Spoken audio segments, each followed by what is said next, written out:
paradise since the first time I saw you standing there. But it seems so long ago now, yeah.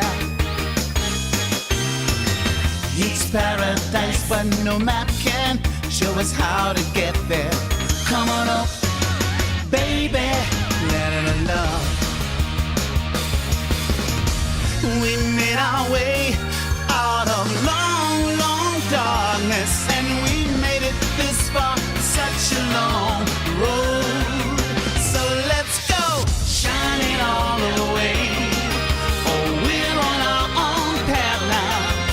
We can take it anywhere that we wanna go. Ooh, sweet songs of love. Oh, can you hear it too? I am always looking at you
For once, I'm doing an early stream.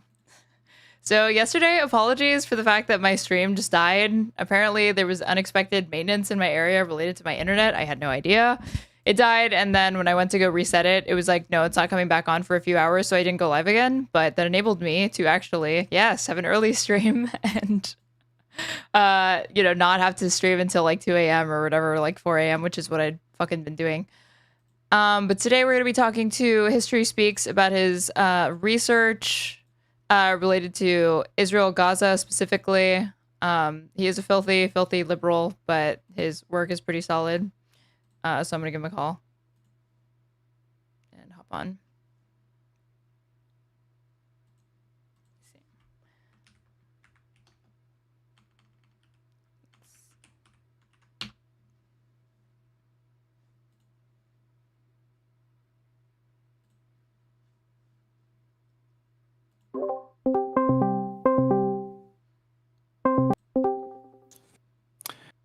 Hey. Okay, I'm live already.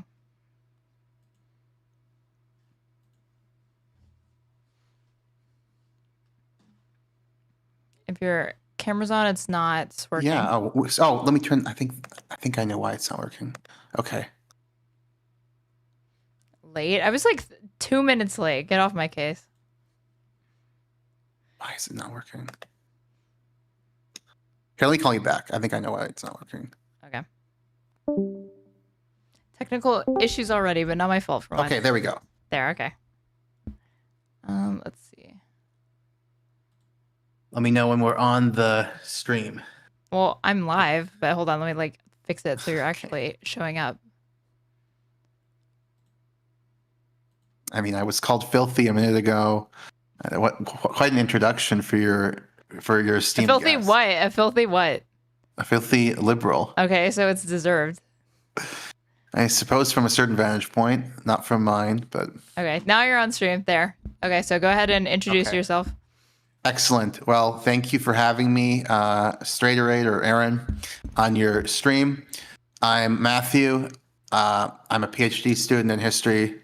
I teach, and for our purposes, I've done a lot of research on Gaza in a comparative context about the fatalities there, the percentage of civilians and combatants killed, and how it compares with other conflicts in the 21st century. And recently I did research on data from the Gaza Ministry of Health, and I'm sure we'll talk about that today. Yeah, do you want to talk about so we had an outline for the things that we wanted to hit on first. And so what are your thoughts on the Israel-Iran escalation that's currently going on now?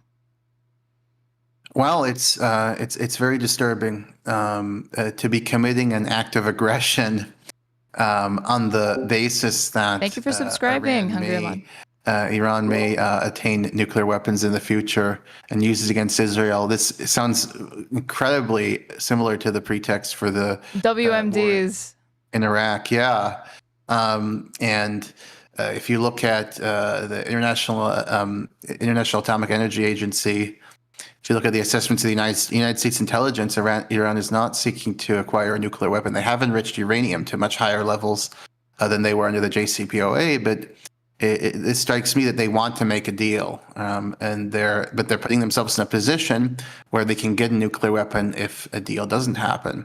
Now, why would they want a nuclear weapon? I think it's pretty clear. They have security reasons for that. The United States and Israel have just said, "We're going to kill you. We're going to kill you. We're going to kill you" for years now, and. It's like the only thing that can stave off aggression from Israel or the United States. It would be a deterrent from being bombed. It's quite logical. I don't want them to have a nuclear weapon. I think they're a vile regime, obviously, as do the large majority of the people there. But the people there also don't want Israel to bomb them, despite these absurd memes that have been circulated the country.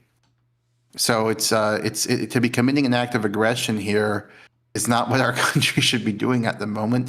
Although, unfortunately, our country is already compromised gravely by the genocide in Gaza. So it's aggression. In terms of the technical elements, to get at to actually decimate Iran's capabilities, particularly in terms of their facility, which is embedded and just honeycombed in the mountains. You'd need American munitions. You'd need these massive bombs that American pilots and American planes are capable of dropping, but Israel isn't.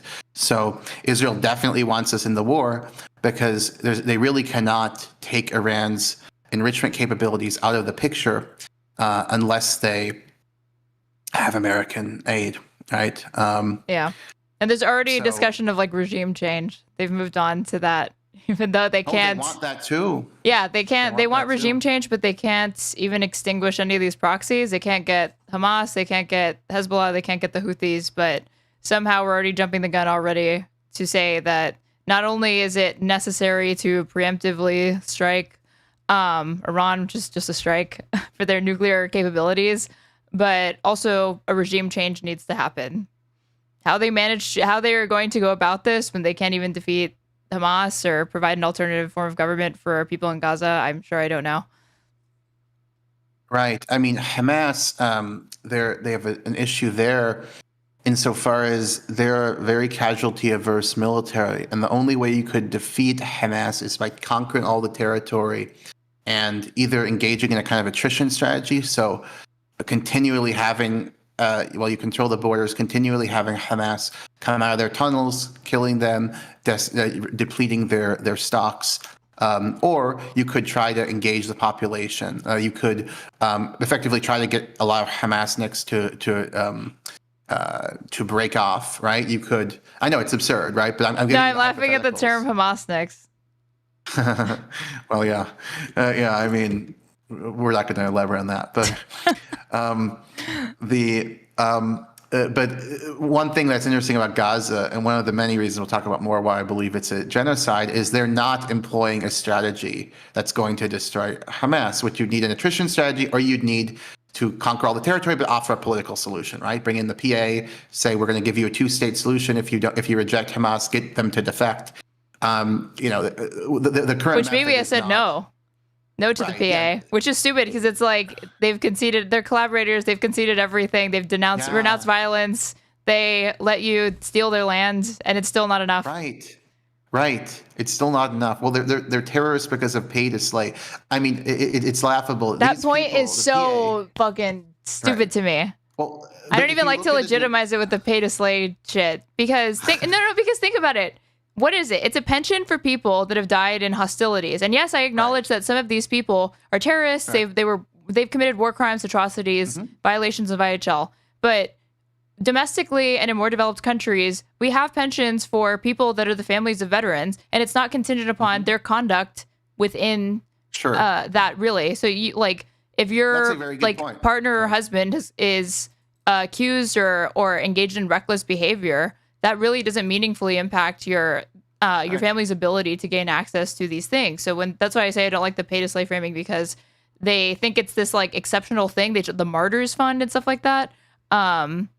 When I'm like, we have that now in a Western civilized democracy. Scary word. The problem that you're overlooking, Aaron, is they have a scary word, shaheed or shuhada, the plural martyrs, right? And we don't use that frightening term. But yeah, I agree that. I mean, generally speaking, if you look at it in a comparative historical sense, for people to be actively colonized and have their land stolen, and for their representative body, they're not representative, but let's in the sense of popular opinion, but let's leave that aside. But then their representative body to be not only non-violent since the Second Intifada, but actively collaborating. It's like a dream. Yeah. I mean, if Israel actually was interested in peace, they would be giving a PA a two-state solution to 67 borders, because since the end of the Second Intifada, they've been completely benign from the Israeli perspective. Yeah. I mean, I guess Israel complains they don't like us, okay? Well, not benign, but like actively, what is it? Like, they allow Israel, they don't engage in any violent resistance, including against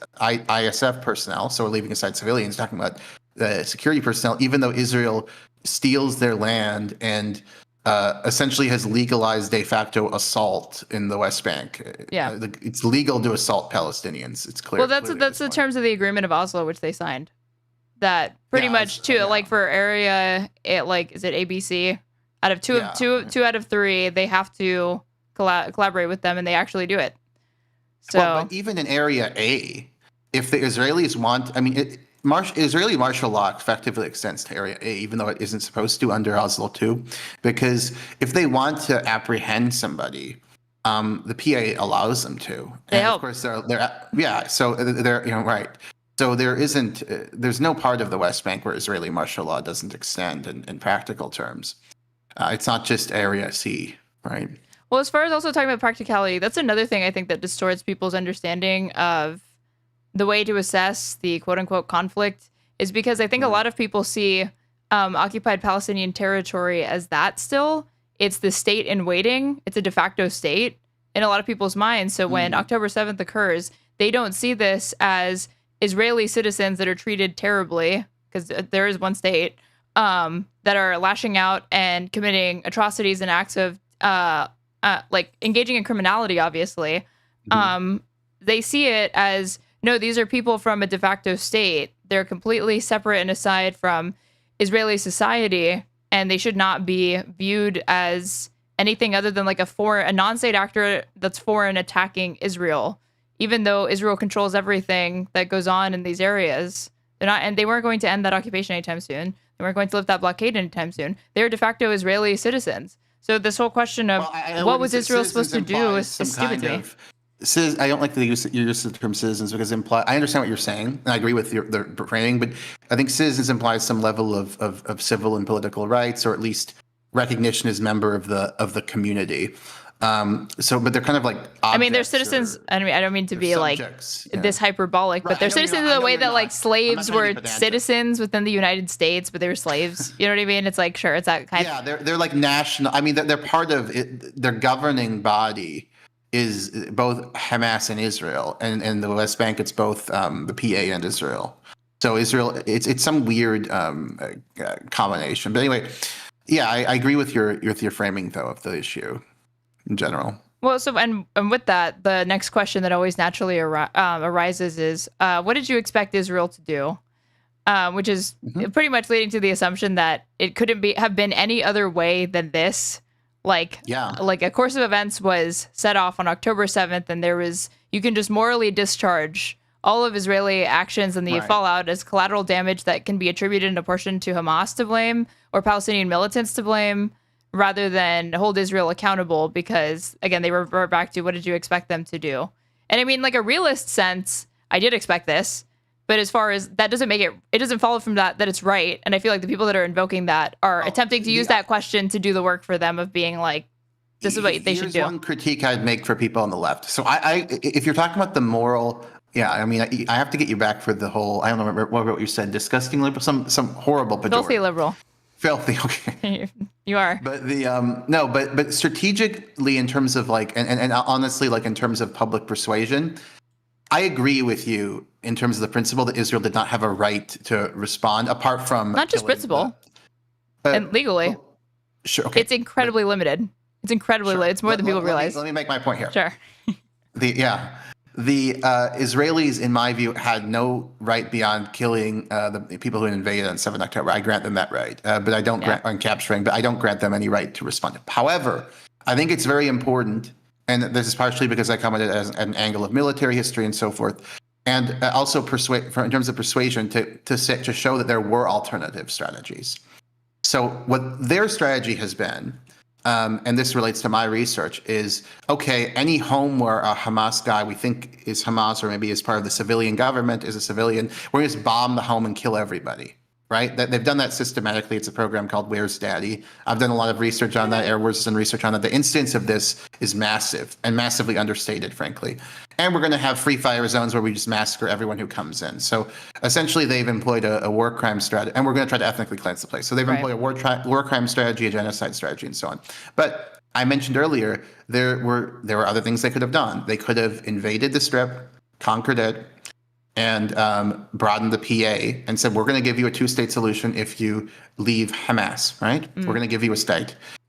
This would have, of course, entailed collateral damage, killing of civilians, but far fewer than this absurd. They killed over 3% of the pre-war population by very conservative estimates. Well, they could have evacuated children and women. That's another point I've made. Yes, they could have. That would have been like that would have also been the. I'm sorry to use well, I won't even use such a because it's a serious topic, but it would have been a really assertive, compelling move for them to make, right? Where they said, okay, we're going to protect your women and children, like your women and your kids. Let's say prepubescent kids, because they're not military threats. Or security threats. Military threats. We'll put them in. We'll make accommodations for them somewhere in the south. You could have saved tens of thousands of people. It would have been easier to operate in Gaza. It would have been easier to isolate the guerrillas and kill them if you take out women and kids, and there wouldn't have been a significant security threat. So, but they didn't want to do these things because they had completely dehumanized the population. So, I agree with you though on the moral principle that there wasn't any right to respond, but I do think it's good to be able to offer alternatives.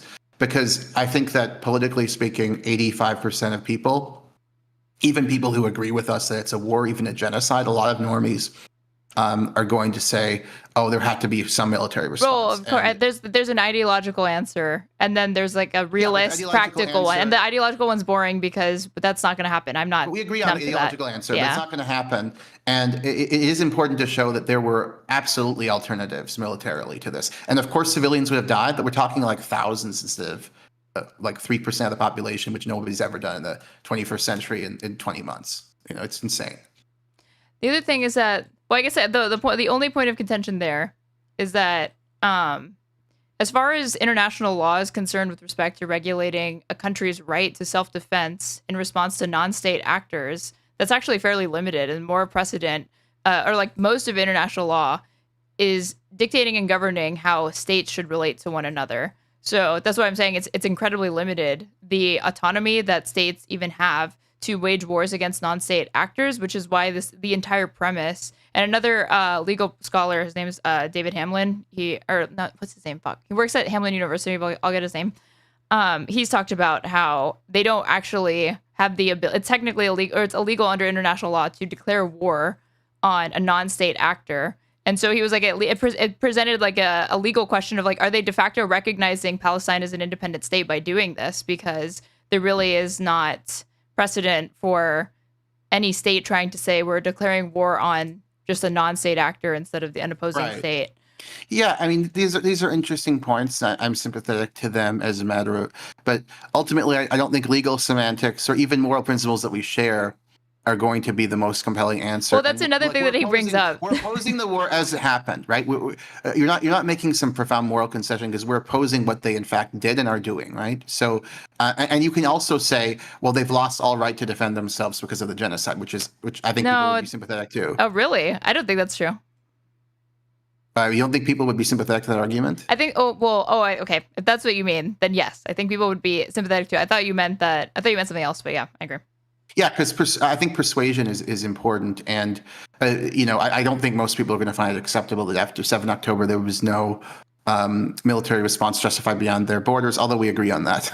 Well, that's the thing is that we're not acceptable because there's two parts to it, right? Like people don't like violations of IHL or like war crimes, but being realistic, public opinion can kind of look the other way on those things. The no-nos and the red lines for people, and what turns them off is the deliberate targeting of civilians and like sexual assault, brutality, like these types of things are what people actually care about. So that's why I do think it's important for people to emphasize that it is just a genocide, and we're not talking about isolated instances of war crimes. We're talking about a systemic plan for this to be the way that they handle it. It's also important, and this is another critique I have for the left. And by the way, I'm not just critiquing out of although I'm profoundly spiteful about your intro of me, of course, but I'm not just critiquing about that.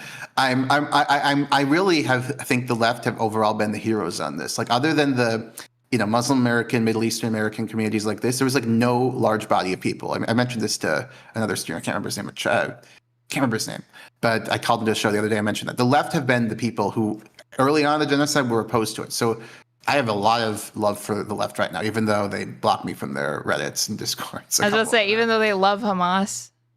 Well, I mean, some of them do. Yeah, they should. No, more accurately, it's like apologism or whitewashing or sort of like this. They don't have agency or culpability. And I think maybe you could make there's a compelling case to make that the people that are radicalized to join Hamas, that's one thing, but the leadership itself, I think, obviously can be held morally, legally responsible. Argument.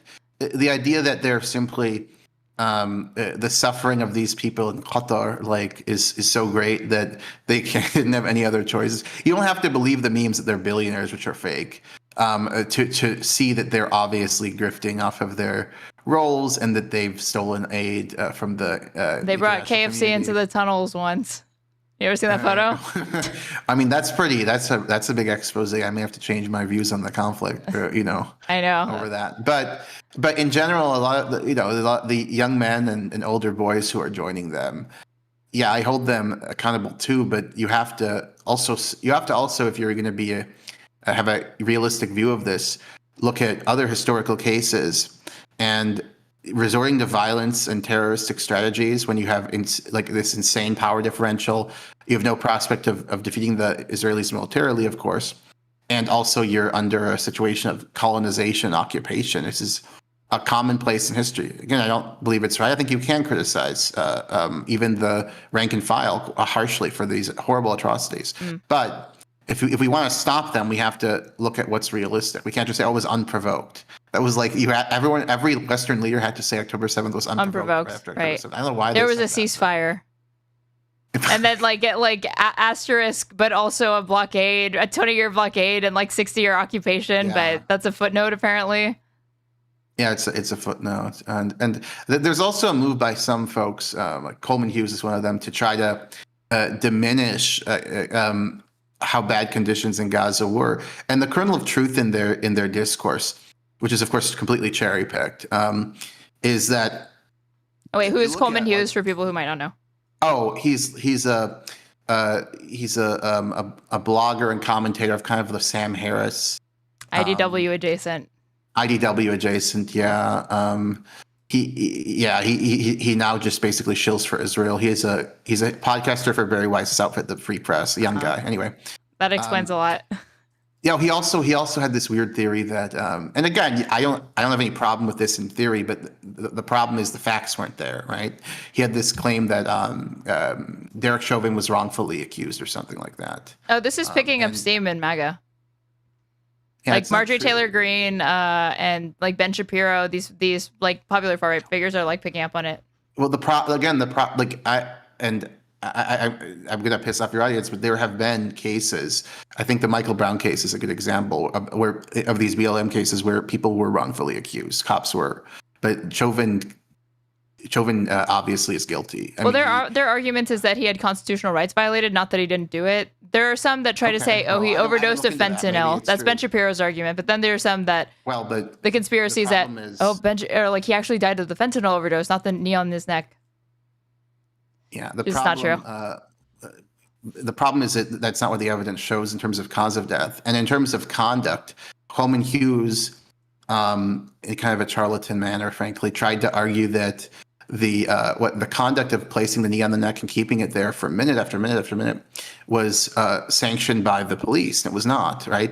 This knee on the neck was sanctioned as a very temporary measure to immobilize somebody, and then you have to put a device on them, and then you immediately remove the knee. He kept it on him for minutes after he fell unconscious. So he wasn't an imminent threat. He wasn't doing anything like that at that point. He wasn't. Chauvin wasn't following police protocol. That's just nonsense. False. Right? That's keeping in mind how lax police policy is in the United States to begin with, and he was still falling outside. My point is. No. I'm saying it's even worse because Hughes was making that up. Yeah. Oh, Hughes made that up. He said that. That's his argument for it. He said he was following police protocol. Yeah, because there was a picture of training of something cops saw when they were trained that showed a knee on the neck. But if you read the actual manual, it says this is as brief as possible to immobilize somebody, right? So keeping the knee on the neck after he falls unconscious, and people are walking by on the street saying, "What the fuck are you doing, bro?" And you continue to do it. I mean, it's absurd. And the cop standing there not doing anything. That Asian cop that's standing next to him doesn't say anything. He's also the cops didn't. So no, My point is on the regarding Hughes. My point is not that he's doing something edgy or controversial. I think that's totally legitimate, and including on Black Lives Matter cases. But the problem with this case is the facts do not support that this was not a rightful conviction. It was. So. Well, speaking to people that are committed to trying to rationalize Israeli atrocities and actually say that Palestinians are responsible for their own suffering, a big thing that I see perpetuated is what I call like the lawfare conspiracy. And I'm going to pull it up for a second. Hold on. I put NATO, Stratcom, Hamas. I'm going to show my audience what I'm talking about. Because I see this shit all the time. This is NATO, Stratcom, Hamas. Wow. That's yes. Hold on. very intricate. You'll see it. I'm going to share my screen with you so you can see it as well. Hold on.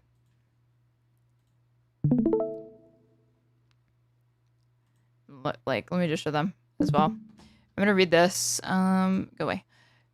So this is from NATO, and this is talking about strategic communications regarding Hamas's use of human shields in Gaza, just to give a tiny bit of insight into like where they're coming at this from. If you search, broadly speaking, as long as pictures of dead civilian Palestinians continue to appear in the media, regardless of why they were killed, it will be hard for Israel to, one, argue that Hamas is a terrorist org that provokes Israel, and two, justify the ongoing occupation of the Palestinian people, including in Judea and Samaria. So the only people that referred... document? That's really funny. This is a NATO document, and instead of saying occupied Palestinian territory, they actually say Judea and Samaria, so that gives you... And this is on like page 18, but going all the way back up, the executive summary lays out a thing that I see people propagate constantly. The most recent example of this was Jubilee had a Palestinian activist who's like anti-Hamas, and this is not any ordinary Palestinian man. This man's name is Ahmed Al-Khatib, and he works for Realign for Palestine, which is an organization funded by the Atlantic Council. Did he write this? No, he didn't, but he repeats it. And I don't know, and he also, but he has he does. He has a master's in like public affairs or like military strategies or something like that. So I was like, there's no way that he hasn't been maybe shown some sort of formal version of it. But I hear people repeat it, even though I don't think they've actually interfaced with this specific document. But what it says is Hamas, an Islamist militant group and the de facto governing authority of the Gaza Strip, has been using human shields in conflicts with Israel since 2007. According to the statute of the International Criminal Court, or the ICC, the war crime of using human shields encompasses, quote, utilizing the presence of a civilian or other protected person to render certain points, areas, or military forces immune from military operations. Which they clearly are not doing yet. Hamas has launched rockets positioned military-related infrastructure hubs and routes and engaged the IDF from or in proximity to residential and commercial areas. And then this is the critical point, and this is what I hear people repeat. The strategic logic of human shields has two components. It is based on an awareness of Israel's desire to minimize collateral damage and of Western public opinion sensitivity towards civilian casualties. If the IDF uses lethal force and causes an increase in civilian casualties, Hamas can utilize that as a lawfare tool. It can accuse Israel of committing war crimes, which could result in the imposition of a wide array of sanctions. Alternatively, if the IDF limits its use of military force in Gaza to avoid collateral damage, Hamas will be less susceptible to Israeli attacks and thereby able to protect its assets while continuing to fight. Moreover, despite the Israeli public's high level of support for the Israeli political and military leadership during operations, civilian casualties are one of the friction points between Israeli left-wing and right-wing supporters, with the former questioning the outcomes of the operations. So the way that I hear this manifest in casual conversations is that people will say like, oh, but Hamas wants to intentionally increase the amount of Palestinian suffering for PR purposes to make Israel look bad. And basically, like and then I hear more hard right Israeli defenders say, we'll never forgive them for we can forgive them for for killing our kids, but we won't forgive them for making us kill their kids. And to me, it just all sounds like this. But what is your response to this? Do you hear this a lot? This is, I think, the one argument they have that that still has purchase with, let's say, mainstream opinion in a place like Britain, right? It is a lie. It's a huge lie, and the intent of it is clear. It's to try to say Israel, is okay. Maybe we are killing huge numbers of women and children and men and civilians, but it's not our fault, right? And it's a kind of clever tool in that way. I think the reason it works is because Hamas clearly embeds among civilians, and regular people don't understand why would they do that. Why don't they fight with uniforms, right? And if they aren't doing this. Exactly. And the reason is and again, we don't have to have a sophisticated understanding of military issues to understand this, is Hamas has, it's compared to Nazi Germany, Gaza, and it's an apt comparison because, like the Wehrmacht, Hamas has 0 tanks, 0 artillery pieces, 0 planes, 0 ships. And what they do 0 have is viable primitive aircraft weapons. Yes. So if they fought Israel head on in the field, uniformed, they would be destroyed in an afternoon. And they don't want to be destroyed. So they do what guerrillas have done in the past. They're talking about the communists in China, the Chinese Civil War, and against the Japanese, whether we're talking about the Viet Minh against the French, the Viet Cong against the Americans, and the South Vietnamese, the FLN. They embed among civilians, they hide, they want to facilitate hits and run, ambushes. This is how they fight. And it does endanger civilians. It's wrong. But it doesn't, the motive is not to kill civilians. But here's another very important point. So how actually are civilians dying in Gaza? Are civilians dying in these quote unquote human shield scenarios? They're not human shields, but let's use the Hezbollah term for the moment, where let's say civilian infrastructure is militarized, Hamas people are firing rockets out of it, and then some civilians get killed in the vicinity when Israel has to bomb it. I'm sure that civilians have died because of this, but it's a very small percentage. We have good data from Air Wars, from my own open source research, that the large majority of civilians who are dying in one of two ways. They're dying in this bizarre Where's Daddy program, where they're just bombing homes, where there's no militant activity, but they think there's one Hamas guy there. And obviously one Hamas guy or ex-Hamas guy or government employee sleeping at home with his family is not human shields or militant activity. So if you believe that, I mean, Lonerbach said that. I don't want to get into him. I'll go off too much. But he's claimed that's human shield. It's not. You can't even kill a Hamas person that's being treated in a hospital for an injury that they sustained in fighting. That's more controversial, but probably you couldn't. Or not Hamas specifically, but like militants that have been incapacitated or being treated. Well, incapacitation is you probably couldn't kill them, but you can kill militants who aren't active. So you could kill a militant in their sleep, according to the continuous combat function theory. But regardless. But I'll fight you on that in a little bit. We can, but we have to. Let's focus on what we agree on, right? Because it's a big picture stuff. Mm-hmm. The large majority of people are not being killed because of human shields or embedding among civilians. They're being killed because Israel has a strategy of bombing to death entire families in their homes because there's one guy who's ex-Hamas or current Hamas or was a civilian employee of the Gaza government, or because their algorithm, which they admit has a 10% error rate, got it wrong completely. And they just kill everyone in the house. So that is why so many women and children have been killed in this war compared to any other war. It's just totally off the charts since the Rwandan genocide in terms of proportion of women and children killed. The other thing they're doing, where they're killing a huge number of civilians, is in these kill zones or free fire zones, where they just say anyone who comes in here, we shoot.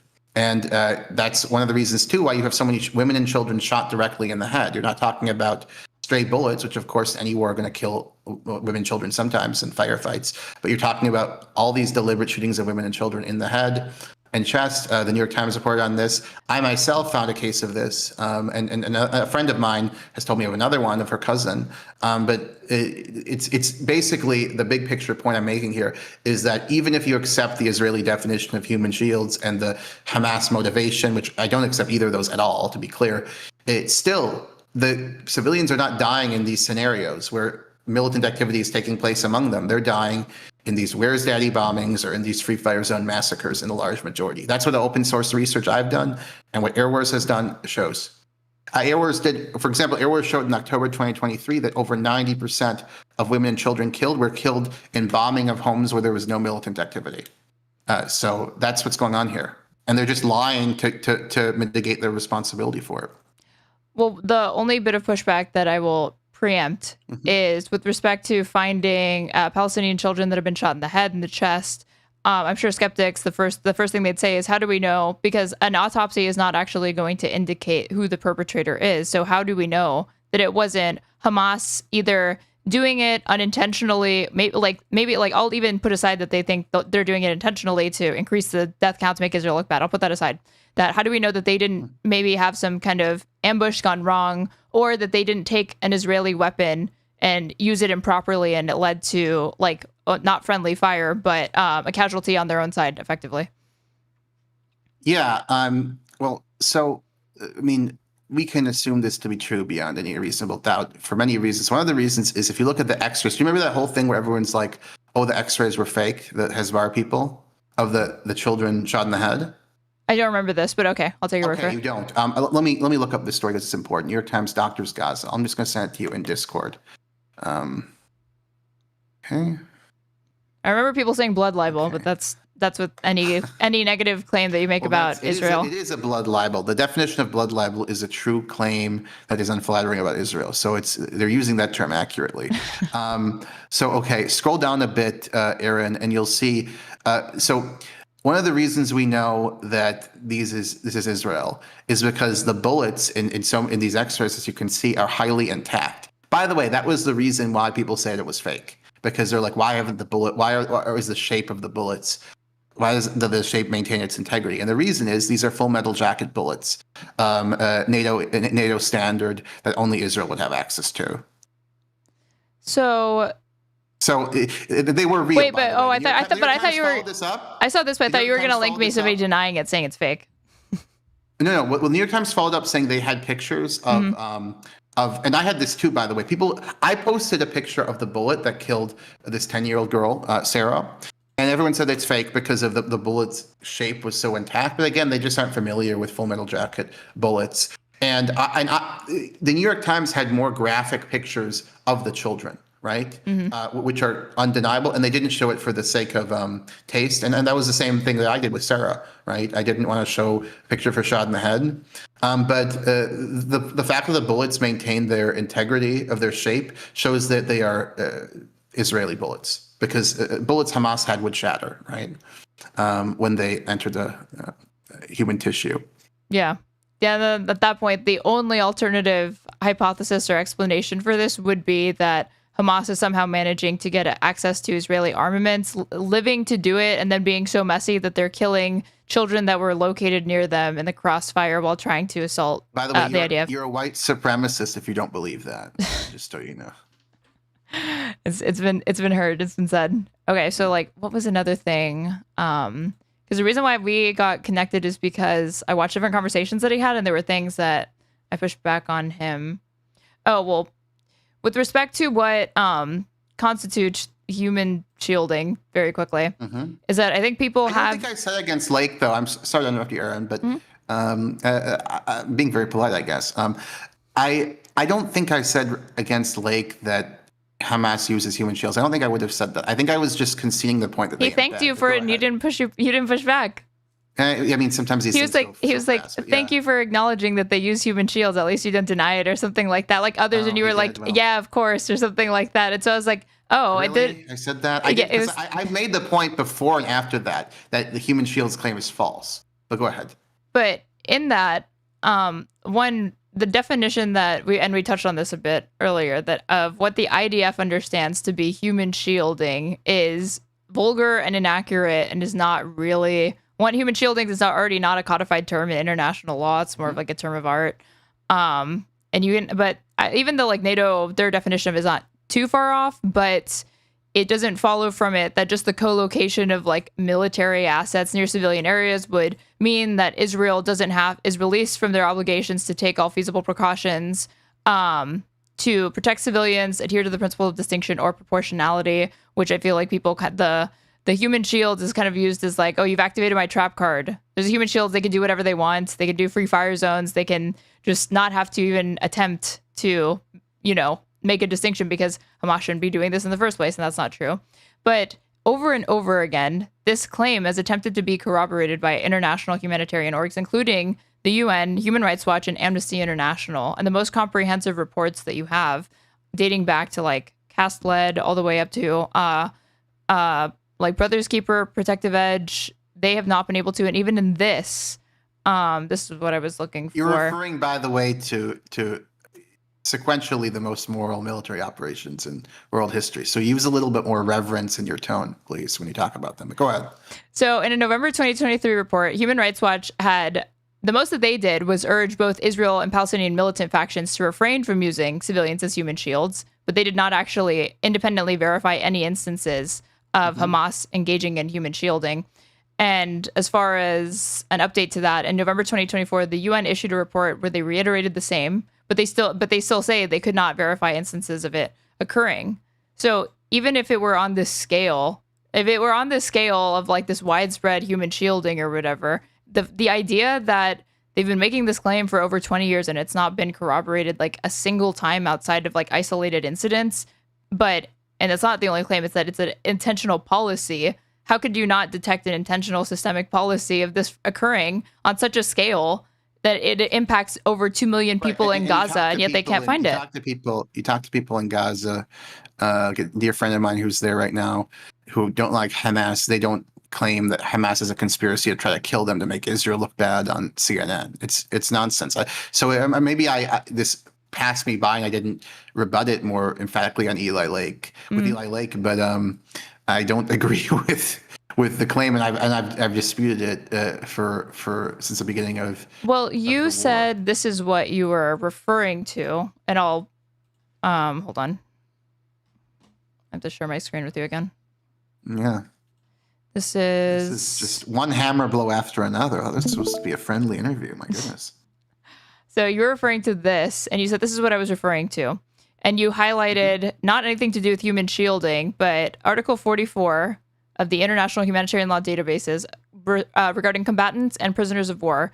And Section 3 says, in order to promote the protection of the civilian population from the effects of hostilities, combatants are obliged to distinguish themselves from the civilian population while they're engaged in attack or in a military operation preparatory to an attack. So the only thing... Not human shielding, but it's an IHL violation.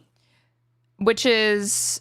You said this, but... And I think I asked you in DMs, like, were you specifically referring to, what is it?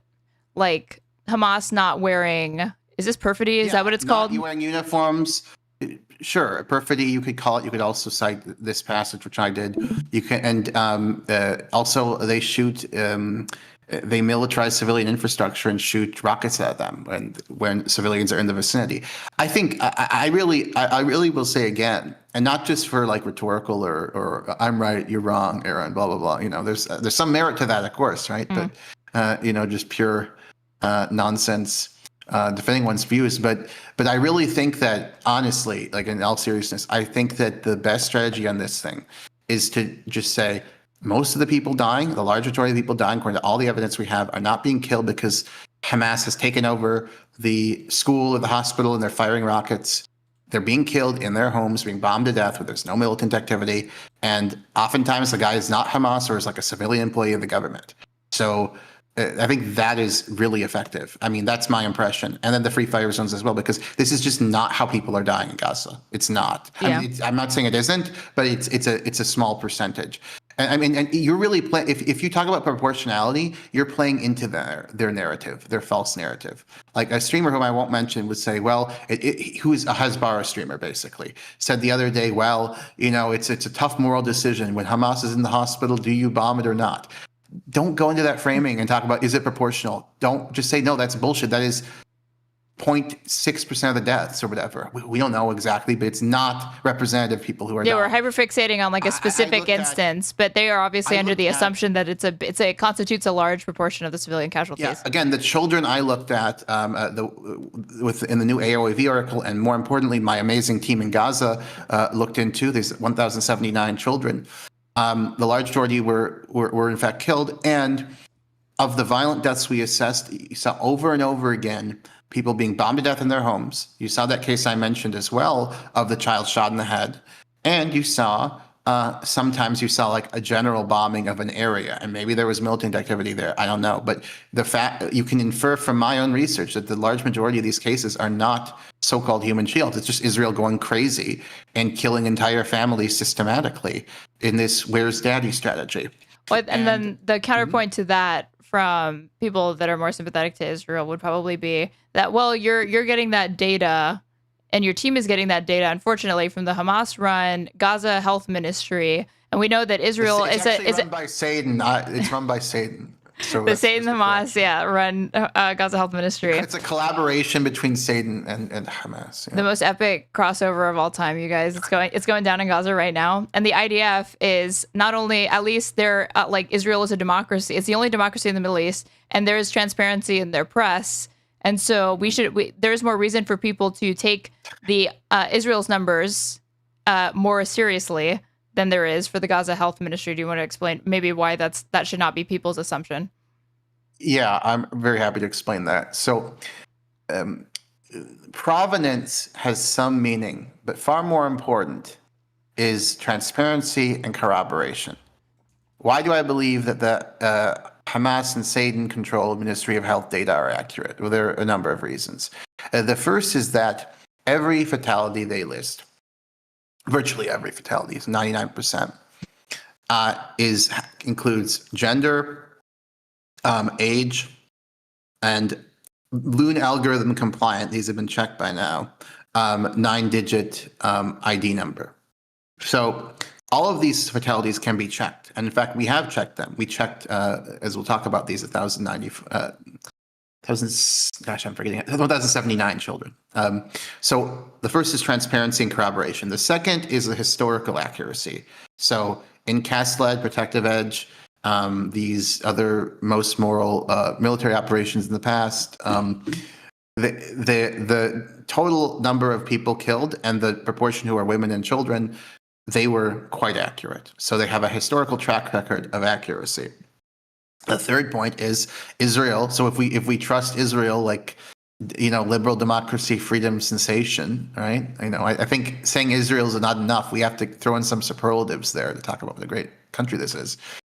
Just in the future, I recommend you do that.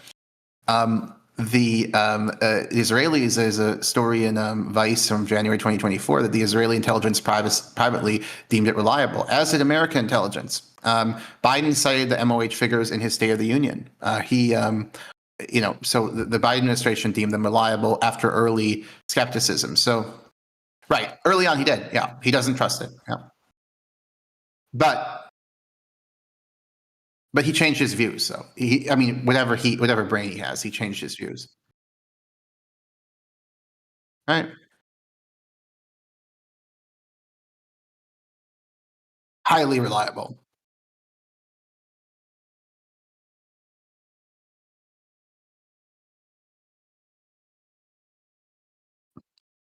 Yeah, exactly. And this relates to the most recent work that I and again, more importantly, and I'm not just saying that as a throwaway line. These guys really deserve more credit than I do. I worked very hard in it. I'm not saying I do deserve credit. Like, give me credit, Aaron, frankly. But really, my team deserves more, and they did it under unthinkable circumstances. Wafah, Hazem, Baher, Azia. These are the real heroes of this piece. We did this work from Gaza. From Gaza. They're in Gaza right now. So and they could do things I did. Not only, Arabic is fluent, but not only do they have better Arabic than me, but they know people in the Strip, right? So they're able to ask the right questions, and they could find people that I couldn't. But anyway, this relates to our research, the question of them undercounting. So there were over 3,000 names removed from the Gaza Ministry of Health's list between August 2024 and March 2025. And it included 1,079 children. And when these removals happened, frankly, even people like me who were sympathetic to the Ministry of Health, we said, well, what's going on here? That's a lot of removals, right? And of course, the Hezbollah crowds proclaimed immediately all these deaths are fake, right? So they were removed because they're fake deaths. Now, their narrative didn't really make sense, because why would they remove them if they had faked them in the first place and they weren't caught faking them? So it didn't really add up, 2 + 2 equals most moral army for their arithmetic. But nevertheless, even for people who were sympathetic to the Ministry of Health, it was something that should be looked into, because over 3,000 removals, if they have 55,000 or something on their fatalities recorded to this point, so that's a good percentage. It's, I don't know, gosh, I wish I were better at mental math, but it's between 5 and 10%, let's say. So it's a lot of fatalities they removed, and I wanted to figure out, why were these removed? Were they all fake? Were they mostly wrong? Were they all natural deaths? And so these wonderful people I've met from Gaza, I'm honored to be their friend and collaborator, And by the way, I wanted to co-author it with them, but they were afraid of being killed by the Israelis. And I don't think that's an unreasonable fear, by the way. So we omitted their last names, although we thanked them. But together, we scoured open sources to try to look for these removed names. We figured out which names were removed from the Ministry of Health list, and we focused specifically on the 1,079 children who were removed. We didn't do all the 3,000, but we did the children. And we went through open sources, Facebook, Instagram, looking for pictorial evidence, note from grandma or mom about the killing of a child, looking for evidence that the child was still alive as well, or had been injured. And what we found is in the large majority of cases, we could confirm, we're not talking about we think, we could confirm beyond reasonable doubt that the child had in fact died, had been killed due to the war. There was one case of a traffic incident, so that may not be from the war, but everything else was war related. So this was 61% of the total 1,079. I'll actually give you this pie chart. Very proud of the pie chart, by the way. So it's love a good pie chart. Yeah, I just sent it to you, and thank God you love a pie chart. I mean, there's some people who don't like that. I don't think my editor liked it, and I was really angry with him over that. It's like, bro, you can't respect this pie chart. I can't respect you. But he's a great guy. He did a great job editing the piece, so I'm teasing. But open Discord and maybe show your audience the pie chart, because these were our findings. Yeah. Okay, so this is... And really quick, I have to go back because I was muted when I was asking you, but the precursor to the explanation that you just gave was me saying that, because I think this is when I was muted, that the Palestinian, or like the Gaza Health Ministry, is actually being conservative with the way that they count the deaths. And that's why you've seen these removals. But I have it on my screen now that this is, so explain what this pie chart means. Yeah, so, okay, great. So it's visible to your audience right now? Yeah. Great. Okay, so the pie chart, these child fatalities were removed from the Ministry of Health list. And again, the Ministry of Health is fabricating deaths, right? And it's only going to go down from there, I guess, is what they thought. Yeah. So we looked into these deaths, and we looked into these alleged child deaths, and we found that 61% in open sources, so Facebook, Twitter, Instagram, looking for families, talking about their kids or, loved ones, relatives, also looking at local media reports. And we found that in 61% of cases, these were definitely deaths, right? So the removals were people who, in fact, had died due to the war. In all but one case, there was a traffic accident for one of them. And then go ahead. I was going to say, you've mentioned that the methodology for how they determine who can be like a validated death is that you need... I'll get to that. Okay, as long as you get to that. Yeah, well, don't, because that's important. You're right. And we also determined that 20% were suspected deaths. And what I mean by that is we found evidence, but we didn't think it was strong enough to say this is definitely a death. A common example of this was that they appeared on the Al Jazeera database of killed children. The one problem we had with that, even though I think it's probably accurate, is that one of the sources for Al Jazeera is that what's called the government media office in Gaza. And unlike the Ministry of Health, the government media office actually has promoted fake news and misinformation at times. They're like a Hamas kind of propaganda outfit. Sure. But I still think they're probably telling the truth about individual children killed. Because it just should be treated with more skepticism and needs to be independently verified. Than a post from a family member with a picture of the child talking about their life. And it's sad. It was sad. Very sad work to do. Sometimes you numb yourself to it, but then you just see like this kid, hasn't even reached her 15th birthday, and she liked poetry or whatever. It was heavy work, but in any way, 20% were suspected deaths. And then 16% we either found very weak evidence or none. And so we just said, okay, we don't have any evidence that this person died or is alive or whatever. Or any good evidence. So we just say we can't assess. And then there were 3% where these removals clearly were involved mistakes. Like, in other words, the fatalities that they originally called fatalities should not have been classified as that because the person was alive sometimes. There's half a dozen cases, I think, maybe a little more, where they were alive. There was injuries. There were there were adults who had been killed, but they were falsely labeled as children. Or there were people who were disappeared. And in the case of disappearances, some of them we were like, sadly, it looks like a death is very likely here. But I think out of respect to the families, you shouldn't necessarily jump to the conclusion that a disappearance is a fatality. And then in some of the disappearances, when it's an older boy, arrests are very likely. So some of the disappearances, they may be alive. In fact, there's a good chance, because it seems like they've probably got arrested. Like if there are cases where I found that in an area where a child disappeared, the Israelis had apprehended a lot of people on a day, and the kid was, let's say, a 16, 17-year-old boy, right? So it's quite.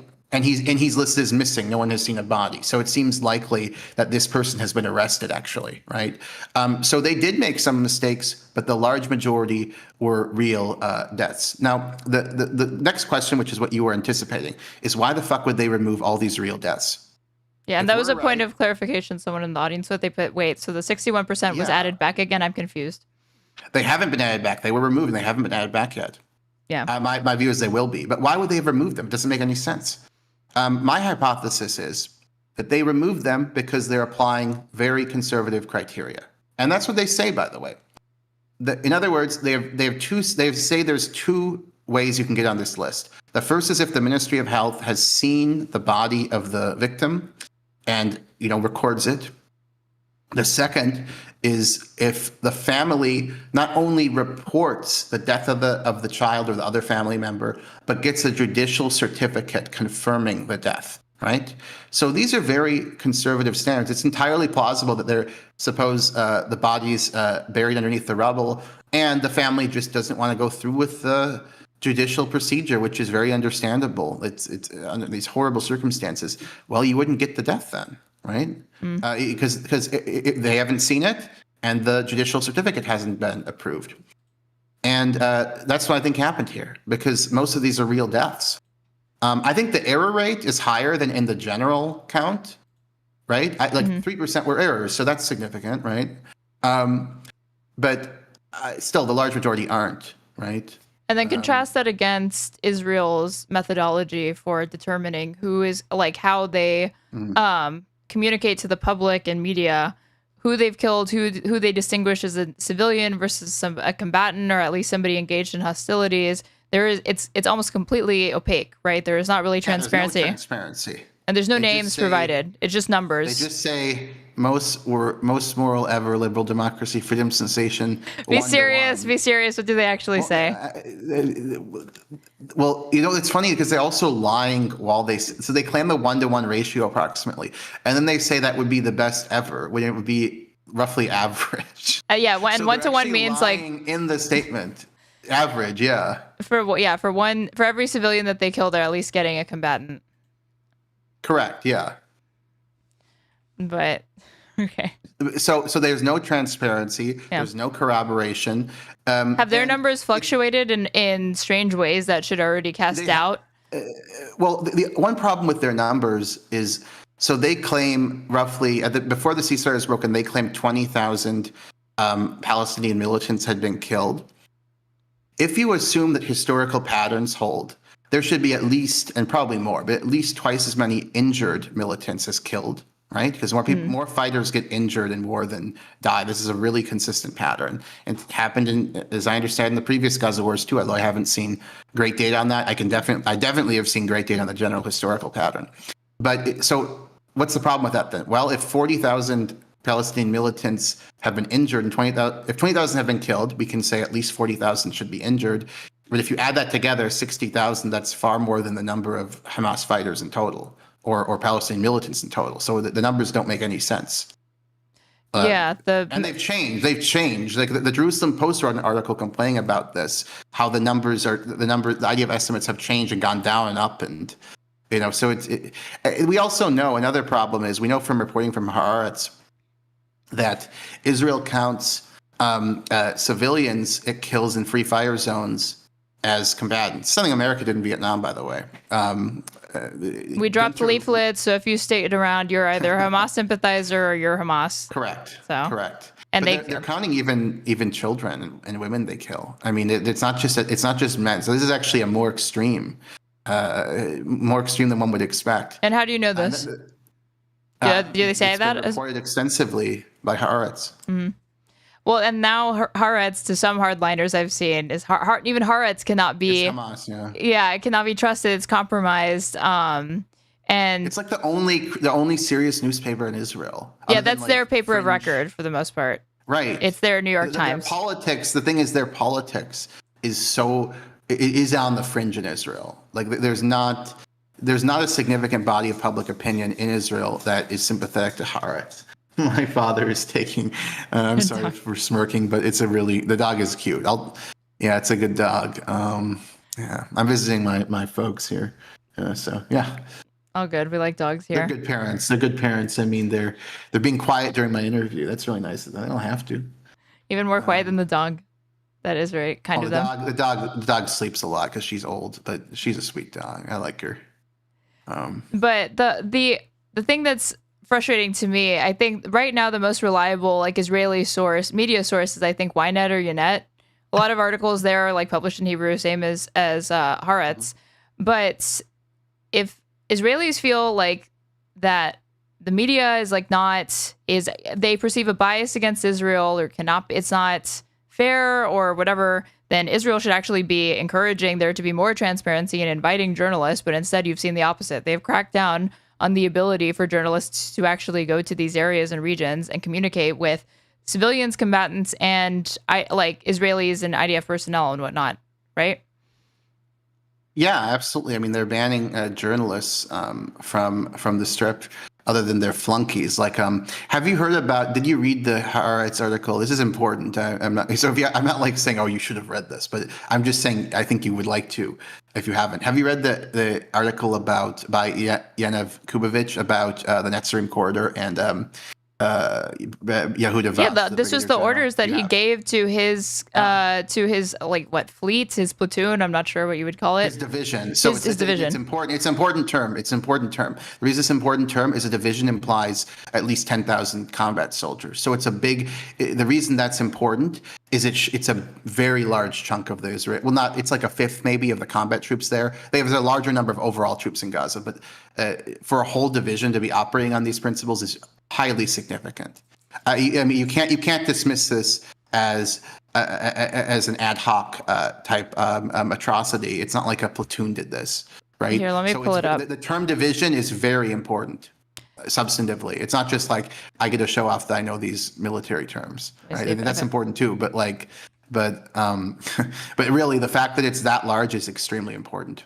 Let me see Okay, so like the title of this is not even a recent article. This was December 18th, 2024. No civilians, everyone's a terrorist. IDF soldiers expose arbitrary killings and rampant lawlessness in Gaza's Netzarim corridor. And this was headed by... Of 200 bodies only, and they were... I'm going to get... This was headed by Yehuda Vaz, this division. He's there in Gaza now. He's not punished at all.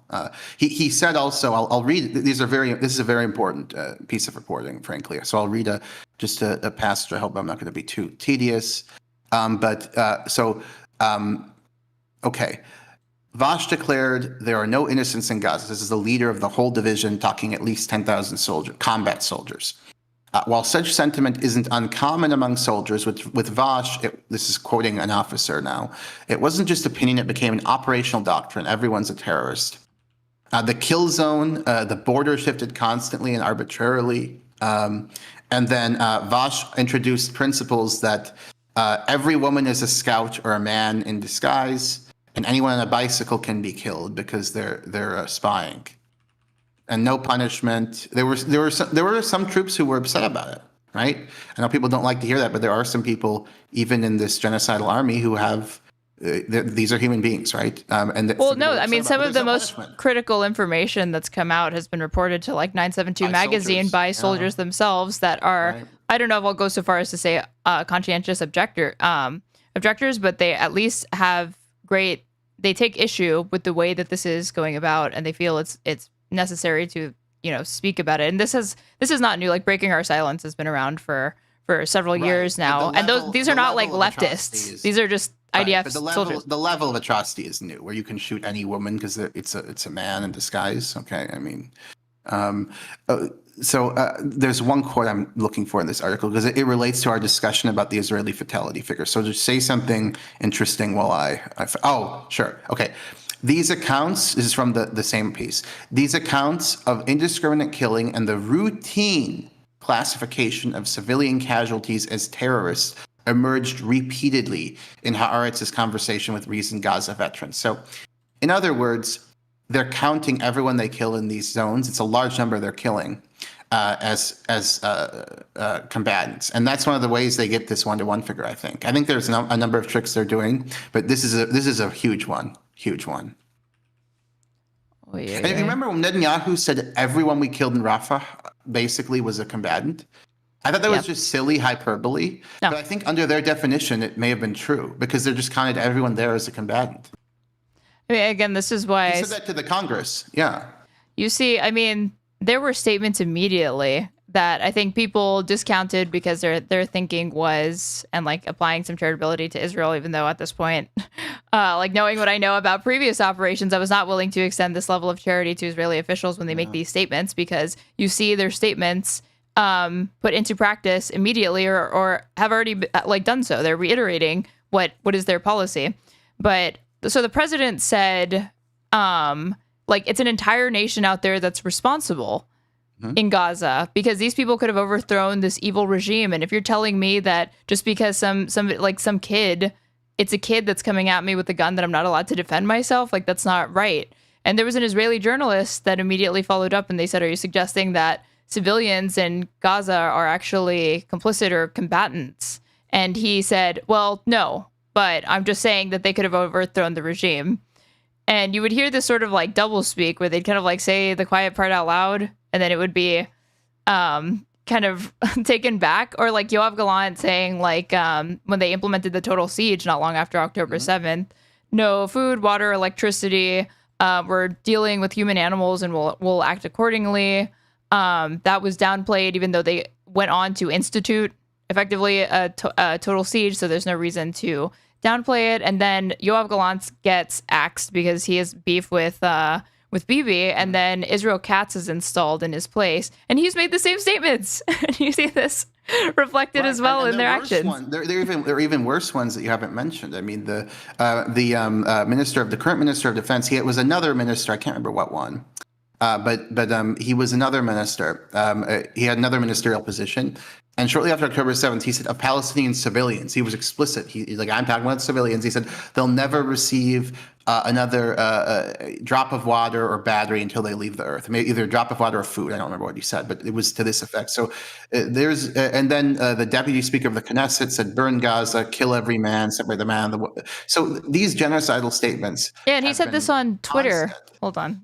Right, and yet we're arming them. I mean, it's just unbelievable. Yeah, this was October 13th, 2023. He said he's quote tweeting AOC, and he says, "Indeed, Madam Congressman, we have to draw a line. We will not tolerate murdering children and burning families. The line has been crossed. We will fight the terrorist organization Hamas and destroy it. All the civilian population in Gaza is ordered to leave immediately. We will win. They will not receive a drop of water or a single battery until they leave the world." So in one breath, they'll say this is a war on Hamas, but then the policy that they go on to outline is obviously going to be punitive and collectively punish everyone in Gaza. It's not just going to impact Hamas.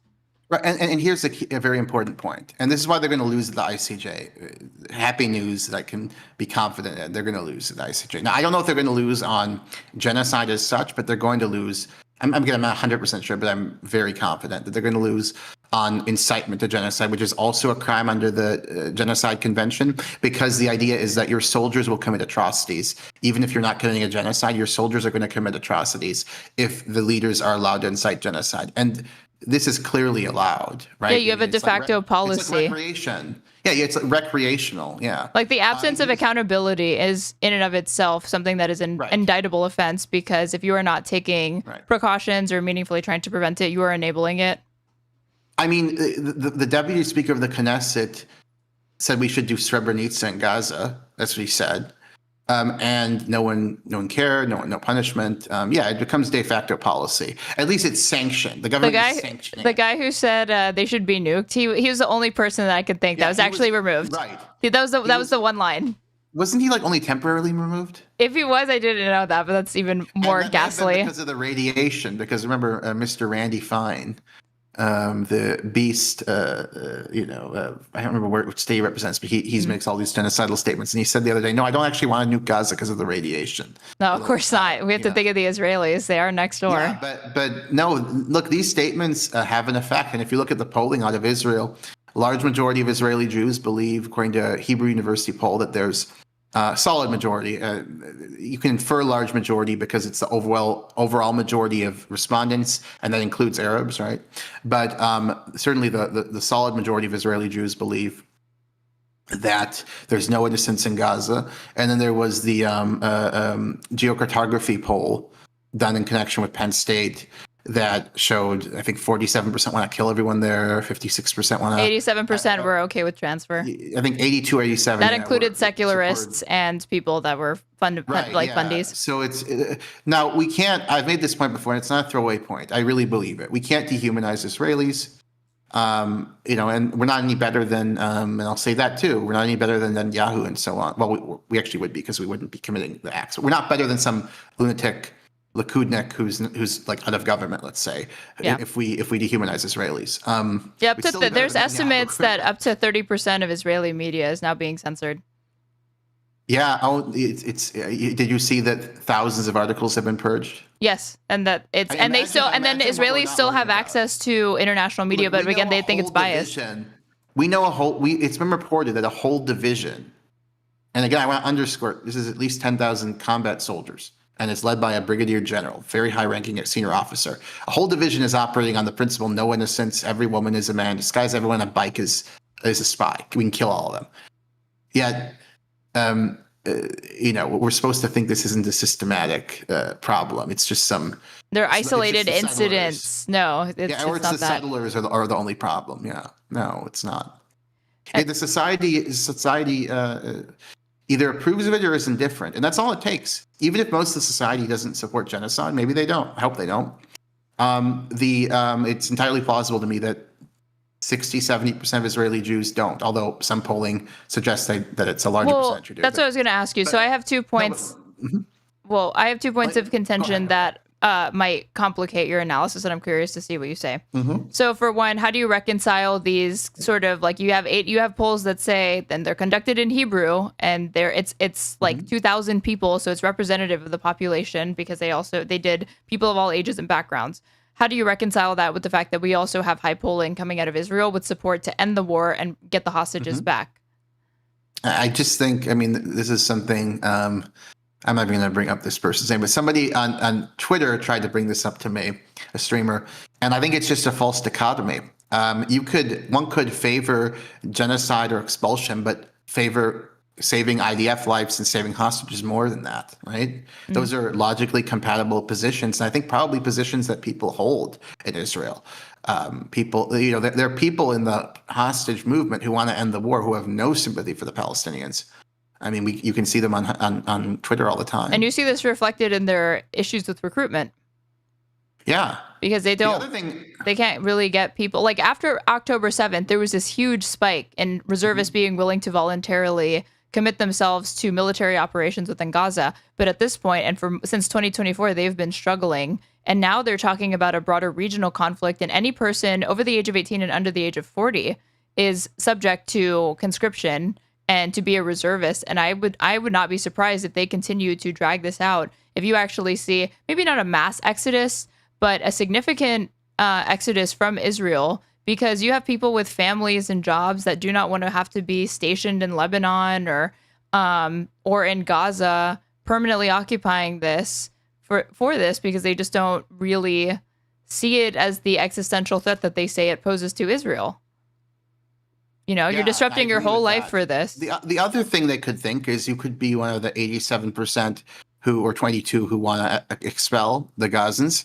And by the way, it's funny. There was an article in Haaretz saying, no, this isn't true. It's exaggerated. And then you look at the study they're citing, and the study says it's okay. The figure is only 60% who want deportation. So, okay, maybe that's true. I don't know, but if that's the best you can, it was. Polling has been bad before October 7th. Even before October 7th, you could consistently find polls where if you asked Israeli Jews, "Are you okay with stripping Arab Israelis of equal citizenship?" They said yes, And then you see Well, that there's a reflected Pew like poll. the basic, the nation state law and stuff like that. It was There's a controversial, Pew but it still poll. passed. Well, there was a Pew poll. Do you know about the Sam Harris Pew poll meme or no? No, what's that? I don't like Sam Harris.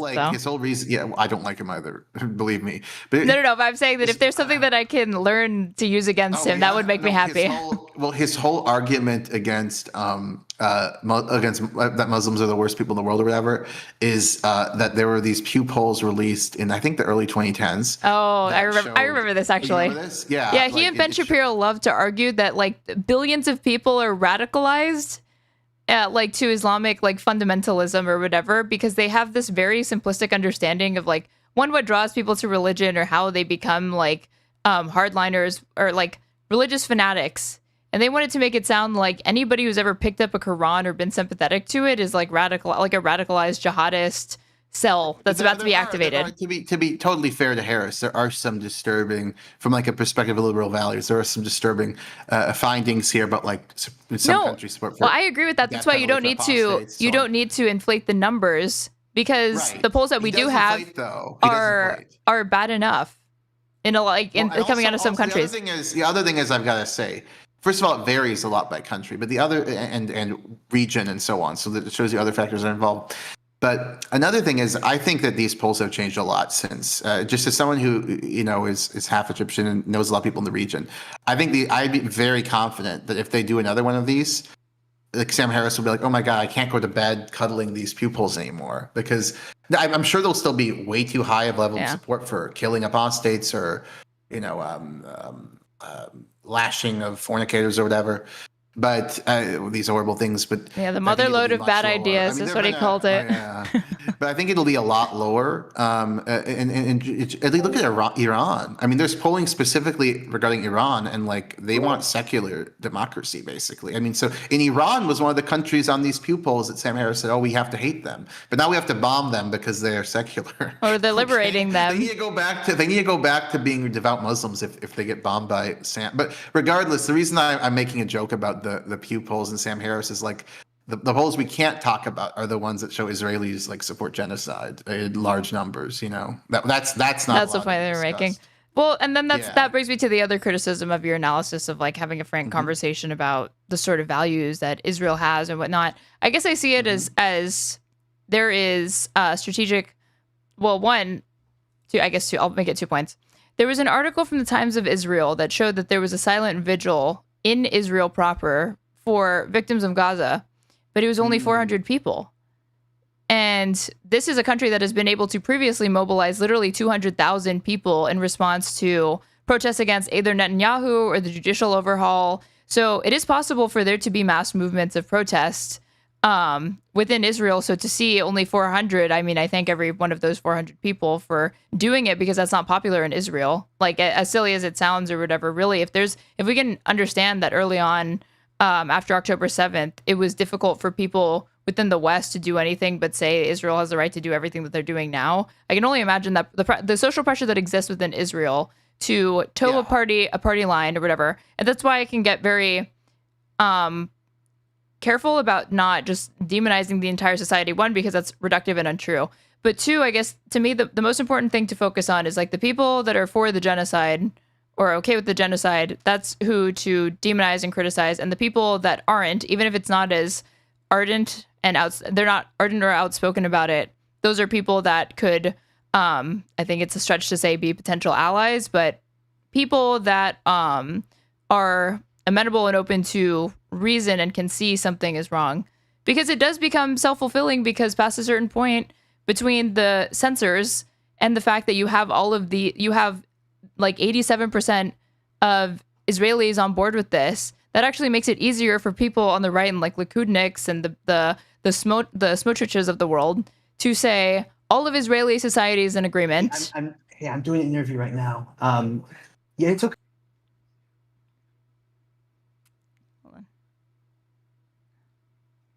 Okay, sorry, I'll just go off for 1 second. Okay. Yeah.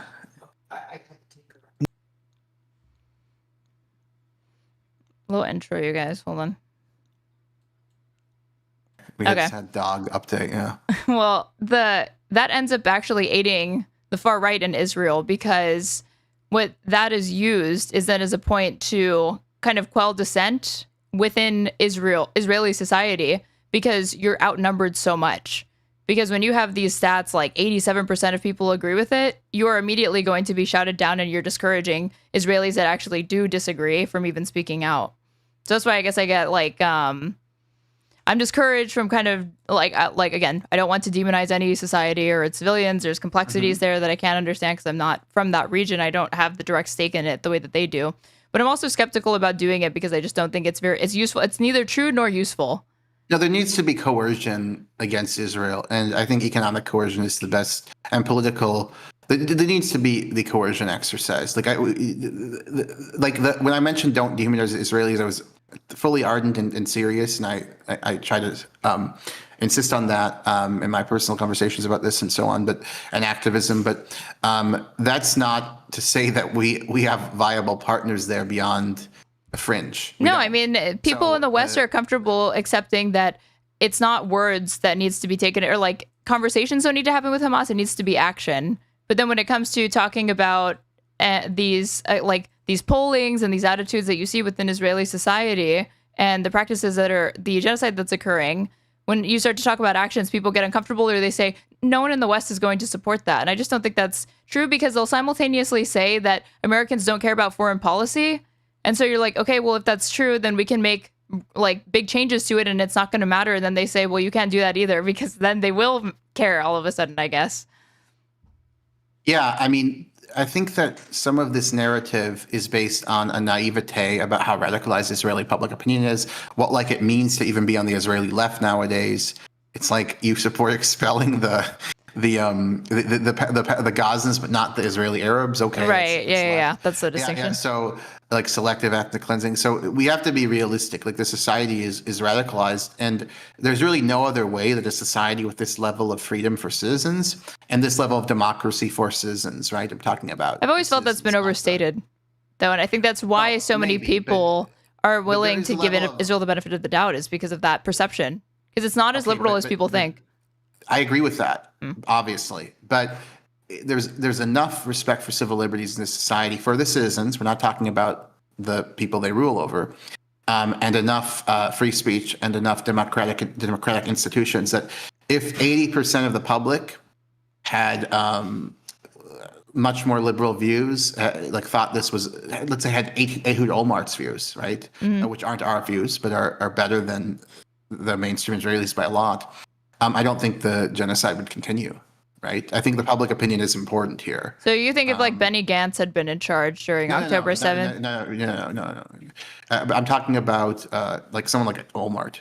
No, well, I know because he's been for over a year now speaking out against Netanyahu, but I've noticed that the refrain from any Israeli defenders that are, or like Israel defenders that are put in the position of like, how do you explain somebody like this speaking out? They're like, well, it's a matter of like political conflict and like it's just ego. It's not actually a serious criticism that you should understand it as like first and foremost, he and Netanyahu have beef, and then try to understand it that his criticisms are motivated by that. Even though he's made criticisms in these interviews of Israeli society as a whole and their attachment to like a victim complex. Like he has said these things. Yeah, that's very important. And there is a massive victim complex. It cannot be seriously contested. And it's a problem because in the first few weeks of bombing in October 2023, more civilians were killed, definitely more civilians were killed, than Palestinian terrorists have killed civilians since the beginning of the conflict, so for over a century. Right? So again, we're talking about a few weeks of bombing.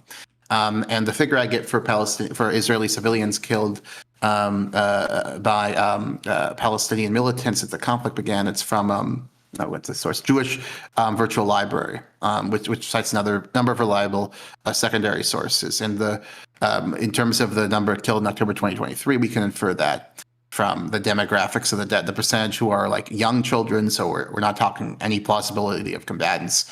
Percentage who are women, who are all going to be virtually civilians. Percentage of middle-aged and older boys who are mostly going to be civilians. That could be combatants, but mostly civilians, and so on. Like there's just no way that you don't get anything, that you don't get the vast majority of those killed in October 2023, at least 90%, I think more, frankly, being civilians. And if you do some arithmetic, you find then that if you look at the overall people who've been killed and multiply it by 90% for a bare minimum for October 2023, you get a higher figure, a higher raw number than all the Jews killed by Palestinian terrorism since Zionism began. So that I think is a pretty dramatic illustration of how the victim narrative is not right. And well, this is what I'm to quote him. It's toxic. It's very toxic, and it needs to be called out. Like this doesn't make you anti-Semitic. Like it doesn't mean there's anything wrong with Jewish people or Jewish religion or traditions. Right?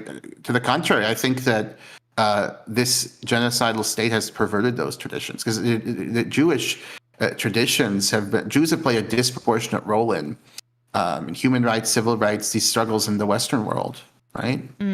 So it's not something wrong with Jews as such. It's what happens to a society that's founded on the elimination of the other, which is even when you're talking about early Zionists who didn't have animus to Palestinian Arabs, the project of trying to transform Palestine to a Jewish ethnic state was always going to have this eliminationist result, even if it wasn't intended at the beginning by well, many and of them. Saeed has talked about this, and I think it's relevant now, or why you see these attitudes able to proliferate so quickly within what people understood to be the most liberal society within the Middle East, is because they do not have historical recognition of atrocities that they have engaged in. They've never wanted to acknowledge those or take responsibility for it. And even as the Israeli public becomes more aware of them, there is still like downplaying or denial of them, like the fact that there's no agreement that they will be willing to entertain if it's going to be, say, that they take responsibility for the Nakba or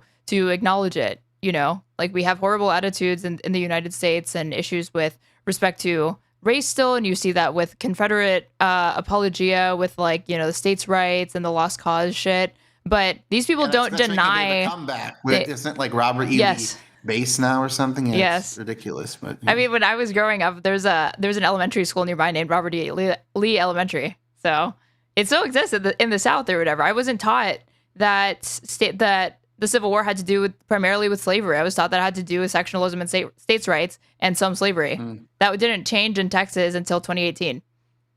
That's when Texas students knew about that. It's the same for Texas students' understanding of Israel-Palestine. They said the reason for the conflict in Texas state curriculum was the Arab rejection of a Jewish state in the Middle East is the reason that birthed the conflict. They don't talk about the Nakba at all. And that only changed recently. But so like if that happens here in the West, in Israel it persists, and when you have this refusal to acknowledge past wrongs, there's not going to be a progression from there that's going to be positive or productive if they can't even get off the ground. Like agree, like yes, the formation of Israel also included the instant problem of creating the Palestinian refugees, and hundreds of thousands of people were expelled. Well, also the problem ultimately is the ideology. It's the foundational ideology of Zionism, and you know I may get some people looking cockeyed at me for saying this, but I don't think that if you look at the original advocates and theoreticians of Zionism, cultural Zionism, the political Zionism against Herzl, is others before him, in you know different conceptions of it, but like the Jewish state, I don't think these guys were. If you look at the context in which they live, I don't think they were particularly wicked or no. Herzl was inspired by like the Dreyfus affair. That's part of the motivation. It's not the main motivation. And that's one of them. These guys, you know, they either ignored the indigenous population, or they said, you know, there'll be a minority with equal rights. So it's kind of a 19th century liberalism, right? It wasn't until you had like revisionist Zionists like Jabotinsky where they started to acknowledge like there's going to be resistance from this population. We have to do it.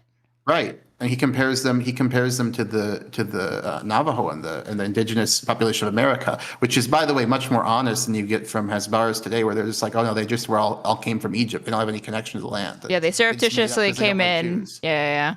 And called themselves Palestinians, but that wasn't true. That wasn't a real identity, or it was. There's an overemphasis on like, well, that was British mandate Palestine. There was not really a Palestinian identity. Like these types of things are right, seeing like a resurgence. They don't understand how identity forms. I mean, Italians didn't call themselves Italian until the 19th century. Germans didn't call themselves German until the 19th century. Right. I mean, people were there. There were Palestinian villages and cultures and whatnot. Italians and Germans aren't indigenous to their respective countries. The Palestinian identity begins maybe a generation later than becomes mainstream, rather, maybe a generation or generation and a half later than the Italian identity. Doesn't mean it was fake. You had people identifying with their cities and communities and tribes and so on before that. So it's not as if they didn't identify with areas in what we now call Palestine. They did, right? They identified as, you're from Nablus, you're from Al-Quds, Jerusalem, etc. So they're the indigenous population. And I think there may be some insecurity on the Israeli side because, really, the 2,000 years thing is tenuous. Let's be honest. I mean, I've got. How do you mean the 2,000 years thing? Well, that their ancestry dates back to that point. Yeah, that's to me they don't really take that seriously because you can't get DNA tests are basically illegal in Israel.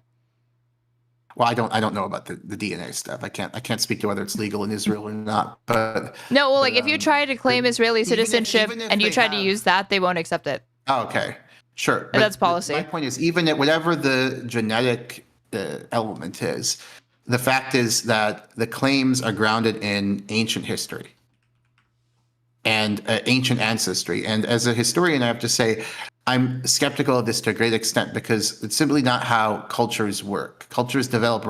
All peoples have their narratives about how we've been the same since time immemorial. So it's not unique to the Israelis by any means. This is what Palestinians do, Germans do, everyone does it. But this is not how culture works. You don't have a fixed, coherent cultural continuity for thousands of years. Just isn't how things work. Peoples create that because the notion of a peoplehood that is intrinsic and primordial and has existed since time immemorial is psychologically attractive to people and also is socially useful for nation building. But regardless, let Israelis have their national myths. It would be fine if not for the fact that this is calling the West Bank Judea and Samaria, for example, that is used for ethnic cleansing and now has been used for genocide. So these national myths do have to be challenged. And again, it's not. I don't accept the framing that this is anti-Semitism. I mean, genuine anti-Semitism is inhuman. It's one of the most dangerous forms of racism because it quickly becomes not just something that's vulgar and cruel, but something that's violent. Right? It's not a bigotry that can be moderated. Really, it's obsessional and extreme. But we also have to say no. This is not anti-Semitism. This critique we're making, right? Well, and this is what I wanted to read. This was Ehud Olmer on Israel's catastrophic war on Gaza. I was interviewed by Ezra Klein a few days ago, 10 days ago, and Ezra Klein says, and that seems dangerous in the short term too. And he says, Olmer says, I hope you don't forget that Naftali Bennett was the executive director of the regional municipalities of the West Bank. He was at the core, at the center of all these settlement movements. He was the representative and chief of staff and so on. So yes, look, it's very hard for the Israelis to overcome in generations the obsessions of being victims of hatred. We so much fell in love with the status of being the underdog, the victim of hatred, of anti-Semitism, of discrimination, of segregation, of whatever, that we fall into this every possible occasion that we have. And it's so easy for so many among us to say, okay, what do they want from us? Don't we have a right to defend ourselves after what they did on the 7th of October? So now we're defending ourselves. But when we defend ourselves, they hate us, they attack us, and they write against us and whatnot. But this is part of the emotional immaturity which has characterized the state of Israel since its proclamation. Also because we've had so many different occasions in which we could argue that when we were ready for compromise, the other side was not. And as a result of it, we were dragged into these endless wars when it could have been resolved. And these are former respected Israeli statesmen that are willing to have these frank criticisms of Israeli societies. And you could not in good faith say that these are secret anti-Semites. These are people that with a nefarious agenda that are attempting to, use human rights or Palestinian suffering as a cloak for anti-Semitism or any of that these are good faith criticisms and accurate and they are not exclusive to Israel because you had even in I don't know if you remember this in 2012, point of contention between Obama and Mitt Romney on the campaign trail is that Mitt Romney accused Obama of going on an apology tour because he was going to countries that we've had previous tensions with. And he never once apologized. It was not an apology tour. That was just the pejorative for it. But there was acknowledgement of those past tensions and those that have existed between our country and theirs. And this was something that was shunned. But you can't say that there wasn't at least a political party that's willing to do it if you have the head of state and the head of the Democratic Party that's willing to do it. And then you have opposition from the other side. But in Israel, it's no, there's not one party that's acknowledging the Nakba or these historical atrocities or the complicity. and then another party or whatever. It's like it's these small differences between how the war ought to be conducted, you know? Yeah, in general, there isn't a robust moralizing debate on the, and there isn't. The problem is you just don't have concern, and other polls show this. It just isn't concern for Palestinian suffering in Gaza.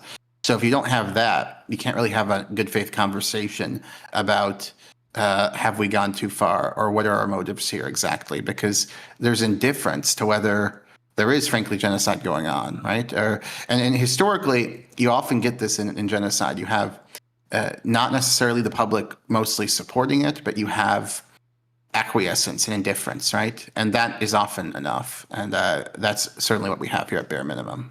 Yeah.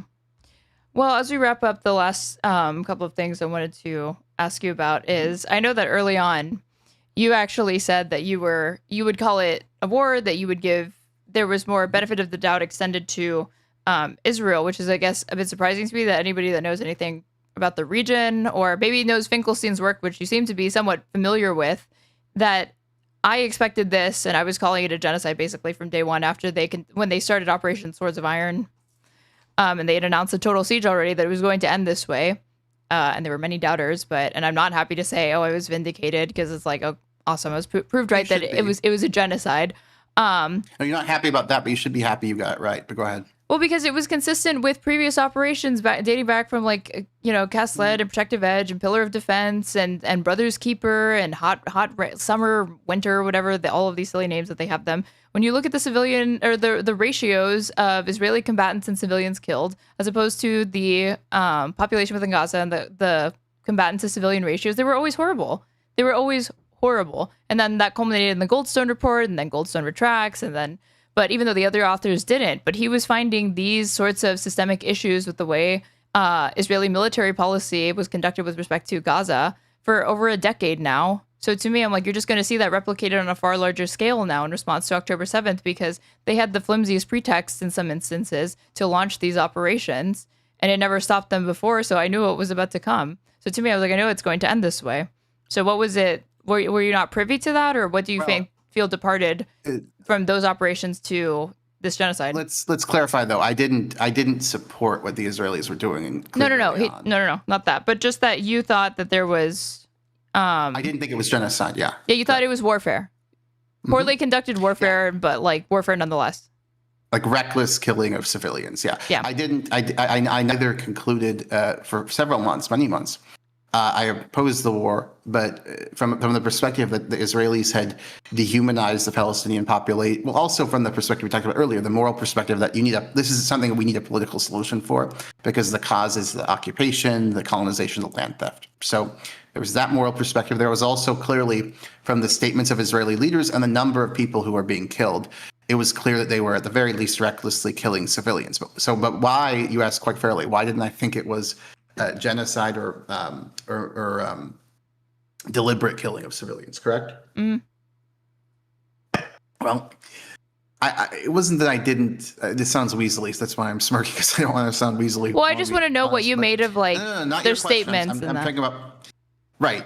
So it wasn't that I thought this was impossible, but I wasn't convinced. And I was trying to adopt a high bar of evidence for these horrible accusations, which I now join you in making against the Israelis.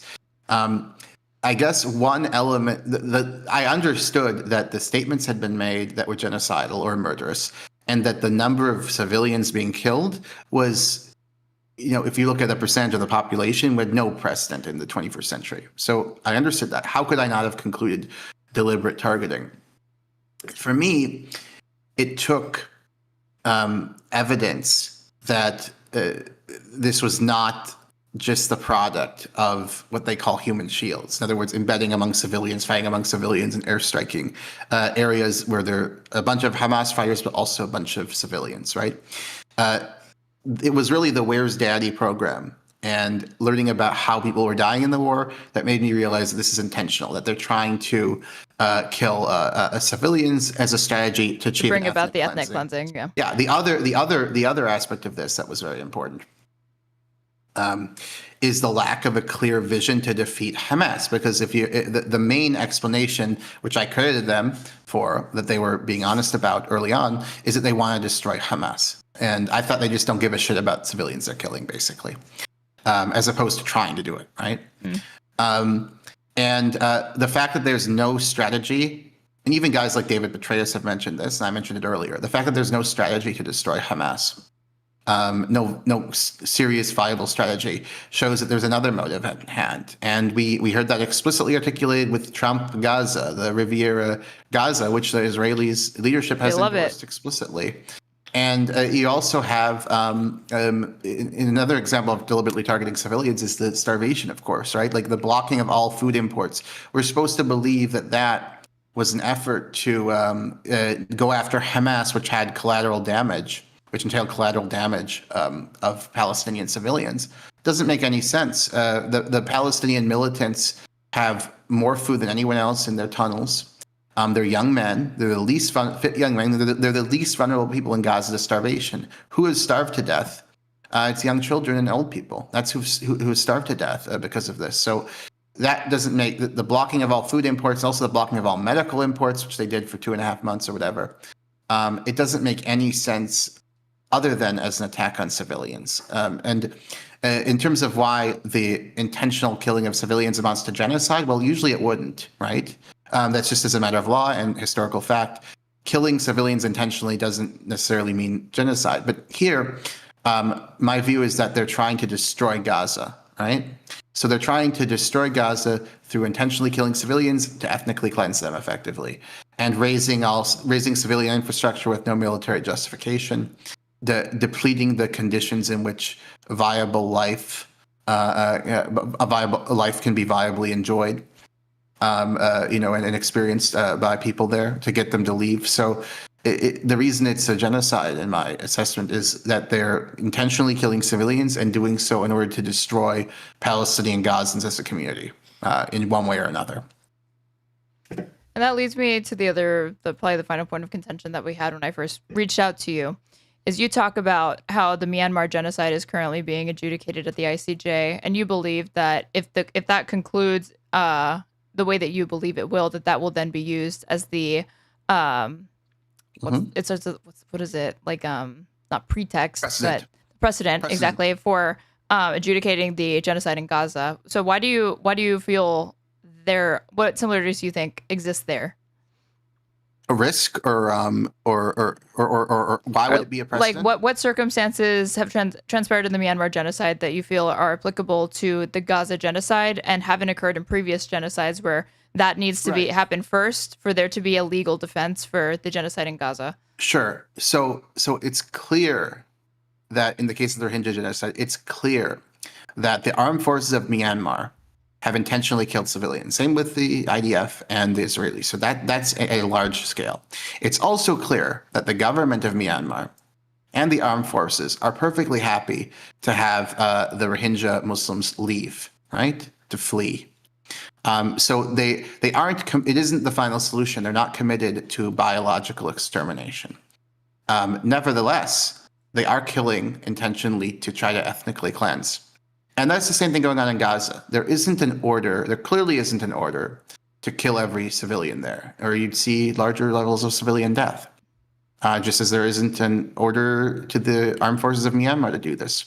But there are, we mentioned the starvation strategy, the free fire zones, the Where's Daddy program. There are specific policies that amount to murder under the laws of war.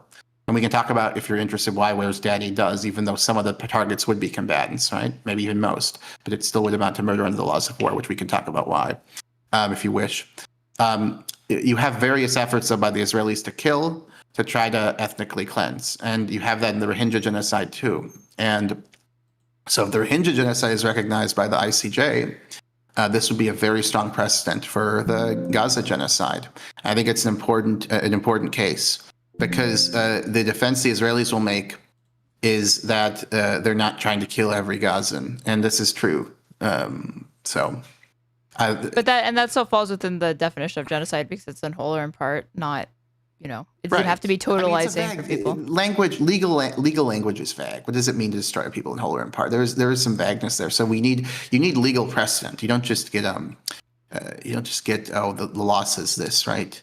And unfortunately, the ICJ's precedent regarding the Bosnian genocide. That's what I was going to say. What That's Srebrenica. They only recognized Srebrenica. They did not recognize. So they found that in Bosnia, and I call it the Bosnian genocide, and I think most academics would, frankly. As a whole, like in the siege of Sarajevo, for example, they were clearly policies aimed at killing some civilians to try to ethnically cleanse a larger number, right? So you have intentional, large-scale killing of civilians to try to ethnically cleanse. And they didn't find that to be genocide because the motive was ethnic cleansing, right? They only found Srebrenica to be genocide, where you literally killed all the men and older boys in a community. In a summary execution and mass graves and stuff. Yeah, they only found that to be genocide. So the precedent for Bosnia is not good for the genocide in Gaza, but I think that precedent is really. But it sounds so similar to me. Don't you see like this? Because they also had these mitigating circumstances but they were just trying to get militants or whatever. They weren't really trying to exterminate the whole population. Sure, but Bosnia not being recognized as a whole, when it's a very similar case to Gaza. Leave aside Srebrenica. The rest of Bosnia is analogous in its fact pattern to Gaza. You have clearly intentionally killing civilians to try to ethnically cleanse them. Yet that is not recognized as genocide. They say because the motive was that they acknowledged that there was deliberate killing of civilians. They didn't. That was not disputed.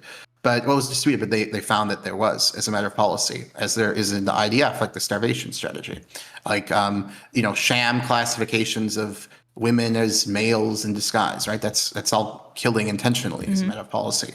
But the problem is that the Bosnian genocide case did not find that anything other than Srebrenica was genocide, because even though the motive, even though there was killing, the motive was ethnic cleansing. Whereas Srebrenica, they wanted to basically kill all the men in this and older boys in this city. So. And there was indictments against Serbia, right? But for failing to prevent. Yeah. I believe so. I think that was the extent for it. But yeah, Bosnia itself was not found to have been carrying out the genocide. It was like the Bosnian Serb forces, like specifically. Right, yeah. That may have to do more with evidentiary issues and what they think they can definitely get a conviction on with a beyond reasonable doubt standard than the historical likelihood of some extra of Srebrenica not being, state policy, right? What did you make of the clarification that the ICJ president came out saying that people had misunderstood the ruling and what were your thoughts on that? I don't agree with Finkelstein on this. I think she was being honest. Here's what I mean by that. There were judges on the case. Oh, really quick. Finkelstein has said he's writing a book right now called Gaza's Gravediggers, talking about 4 people in particular that he feels contributed to the manufacturing of consent for this genocide and downplaying Israeli atrocities. And he names the former ICJ president who made this statement as one of them. And maybe I'll change my mind. But my initial impression was her statement is accurate, because what the ICJ found was that the rights of Palestinians under the Genocide Convention were plausibly being violated. And people were like, what the fuck doesn't that mean, plausible genocide? You're just playing semantics. Mm-hmm. Well, there are two ways the Israelis could be violating their rights in this regard. The Palestinians have a right not to be subject to genocide, and they also have a right not to have genocide incited against them. And one of the judges, Judge Nolte, who voted in favor of the decision, a German judge, he said he didn't find genocide to be plausible, but he cited the statements the Israeli officials had made, and he said he found that Israel was violating its duty to not promote genocide or incite genocide to be plausible. So I think that it was an accurate characterization on those grounds, because in other words, it's possible for Israel to lose this case even if the court does not find it committed genocide. And that's with the incitement to genocide. Similarly, it's possible to find that Israel's plausibly violating the Genocide Convention simply because it's failing to prevent incitement and its officials are engaging in it rather than believing that it's actually committing genocide, which I do and you do, but.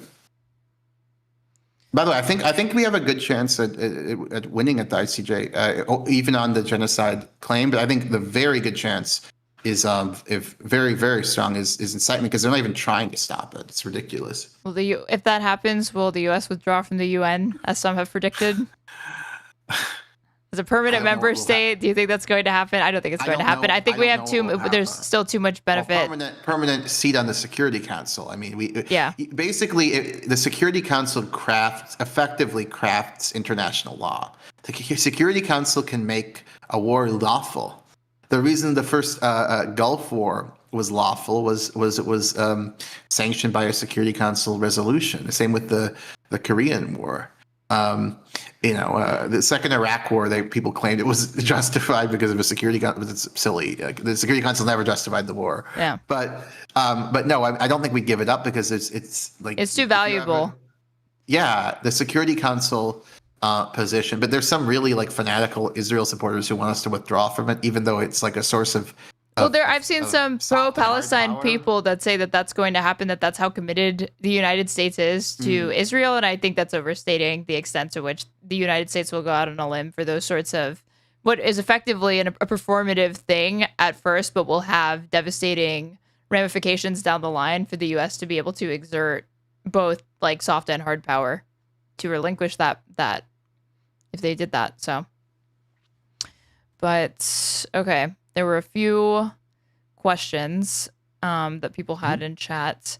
So somebody asked, let me pull it up. I think it was about, let me see. It was about they asked, how concerning is Iran's supply of enriched uranium, and should we let Iran have nukes?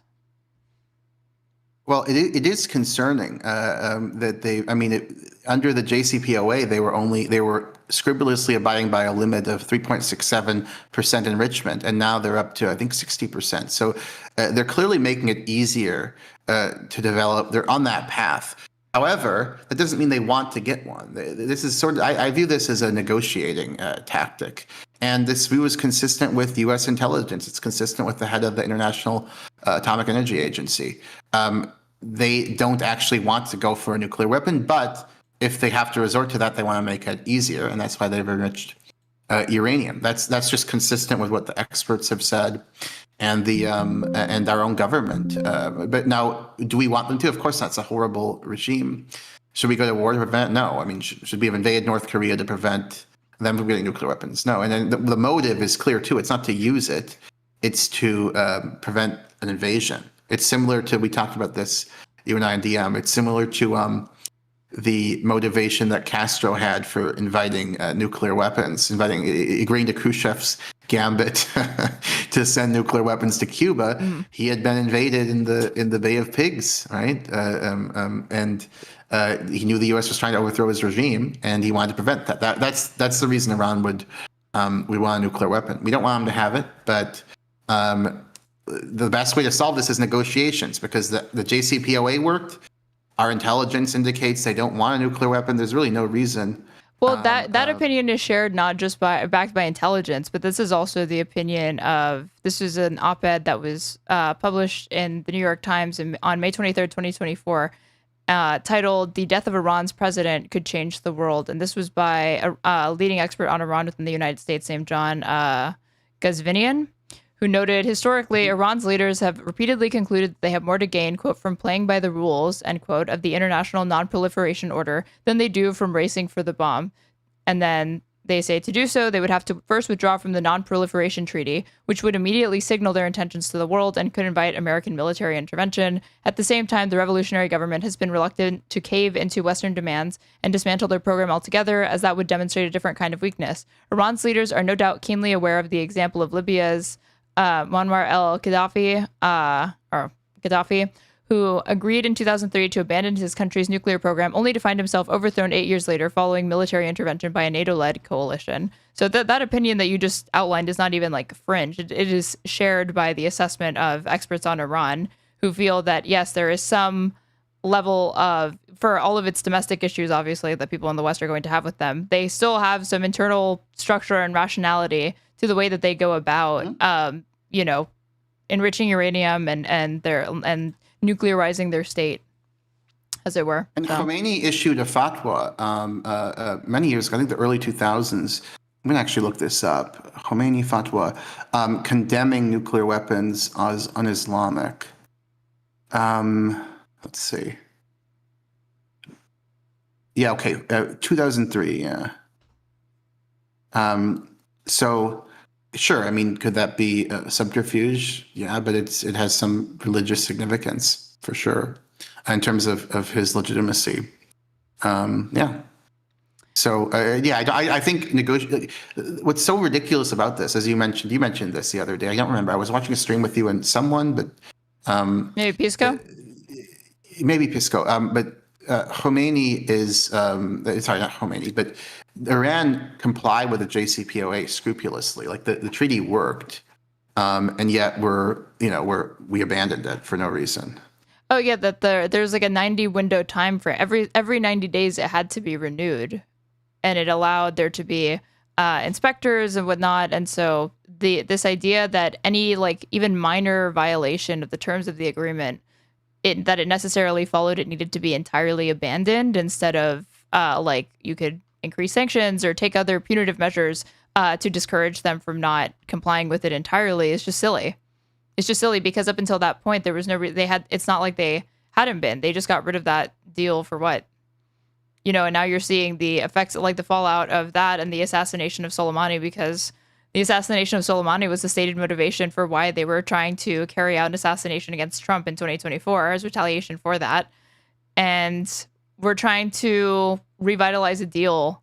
We were trying to get a better version of a deal that was already unprecedented to begin with, because the terms of the JCPOA were extremely favorable to the United States, and we had extracted immense concessions from Iran because they were that desperate to lift the sanctions. Very low enrichment levels, and rigorous enforcement from the inspectors. So I think the fact that Bibi didn't want it shows that he wanted regime change. He wanted a pretext for regime change in a war, because if your concern was nuclearization, the JCPOA is your dream. And then the other question had to do with, I think, was it like continuous? There was one about food. I'll see if I can't find that one. Hold on. What about the food distribution sites and the violence that has been occurring there? So somebody else asked, do you think that a significant amount of the violence has come from Hamas or Israel, or what is the root of the issues there? No, the Israelis are massacring these people going to get aid, and the reason they're doing it is because this is how they've operated throughout the war. If they see large groups of Palestinians together, they just shoot and kill them. I have a dear friend in Gaza who I actually told you about earlier. And her cousin was shot in the head, 15-year-old boy. Now, this is not a family that's pro-Hamas at all. They're anti-Hamas. Shot in the head trying to get aid. So intentionally, right?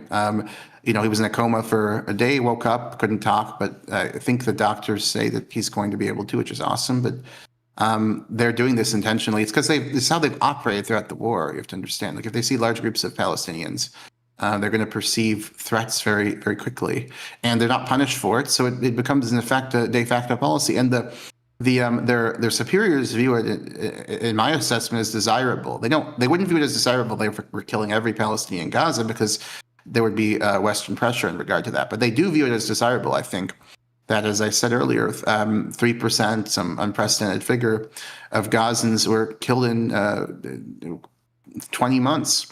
3% in terms of the pre-war population. So they want to run up the score of civilians killed in order to try to create their Trump Gaza, right? Or their ethnically cleansed Gaza. So this is not happenstance. These massacres are happening every day. And what's very sad to me is how we don't have any, there hasn't been a big political recognition. Wait, what exactly are they doing? Why do they keep shooting these unarmed civilians? I mean, you've also had wounds, the wounds of people in hospitals. You can tell by that type of bullets or shrapnel wounds from tanks. You can tell these are Israelis doing it, not Hamas. It's just silly. I mean, it's a lie. So it's unbelievably damning. Yeah, go ahead. Well, there's not this level of I guess the cover used is like, oh, well, there's the fog of war, there's Hamas, but then also people ignore that, like, in response to the Goldstone report, because like Amnesty, Human Rights Watch had all of these comprehensive, independent analyses of these conflicts, and that the crescendo of that obviously is the Goldstone report, where he did find that they were intentionally targeting civilians. And then in response to that, that's when they really started to crack down on journalists and international media and independent ventures into these areas, and like post their, these massacres and whatnot.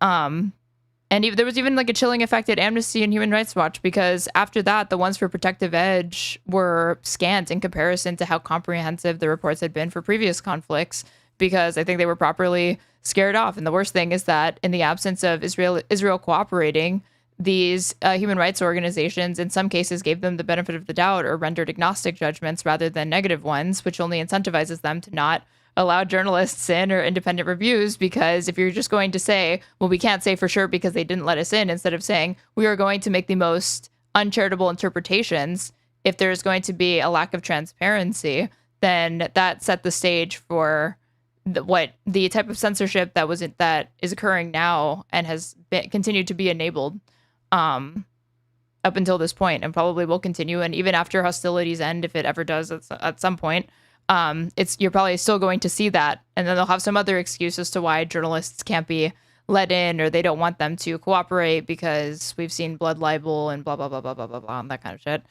But the final one that I saw was, this is a combination of people. So somebody put, there was a debate around continuous combat function, and another chatter was like, isn't operating in civilian buildings, doesn't that count as human shields? What does operating mean for these cases? Because the automated systems are not using what we would think, and they are getting attacked when they're not engaging in military activity. That gets into continuous combat function, but that's another debate that's not clear. But do you have any thoughts on like what constitutes being in and out of continuous combat and whatnot? Yeah.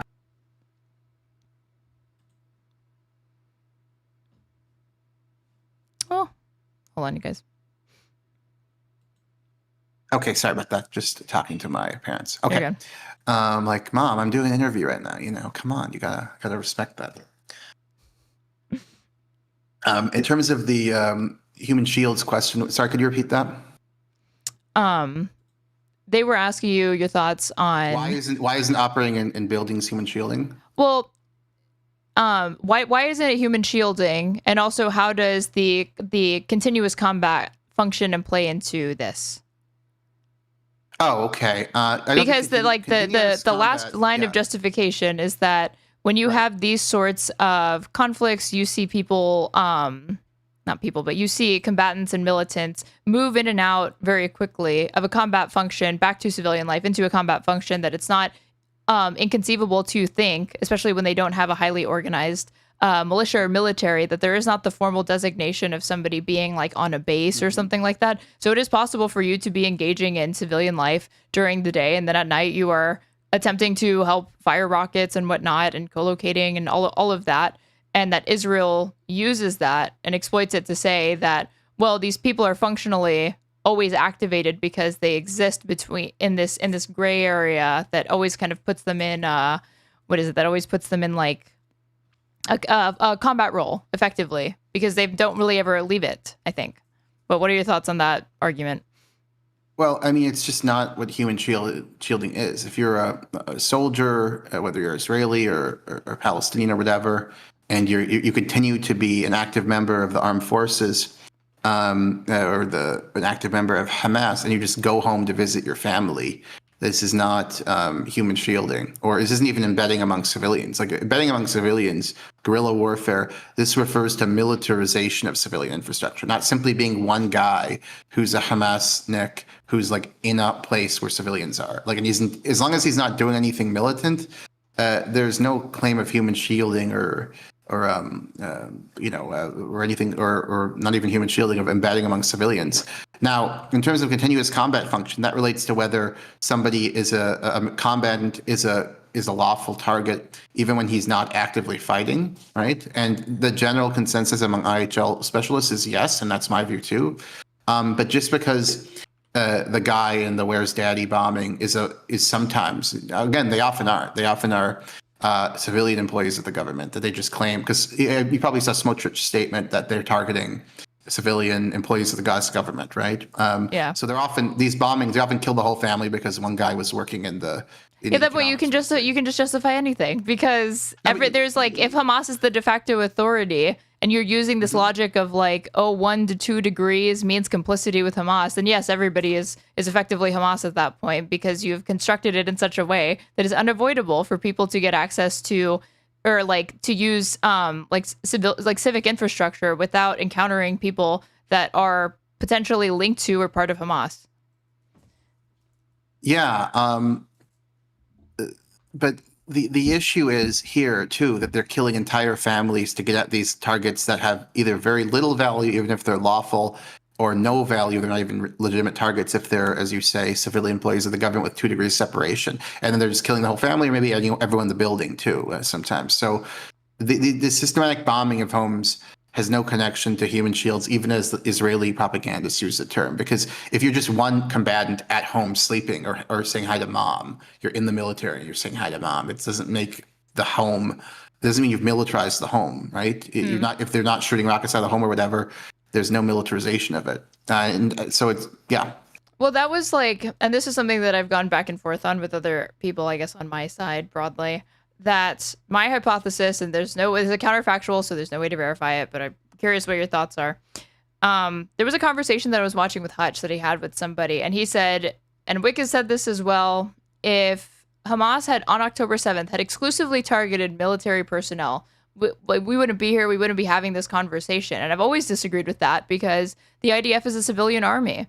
And especially when you see the attitude that they have towards incurring IDF casualties, I feel like it actually would have been more intense had it exclusively been military personnel, for one. And then for two, the immediate pivot would have been, well, it's not fair really that you count them as military personnel because we're conscripted and we don't have a choice. So these people are basically civilians. And so just like that, it would have been, even though they're personnel, they still not, and even though they're active, not even reservists, but they were actively part of the IDF and stationed in different military bases in Israel and near Gaza, you still should not really be, it's still immoral to target them because they're conscripted, and so it wouldn't be fair.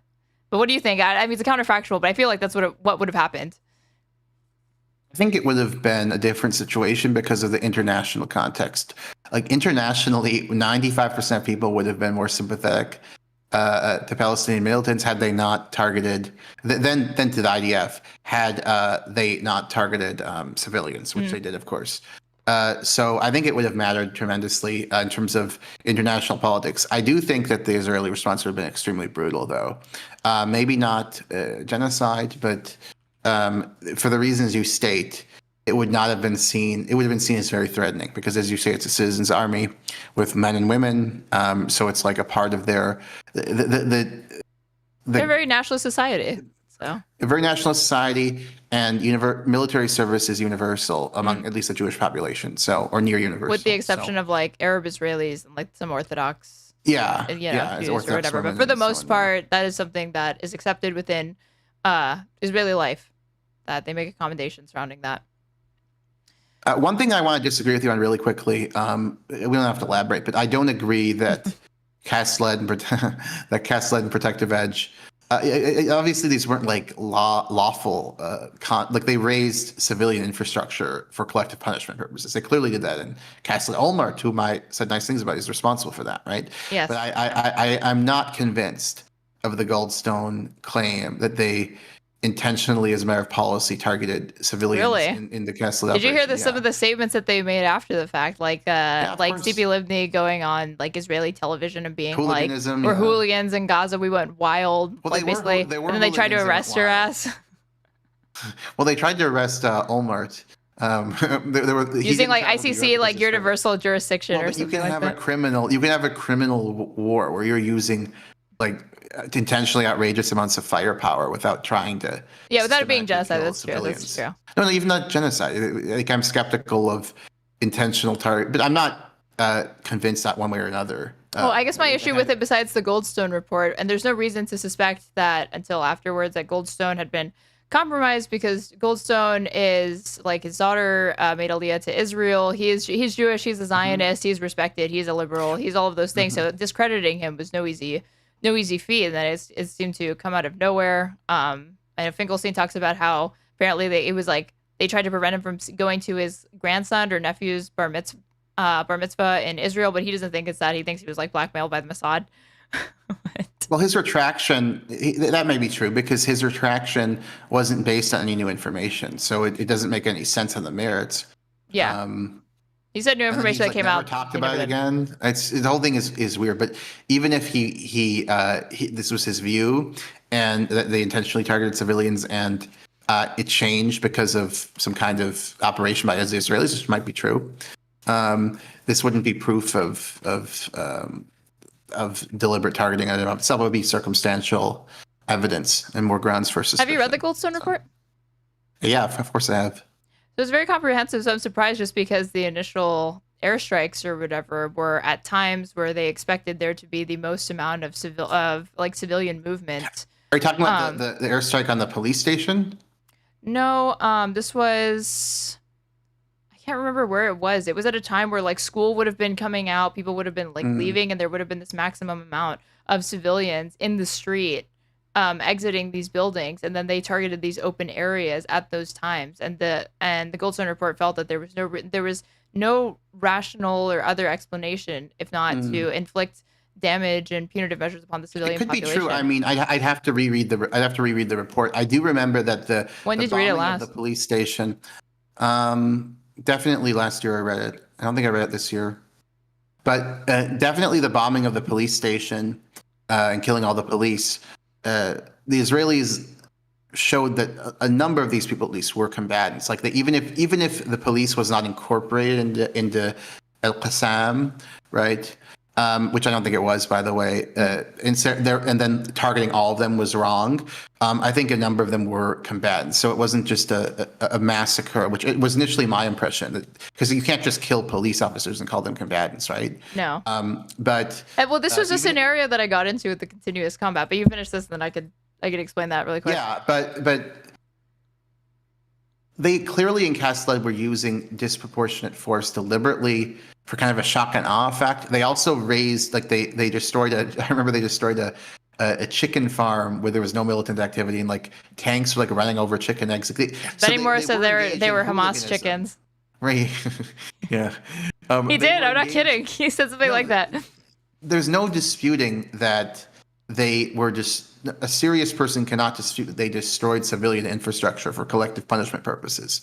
But so I think the evidence is definitely there for that. For killing civilians intentionally, I don't know. I mean, I remember Goldstone talked about too. They do like a double tap where they like bombed they killed ambulance workers who were trying to evacuate. Yes.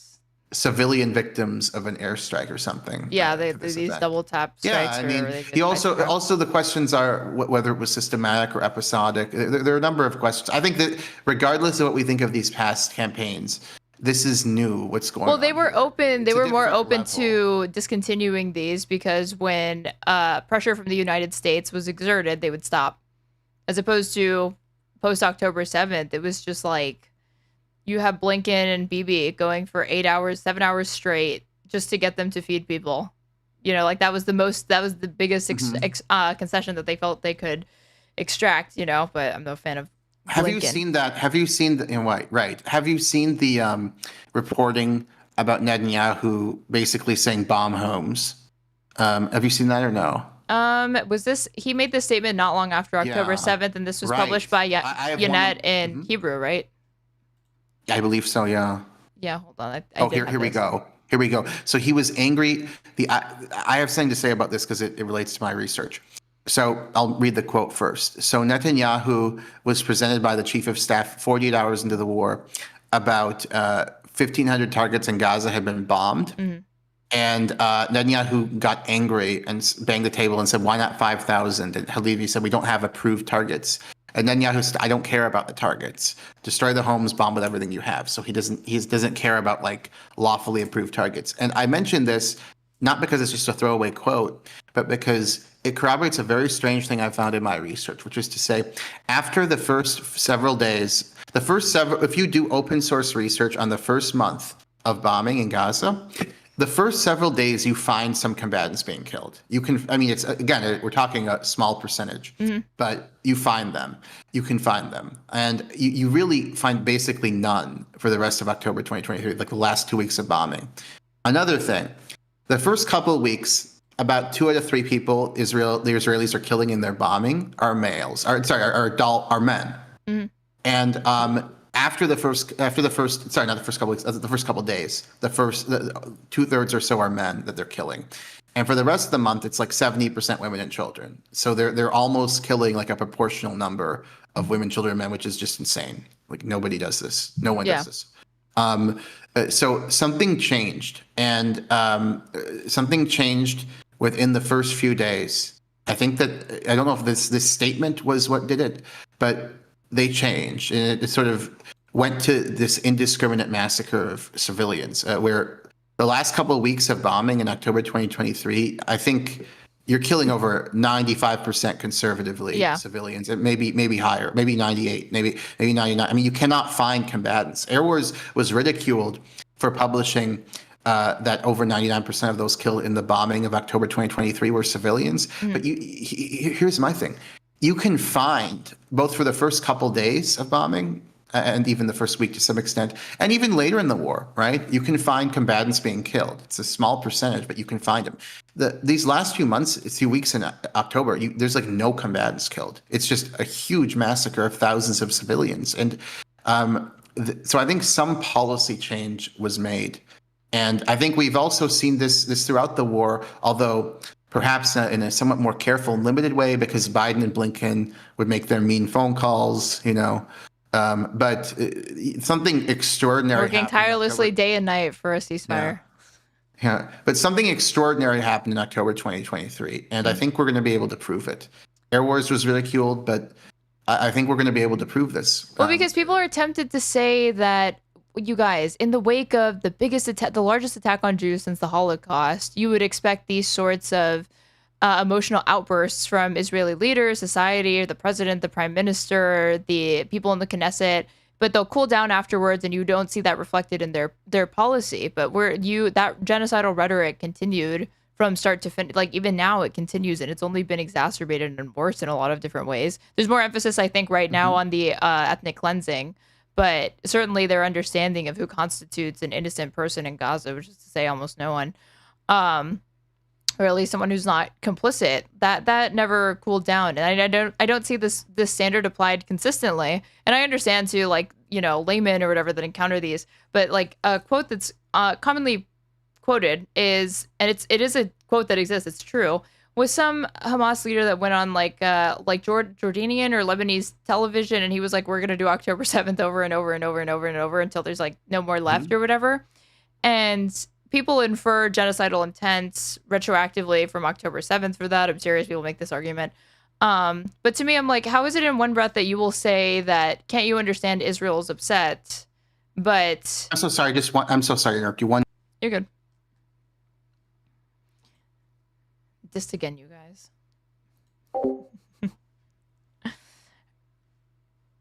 Okay, sorry. You're good? Okay. Yeah. But when it comes to that, no one would ever buy if I tried to downplay or excuse the statements from those Hamas leaders by saying, you have to understand that this was several weeks after October 7th, and look at the destruction in Gaza, that this is just saber rattling. They would dismiss that and say, no, it's indicative of something far more sick and serious going on. And we can see that reflected in the actions and atrocities on October 7th, that there's no reason to suspect that this is them being emotional, not just telling on themselves or saying the quiet part out loud, or what we've always known about them because the charter. But then when it comes to Israeli leadership, you can't point to the punitive nature of the blockade. You can't point to the never-ending occupation. You can't talk about the pogroms in the West Bank. You can't talk about like none of that, or the fact that like the Likud charters or the like nation state law, like all of these different circumstances that existed long before October 7th, to say that with all of that plus their response, you should easily be willing to say that this is genocidal rhetoric. No, they won't do it. Or people are very skeptical for some reason. Yeah, I mean, Of course, I agree with everything you're saying, and I think what's important is to say is the convergence of evidence for genocide, killing civilians, war crimes, and it's not just these statements. So if the statements were one thing, but on the ground you saw, a brutal but pretty conventional air campaign, that would be one thing. But you see, as I say, in October 2023. What I assess is the bloodiest month of bombing, a single month in terms of civilians killed, not even looking at percentages.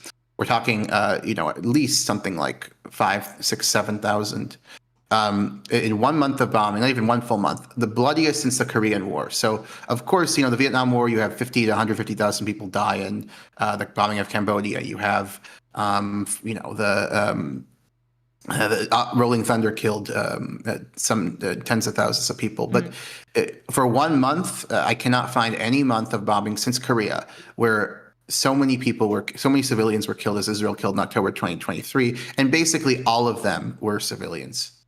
They weren't even killing combatants. So this would have been like the last century, or when was the Korean War? There maybe last 75 years. War was 1950-53. So obviously World War II would be worse. Like you can find many examples that are worse, right? That the Allies did than October 2023 in Gaza. But this would be 75 years. So 72 since the end of the war. But yeah, a very long time. And there's been nothing like this in the 21st century in terms of you can't just look at the raw number. You have to look at what percentage of the population have been killed. I mean, if Syria over the entire war, about the same percentage of the population was killed, the pre-war population, as were killed in Gaza in 20 months. Right? There's been no war since Rwanda where a raw majority of violent fatalities are women and minors, except Gaza. So this is really unprecedented what's going on. And when you take away the potential mitigating excuses or explanations like the human shields thing, or the leaflets or roof knocking, like these sorts of things. But I don't even think they don't even do that in these. They did this in previous operations, but not these. The warnings are one of the arguments for the Israeli, probably the best argument for the Israeli side, but they're not very good because there are two types of warnings. If you tell a whole city to evacuate, go south, that clearly serves a military purpose because it makes it easier for you to isolate and kill the guerrillas. So that doesn't really mean much. Authoritarian regimes do this too. Like Assad did it in Aleppo. So it doesn't mean anything. But what does mean something is if there's a specific warning of like, we're about to bomb your neighborhood or apartment building, the most parsimonious inference of that is it is humanitarian in motivation. Now, however, this is one, very rare in this war to happen. And two, when it has happened, it seems to have been ad hoc operations. So there have been these specific warnings, right?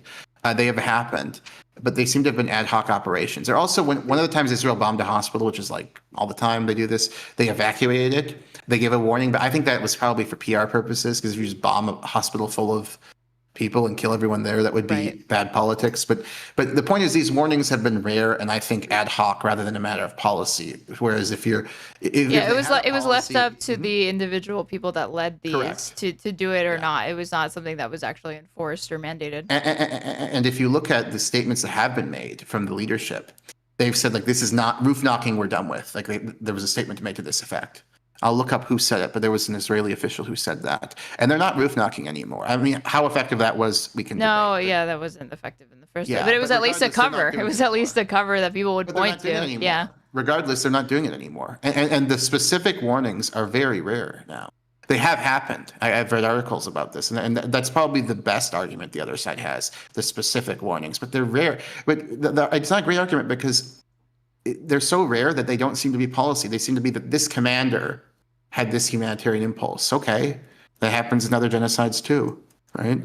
Not every person in the IDF is a sociopath. Yeah, they gave them some food, But the mass warnings are clearly not humanitarian. They have obvious military motivation. Well, people would see this if it were any other if it were Russia. Yeah. If Russia were saying, the Ukrainians that don't leave this area, it's going to be a free fire zone in 24 hours, get out or we're killing you. People would be like, you can't fucking do that. If that's not really an evacuation if you have to do it at the end of the gun. And if they stay, you don't get to just kill them. Correct. And if the Russians were doing I don't want to speak too glibly on this because they've done horrible things in Ukraine, but let's say the Russians were doing "Where's Daddy?" The systematically bombing homes and killing everyone in there, where they think one Hamasnik is potentially, and maybe it's a civilian employee of the government. Everyone would call that murder. There would be no hesitance. Well, Biden called it a genocide. Yeah, they call it genocide. He was willing to call it genocide in Ukraine, and I think yeah, exactly. Yeah, so, but there's a reticence here in this instance. Surely, yeah. Okay, so exactly. A senior Israeli official stated that the practice would no longer be the norm. It doesn't state who, but this was on 9 October 2023. So there you go. I mean, they moved away from specific warnings as a policy, and also the collateral damage standards were just cartoonishly high, and we're not. It doesn't even seem we're even those are really high standards, like 20 civilians can be killed per one alleged combatant, were even like seriously enforced. They seem more nominal than that, at least in October 2023. So yeah, I mean, they're clearly purposely targeting civilians, and there's a reason for it. They want to achieve demoralize the population, so they leave. Yeah, exactly. Or to demoralize them to overthrow Hamas. There could be other motives in addition, although they're clearly hoping they'll leave. Well, now they're funding ISIS-affiliated criminal gangs in Gaza to provoke tensions between Hamas and other groups. I have to do more research about these groups, but they're clearly criminals in the strip. So this was reported by, I think, the Times of Israel. There was an opposing, like somebody in like, basically, doesn't Israel actually have a Democratic Party or a Democrat Party, something like that? There was an opposing. Lieberman. Yeah, he said he accused Bibi of doing this, and the only statement that Bibi's office made is, "We're exploring a range of strategies to bring about the destruction of Hamas," or something like that. They didn't deny it. Like, is that a conscious affirmation of it or whatever? It's getting pretty close to it, because you have every incentive to say, no, we're not funding ISIS gangs in this region. Well, they're definitely a mafioso, even if they're not ISIS. So, like, yeah. But yeah, that's why this whole Hamas equals ISIS thing, to me, like, that comparison has always not been apt and is incredibly sloppy. But now, if that actually takes hold in the Gaza Strip, I'd like to see the people that were saying that honestly tell me to my face, yes, ISIS is preferable to Hamas. Like, really? You're really going to argue this? Yeah, these people that behead people that have the wrong last names? These guys haven't even Islamized the legal system in this teeny strip of land that they've had total control over for 17 years. They're infidels. Right, yeah. Well, that's what ISIS calls them. Yes, they do. That's why they don't like them. They do. But think about how it's actually kind of funny. It's something you could make fun of Hamas for. So we're a tough guy, Muslim brotherhood. And you can't even, in like this teeny, is like the size of Manhattan, this teeny strip of land. Like, you still have applied secular criminal law for 17 years. They apply religious personal status law. Yeah, like, why are your women uncovered? PA. Yeah, exactly. Or women are like have Instagrams, and you participated in an election. You're not supposed to have elections. They're not even supposed to have entertainment. Like that. Like they have co-ed schools. Like, none of that makes sense, because it's like, or like all of that is like, you can't even say that there's some sort of practical reason. And it's like, no, Hamas has always known that they have never been popular or favorable within Gaza. They've always kind of been basically the drain the swamp alternative to the fucking PA. And to the extent that Palestinians in Gaza were willing to support them or throw their support behind them, it was more of a protest vote and a fuck you to the PA and Fatah, as opposed to an actual embrace of Hamas's agenda or their politics. So they've always had a tenuous relationship with that, and I think that they didn't try to push it. And you also see that reflected with their the crackdowns on the protests has not been as stark as what you would expect from the previous repression that there are instances of Hamas doing within the Strip, as far as people openly criticizing them. Well, I would differentiate 2 points. So ideologically, they're obviously, I mean, it's just ludicrous to compare them in terms of their theological commitments, which are very idiosyncratic, by the way. People have different views in that group. Hamas? Yeah. Yeah, I mean, this has been noted by the Brookings Institute. The extent to which they've moderated in different ways over the years. It's not something controversial. It's not just moderation. There is some of that too, but it's also that they're idiosyncratic. They're people who are hardcore Islamist, and they're people who are more pragmatic, more pragmatically oriented. But the result has been that you don't have you have some level of it, but it's weak Islamization of Gaza since they took over. The big thing is they have not applied, like, for example, under traditional Islamic law like fiqh, you have to cut off the hands of thieves under certain conditions. They're not applying that. They're not applying. They're not applying the criminal law of Islamic law. They're not, and they're applying the PA law for 17 years, and they're also allowing things like co-ed schools. So it's kind of. I don't want to say it's symbolic because there are definitely ideological Islamists in that group, and that's its origins, right? It comes out of the Ikhwan, the Muslim Brotherhood. So it definitely has Islamist aspirations ideologues. and roots. I don't deny that, If you're really not going to impose it on Gaza in That's the 17 thing. years, like, And then- can you even be called that? Well, can I mean, you? And then you're comparing it to a group that explicitly wants this is like to establish a global caliphate, and it's like, dude, they can't even get the Gaza caliphate off the ground. Like they're not. Yeah. The global caliphate's not coming anytime soon. It's not happening. Because again, there are practical ways that they could implement some of those things, and they choose not to. Right. It's not to say again Hamas is good guys or whatever. It's just to argue like it's a joke to think that they are truly as committed to the religious aspect of this organization as people like to state. But I don't see that come through in I mean, it is when kind you of look at their funny governance. It is kind of funny to think of like Sinwar like a mile away from a co-ed high school and doing nothing about it. I mean, that is kind of humorous. The one point I make though is just because their commitment to Islamism is actually open to a serious question, I think, despite their origins as an Islamist group. And the fact that they definitely have ideologues in there who are committed Islamists. But the other thing that can't be dismissed is that they are a brutal group. They're willing to kill and torture dissidents, but that doesn't mean that they're theologically akin to ISIS or ideologically akin to ISIS. And ideology matters. Well, right? they're also collaborators with secular organizations because on October 7th they were Hamas. It was a Hamas-led attack, but there were other Palestinian militant factions that engaged in October 7th that are not Islam. I don't see ISIS compromising on that personally, and Hamas obviously did to accomplish that attack. I don't know how many PFLP people are left, but they're technically Marxist-Leninists, right? Yeah. So I mean, but there are probably not many of them left. I guess the sons of like Arafat or whatever, because Arafat wasn't he also like secular Arab nationalism? He was also a socialist, so he says. Well, the formulation he called for was a secular democratic state. That's what he publicly advocated. Now, people like Benny Morris would say, "Oh, you have to be suspicious of him. He was actually an Islamist." And Morris thinks everyone's an Islamist now, post Second Intifada. But Arafat is so he is so funny. There's like an article from where he's talking to like I think this is post Oslo where Arafat's trying to pretend like he doesn't understand what they're saying in English. And he's like that he didn't know what they were saying and then immediately folded when he realized he couldn't pull it off. That's hilarious. There's an interview between Arafat and the then Coptic Pope during the Oslo period, which is really fun because like Arafat's trying to be diplomatic, but he can't help but being mean to Israel. Because this is like Oslo peak. Yeah. Peak hope, and he's like, actually, they don't really speak a Semitic language. Like, it was invented in Europe. It's like, bro, you gotta try harder. Well, every now and then they wild out. Like, so Abbas's thesis was literally on Holocaust revisionism or whatever. Outright denial, because he was like, it's the greatest lie ever told type shit. And that's like, that literally made it into the thesis. And a couple of years ago, he he went crazy at like the UN, saying a bunch of anti-Semitic shit out of nowhere.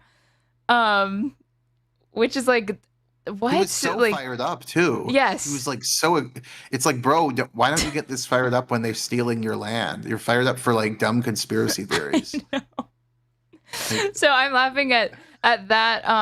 I also had some concern troll a couple of weeks ago in my I really do find the discussions of a one state versus two state. It's a futile conversation to have right now during an ongoing genocide. It's like we're just LARPing and playing Risk if we're gonna actually try to have a serious conversation about what's it gonna look like. It's like, dude, it would have been unserious to have that conversation as anything other than just an intellectual exercise before October 7th. Now it's not even that. Now it's just a joke.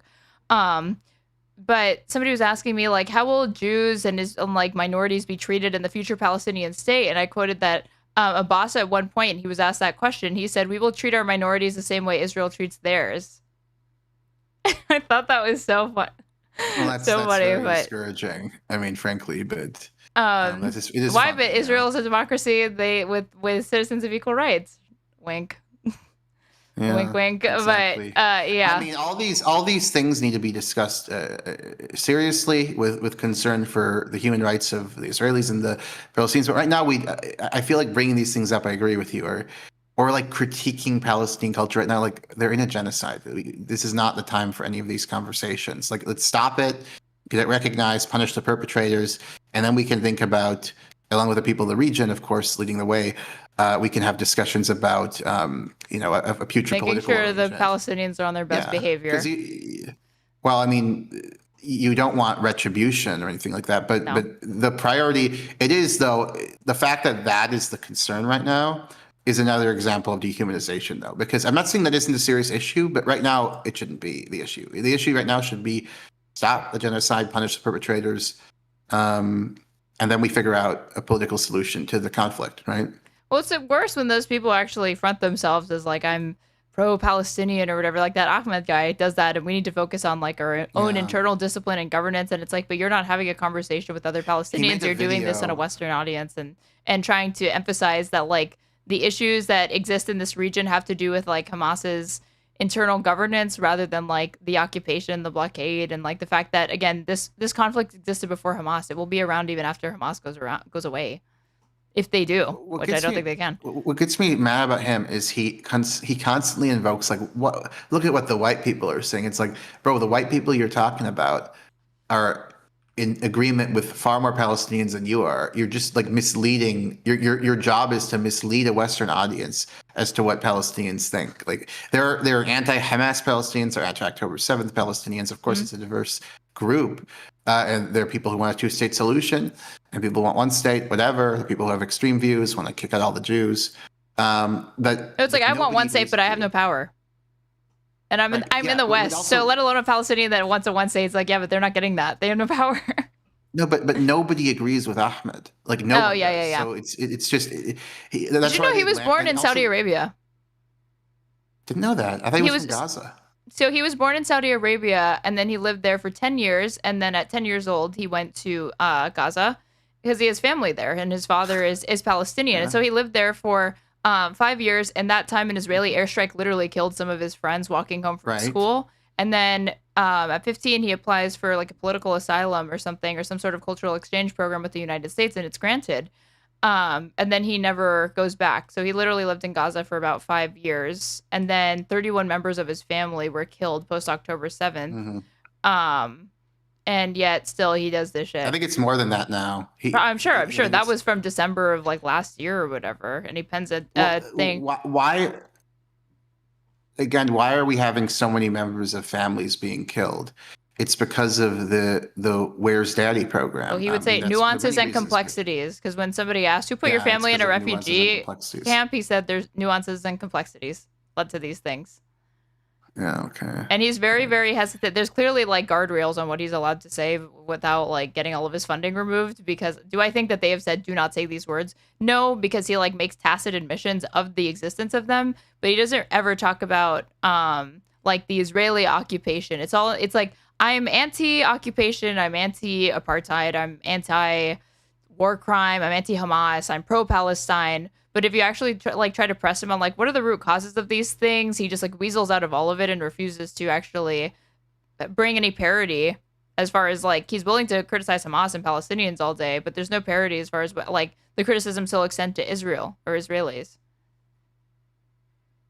Yeah, of course I agree. And also the premise that the Atlantic Council is going to lead a grassroots movement of Palestinians. Also, I'm not trying to say he's not Palestinian because he wasn't born there. Yeah, it's not that. So he's Palestinian. I'm just saying that like I think people think that he was until age 15 he was in Gaza, but it was only for 5 years. Right. And the idea that the Atlantic Council is the hotbed of Palestinian nationalism is yeah, okay, dude. Is you so and Howdy Hamza or whatever. Yeah, that is that guy. But he was actually tortured by Hamas, so I actually think that there's something there's something more genuine. He's not affiliated with I don't think formally affiliated with a council, but I was like, what else has he said about this conflict? And he goes on the only other thing that I could see is he goes on Andrew Cuomo to say that the college protests are bad. And I'm like, okay, dude. Okay. Yeah, Ahmed also is like really, really exercised over from the river to the. I mean, it's just. I don't understand if this is a lack of ability to handle moral priorities or. No, it's money, baby. Yeah, I suppose it's most likely because the idea that he's really, if you're counter-signaling the protests, other than in extreme cases, like if a protest is anti-Semitic, yeah, we should condemn it, right? But if you're counter-signaling the protesters because they're too edgy, let's say, or they are anti-American or they're leftist, we need these protests. We need people to get attention on the issue. The public isn't going to like them. They didn't like the Vietnam War protesters. And that's because they were arguing for American soldiers to come home in Vietnam. With this, it's an even harder ask because that we don't have that sort of stake in this particular one. So you're talking about it's a more abstract thing to Americans, but even though we're funding it all, but like you don't, it's like all these blank checks and all these weapons transfers, but that's not the same as people coming home in body bags that you can point to is like, do you want this? You know, because what you have to point to is, do you want those kids dead? And people just kind of shrug. They're like, no, but what can we do?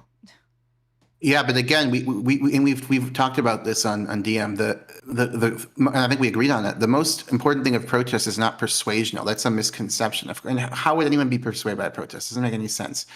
It's to basically get the attention of people. It's to disrupt. That's very important. True. It's also to get people's attention and to get in the news.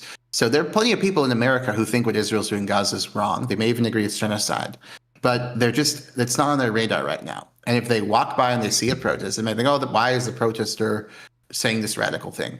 But it's going to get the issue on their mind. And that's one of the reasons why protest is effective. And it should continue. I mean, they've done a good job, though, these people like Bill Ackman and others in stopping the protest movement. I mean, it's been highly effective, highly effective. So I don't know what we're going to do about that. But, well, I mean, it would be like if somebody was like, I'm a Ukrainian peace activist. I'm anti-Russia. I'm pro-Ukraine. And then they do a jubilee saying Ukrainians need to address their anti-Semitism and the neo-Nazism that exists within Azov Battalion or whatever the fuck. Yeah, or like making all these videos about Stepan Bandera. Yeah, I agree. Some of there was horrific, but you're counter-signaling your people. If it comes up, you should say it's fucked up that a lot of Ukrainians admire Bandera for this and that reason. You should. I'm not saying you shouldn't say that. But if that was like your chief content. Yeah, what message? The admiration of Stepan Bandera is offensive to Russians. Your priorities are out of whack. If that's what's on the agenda or you're in bad faith, or both. Yeah. But on Ahmed, okay, so he penned this opinion post or opinion piece for the Jerusalem Post in May 23, 2017. Okay, by Ahmed Al-Khatib. And it's called A Failed Trip to Jerusalem. And he announced on Facebook, like, I'm going to Tel Aviv or whatever, or Jerusalem, and people were upset. And then he says, after he gets backlash on Facebook from people being like, you shouldn't go, he puts, unfortunately, what followed was more agony and disappointment. Upon landing at Ben Gurion Airport, my U.S. passport was taken away at the border control booth while I was instructed to sit in a holding area. After a lengthy wait, I was directed into a room where I was asked numerous questions about my family background, family members' names, places of residence, and other details. Though I had expected some degree of questioning, the type of questions was alarming and that they were strictly focused on my background as someone from Gaza. Despite the fact that I hadn't been in this trip for 12 years, I knew that something unpleasant had commenced. After answering all the questions, I was sent to another room with 3 officers who gave me a terrible piece of news. You will not be admitted into Israel because you have a Palestinian ID number. I argued vociferously that as a U.S. citizen through political asylum, I had essentially given up my Palestinian citizenship and that I did not hold any official status in the territories, despite repeated offers to show documentation, including my communications with the Israeli consulate in San Francisco. The border control officers were not interested and said that I need a special permit to enter through Israel through Ben Gurion Airport. One officer said that she checked with the army, which told her I was not to be admitted without a special permit. Can we generate the permit now? I pleaded, to no avail. The officers pulled up a program on their computer, all in Hebrew, and showed me a picture of myself from when I was a child. This is me in my early teens, I said. What's your point? As far as Israeli databases were concerned, I was still, quote, an active Palestinian citizen and would be treated accordingly. This was despite my new citizenship and my lack of documents pertaining to my previous citizenship. No passport, no ID card. I offered to put down a $3,000 security deposit and showed thousands of dollars of hotel and tour reservations in Israel, but I was still told no. I asked if it would be possible to be routed through Jordan. The answer was predictably no. And it goes on to talk about this humiliating experience. And this guy, again, has only doubled down on his shilling for this. Like, shilling in the sense that you are helping advance of like an pro-Israel agenda by working with the Atlantic Council and realigning for Palestine in the way that you do, bro. Yeah, I mean, the activism right now should be the core message, of course, like the fact finding, making sure we're accurate, that we're not. It's possible even in a genocide to exaggerate this or that claim, right? It's possible, and it happens from our side. Fact finding should be rigorous and complex, as it always is. But the core message needs to be simple right now. It isn't like, okay, we need to do an extensive critique of the culture of the people being subject to a genocide and ethnic cleansing now. And we also need to do a critique of the student protesters saying from the river to the sea. Like, he made a whole video about this for the Atlantic Council about how this is divisive. We need protesting a genocide needs to be inclusive of people who are for the genocide. Yeah, okay. We need to talk about like college campus anti-Semitism, which is going to include things like somebody had to witness somebody saying free Palestine and they were offended or whatever. But that does lead me with respect to being honest about our own side.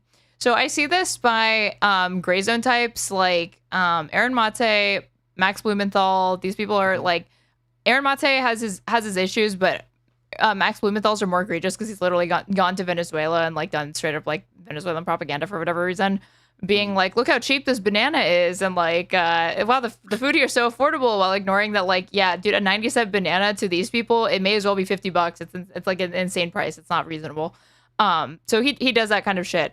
And they also, Aaron Mate has gone on Piers Morgan, and he's like, I acknowledge that atrocities occurred. And then he talks about the Hannibal Directive, and they're convinced that like a very significant amount of death that occurred on October 7th happened at the hand of Israel open firing. And they point to articles in Haaretz that were in Hebrew that revealed that, like, yes, there were people in October 7th. This was before the Hannibal Directive had been confirmed as being used by the New York Times expose. But the New York Times only found like 12 people that they could confirm were victims of that. But there are people that are convinced that like any day now, even though there have already been human rights reports compiled and made with respect to atrocities on October 7th produced by Amnesty, the UN, and Human Rights Watch, that more evidence is going to come to light that's really going to make people see that actually Israel was responsible for it. Aaron Mate is like one of these people holding out for it. And I'm like, I'm not seeing it, guys. Like, I just don't think that would be out already, you know?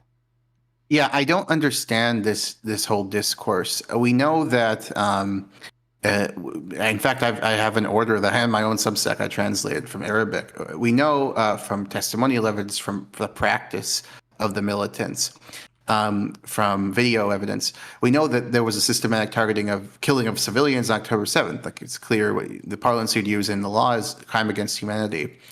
So it doesn't make sense in the absence of evidence to attribute to the Israelis, who obviously didn't want to kill their civilians, fatality, like a huge number of fatalities. I'm not denying there were none. There were some. There clearly were, but the most parsimonious inference, if we don't have any evidence in a particular case, is that a person was killed by Palestinian militants. And so we have just so much more evidence of Palestinian militants killing civilians that day than Israelis. Another point I'd make is, as lacking in transparency as the Israelis have been regarding October 7th, regarding fatalities in Gaza, they have been relatively transparent about who died, to the extent they can, how they died, of Israelis. October 7th. So there's less reason to be suspicious of the Israelis regarding their assessments of people killed on October 7th because of the greater transparency. And also a revised death toll was used to push this. Because remember, at one point it went from it was like 1,400, then they dropped it to 1,200 because the reason why, and this is from an Israeli state official that said this, I can't remember if he said it to Mehdi Hassan or he said it on like MSNBC, but the reason is that bodies of Hamas militants were so badly burned or something that they had mistaken them for Israeli civilians, and then it turned out they were Hamas militants. And the people that pushed the whole, it was all Hannibal Directive stuff, say, well, Hamas's weapons are very primitive, to say the least. So the idea that since we don't have any instances of Hamas lighting themselves on fire, or the fact that their weaponry wouldn't be advanced enough to have these sorts of to burn a body to the point that it's literally difficult to identify, that means that we should be more skeptical about Israeli narratives because only Israeli firepower could lead to that. So they probably killed those 200 Israeli civilians and they don't want to admit it. Well, so wasn't the change though? Didn't they reduce the death toll on October 7th because they believed that they initially believed a couple hundred people that had died were Israelis, and then they later attributed. They said no, they were actually Hamas. They're Hamas, guys, but they were right? so badly burned that they Yeah, couldn't but- identify it. Yeah. Okay, well, they clearly killed them, and maybe initially they were, they knew that they believed they had killed them, but it turned out they weren't Israelis. So I don't really think this is that. Well, compelling I think argument. these people think no, they were Israeli civilians or something like okay. that, and they don't want to admit that because then they would have to be acknowledging that they intentionally caused the death of 200 Israeli civilians via firepower, and because of the Hannibal Directive. They're not deflating they're not playing games with Israeli fatalities. They're lying egregiously about Palestinian fatalities, as we talked about. Like, these are historic lies. In terms of Israeli fatalities, there's simply too much freedom for Israeli citizens to cover up, or to get away with covering up or inflating the deaths of Israelis. Right? If they wanted to say 10,000 Israelis died on October 7th, they couldn't get away with that. If they wanted to say 400 did, they couldn't get away with that. Too much freedom. Right? Mm-hmm. People would talk about their family member was killed. Hey, Israel's saying he wasn't, or like, these people don't exist. They say were killed. So I don't find this compelling, this discourse at all. It's speculative. I mean, if they find more evidence, I'm happy to hear it. But I have to say, this is like the one area where I think our side just is out to lunch. This Hannibal Directive stuff, it's okay, sure, it was employed, but I think that the most that it does is it, I guess, raises questions about certain instances, like certain atrocities that occurred on October 7th. But what's really not in dispute is that the people died, but then it's just a matter of who did it or whatever. But to me, it's, I guess, I don't want to say it doesn't matter because the historical record does matter, but it does not negate the fact that obviously, like, Hamas is responsible for that particular atrocity, you know? Yeah, surely, yeah, I agree. I don't understand the discourse. Or like I don't know, or like this idea that even if that came out, would that radically shift people's opinions of it? I honestly don't think it would. Unfortunately, Yeah, suppose it was 30 people because if it turns out that, again, like, these people also say Hamas exclusively targeted Israeli military personnel, all of the civilians killed for the most part, outside of some collateral damage that Hamas didn't mean to kill, Israel did. That, I guess, that if all of that were true, and I granted it, I would say, yes, people should have a radically different understanding of this. But even if that were true, I just don't think it would happen. I don't think it would happen. I mean, just to translate this document that the NBC News reported on, so I didn't get the document, but I did translate it. They use the word khasa'ir basharia. So they're talking about inflicting human casualties. They're not talking. If you wanted to say military this is the order Hamas gave to their guys. If you wanted to say inflict military casualties only, you could say khasa'ir al-askariya, like military, but they say human casualties. So it seems like an order to massacre. And there's also they also provide an order to taking hostages. So I don't see this as productive or sane, really. Well, I'm gonna make you look at it anyway. Like what it is they say.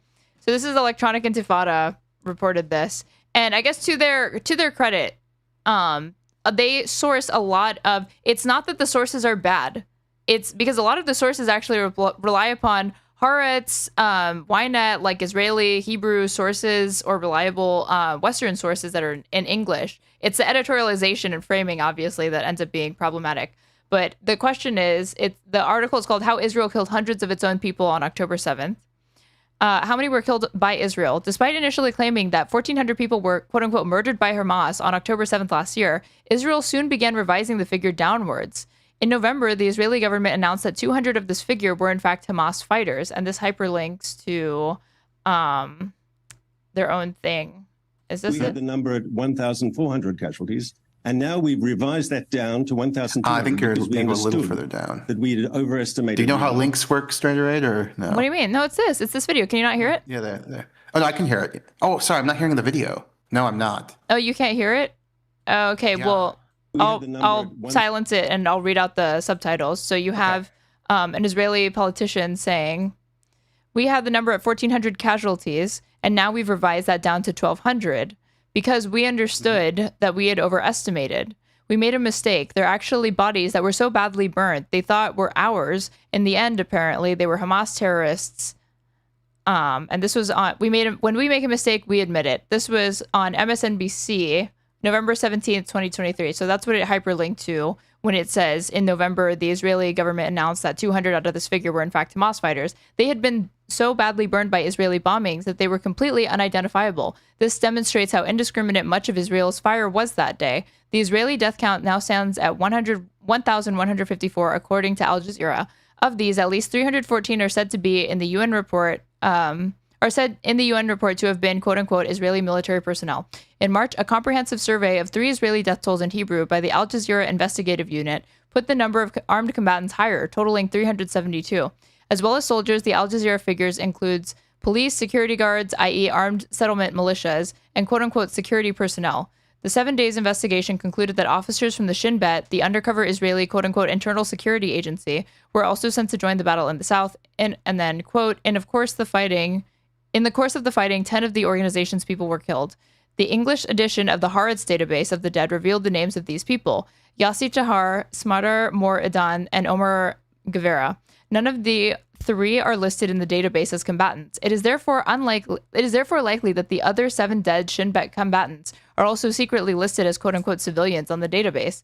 Al Jazeera's raw data provided by the investigative unit to the Electronic Intifada for this article reveals that its figures of quote-unquote security personnel does indeed name 8 Shin Bet officers among the dead. The 372 declared combatants plus the 2 undeclared Shin Bet officers gave us 374 dead combatants, almost a third of the total dead Israelis. Taking those away from the 1,154 total dead leaves us with a maximum of 780 dead Israeli civilians. This means that at least 41% of the initial erroneous figure of the 1,400 dead were actually combatants, mostly Israelis, but including 200 of the dead Palestinian fighters. So this is like their big like mic drop moment. Yeah, I think it's kind of silly to throw in 200 Palestinian militants at the end there. Look, I think that the level of, I'm not convinced, by the way, at all. I don't think there's any evidence that Israel was indiscriminately killing civilians on October 7th. Just so desperately avoid civilians. like hostage exchanges and stuff like that. Yeah, there's no evidence of this. So the manner in which they were targeting Hamas, they clearly, like, I think they probably did lie about these 200 because the explanation doesn't make sense, right? But they probably thought, oh fuck, someone went crazy and just killed all these people, because it clearly was them that did it. But it ends up being that it was like people killing militants. So that's the correction they made. I just don't find any of this compelling. Well, then it's like, okay, even it's all speculative. It's speculative. It's inferences being made. It's like, what is it? Is it inductive or inductive reasoning or whatever? Yeah, it's like inductive assumptions. But like, again, they say that's a maximum of 780 out of 1,154 dead Israeli civilians. It's like, guys, even the best case scenario, quote unquote, it's still a lot of dead civilians. It's not going to make people radically change their assessment of this. You know, I guess I just also see it as like, what is it? Like, I guess 9/11 truther type shit or whatever. Like the idea that like Al Qaeda, like I don't know, like if you could somehow like blame U.S. firefighters, like security officers or something like that, as like having been primarily responsible for like botching some sort of part of the recovery, that would undermine or like change the precipitating events. I just don't see that happening. Right, and there's all kinds of incentives where they'd have personal, psychological, moral, political, not to career, not to give orders to indiscriminately bomb your own citizens. Like, they clearly don't want their own citizens to die. It just doesn't. And their estimates have been relatively transparent about October 7th. They've named everybody killed. They've revised it, which, you know, you could also see as something that adds credibility, because revising down is something you have to do sometimes in making these difficult estimates. I mean, that's what you know this because you've dabbled, not more than dabbled, but the Holocaust deniers, revisionists will point to the updated death tolls or re-examining of these figures as somehow indicative of like mass conspiracy or like intentional framed narratives. And it's like, no, it demonstrates the opposite, because they have no incentive to revise it, because that is that it immediately leads to skepticism of the whole thing. Right. I mean, for example, there was an early figure promoted by the Soviets that 4 million people were exterminated at Auschwitz. Deniers love to cite that because, like, the contemporary estimate is about, I think, 1.2 million, 1.1 million. I think Jews is 1.1 million. Overall is 1.2 million. I should know this. How many killed in Auschwitz? I don't want to give the wrong figure. So. Because I believe you published a paper that you said the actual death toll that scholars and historians are now starting to come to a consensus on as more accurate is approximately 5.3 million, but for like other reasons. There's political correctness though about 6. I mean, 5.3 is the most. At least 5 is certain. We know that from the deportation statistics. We know that from mass graves. And really quick, wait, give some background on your work on this so people don't think that you're like some Holocaust denier or revisionist. Yeah. It's the opposite. So in terms of Holocaust denial, this is one of the reasons I got involved in the internet. There's such a taboo around the Nazi Holocaust, including in the historical profession. So what I wanted to do is basically investigate the foundations of this using the historical methods of the kind I'm learning in my master's and PhD. And what I found was not so surprising that the core claims, there's room for endless debate in the Nazi Holocaust, but there's the core claims of at least 5 million killed, of mass gassing being one of the weapons of murder, and that there was a systematic policy. It wasn't just ad hoc or whatever. I mean, it's absurd, the scale, but some people claim that these are completely solid. And there's no political correctness element to it. These are just solid by the standards of historical epistemology. Like if our profession is worth anything, we know the Nazi Holocaust happened, right? So I got kind of triggered by like all these smart aleck Holocaust deniers on the internet because they were saying, they were engaged in all these discourses like, oh, we have the facts, we have the truth. And that's sort of what provoked me to go on the internet in the first place. And then you ended up doing like scholarship on it as well, right? Yeah, I wrote an academic paper on this, on the Nazi Holocaust, specifically regarding whether there was a policy by the Germans to extend the extermination operations to outside of Europe. And my conclusion was that the only specific policy, despite the fact that there may have been a broader vision to kill Jews around the world, to kill all Jews wherever they may be, to kill them in North Africa, the Levant, that the policy only extended to Europe. So the policy of exterminating all Jews was a pan-European policy. I'm going to have to run in about 2 minutes. So if you have any... No, well, I just wanted to... That was like... audience questions. That was pretty much the final thing. But like, Electronic Intifada has actually done... It's definitely a case-by-case basis thing, because I don't want to say like, oh, it's like a crackpot thing or whatever. It's the same with all of these more like independent outlets like The Intercept, Mondoweiss, the Electronic Intifada. Like, it depends on the journalist, it depends on the article, it depends on the claims that they are making. But there have been important questions raised or inconsistencies pointed out. Like, do you know who this what's his name, Rami Davidian, who this guy is? Yeah, Rami Davidian, who is I'm not familiar with him actually. So there were Israeli journalists that were exposing that he is engaging in atrocity revisionism, but in the other way, trying to make October 7th sound more gruesome, talking about like beheadings and stuff like that, things that have clearly made it into like UN reports, even though they're not credible. And even Israeli journalists are saying that he's like a fraud, because this Rami Davidian guy claimed that he personally rescued like 100 people on October 7th. That he saw women that were beheaded and like strung from trees on that day, things that like made it into the Pramila Patents report and stuff like that, where they don't name him, but the stories that they're describing in these UN reports are consistent with these people that are just lying. Like, this is the, hold on, I'll show it to you. What is this? Let's see.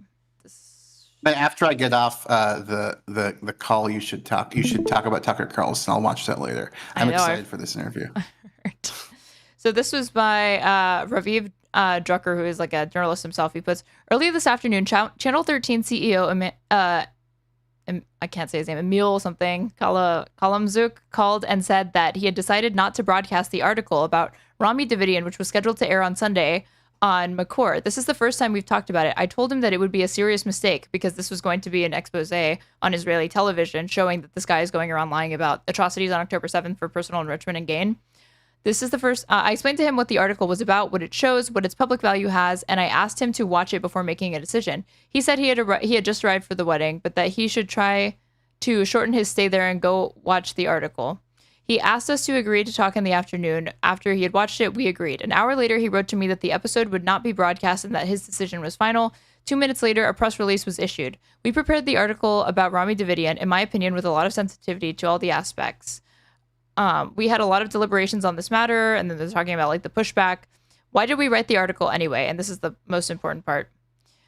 First of all, this is not a slight exaggeration. A slight exaggeration of the number of those rescued? Absolutely not. These are stories made up from beginning to end, hair-raising stories which did not exist and were not created. Sometimes they come at the expense of people who were really involved in those stories. Many of the ends of the threads that have reached us began with the pain of some people who were rescued, saved, came out, and were shocked to hear how they disappeared from the story. Some of the stories have been quoted in a reputable film, in newspapers around the world, in an important book. In the year and a half since the October 7th attacks, Davidian has turned his stories into an industry. Endless paid lectures in Israel and abroad, fundraising campaigns that were supposedly organized for him, but he disavows them. A presentation, dozens or perhaps hundreds of interviews within the media, in which he repeats again and again stories that did not exist and that were not created. So the question is very simple. Is it permissible in the current reality to broadcast dozens and hundreds of public appearances by Davidian, containing many lies, including false slanders against other rescuers of the October 7th atrocities, but is it impossible to broadcast 15 minutes investigated to the last centimeter of truth? Isn't it appropriate to examine the version on which Davidian was awarded a citation? Were some of the journalists who came out against the broadcast truly interested in Davidian's well-being, or were they afraid they would encounter questions about how they gave a platform to these lies, some of which can be refuted with little effort? Because their concern obviously is that the exaggeration of these claims related to October 7th is going to lead to skepticism of it ever occurring at all, because he's overstating things and lying about it. And he's going around on these tours charging people to hear his stories of being a hero, but he's lying about it all.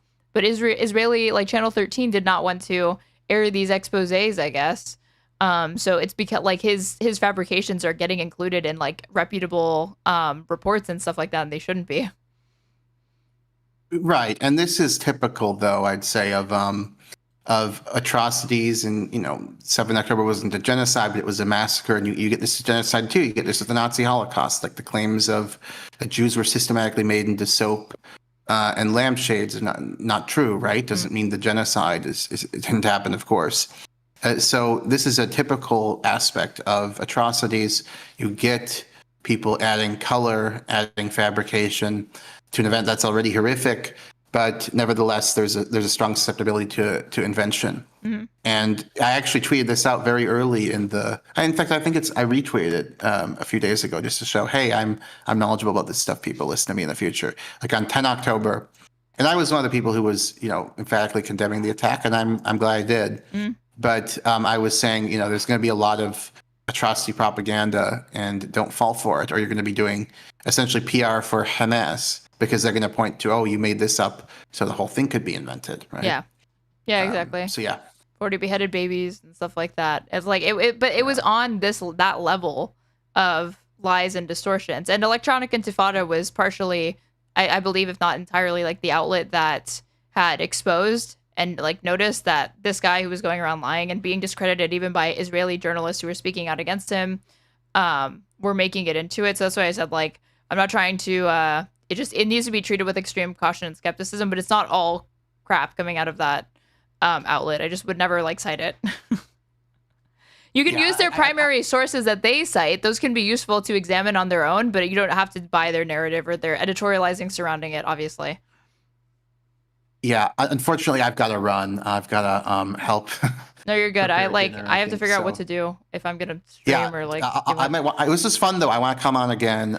So I'm happy to invite myself right now to endless future appearances on your stream. So thank you for. Well, wait, shout yourself out where people can find you. Yeah, I'm History Speaks. People can find me on Twitter, YouTube, and in your local library. I'm probably checking out books about history, right? Because my name's History, so It's my life too, right? And guys, I've linked his Twitter/X and YouTube in my Twitch chat. So if you want to go ahead and follow him, and yeah, thank you so much. So yeah, this is a great channel. I'm very confident you're going to succeed for reasons we discussed. So, all right. all right, thank you. Take care. Bye. What a good conversation, you guys. So I don't know what the hell I should do. Well, first I know what I should do, actually. I'm going to chill and say that if you're watching on YouTube, you should like the stream at the very least. And if you're watching on Twitch, you should at least follow me so you can know when I go live. You should subscribe to me on YouTube. And if you want to support the stream, you can follow the donation links pinned in my Twitch chat and my YouTube description box. That way you can support the stream. And also subscribe to me on YouTube. And I did it completely out of order. But whatever, I got it all out. I'm at straight__ on everything. This was a very good conversation. Yeah, his work is really great, and he's been updating it. And when he becomes like a PhD or whatever, it's gonna be more impressive, because some of the stuff that he is like, the things that he's debunking are people like John Spencer. These people that go around like distorting and just straight up lying about the casualty ratios between like civilians and combatants. They're trying to say that like this is actually the best ratio that you could expect Israel to do. This is actually above and beyond. Like John Spencer is literally found to have been even though I'm pretty sure John Spencer is an American. Hold on. And he's cited by Netanyahu. If I put John Spencer like Israel, hold on. A military. He's a retired U.S. United States Army officer, researcher of urban warfare, and author. And he has already lied and made like the United States, like History Speaks was telling me about an instance that he found that he actually overstates the civilian casualties that were perpetrated by the United States in conflicts where we were trying to defeat ISIS, and counts some ISIS casualties as civilian casualties to make the United States look worse so that Israel can look better when you compare the stats. Like lies of this sort. And this guy, again, is cited and on Piers Morgan as somebody who's reputable and a researcher of urban warfare, and it's all just like fabrication. It's like literally, to me, like Donald Trump didn't actually lose the 2020 election level lies of conspiracism. It's so insane. And so if he gets that research published and he can actually get on these programs and like talk to Piers Morgan and stuff like that, it's going to be a really big deal. History Speaks and the channel. Oh, thank you for subscribing at a tier 1 subscription, Antonio Leforteza. But what did you say? What's going on?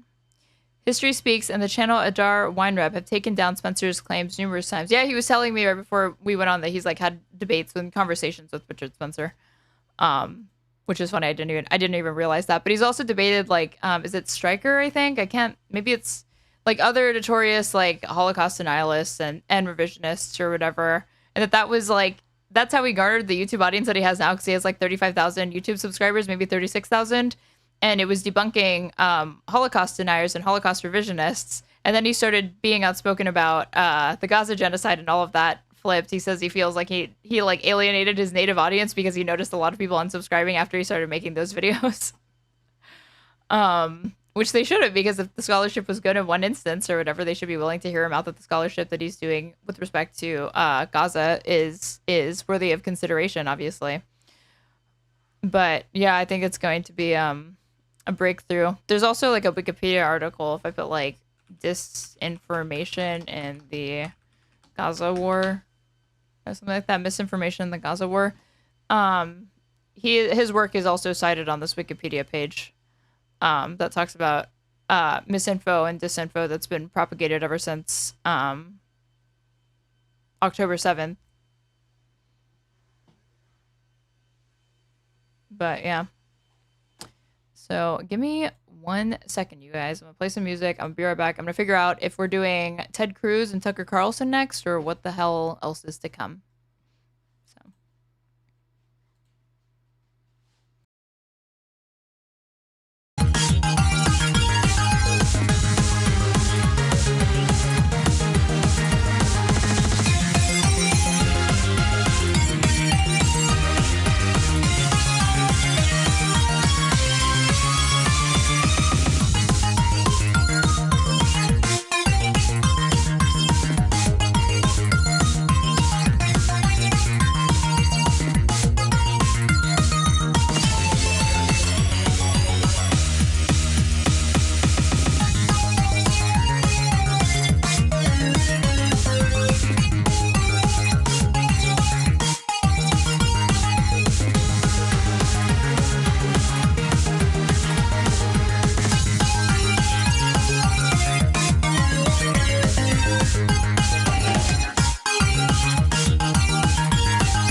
Okay, hi.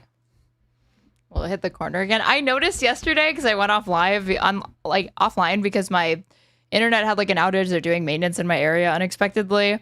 And I'm trying to change my VOD title because Restream is fucking stupid. And no matter how many times I change the VOD title on there to make it reflect what I'm covering for the day, every time I actually launch from OBS using Restream, it always retitles it like some old VOD name.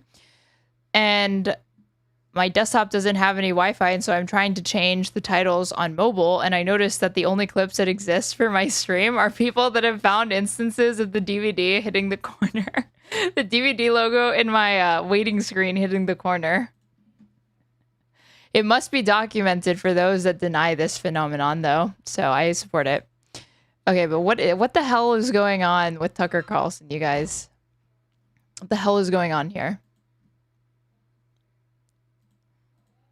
I need to see. Apparently, History Speaks was telling me that he watched it earlier and that it literally, like Tucker Carlson tries to make Ted Cruz like embarrass him on some point about like theology or Christianity because he throws out some random Bible quote that's like, Christians are not supposed to die for Israel or something like that. Something that he clearly like Googled 20 minutes before the interview so that he could use it as a gotcha on him. So I'm like salivating for this because I fucking hate Ted Cruz so much. He is such a moron.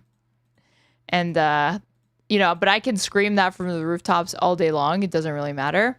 What matters is Republicans making fun of him. That actually sticks. That criticism will carry some weight as opposed to yet another woke SJW lefty Democrat, whatever pejorative you want, saying that I don't like Ted Cruz, which does nothing.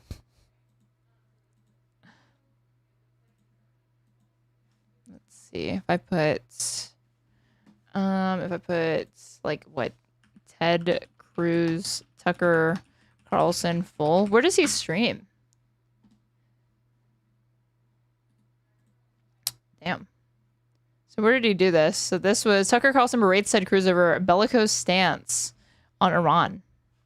In an interview that highlighted a rift on the far right over the role of the United States in confronting Iran, the host confronted the senator over his hawkish stance, suggesting he was ill-informed. But where did it happen? Full version of the interview with Cruz. Okay, cool.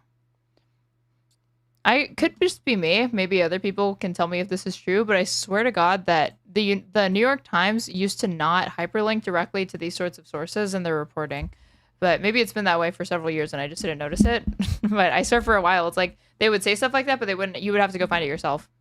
So this is Tucker confronts Ted Cruz on his support for regime change in Iran. This was 6 hours ago. It has practically 500K views. Senator Ted Cruz demands regime change in Iran. He's not interested in the details. Let's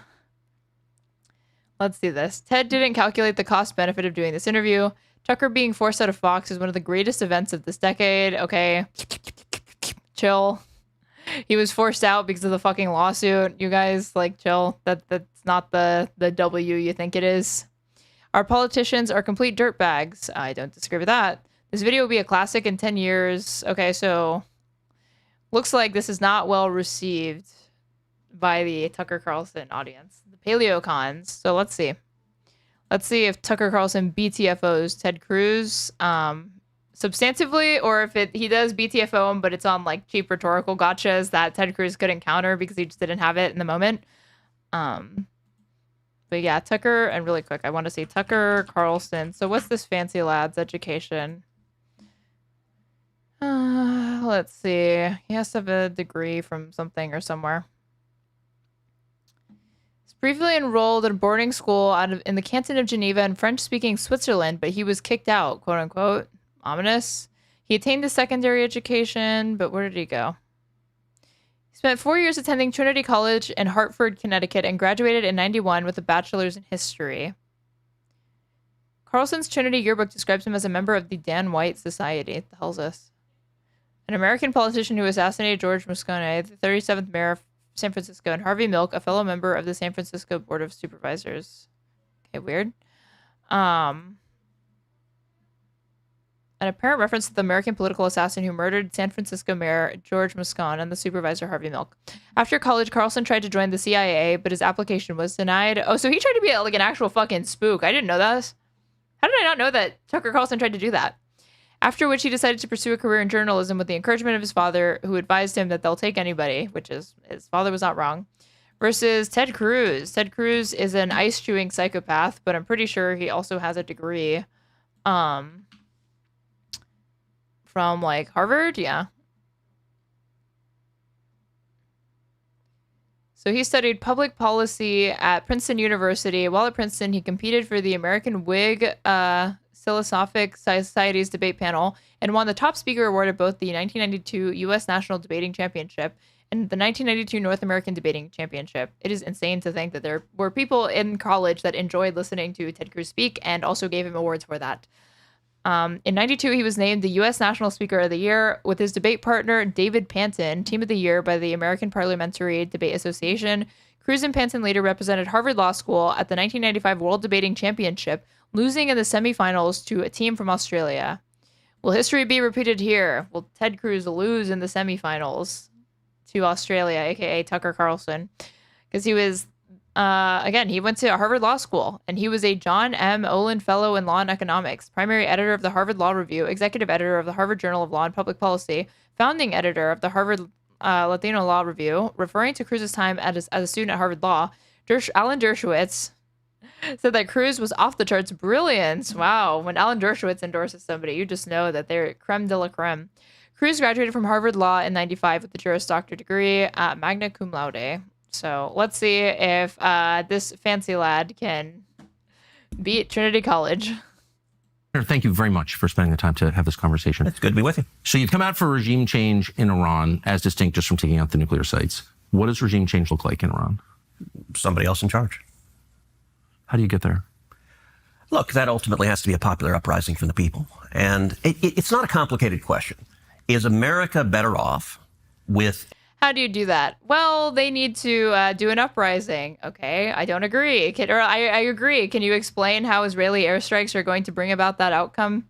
A country that has a leader who hates us and wants to kill us, or to have a country with a leader who likes us and wants to be friends with us? And definitely the latter's better. Of course. Yeah. And so that's not a complicated statement. Look, I believe you look across the world when you have countries that have dictators that are viciously anti-America. Venezuela, Maduro hates us. Would we be better off with Maduro out of power? Absolutely. I want our enemies out of power, and I want our friends in power. I could not agree more. The question is, how do you get there? Of course. And we've been trying to kill Maduro for quite some time. We have troops there. I don't know that we've been trying to kill Maduro. We have. And I think you know that. And I don't know that. Okay, well, as a statement of fact, we have. So we do Wait. Okay, let's do some fact checking. Let's try to. I can't keep track of all this shit. To kill Maduro. Has there been a plot? Let's see. Obviously, the U.S. government denies this.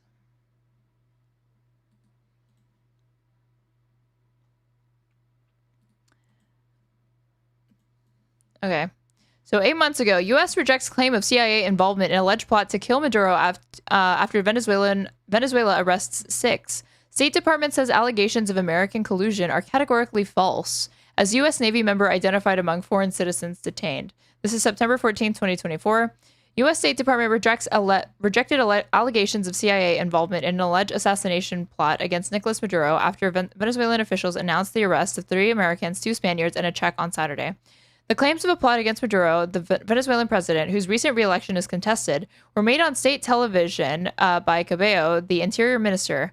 Cabello said that foreign citizens, including a U.S. Navy member, were part of a CIA-led plot to overthrow the Venezuelan government and kill several members of its leadership. In the television program, Cabello showed images of rifles that he said were confiscated from some of the alleged plotters. The U.S. State Department late on Saturday confirmed the detention of a U.S. military member and said it was aware of quote-unquote unconfirmed reports of 2 additional U.S. citizens detained in Venezuela. Any claims of U.S. involvement in a plot to overthrow Maduro are categorically false. The United States continues to support a democratic solution to the political crisis in Venezuela. Sure, buddy. The claims come 2 days after the U.S. Treasury imposed sanctions on 16 allies of Maduro, accused by the U.S. government of obstructing voting during the disputed July 28th Venezuelan presidential election and carrying out human rights abuses. During the past week, Spain's parliament recognized the opposition candidate, Gonzalez, as the winner of the election, angering Maduro allies who called on the Venezuelan government to suspend commercial and diplomatic relations with Spain. Tensions between Venezuela's government and U.S. have increased as well following the election, whose results sparked protests within Venezuela in which hundreds of opposition activists were arrested. Venezuela's Electoral Council, which is closely aligned with the Maduro administration, said Maduro won the election with 52% of the vote but did not provide a detailed breakdown of the results. Opposition activists surprised the government by collecting tally sheets from 80% of voting machines. They were published online and indicate that Gonzalez won with twice as many votes as Maduro. Despite international condemnation, Venezuela's Supreme Court, which has long backed Maduro, confirmed his victory in August. Venezuela's Attorney General then filed conspiracy charges against Gonzalez, who fled to Spain last week after it became clear he would be arrested. Maduro has dismissed requests from several countries, including the leftist governments of Colombia and Brazil, to provide tally sheets that he won. Maduro, who has been in power since 2013, has long claimed the U.S. is trying to overthrow him through sanctions and covert operations. The Maduro administration has previously used Americans imprisoned in Venezuela to gain concessions. In a 2023 deal, Maduro released 10 Americans and a fugitive wanted by the U.S. government to secure a presidential pardon for Alex Saab, a close Maduro ally who was held in Florida on money laundering charges. According to U.S. prosecutors, Saab had helped Maduro to avoid U.S. Treasury sanctions through a complex network of shell companies. So make of that what you will. This is the most recent up-to-date information on this. So let's see what did they say again? Because Tucker is like, no, for sure. Pressure. Ted Cruz is like, we don't have anything to do with that. Of course. And we've been trying to kill Maduro for quite some time. We have troops there. As you I don't know that we've been trying to kill Maduro. Yeah, we have. And I think you know that. And Okay, so he wasn't actually making claims about this specific thing. But I don't think it's generally wrong to say that, like, yeah, we're not fans of this administration. This has probably been going on. I don't know that. Okay, well, as a statement of fact, we have. So we do have massive sanctions. We tried to pressure him out of office. Yeah, and there's all kinds not of aware stuff. of that. I'm just saying there's a lot of pressure coming from various parts of the U.S. government on that government, and it's still there. Yeah. Same, the country of our ancestors, Cuba, 1959, we've been working on that. Hasn't worked. So it's I think we both agree it's hard. Yeah, trying to get Castro with, like, exploding cigars, literally. JFK was, like, obsessed with trying to kill him. To do It absolutely is hard. And look, I think you're reasonable to ask, how do we produce that? And I think there's a distinction between what your objective is and the means to get it. There are all sorts of things I would say we would be better off. We'd be better off in China without Xi there. Should we invade China and topple Xi? Of course not. Better off with no national debt. There are lots of things. Totally. But it's good to say, all right, what are our objectives? Right. And so with the Ayatollah in Iran, saying you're for regime change, I don't view as complicated. I mean, the guy literally leads mobs. Just do the thing, bro. This isn't complicated. You can find citizens that have a distasteful view of the United States. You can find people within their government that do not like us. Therefore, it naturally follows that we must do a regime change, even though Israel can't even extinguish Hamas, Hezbollah, or the Houthis, or any other Iranian proxy in the region. But let's put the cart before the horse and definitely try to overthrow the Ayatollah. Great idea. Banning death to Worked out so well when we installed the Shah. That didn't end badly. America. So that's not good. Definitely not good. But the reason I think it's important to again, I cannot believe that this is actually the standard that they're using. Just there are people in their countries that voice negative opinions of the United States. By this definition, let's just thank you for subscribing. Is it Nye? By this standard, you should start open firing. Like, the United States government could defend open firing on protesters or people that burn the flag because they hate our country, right? Detailed about how that might happen is because there's military action in progress, which we're supporting. And the president has said clearly, including last night, that he's focused on eliminating the capacity of the Iranian government to produce nuclear weapons. You are saying we need to use military force to effect regime change. I have not said that. Oh, I must have. No, I have not said that once. Okay. Okay. Ted Cruz military force Iran regime change. So what the hell has he said? What's this little goofball been up to?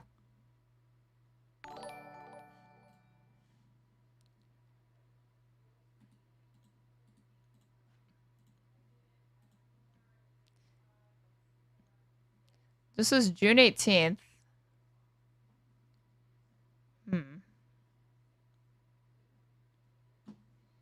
So So he said that he's not said that military force needs to be used to bring about regime change. But apparently in this interview, he will say, with Tucker Carlson, he'll say, we are carrying out military strikes today. I said we, Israel's lending them, but we're supporting them. Okay, so not only is this now contravention to what like U.S. officials have said regarding our involvement in this, but this is also hilarious because he's trying to say, I have not technically said the words we should use military force to bring about regime change. I have simply said, I like the idea of regime change. Pretty simple, we should do it. I have also stated, what was that exactly? That we're supporting them in their military actions. But don't connect these dots, apparently, and infer that he's suggesting that military action ought to be taken so they can bring about regime change. Well, it's the enemy from within, Aaron. Indeed. On Merkin College campus protesters. But I want to find stuff from like before today. I don't think we need to use military force to do regime change. I said I support it. I would like to see it happen. You asked me how should it happen? A popular uprising. What I've advocated for. All right, let's step back a second. Oh. You and I, we've known each other a long time. Let's pull it back a little bit, you guys. Let's regroup. We got off on the wrong foot, Tucker. I would say we agree on about 80% of the things on Earth. For sure. And there are a lot of things, and we can get into the nitty-gritty of foreign policy as much as you want. There are a lot of things on which you and I agree. He says that right after to further dodge and obfuscate his support for this military campaign and regime change. Not just a little bit. But we can get into all the details. Don't you worry. But violently. I totally agree. I was rooting for you in your last campaign, for sure. Well, thank you. Look, you have been heroic on the border. You've been one of the clearest and best voices in the whole country on securing the border and the absolute crisis we're facing. And in Texas, I see it. No, I'll be honest. In 2016, this was before Trump's first term. I obviously didn't like Trump. I thought he was like an open, xenophobic, bigot, racist, all these things, and a moron. But there was a point where I was like, would I rather have Donald Trump as the nominee or Ted Cruz? One, I thought there was a good chance that if Donald Trump got it because he's so polarizing, he could actually be a challenge to Hillary Clinton. And two, Ted Cruz is evil, but he's not stupid, as we just read on his Wikipedia page. He's actually quite educated, and so when he lies, that is deliberate deception.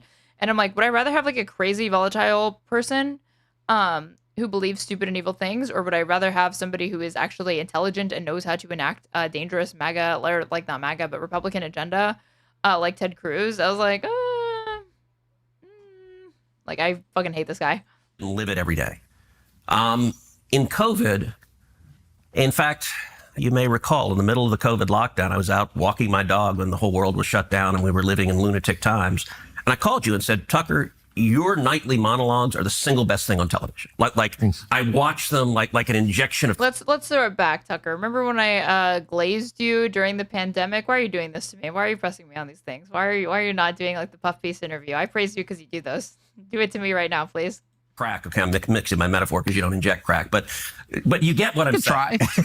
No, I mean, you were standing up and speaking like, what the hell are we doing in a way that we desperately, desperately needed? And so whether it's securing the border, whether it's the insanity of COVID lockdowns and the vaccine mandates, whether it is the Second Amendment or the First Amendment, you and I agree on a ton of stuff. The 20% where we disagree, I do think is meaningful. And it's mostly in the foreign policy space. And what I would say, if you'll allow me to get a little theoretical, and then I'm happy to get specific. Yes. For a long time, people have perceived two different poles of Republican foreign policy. There have been interventionists, and those have been people like John McCain and Lindsey Graham and George W. Bush. And there have been isolationists. And the most prominent of those have been Ron Paul and Rand Paul, and there are others. And people perceive those are the two choices. You got to be also one. Like Pat Buchanan. These like isolationist racists from the Reform Party that were allowed on the mainstream media during the Iraq War to oppose it, but not as like a serious challenge to that question, but to make it look bad for anybody that was sympathetic to it, because the only people that they would bring on were crazy people. One of the to represent the anti-war side. I've always thought both were wrong. I don't agree with either one. The way I view my own foreign policy. I'm with you, by the way, for whatever it's worth. I agree with you. Okay, good. I don't know who set up that binary, but there are lots of choices, actually. Okay. So I asked ChatGPT to see if there were any sources that they could find. I asked, has Ted Cruz advocated for military action to bring about regime change in Iran before June 18th, 2025? And the first thing it says, legislative push, amendment to authorize military force. And it cites this article. In 2022, Cruz authored a Senate amendment that would have explicitly authorized the president to use military force against Iran. According to Common Dreams, the amendment stated that under Article 2, the president could, quote, use force against Iran for the purpose of ending Iran's escalation of attacks on United States interests. The Senate ultimately defeated the amendment. So this is him being willing to enable United States military action against Iran, but I don't think it was for the purpose of, like, if I put, like, regime or put, like, change. If I put Ayatollah, no. It was just for, let's see, escalation.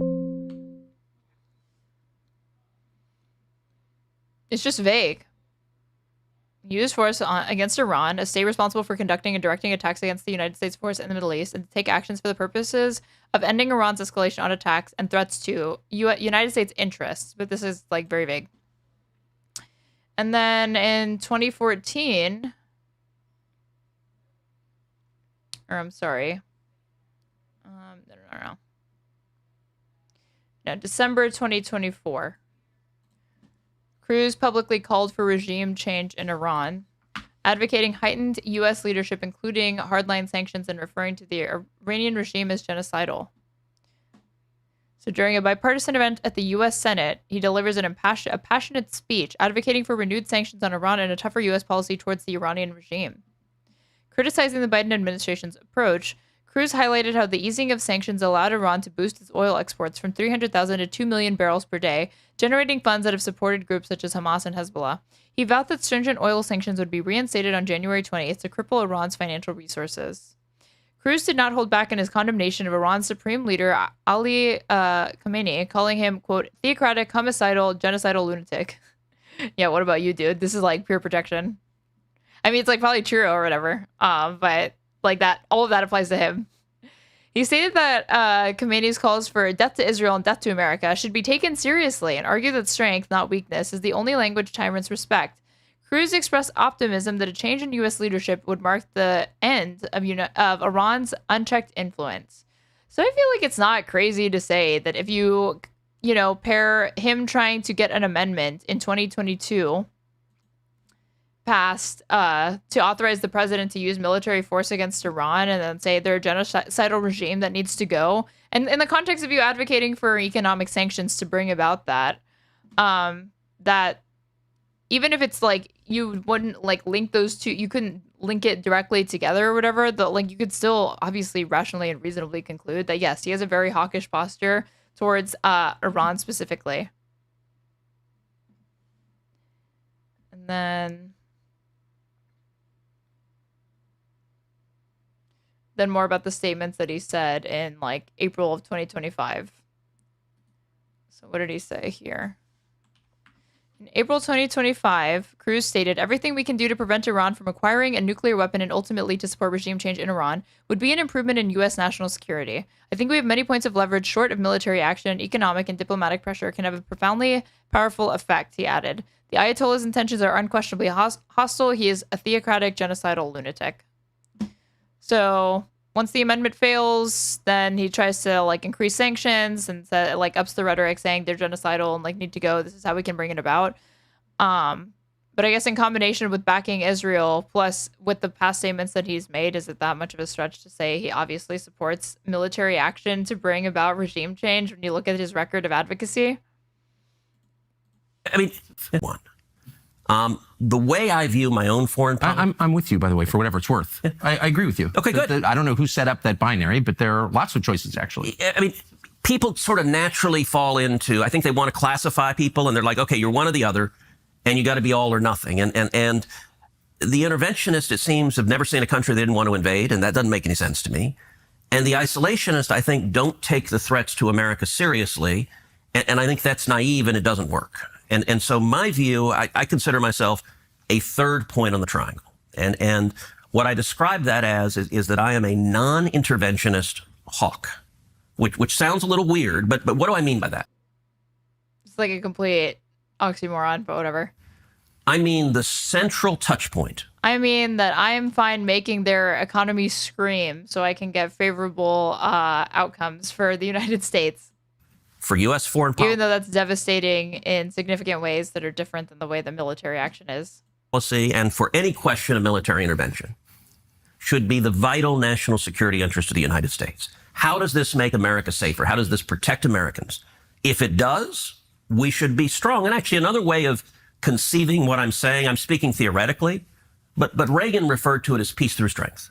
And actually, I think Donald Trump's foreign policy is very much what I'm describing, a non-interventionist hawk, where he understands that, and I think this is historically true, the best way to avoid war is being strong. That weakness and isolationism, I think, encourages war. So going back to regime change, where you started in Iran. Should we just Found his population question to be a bit performative, kind of a weak question. It just sounds like speak softly but carry a big stick. So I don't think I disagree with anything you've said. So we may not be that far apart, really, because you said that the single criterion for making decisions about America's foreign policy is America's national interest. Yes. That's it. Yeah. Which is also America first. That's another way of putting that I as think well. it's the definition of it. Yeah. It's hardly breaking news. The U.S. dollar has been great. Oh my goodness. These people. No shortage of funders, man. This fucking ecosystem. It's insane. The question is, are we watching that now? Capital.com to start today. The question is, are we watching that now? So I think we are. And from what you've said publicly, I think on Iran in particular, you and I disagree. And all right, let me contrast it when Obama was president. When Obama was president, you remember he talked about wanting to have military action against Syria. Mm-hmm. And at the time, I tried to keep an open mind to it. I said, okay, let me listen to the commander-in-chief, describe to me how this is in America's interest and what your plan is. And Bashar Assad was a bad guy. He was killing his own citizens, and he had chemical weapons that were very dangerous. I wonder if he backed the military campaigns in Syria that Trump launched, I think in 2017 and 2018. We were just reading about this, all these like Tomahawk missile strikes that they did. I could conceive of a commander-in-chief laying out a plan for, okay, we're going to go in and say, grab the chemical weapons and leave. Like, I could see that if there was a real threat to America and there was a plan to prevent that. This is also, do you guys remember when Sean Spicer stepped in it and he was like, even Hitler didn't use chemical weapons on his own civilians. And then that started to like get a bunch of stuff. And they were like, did you just do like Holocaust revisionism to push the Trump's foreign policy agenda? Or like, like whitewashing, or not revisionism, but like whitewashing or downplaying in an attempt to make Assad sound worse. And he was like, well, obviously they had like he said like the Holocaust centers. I don't know. It's coming back to me. That. So I wanted to hear what he had to say. And I listened both in classified briefings and public questioning. And number one, their public defense of it was incoherent. So John Kerry said, we're going to engage in an unbelievably small strike. I think that's a quote. I'm like, okay, and to do what? At the time, there were 9 major rebel Islamic groups in Syria. I'm like, okay. Okay, so like he'll say that, but again, he will at some point. I'm sure he supported these. This is the April 2018 missile strikes against Syria. Planned by the United States. Yeah, I agree. Bashar Assad's a bad guy. You topple him.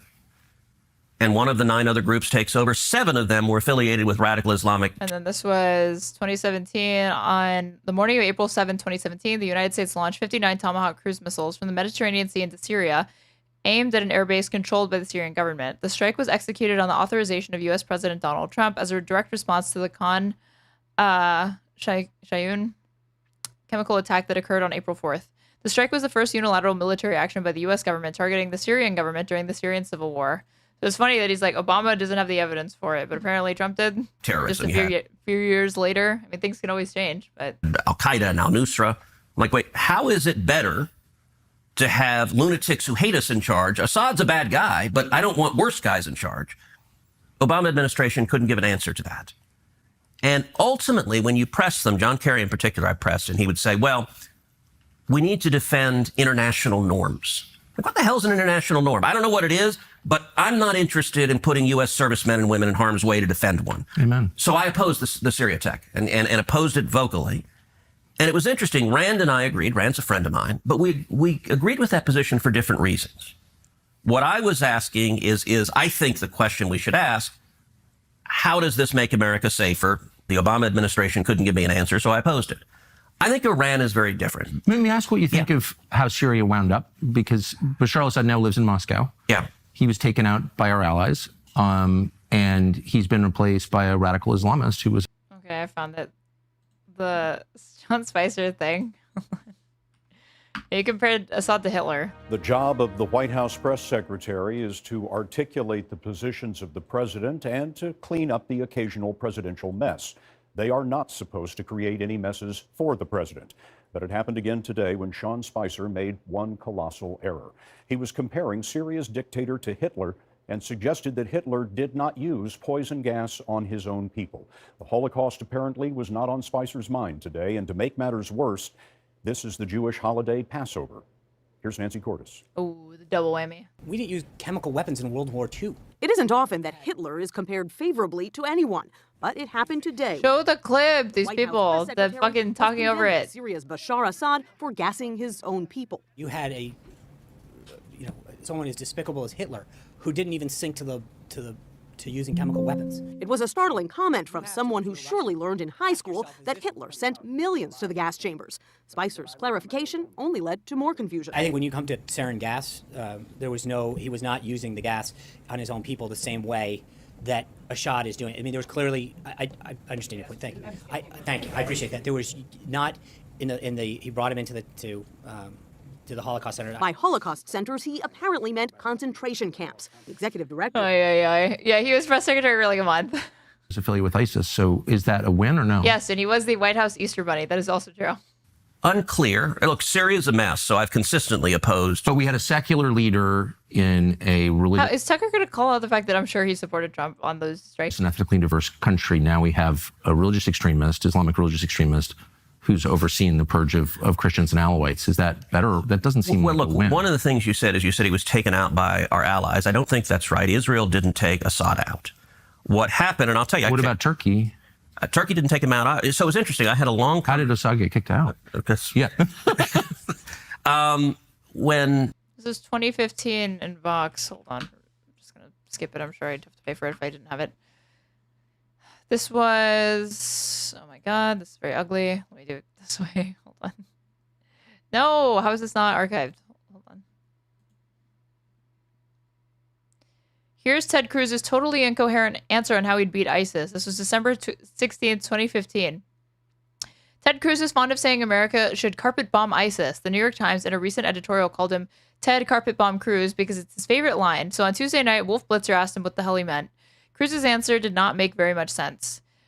Quote, what it means is using overwhelming air power to utterly and completely destroy ISIS. To put things in perspective, in the first Persian Gulf War, we launched roughly 1,100 air attacks a day.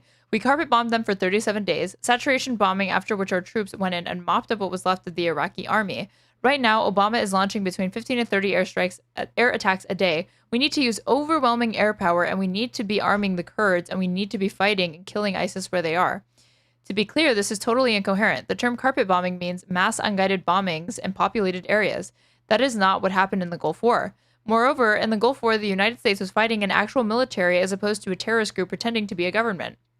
ISIS has adapted to the U.S. military campaign in a way that forces us to limit strikes if we don't want significant civilian casualties. Blitzer, to his credit, followed up on this point. He asked Ted Cruz whether he would, as his carpet bombing phrase implied, support mass bombing of ISIS-held cities. Cruz just couldn't answer the question. Blitzer, to be clear, Senator Cruz, would you carpet bomb Raqqa where there are a lot of civilians? Yes or no? Cruz, you would carpet bomb where ISIS is, the location of the troops. You can use air power directed. You use air power directed, but the object isn't to level a city. The object is to kill the ISIS terrorists. Okay, so just drop bombs on them, on the whole city, carpet bomb the whole place, even though it's dense and civilian packed. And then we can, when we obviously incur a bunch of civilian casualties, we can say, Yeah, but we were just trying to drop the bombs on where ISIS was. We didn't mean to kill all the women and children nearby, but probably also blame them on human shields as well. The object isn't to make it. Listen, ISIS is gaining strength because the perception is that they're winning, and President Obama fuels that perception. Basically, he's saying we should bomb ISIS troops, which one, isn't what carpet bombing is, and two, is what Obama is already doing. There's a legitimate argument among experts as to whether the Obama admin should loosen the rules of engagement governing whether to strike if there's risk of civilian casualties. But Cruz isn't engaging in that debate. He's just calling for carpet bombing and bombing, quote, the ISIS terrorist. It's pure tough guy positioning. Oh, and as for the idea that ISIS is winning, it's totally wrong. So he's like over here being like, hey, I fucking told Obama and Kerry to their faces that wasn't going to fly with me, because what the hell do we do after we defeat ISIS? There's going to be this, maybe not ISIS, but like you defeat these groups and then there's a power vacuum. Meanwhile, he's like not even talking about the day, like a day after strategy in this. Maybe it came later in this conversation. But suddenly, again, this whole like, I'm strategically hawkish without military action. Please, dude. You're not getting away from this. Like, you said these things. You said them like 10 years ago, sure, but what? There's not like a statute of limitations on the fact that this is what you supported and probably still believe. The only thing that's changed is that it's not as popular to be this overtly like hawkish in these regions, given where the base is at. When Netanyahu was in D.C., Turkey. That's right. Israel did. Yeah, because he's like, he just said like, what's going to happen if Assad is taken out? Who's going to fill that power vacuum? But he like never asked that question with this, as far as you can tell. When Netanyahu was in D.C. a couple of months ago, he and I sat down for a couple of hours. He's a good friend of mine. And we talked actually about Syria. He made an interesting point that I've not heard anywhere else, in that he said he believes what toppled Assad was when Israel took out Nasrallah. Nasrallah was the head of Hezbollah. They took him out. And what toppled Assad is when Nasrallah was the head of Hezbollah was toppled. Which didn't even take out Hezbollah, because Hezbollah is horizontally organized. So that happened, and then it took less than a month for them to come up. They had like an interim leader come in, and then that interim leader was killed. And then by the end of the month, they had somebody else, and it didn't actually meaningfully decapitate any of their power. And he made an interesting point. He said it's like it slows them down. It's a disadvantage, you know? But that wasn't something that... Why is this a profound point from Bibi? Fascinating how a charismatic leader, and Bibi said, look, Nasrallah was a very effective terrorist leader. And when they took him out, that power base was supporting Assad. And that ultimately, in Bibi's analysis, removed the support from Assad and toppled him. But they weren't trying to take out Assad. My view now, I don't know. So you don't think that, and I don't, it is very confusing, and I don't know that anyone really knows. Unless I've misunderstood something here, like gravely, and he's not talking about what I think he's talking about, but let me see. It's all the details, but you don't think that Israel or Turkey, or NATO ally Turkey, played any role in toppling Assad? I don't know. I don't know that they did. Look, my understanding... Seeing Tucker do good journalism has convinced me we live in a simulation. This is indeed the funniest timeline that has existed so far. Understanding of that. They clearly took out Nasrallah and Hezbollah. They've decimated Hezbollah, but Hezbollah was waging war on them. So decimating Hezbollah was very good for Israel and very good for America, too. I mean, Hezbollah hated us. Like, when is he referring to? Hezbollah is still active. I would put Assad in the category of an unintended consequence, and whether it's good or bad, I don't know. I think time will tell. For the United States. Yeah, for the United States. I think time will tell the new leadership there. You're right to be concerned. Let me step back and let's talk. Okay. So this is the Times, and December 11, 2024. Who set the stage for al-Assad's ouster? There are different answers in the U.S. and Israel. President Biden says he weakened Russia, Iran, and Hezbollah, laying the groundwork for Bashar al-Assad's ouster. Prime Minister Bibi Netanyahu says the Syrian leader would still be in power if he listened to American advice. Netanyahu and his aides tell a very different story, saying the only reason Mr. al-Assad fell was that Israel killed the head of Hezbollah, Hassan Nasrallah, which Mr. Netanyahu called, quote, a turning point in the collapse of the Axis. Israeli officials have been quick to note that Mr. Netanyahu ordered that attack over the objections of the Biden administration, which feared that going after Mr. Nasrallah would risk a wider war. Netanyahu inserted the knife a bit himself, saying that the key was his decision to ignore pressure, to stop the war before we accomplish all of our goals. His message was clear. Had he listened to Mr. Biden's warning about avoiding a wider war, Mr. al-Assad would still likely be lounging in his palace this week. The United States, what did the US say? August 2011, Obama said it was time for Mr. al-Assad to step aside, and 2 years later, on his first trip to Israel as president, he stood with Mr. Netanyahu and declared that Mr. al-Assad had lost all legitimacy and must go. This is where those Assad who must go memes came from. But there was no real plan to oust him, and when it finally came last Sunday, the unraveling of the regime came so fast that American intelligence officials were taken by surprise about the speed of the collapse. A scholar from the Brookings Institute, who closely follows the region, noted on Tuesday that Mr. Biden may be right to take credit for creating some pressure, but she said that there clearly was no American plan to oust the al-Assad government. I think it's probably true that U.S. policy contributed to the fall of Assad, in that the U.S. has helped weaken Iran's regional reach and kept Russia from maintaining the tempo of its military support for Assad. But she added, it's probably untoward for the Biden administration to take credit. It was ultimately Syrians who took the actions that freed them from this brutal regime. There was no evidence of a wider U.S. strategy that was aimed at the outcome that we have seen in Syria over the last week. Washington took its eye off the ball in Syria many years ago. So, Netanyahu facing a corruption trial at home and hard questions about why his government did not see October 7th terror attack by Hamas coming is out to rescue his reputation. So claiming credit for the toppling of a regime that has been the central funnel of Iranian arms, money, and influence, and that has used chemical weapons against its own people in a long civil war is pretty irresistible for two politicians at the tail end of long careers. And neither man makes much effort to hide how much he dislikes the other. That's not true. Israel Katz, the school. In Netanyahu's telling of events, there would have been no American brokered ceasefire if there had been no Israeli attack on Hezbollah, starting with the explosion of beepers and cell phones that killed some members of the terror group's leadership and deeply unnerved his fighters. Then came the destruction of much of Hezbollah's stockpile of missiles and the killing of its leadership. In short, Netanyahu is arguing that if he had listened to Biden, Hezbollah would still be in power in Lebanon and Mr. al-Assad would still be in Damascus. Instead, Mr. al-Assad's palaces are being looted. All of this raises the question of how Donald J. Trump... Then France 24 says, Bibi helped to topple Assad, but it wasn't planned. Analysts say...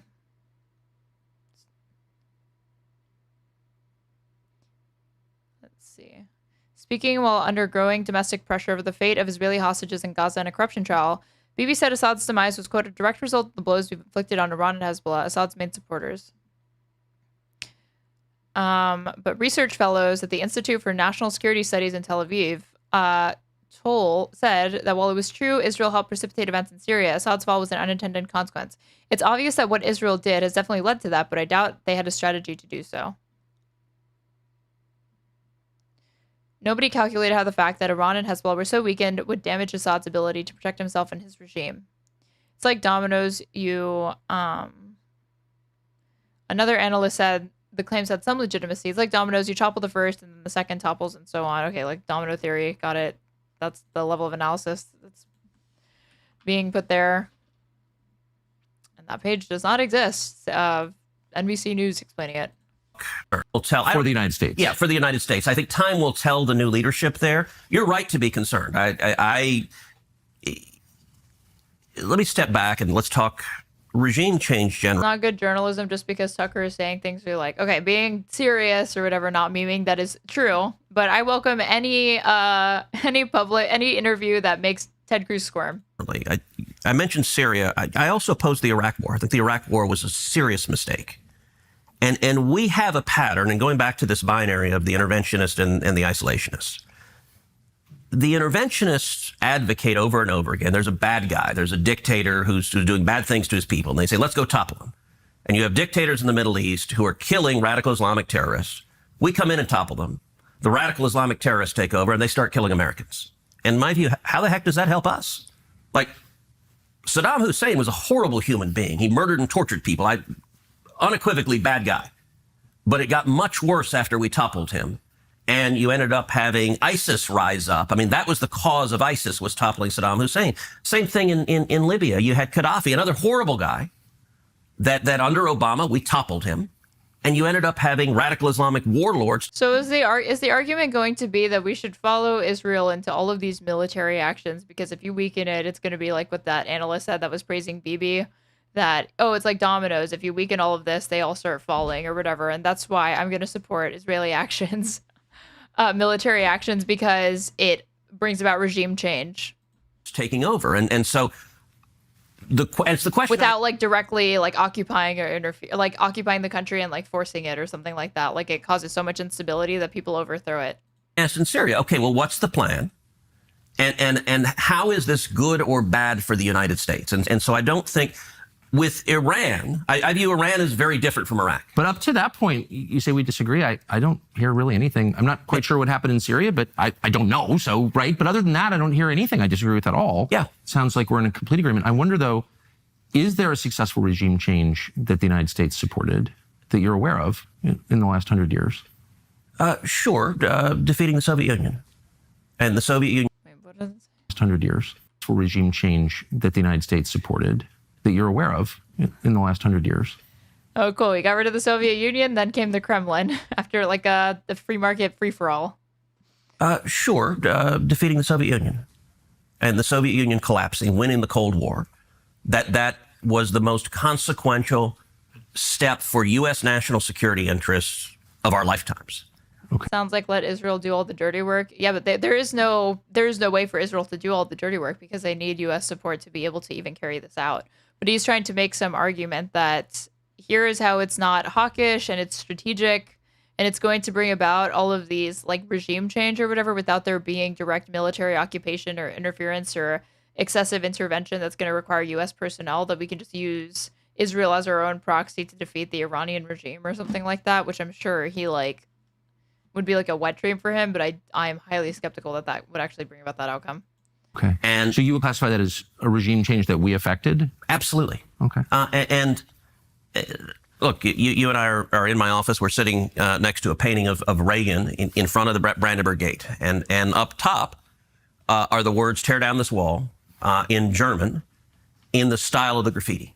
Right. And I think those are the most important words any leader has said in modern times. And if you look at how Reagan waged the Cold War, and Reagan is very much my model for how to, I actually think how Reagan took on the Soviet Union is exactly how we should take on China.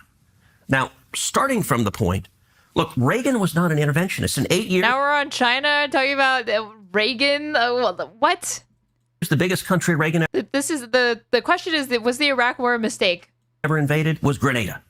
Now we're doing musings on Reagan's foreign policy approach. Very reluctant to use U.S. military force. He didn't respond after the 83 barracks bombings. You're right. Yeah, he made the judgment that the risk exceeded the benefits. And that's a very rational decision to make. And it's reflected. Trump has made those same decisions where he is willing to use military force, but he... Okay, this whole like the risk outweighed the benefits thing is the reason why the top communist Tucker Carlson didn't calculate the cost benefit of doing this interview. Very much asks, okay, is this good or bad for America? Does this endanger U.S. servicemen and women or not?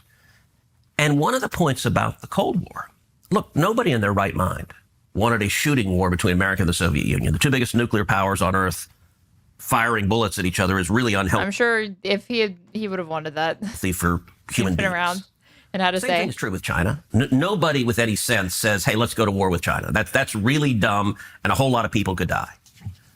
But the Cold War showed we've got lots of tools short of sending the Marines to fight against a regime. And one of the most important tools is the bully pulpit. And so BTW Reagan was absolutely an interventionist. Just look at Central America, in particular Guatemala. This is all revisionism and not true. When I say I support regime change, I actually think just simply laying out what the Ayatollah does. Also, by the end, Reagan was also like fucking senile. Like, didn't he like basically think that he fucking liberated Dachau himself because he saw it in a fucking movie? And so I spend a lot of time, I speak to Iranian dissident groups. I speak out against human rights abuses. I think shining a light on the depravity of leaders is a really... Could you imagine being an Iranian dissident group and the fucking American that you're speaking to is Ted Cruz? Jeez. Really powerful tool that America has. Should we limit our activity to that? It depends. Again, because the U.S. government pays opposition groups, militarized opposition groups in Iran to overthrow the government. We've done it in a lot of different places, as you know. I'm not saying it's bad, but that's very different from what you're describing. You're saying we're making... Yeah, this is the difference between like backing and arming like proxies, rebel groups, etc. That we have strategic we have overlap on goals and whatnot, versus actually waging independent military campaigns and having a U.S. presence there is like that's significantly different. One is like weapons transfers. The other is like could potentially, and one, it's going to escalate it obviously, and two, it's going to involve a lot more manpower. Moral case, as we did for 7 years with the Soviets, our system works, yours doesn't. Yep. And I think we made a credible case for that, and we beat them over 70 years economically. And that was a huge part of it. Right. I think everyone would agree that was the main part of it. We didn't beat them in Vietnam, or North Korea. The main part of it, but it was tied to a military buildup. So I think it was two things. It was one, the clarity. So Reagan came in and he described the Soviet Union as an evil empire. Right. And all of the intelligentsia in D.C., all the Democrats, all the media, they're like, what a horrible thing to say. You can't say that. Reagan went to the United Kingdom and he said, Marxism, Leninism will end up on the ash heap of history. People were horrified. They asked him, all right, what's your strategy in the Cold War? He said, very simple. We win, they lose. And that was all viewed as Epic, man. What's your strategy? Good things will happen and the bad things will not happen. Cool. sort of a Philistine simplicity. I'm starting to see the through line here as to why he brought Reagan up. He's trying to just hide behind, hey, Reagan said this and he didn't get any pushback, and look, he ended up being revered, so you should probably give me the same pass preemptively, right? That way I don't have to actually get into the details of any of this or be held accountable for any decision or thing that I say.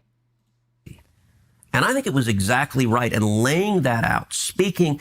Like, this is like a very, very bad attempt at being like, oh, it's simplicity, you see, when it's like you're just not saying anything, you're just not being transparent, and you're trying to frame that as like a virtue. Do you know the backstory behind the Berlin Wall speech? Yeah, I do. Yes. You probably know No, Peter we're at the Robinson, Berlin who was Wall the speech. speechwriter. Yes. So 3 times the State Department deleted those words from that speech. And 3 times Reagan wrote it back. And the State Department argued, they said, Mr. President, you can't say this. This is too bellicose. This is too provocative. And my favorite, they said, this is too unrealistic. The Berlin Wall will stand till the end of time.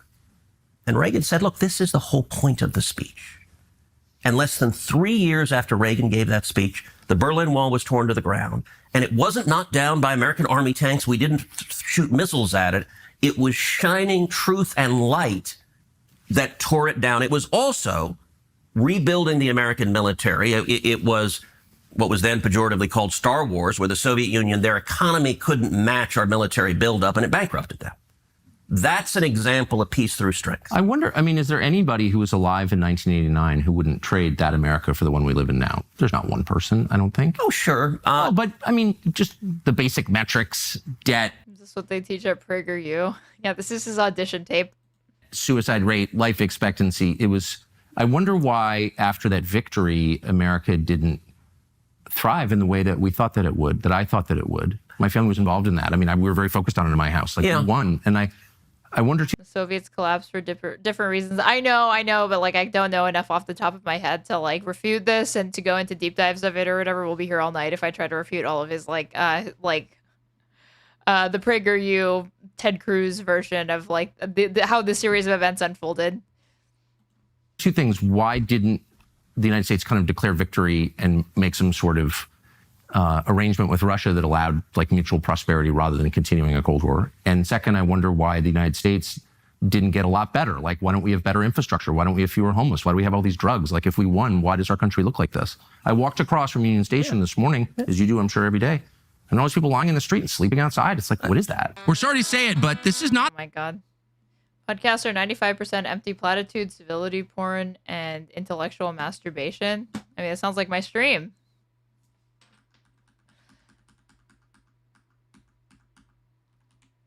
Berna.com. Look, there's no doubt there are really dangerous forces in our society. Some of it is politics and some of it is culture. And one of the mistakes people make in politics is thinking everything is politics. So the political answer, which I happen to believe, is we went much further down the road of liberalism. You look at Bill Clinton, who inherited the peace dividend of the Cold War being over and moved us more to the left, and then Obama accelerated it a lot. So there are lots of I agree. bad economic... Wasn't it Bush that abandoned the peace dividend? Did Bush abandon the... Like George W., not... I should be specific. Did George W. Bush abandon the Peace dividend. I mean, these people hate Clinton and they hate Obama because they were some of the, like, I think Clinton literally was the first president that ended up, like, he didn't have any military service, and neither did Obama. Peace dividend was a political slogan popularized by U.S. President George H.W. Bush, okay, and UK Prime Minister Margaret Thatcher in the light of the 88-91 dissolution of the Soviet Union that described the economic benefit of a decrease in defense spending. The term was frequently used at the end of the Cold War when many Western nations significantly cut military spending, such as Britain's 1990 Options for Change Defense Review. It's now used primarily in discussions relating to the guns versus a butter theory.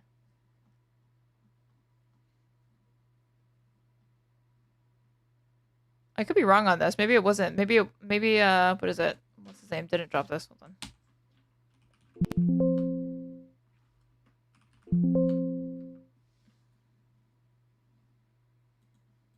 Policies, but I also think they're cultural things. You know, the loss of faith, I agree with all of family. That. I know what you're going to say, and I agree 100%. I bet there's not one word that I would disagree with. All I'm saying is, like, I think it's important to step back and ask. But I actually think Russia has very little to do with it. So, well, that's kind of the point that I'm trying to make, which is, wait, Russia's little to do with what? You know, the loss of faith, I agree with the loss all of that. family. I know what you're going to say, and I agree 100%. I bet there's not one word. I mean, Ted Cruz will do anything to circle jerk with Tucker Carlson over what they agree on, so they don't get into that 20%, because then he has to answer questions with details and be held accountable. All I'm saying is, like, I think it's important to step back and ask. But I actually think Russia has very little to do with it. So, well, that's kind of the point that I'm trying to make, which is, like, we're all sort of focused on beating our adversaries abroad, but what is victory worth if our own country becomes what it is now? And maybe we're spending a little too much time focused abroad and not enough time focused on the people sleeping outside Union Station. So, look, I absolutely think we need to focus at home emphatically, and we need to focus on prosperity. We need to focus on reducing the debt, reducing spending, empowering people, low taxes, small businesses. American free enterprise. It's the most powerful force for fighting poverty the world has ever seen. I'm 1,000% there. I also recognize it is a dangerous world, and part of the responsibility of leaders, part of President Trump's responsibility, is to keep America safe. But let's go back to where we started. But can I ask, Iran. you've been in the district a long time in D.C., so have I, and the city's way more dangerous, and Congress runs this city. No, it's a complete crapple. So I'm saying, like, no Iranian's ever going to kill me, but I could get carjacked here. And I just don't understand how the Congress could run the city and focus on the dangers of Iran when the city is like garbage. Okay. It's garbage. But Congress. Okay, I mean, what he's going to say is that we have incredible amounts of domestic spending, even with how bloated our military budget is. So that not being addressed yet is either a function of Democrat cities and how they're not tough on crime, and that's why we have all of this shit running rampant, and you can't actually blame Republicans for it, or that even if we do have domestic concerns, we can't even begin to think about cutting the military budget to maybe reapportion those like that money in the budget towards that to address that or whatever. He's going to say charity is the answer. There's going to be some reason why it's important that we prioritize regime change in Iran over addressing poverty and homelessness in the United States. Doesn't run the city. We could. Congress does run the city. It's in the Constitution. It's in the Constitution, but they've given home rule, so it's a Democrat mayor. You take it back. You control the Congress. Democrat mayor. Why did he say that the Congress doesn't control cities? I don't understand how the Congress could run the city and focus on the dangers of Iran when the city is like garbage. It's garbage. But Congress doesn't run the city. We could. Congress does run the city. It's in the Constitution. It's in the Constitution, but they've given home rule, so it's a Democrat mayor. You take it back. You control the Congress. I'd vote for it, but it is a question of math. That's a lie that he would vote for this. He did the thing. It's Democrat-run cities. It's not our problem, and Congress can't do anything about it anyway. And even if we could, he says he wants to, but he wouldn't actually do it. Okay, but I'm just saying, like, why? How can? If you wanted to do it, you would have done it already, dude. People ignore. It's like if my own kids are drug addicts, but I'm focused on my neighbor's kids. It's like I'm neglecting my own kids, and there's a sense in which the Congress is neglecting the country that elected them in favor of this relentless focus on other people's problems. That's the way it feels as an American. Look, I don't think that is like an overly simple analogy and honestly platitude that should not be hard for Ted Cruz to address, but he is going to struggle, I'm sure. But I don't think Tucker is wrong that most people feel that way, which is why like any war surrounding like somebody's election can create like an atmosphere of instability for the voter, because the worse their life gets and the more they see foreign policy in the media, the more they feel like the United States is not addressing domestic concerns because it seems to be preoccupied with handling being the world police. there are lots of problems in America that we need to fix. Why is D.C. a pit? Because you have a mayor and a Democrat city council that won't let police officers arrest bad guys. And in every city you see across the country, whether it's New York, whether it's Chicago, whether it's L.A., whether it's San Francisco, if you have Democrats, we see the L.A. riots where they won't let people be arrested. All right. Then why not work in regime change here? Why not use the bully pulpit? I do. What do you think I do every day? And I've never seen a Republican senator stand up and say, I just walked to work this morning over people dying of drug ODs. We're going to shut this place down unless they fix it. They're mad about Putin. Like, what did Putin do to Washington? Nothing. Look, oh my God. Okay. I'm going to ignore this. I just want to see what Ted Cruz says in response to this. I mean, Ted Cruz already agrees with him on that, right? He's like, oh, Putin has little to do with some things, whatever.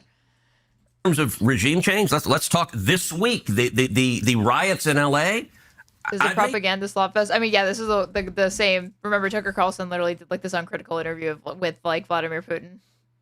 Very clear. Where he was like, you invaded because NATO, right? You did that because NATO? It was NATO that made you do it, right? And Putin was like, no. And then like went on to like talk about like the history or something like that of the region. That the cause of those riots are Gavin Newsom and Karen Bass. And when you elect communists who hate America, who stop law enforcement from arresting criminals. Communists. When you elect communists. You get what you get on the street. Amen, I agree. My in-laws are Californians, and they're wonderful people. That Heidi grew up on the Central Coast of California. And I remember I was texting with my mother-in-law, and I think I sent her a video of criminals going into a store and just looting in California. What the hell? Whom amongst us hasn't hit up our mother-in-law to send her like rage bait videos that you found on Facebook and Twitter of like what, black people rioting, Mexican criminals or whatever going to a store and looting in California to terrify her? Relatable. And her response, she said something like, well, this is really terrible. I wish we could. It's a shame we can't do anything about this. I said, yes, you can. Go in and arrest them. Throw their butts in jail. Put them in handcuffs. 100%. And it stops. Exactly. And so we know how to fix these things. And D.C. is, I think D.C. voted, if I remember right, 92% Democrat.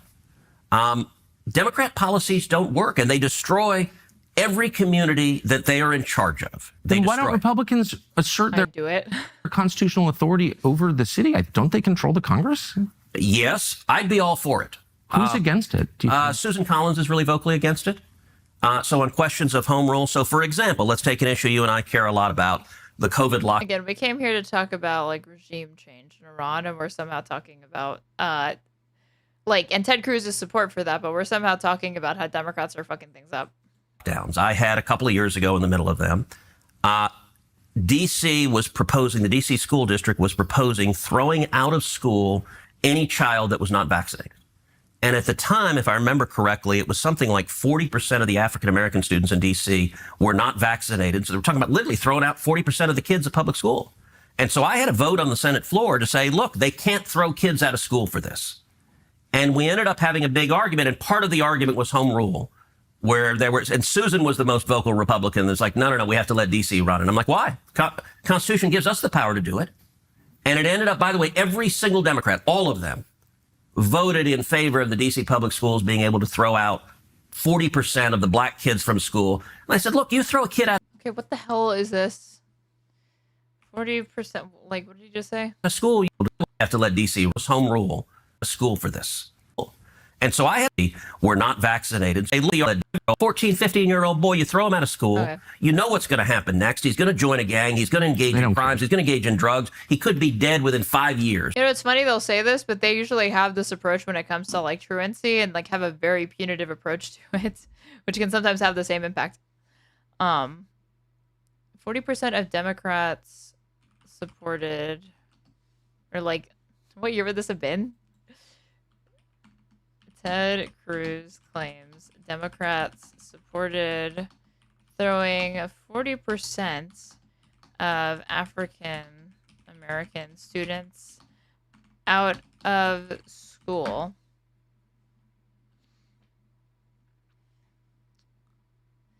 And like, notice that he's like, they're unvaccinated. The solution is not, well, like, let's help get them vaccinated. Let's do education programs so that they feel more comfortable getting it or anything like that. It's just Democrats bad. And they wanted to do this thing to try to fix it, but we said no, and we did not provide an alternative or work with them, and we vetoed it. And now I'm celebrating it on this podcast 5 years later as though it were a victory, or an example of me taking care of domestic concerns, even though you're just being a stopgap to Democrats trying to take care of domestic concerns, but you didn't like how they did it. But instead of doing like a counterproposal or working with them to amend it, you just killed it. If that kid doesn't get an education, and the Democrats were more than happy to say, we don't care. Right now, our religion is get the vaccine or to hell with you. But can you see, I mean, once again, I couldn't agree with you more, but can you feel the frustration of people, including your voters, every American, at the emphasis on foreign countries and the threat we supposedly face, a lot of which is... He also did this, he literally pulled the same playbook in 2015 to blast de Blasio, but for a different issue. Ted Cruz accuses Bill de Blasio of throwing young African Americans out of school. On January 13, 2015, conservative Republican, a probable presidential contender in 2016, look how that turned out, Mayor Bill de Blasio, a Democrat, for his educational views in a speech he gave yesterday at the Heritage Action Conservative Policy Summit in Washington, D.C. Mr. Cruz, a supporter of charter schools, which is like private schools, said Mr. de Blasio's opposition to Eva Moskowitz's charter network amounted to throwing young African-American kids out of school.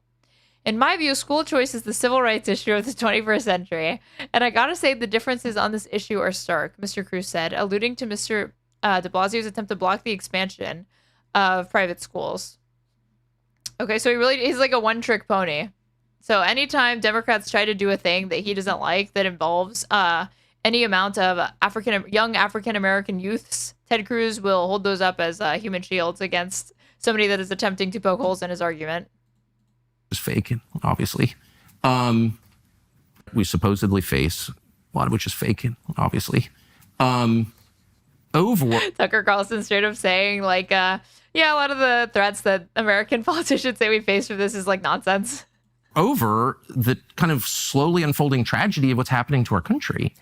The dollars spent, the aid packages to Ukraine to pay the retirement of civil servants in a country that we have nothing to do with, the endless support for Israel, very expensive, when people are literally buying groceries on credit in the United States. Can you feel like it's nothing against Ukraine or Israel or any other country? All right, let's stop. You said the support for Israel, very expensive. How much support do we give to Israel? Well, you tell me. You vote for it. Yeah, it's about $3 billion a year is the military assistance. Was that the only assistance? Yeah, we just have... You tell me. You vote for it. Military assistance. Israel does not have additional... I mean, this is the other thing that he can't bring up, but Ted Cruz's assumption is that if we could just... Any money that's not spent on defense is money that would obviously be redirected and redistributed domestically to the most poor Americans. That is never how it works. Anytime that there's cuts to these, like you get the Doge cuts or whatever, it's just redistributed back up. There's an upward transfer of wealth that occurs. That's it. It doesn't end up actually trickling down at any point or anything like that. So even though I'm sympathetic to laymen that asked that question, I'm not Tucker Carlson asking. He knows that. He knows that's not how it works. Assistance. There's an MOU, a memorandum of understanding, and it's $3 billion a year. So what is it costing? Comrade Carlson wrecked Ted in this interview. Support the bombing campaign to protect Israel right now from Iran. So I don't know right now, but I'll tell you this. Let's go back to the touchstone on foreign policy. No clue how much this military action that I support Israel taking that they can't do without United States support. No clue how much that costs, but let's pivot to something else that I do know what I'm talking about and can spin a different way. American interest. Our support, our military support for 2024 it was $12.5 billion. Nice. Israel is massively in America's national security interest, and it benefits us enormously. Well, before we can make independent judgments about whether or not that's true, and I'm certainly open to it, I think we need to know what it costs. So what's the annual cost of defending Israel? Do you know? $3 billion a year. No, that's the aid. No. But I mean, yeah. The cost of the weapons, for example, the cost of U.S. personnel there, the cost of... Like, that's just the aid. That's not factoring in all these other things that Carlson's bringing up. Moving ships to the region, which we're doing right now, the cost of moving tankers to the region, all of that. Do we know what the cost is? So look, the last week, I don't know. And there's some lag when the administration, under the Constitution, the commander-in-chief has control of the armed forces. And so President Trump has made some decisions that we'll know the cost over time, but I don't know the last week. I don't have visibility on that. The annual cost is $3 billion. It's a 10-year memorandum of understanding, and that's the principal driver of the cost. But let me make a point. We get massive benefits from Israel. It's like, let me just cut to the chase. Regardless of whatever the size of the check is that we have to cut to Israel for all of this shit, it's definitely worth it. Definitely pays off. Pays for itself, basically. Shares The Mossad is one of the best intelligence sources on the planet. The enemies of Israel, the people who hate Israel, they all hate us. It's almost a perfect overlap. And so if we tried to recreate, if we're just trying to defend America, we tried to recreate the national security benefits of our alliance with Israel, it would cost, I don't know, $30 billion, $300 billion. So can you elaborate? And again, I'm going into this as someone who's always liked Israel and still does. But I also think at this point, given where we are, it's fair to ask rational questions about what the benefits are. Good. So does Mossad share all of its intelligence with us? Oh, probably not, but they share a lot. Really? We don't share all of our intelligence with them, but we share a lot. It's a close alliance. Do they We'll know the cost over time. What the fuck, LMAO? spy domestically in the United States? Oh, they probably do, and we do as well. And friends and allies spy on each other. And I assume all of our allies spy on us. And that's okay with you? You know what? One of the things about being a conservative is that you're not naive and utopian. Okay. So now Ted Cruz tacitly endorsing domestic surveillance of the United States because it's coming from another sovereign, even though it's an ally, fine, but still another sovereign country. It's like, everybody, I think we all do this. Okay, dude. You don't think humans are all... You're naive and utopian to think that it's reasonable, or it's unreasonable that occurs, or that should be curtailed, I guess. Part of the reason socialism... Ted Cruz lives in the real world. He accepts that the Mossad is going to spy domestically on the United States. Doesn't work is the mantra from each according to his abilities to each according to his needs doesn't work. As a conservative, I assume people act in their rational self-interest. So it's conservative to pay people to spy on you? It's conservative to recognize that human beings act in their own self-interest, and every one of our friends spies on us, and I'm not... Do you like it? That's my question. I'm not asking whether they have motive to do it. Of course they do.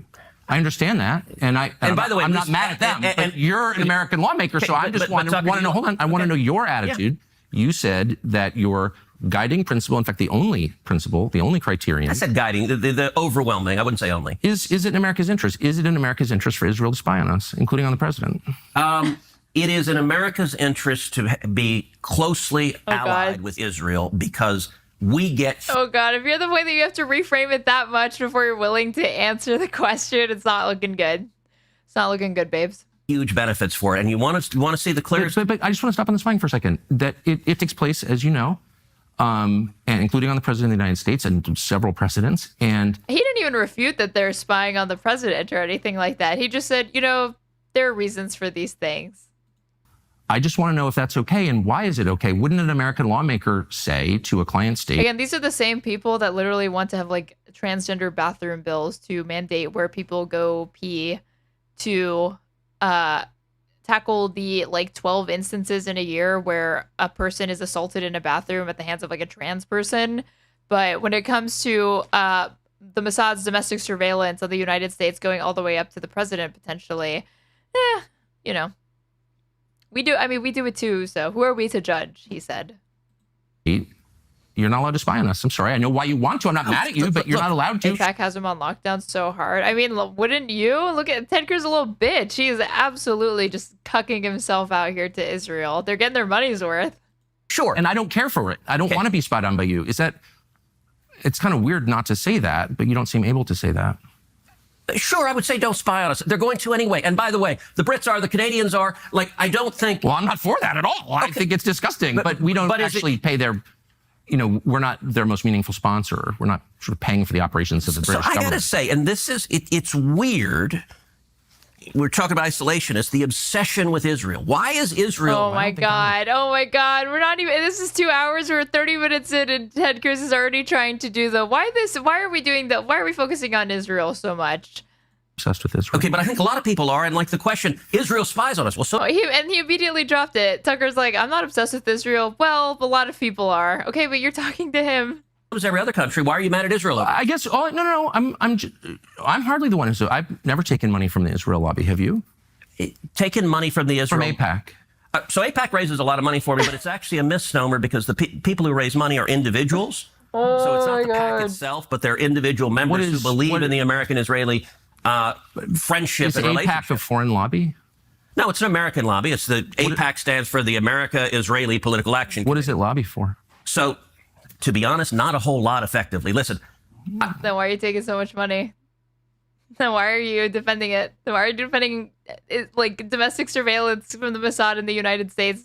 I came into Congress 13 years ago with the stated intention of being the leading defender of Israel in the United States Senate. And I've worked every day to do that. AIPAC, a lot of times. I mean, he is like, in Texas, they have these like loyalty oaths that you have to take to the state of Israel. I'm not kidding. If you want to be like a public servant, you're not allowed to actually engage in any BDS campaigns or protests or boycott against Israel. It is forbidden. And if your employer finds out, you will be fired. And I'm sure he loves stuff like that. Greg Abbott does. AIPAC, I wish were much more effective. Like, there are folks online who are in the fever swamp of terrified of AIPAC, and AIPAC... I'm not terrified of AIPAC at all.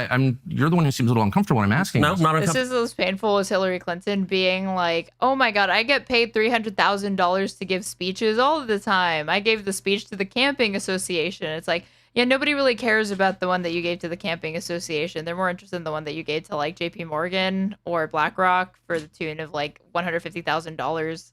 Like, what did you say to those people? Why is that speech worth so much? I'm just asking what AIPAC does. My understanding, having known a lot of people who work at AIPAC, is that it lobbies on behalf He's like, not much. I mean, they just pay me all this money for nothing, for free. They just give it to me for fun, really. They ain't doing much. They're just minding their business. The Israeli government. Wrong. Oh, okay. America has thousands of colleges. Oh my God. Tucker. He has other funders. The truth. That's tuckerforhillsdale.com to enroll for free. When was the last time AIPAC took a position that deviated from Prime Minister Netanyahu? All the time. Name one. Okay. Let me go back and give a little history. If you want to do a deep dive on AIPAC, we can. All the time. Name one. Let's talk about something else. I want to do a shallow dive. No. I want to get to the core question. AIPAC is lobbying for a foreign government. And it's not. No. It's lobbying for the United States. It is lobbying for a strong U.S.-Israeli relationship. Okay. So it has nothing to do with the foreign government. It wants America and Israel to be closely allied. Okay, but let's see. J Street J Street is a pro-Israel lobby that does not always align with Netanyahu. They do a lot of the time, but not always. They're ghastly English as well, but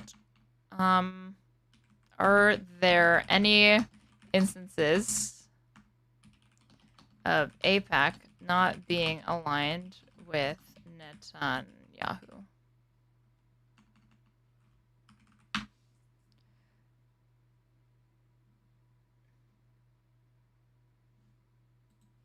it's lobbying on behalf of the interests of another country. So that's not true at all. And if it's not true. No. And how much contact do you think AIPAC leaders have? Because the way that they probably tried to spin it is that it's a domestic organization that is just trying to strengthen the ties and existing relationship between the United States and Israeli interests to work together over like shared goals that just existed even before the lobby, or that just exist naturally, that to strengthen those relationships. It's usually how they like thread that needle. Have for the government of Israel? No idea. I imagine some. What did he ask? Half of the interests of another country. So that's not true at all. And if it's not true. No. And how much contact do you think AIPAC leaders have for the government of Israel? No idea. I imagine some. I think the government of Israel is often frustrated with AIPAC because AIPAC's not nearly strong enough. Do you think there's any coordination between the government of Israel and AIPAC? Do they talk? Sure. If you're lobbying for more U.S.-Mexico trade, would you talk to people in the U.S. and Mexico and the government? Sure. Okay, but where's the Mexico lobby, dude? That has as much influence as AIPAC. So I'm not mad about that. There are a million countries that lobby Washington. I like a lot of those countries, including Israel. But AIPAC are Americans. They're not Israelis. Hold on. There are tons of Americans who lobby on behalf of foreign governments. I know them. I'm related to some of them. I know how it works. I'm from here. So my question is not, is it outrageous that foreign governments lobby the United States? They all do, okay, including Israel. My only question is, why don't we admit that is what's happening? You're denying it, but it's true. Yeah, and why aren't they registered? He's about to say what you're saying is also anti-Semitic because you're singling out Israel. How dare you, sir? It's a foreign lobby. Because they're not. They're not a foreign lobby. No, they're not. And this is that there's a fever swamp. Look, it's not a fever swamp. These are very reasonable questions. And you've accused me of being obsessed with Israel, which I'm not. Okay, I found one thing. So I've talked about it, how Netanyahu went to Congress to advocate against the JCPOA. Apparently, this was opposed. AIPAC reportedly opposed to Netanyahu's congressional address. One of the heads of the pro-Israel lobby said the lament speech on Iran as the lowest point we have ever reached. Group urged PM to reconsider. The group was in shock after Netanyahu announced he would address Congress, calling it AIPAC's Day of Atonement and the lowest point we've ever reached. Upcoming speech, which is openly opposed by the White House, some Democratic legislators and many within the U.S. Jewish community angered the Obama administration U.S. lawmakers, who charged that the invitation to address Congress disregarded diplomatic protocol and was an attempt by Netanyahu to derail the U.S. brokered nuclear negotiations with Iran, Obama's signature foreign policy objective. It was controversial because it puts Israel on a collision course with the Obama administration as it negotiates with Iran over its nuclear program. So arrogant, the idea that Bibi Netanyahu knows something about Iran that the United States and Obama specifically doesn't. Give me a break, for one. But two, even if he knew this, I have a feeling Ted Cruz wouldn't bring it up because he probably supported. I'm sure he supported Trump ripping up the JCPOA. Because AIPAC lobbied big time to make that not happen. They paid like, what, $22 million total to launch a campaign to oppose it. Actually haven't. I've said isolationist. So like but that's different. Really, it's not opposition to Netanyahu. It's like, we don't like this specific action because it undermines the shared goal that Netanyahu and AIPAC have of disrupting the Iran nuclear deal. It's not even like a meaningful dissent. And apparently, there was silence or at least quiet disapproval of Israel's 2023 judicial overhaul. Hundreds protest AIPAC delegation to Israel calls to speak against judicial overhaul. Hundreds of Israelis are protesting outside a hotel in Jerusalem where an AIPAC delegation is meeting with Prime Minister Bibi Netanyahu, calling on the U.S. pro-Israel lobby group to speak out against the government's judicial overhaul. Oh, I have to pay for this shit? Okay, whatever. About it, which I'm not at all. I find it's a very tender spot when you ask it, and I don't know why. So, Tucker, all right, let's go back. Tucker. I was first elected to the Senate in 2012. I came in Obama's second term. And I actually saw AIPAC be badly wounded in a way they never came back from. And the second term is when Obama did the Iran nuclear deal. And the Iran nuclear deal, I think, was catastrophic. And AIPAC went all in lobbying against it. Yeah. And I agree with them. See? Knew it would come up. They failed. And I was the leading opponent of the Iran nuclear. Oh, I know. They definitely failed, yes. They failed. And what happened, the Obama White House told every Democrat, when I got here, there used to be real bipartisan support for Israel. That has largely disappeared. And it's the Obama nuclear deal. Oh my God, that's a joke. The idea that there still isn't virtual, like, unanimous bipartisan support for Israel. That is so not true.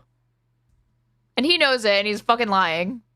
That caused it, because the Obama White House told every Democrat, pick. You had Democrat like Chuck Schumer, Jared Moskowitz, like other Democrats that were refusing to just condemn the detention of Mahmoud Khalil, who's a pro-Palestine activist that had not been charged with any crime, and nonetheless they were trying to detain and deport him.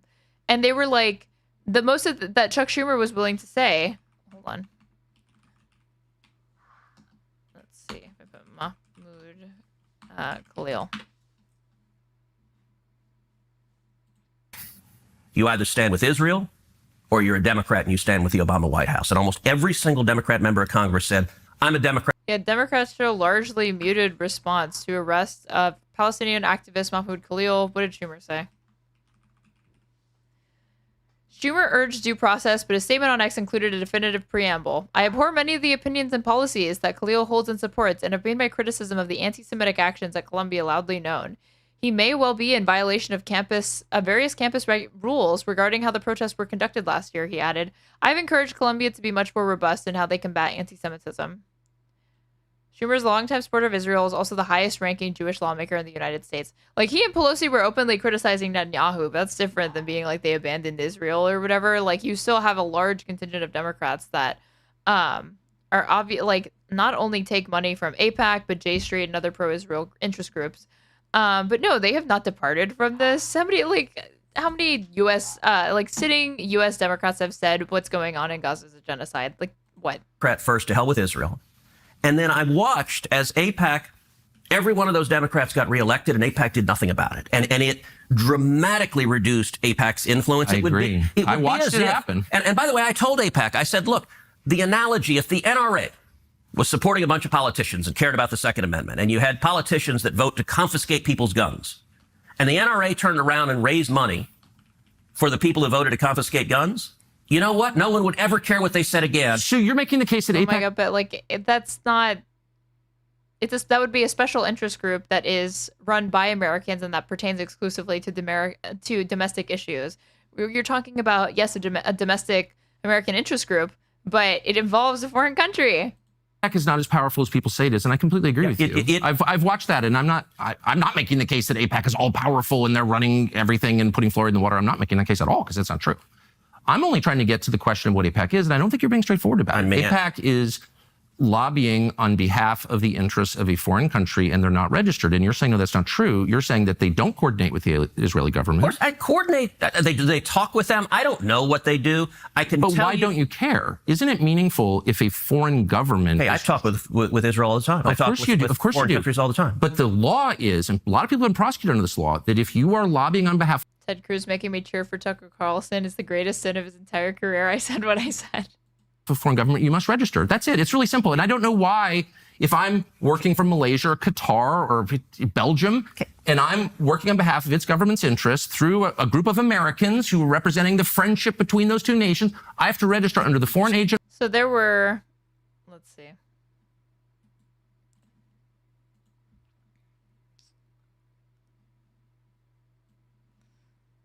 According to r/Benai Yisrael News. Coalition of 13 progressive U.S. lawmakers have submitted a joint resolution to halt current and future arms sales to Israel, citing what they describe as excessive casualties incurred during the war.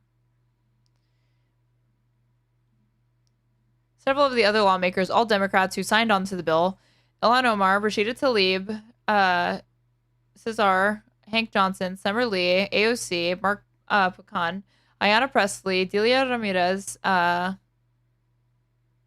Nydia Velazquez, Bonnie Watson Coleman possess an extensive history of lambasting Israel, falsely accusing the Jewish state of enacting a genocide in Gaza against Palestinians and maintaining apartheid in the West Bank. So 13 congressional representatives, Democratic congressional representatives, saying there's a genocide and calling to introduce an arms embargo, at the very least restrictions on weapons transfers to Israel during this genocide. That's the entire Democratic Party has turned on Israel. Okay, dude.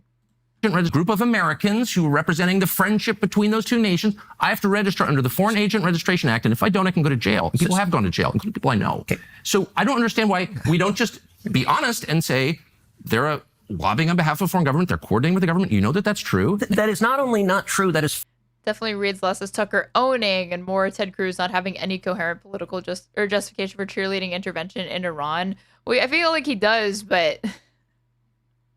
Well, yes, I agree with that assessment or whatever. I just think that he every single time he tries to pivot, he is not used to a journalist making it sticking on the point and actually trying to follow up and make him answer the questions. He keeps thinking that Tucker and him are going to drop it, and then there's just going to be this nice back and forth rapport, and it keeps not happening.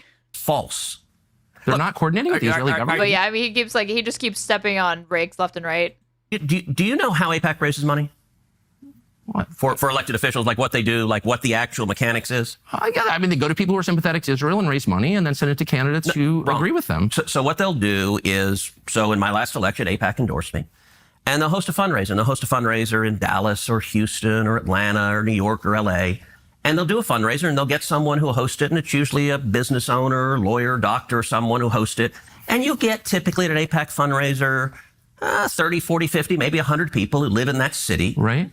Who care about a strong U.S.-Israel relationship. Yeah. And if they have, 50 people, each of them writes $1,000 check, and you raise $50,000. Yeah, I've been to an AIPAC fundraiser. Okay. I know what it looks like. But that is not, and by the way, there's no representative of the Israeli government there. You have, when you're in Dallas, you're meeting with... This is such a false and silly conversation. I know all this. The question is are AIPAC's goals shaped by the goals of the Israeli government to any extent?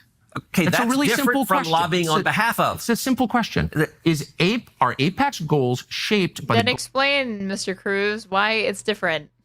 Goals of the Israeli government? And I'm just going to ask you a question straightforwardly. And if you say no, I think we both know that's not true. Okay, are they shaped by? Are they coordinating with the Israeli? I don't think Ted Cruz is blindsided by this pushback from Tucker Carlson. I mean, politicians will eventually get questions like this, but it's usually framed in the context of them getting puff piece interviews with like on Fox News, like what Bret Baier was doing to Netanyahu was like, what do you have to say to insanely anti-Semitic American individuals that say the relationship between AIPAC and U.S. congressional representatives is anything but like totally normal and fine, and basically happens all the time between our country and like foreign governments or whatever. It's always like teed up for it to be just like an easy like put it to bed. But now he's trying to give those same platitudes. It's somebody that's actually genuinely asking them and probing him, and he just doesn't know what to do. Israeli government. Are they talking? But he's like desperately trying to get off the subject. He doesn't want to just like answer it in a way that could be satisfactory and try to move on. Yes, is Israel directing them? What are you want to talk about? FARA, the law on lobbying on behalf of someone. Yeah. It is, I hire you and you lobby on behalf of me. I direct you. Does Israel direct AIPAC? No, they're not lobbying on behalf of them. Do they care about them? Yes, but again, he's talking about like, oh, you have this special standard for Israel, trying to imply everybody who points us out is like anti-Semitic or whatever. But he would never, Republicans would never shut the fuck up about an interest group that pertain to Mexico, Iran, or any country name any country that they broadly dislike. China, like a China lobby like that existing in the United States. And if it funded Democrats specifically, or like more so than Republicans, they would never shut the fuck up about. Instead of, Zionist occupied government, it would be Chinese or CCP occupied government memes, or Mexico or cartel occupied government. And they would be shouting this from the fucking rooftops, but he can't do it with Israel. Do you think that it's just interesting because what you're now describing in a very defensive way, I will say, is foreign influence over our politics? No. And you began, and it's so transparently obvious to everybody. I don't know why you would be embarrassed of it. You've said that you are sincerely for Israel. I believe you. I don't think you have some weird agenda. I mean, he literally said, like, I campaign to be a champion for Israel. No, you seem to be sincere. By the way, Tucker, it's a very weird thing. The obsession with Israel. When we're talking about foreign countries, Oh my God! You're not talking about Japanese. You're not talking about the Brits. You're not talking about the French. The question: No, you're not. And if we were talking about any of those, you would be upset that there was a Chinese version of AIPAC operating and funding Democrats.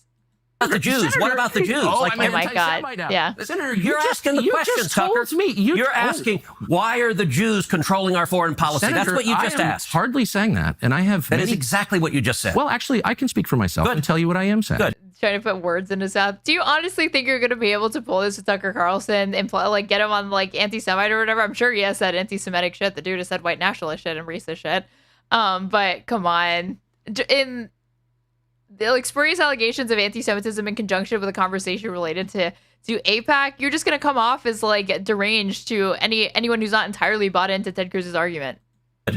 On behalf not simply of myself, but on my many Jewish friends who would have the same questions, which is to what extent, and it's interesting you're trying to derail my questions by calling me an anti-Semite, which you are. I did not. Of course you are. And rather than be honorable enough to say it right to my face, you are in a sleazy feline way implying it, or just asking questions about the Jews. I'm not asking questions. Sleazy feline Ted Cruz, folks.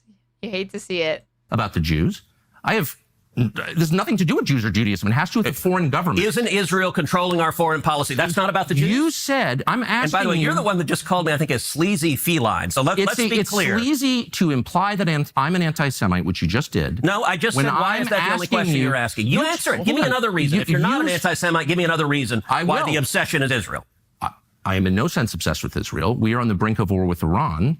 And so these are valid questions. But you're not asking about Iran or the Ayatollah. If I can finish, you asked me why I'm obsessed with Israel. Yep.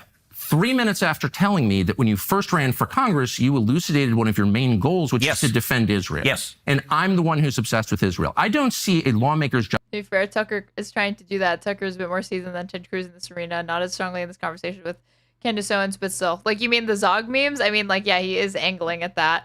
And I don't know. Like, Tucker Carlson has a far more sordid history with, like, again, racism and white nationalism. There's like literally examples where he's pretty much said word for word shit that like notable white nationalist Jared Taylor has said on Tucker Carlson's former program on Fox News. But and that always ends up usually brushing up against anti-Semitism. But I don't know that Tucker Carlson is like an anti-Semite. So if this were Candace Owens, it would be so much easier to clock. But the fact that it's like Tucker Carlson is going to be a little bit harder. But I would not be surprised if he said anti-Semitic shit. But Ted Cruz is not here to confront him on his anti-Semitism. He was only ready to do that once he started bringing up questions about AIPAC and Israel, which again, outside, like absent anything glaring or a receipt that Ted Cruz has to demonstrate how this line of questioning from Tucker Carlson is probably primarily motivated by anti-Semitism, or as a cloak for that, he shouldn't do it. He shouldn't bring it up because he just looks very, very defensive, and it looks weak. It's weak. Job is defending the interests of a foreign government, period. Okay. Any government, including the ones that my ancestors come from. Maybe this is getting too much into Cruz's head, but I genuinely thought Ted Cruz went into his trying to own Tucker in debate. I mean, the dude is literally a seasoned debater, so I wouldn't be surprised if he thought that he could. So that's my position. That does not make me an anti-Semite. And shame on you for suggesting otherwise. And I mean that. And that's low, and you know it's low. So why don't you just answer my questions I'll in a answer any straightforward, question rational like. way? You certainly have the IQ to do it. So shame on you is cute, by the way, Tucker. It is. It's not cute. I'm offended. I'm obsessed with the Jews. You just told me you that just called me a ran... sleazy feline. It is sleazy to imply that I'm an anti-Semite for asking questions about how my government is run. You want to count how many questions you asked about? What about the Jews? What about Israel? What about AIPAC? I never asked about the Jews. I have... This has nothing to do with the Jews, whatever that means. This has to do with a foreign government. And once again, shame on you for conflating the two. They have nothing to do with each other. I'm talking about the influence Israel of and Jews have nothing to do with each other? All Jews, or an attack on all Jews, which I am not, nor would I ever be undertaking now. I'm not attacking anybody. By the way, that's who Iran wants to kill, is all the Jews and all the Americans. And I'm totally opposed to that, okay? But now, because Except you don't want to do anything about it. Decisions need to be made. We can talk about those decisions. And I plan to. Good. But I just want to get a sense. He would not, in fact, want to talk about those decisions. Of whether you think having... Because, again, it only got to this point because Ted was so evasive. It's probably going to get to it, but he probably could have filibustered a little bit longer if he had just been very short and direct with them and then tried to move on to other things. Described yourself as an America First person whose only criterion for judgment on foreign policy is America's national interest. To what extent you're influenced by a foreign government, which gives you a lot of money through its lobby, and you're claiming this has nothing to do with the foreign government. They're not coordinating. Yes, they're spying on us, but it doesn't bother you. And I'm sort of wondering, like, what is this? This is one of the weirdest conversations I've ever had. I wonder if, again, Candace Owens, to me, it's very clear that her agenda is just anti-Semitism. And it's a front for that. But Tucker Carlson, he's a committed racist and white nationalist. So I really do think that he is trying to, like, when he talked about this, the first statements that he made, he had to abstract the conversation to divorce it from Israel, Palestine, Gaza, Iran. And he was like, this is about interventionism, or like interventionism versus not, people that want violence versus people that don't and care about the America First agenda. And I think he cares a lot more about the fucking mass deportations getting off the ground. And he is willing to put, try to hold, weaponize, I guess, the fact that the Zog memes are floating around or whatever, to make Republicans squirm and uncomfortable about being so openly pro-Israel or so proud to be funded by AIPAC to advance a racist domestic agenda. It's weird. It's almost like he is racist, but it's not motivated by personal anti-Semitism or something like that. But he has to see Candace Owens doing it, and he's like, fuck it, I'll take advantage of that, and for a more righteous cause, my racist agenda instead of her anti-Semitic agenda. What? And I'll answer any question you like, but let's try to... Are you going to call me an anti-Semite again, or no? Let's try to ratchet down the temperature. Because they can definitely pander. There are obviously, if there's far-right movements in this country like there are, or any country, you were going to have neo-Nazis and anti-Semites in those ranks. And these Zog memes from the right can 100% be weaponized for right-wing infighting and launched against neocons and other people like Ted Cruz, the Tea Party types. A little. You're the one who went to motive. I'm asking honest questions. I'm just asking questions. Yes, that's it. That is what I'm doing. Jacking off, JQ. A little bit. Hey, picture the house of your dreams. Maybe it's got an out. Why is he always so red? Jesus, like a fucking tomato. And to switch to America's company, wireless from Pure Talk. And did you ever see an Eddie Murphy movie called The Distinguished Gentleman? No. It's a great movie. It's actually a fun comedy about politics. And Eddie Murphy in the movie is a con man who gets elected to Congress. And he's literally a con man who, the congressman dies, he has the same name, and so he runs and they get elected. And there's a scene in the movie where Eddie Murphy is a freshman member of Congress, and he's sitting down with a sleazy lobbyist. And he's asking the lobbyist, all right, what should my positions be on, I think they were talking about power plants and electrical transmission lines. And the lobbyist's like, well, what do you believe? And Eddie Murphy's con man said, I don't care. Whatever gets me the most money. I'll do whatever gets me the most money. And the lobbyist... Is that you, Ted Cruz? Says, no. Pick a side. Doesn't matter what you pick. If you pick one side, we'll go shake down everyone who supports that side and they'll give you money. If you pick the other side, that's fine. We'll just go to the other side and shake down that. That's a little bit the way it works. And you often get leftists in the media who say, for example, if you support the Second Amendment, as you do and I do, well, you're just bought and paid for by the NRA. And that actually is backwards. I believe in the Second Amendment because I believe in the Constitution. Now, am I proud that the NRA supports me? Sure, because people who care about the Second Amendment want to support leaders who fight for it. But it gets... Again, you are not going to be able to draw a faithful and analogous...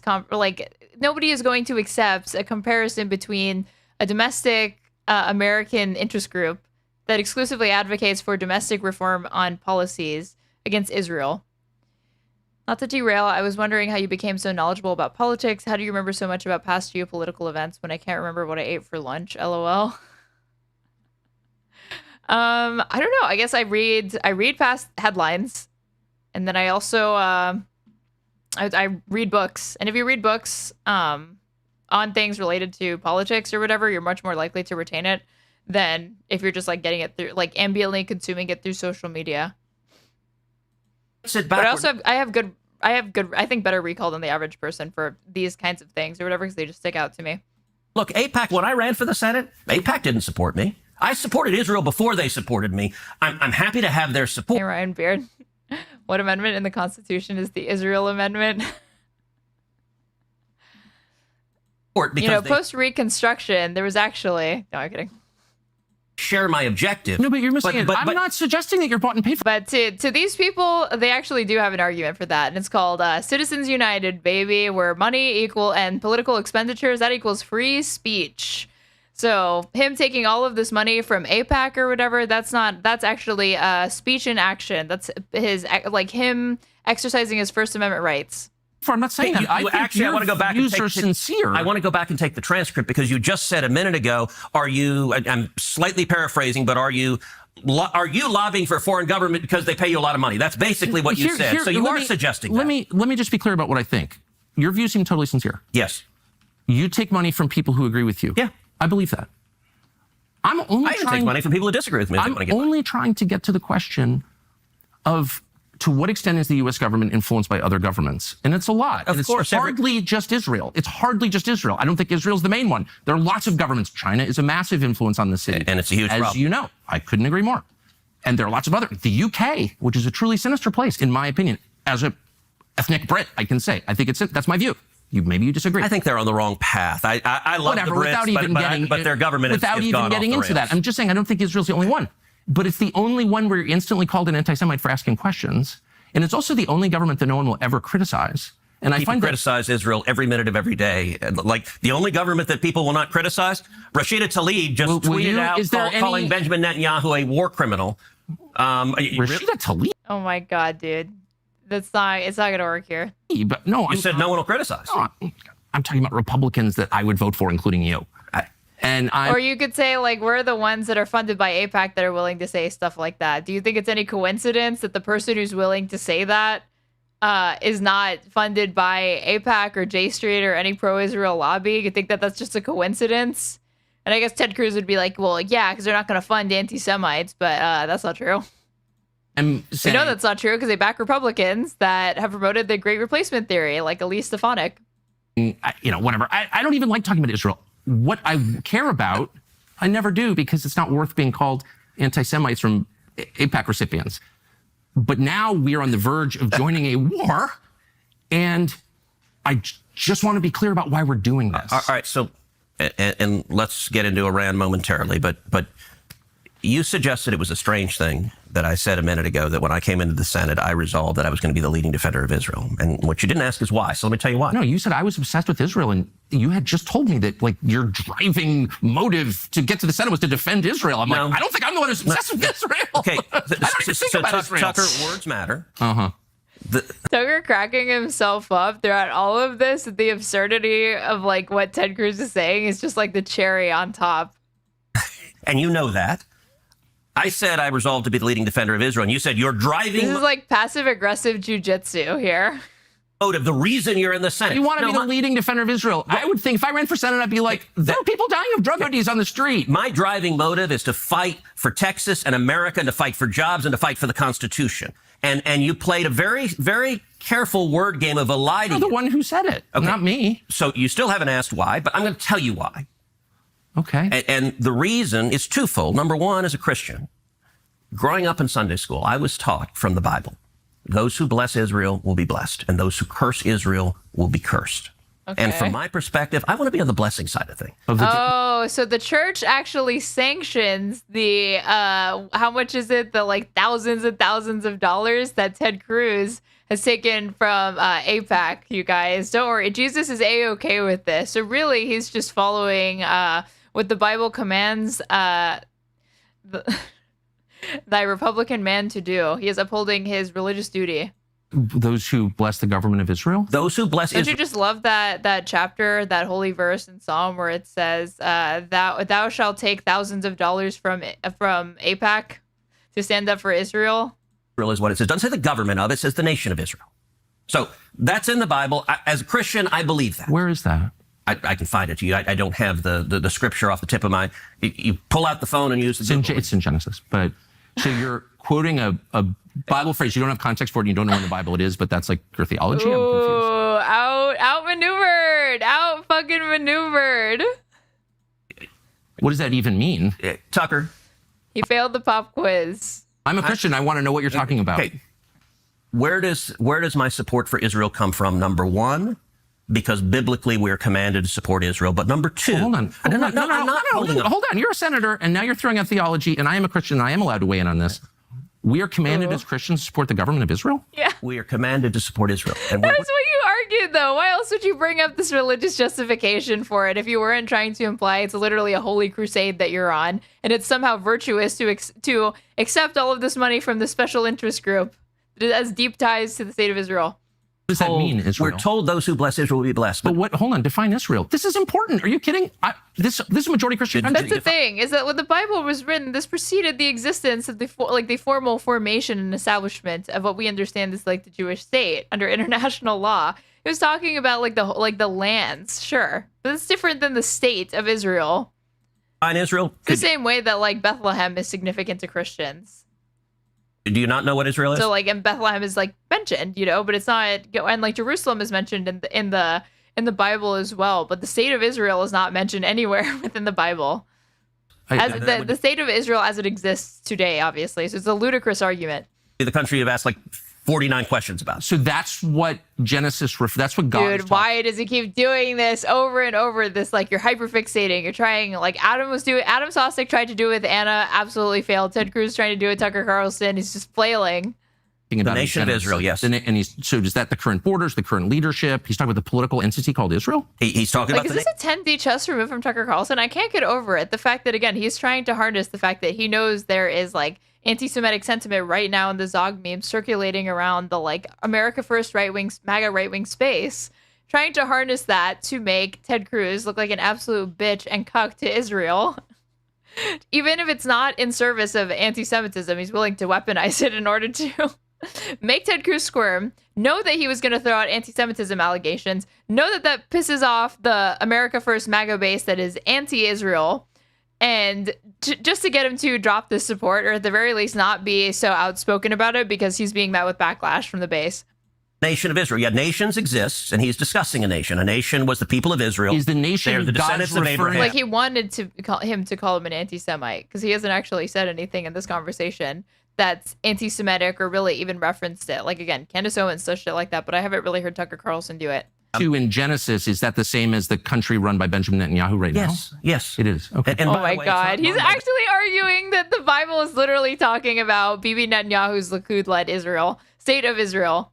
Benjamin Netanyahu is a dictator. It's a democratic country that elected. He's the prime minister. Right. What? But just like America is the country run by Donald Trump. No, actually, the American people. A swing and a miss. Trying to say that Tucker was insinuating that Bibi Netanyahu was anything other than democratically elected. Come on. Elected Donald Trump. The same principle. This is silly. I'm talking about the political entity of modern Israel. Yes, and that is. You believe that's what God was talking about in Genesis. I do, but that country's existed since when? for thousands of years. Now, there was a time when it didn't exist, and then it was recreated just over 70 years ago. I'm saying, I think most people understand that line in Genesis to refer to the Jewish people, God's chosen people. That's not what it says. Okay, Israel, but you don't even know where in the Bible it is. So I don't know if we can... I don't remember the scriptural citation. But, okay, I keep... It's like Genesis 16 or something like that. But yes, it's in the earlier part of the book. But the point is... Tucker, you keep it's interrupting me before I finish it's my just sentence. important to know what you're talking about. I don't know what you're... So you're saying as a Christian, if I believe in Jesus, I have to support the modern state of Israel? No, I'm not saying that. I'm explaining for me what my motivation is. Oh my God. But okay, so I'm just trying to understand. You said God tells you to support the modern state of Israel in the Bible, in some place in the Bible. That And if you think you're an exemplary Christian, wouldn't you also say that other Christians need to be on board with your brand of Christianity? What is this whole... I'm not saying you have to be a good Christian, you have to support the state of Israel. But I'm saying that if you ask questions, I'm going to insinuate that you're an anti-Semite. heard about, but you don't know where it is. That's your theology? You're going back, am I a sleazy feline again? I mean, if you accuse me of anti-Semitism again, I will say that, but I don't think you will. Try to be a little less condescending. I'm trying to have a conversation. Condescending. You're throwing this stuff out, and it's my job to figure out what you're talking about, but I don't understand. But you're not letting me. Okay. I'm sorry. I want to be polite. That is, for me, a personal motivation, but I also, what I was about to say. That I was about to say as a personal question. I don't believe my personal faith, not everyone who I represent is a Christian. It's not an argument for me to give that we should do this because of my faith. And so as an elected official, I don't give that as the reason we should support Israel. That is a personal motivation for me, but I don't think it is the reason we should. The reason that I am the leading defender of Israel is because Israel is our strongest ally in the Middle East, an incredibly troubled part of the world, and supporting Israel benefits America. And the clearest illustration of that is what is happening right now. Let me just make this point. All right, Ted. Let's do this. Land this plane, baby. I'm sure it's been an hour of weaseling, pivots, anti-Semitism allegations, non-answers, but I'm sure this time you're going to somehow be able to articulate in very simplistic terms, as Reagan would do, how following Israel into this conflict that they begun with Iran is in American geopolitical interests. Okay, let's hear it. That's it. Okay. Yeah. Look, Iran, I think the most acute national security threat facing America right now is the threat of a nuclear Iran. I think China is the biggest long-term threat, but acute and near-term is a nuclear Iran. Okay. And I think Israel is doing a massive favor to America right now by trying to take out Iran's nuclear capacity. And the reason I view Iran differently, we talked before about Iraq. I opposed the Iraq war. We talked about Syria. I opposed military intervention in Syria. The reason for that is those did not pose a threat to the United States. I think Iran is markedly different. Number one, the Ayatollah is a religious zealot. He is a lunatic, but a particularly dangerous kind of lunatic because he's driven by religious fervor. Unlike you, who literally just said that the reason why you support Israel is because the Bible commands you to. He says death to America and death to Israel. I believe him. And I think Iran is trying to get a nuclear weapon because there is a very real possibility they would use a nuclear weapon. So you just not a shred of irony or self-awareness. The fact that just literally 2 minutes earlier, he was saying that it is his duty as a Christian and his personal motivation to take AIPAC money and support the state of Israel because the Bible commands that good Christians support Israel, the landmass and the holy sites, obviously not actually referring to the literal iteration of the state of Israel at that point, which didn't exist. But in the next breath, we need regime change because the Iranians, Iran is led by these theocratic, fundamentalist freaks. Oh my God. I want to ask, how does supporting Israel benefit us? Right now, this tiny little country, the size of the state of New Jersey, is fighting our enemies for us and taking out their top military leadership and trying to take out their nuclear capacity. That makes America much safer. So the president has said repeatedly Iran cannot have a nuclear weapon, and he will do whatever it takes to stop Iran from getting a nuclear weapon. He said that like 100 times. He clearly means it. I think he will use force to effect that if he feels he has to. I think he's been really clear about that. I don't know, but it seems that way. Do you feel that? Do you think that's correct? Whether he would use force to stop a nuclear weapon, I think he has put that option on the table. He certainly suggested. I mean, I have literally no idea what's going to happen, but just reading his statements, he's made that really clear. So what he has been very clear about, and I spoke with the president on Sunday, is he has been very clear to Iran that if they attack U.S. servicemen and women, there will be real that goes without consequences saying. and I think very serious military By the way, response. this is a sidebar, but I just can't resist. The Prime Minister of Israel said that Iran tried to assassinate Donald Trump twice. Yeah, I read. Okay, I think one of them is true, that there was a plot that was foiled in November of last year that was connected to Iran as retaliation for Trump's assassination of General Qasem Soleimani. They did in his first term. But the other, I think Bibi has literally tried to claim that the first shooter was like a lone wolf, was connected to Iran. Netanyahu claims that Trump assassination plot tied to Iran.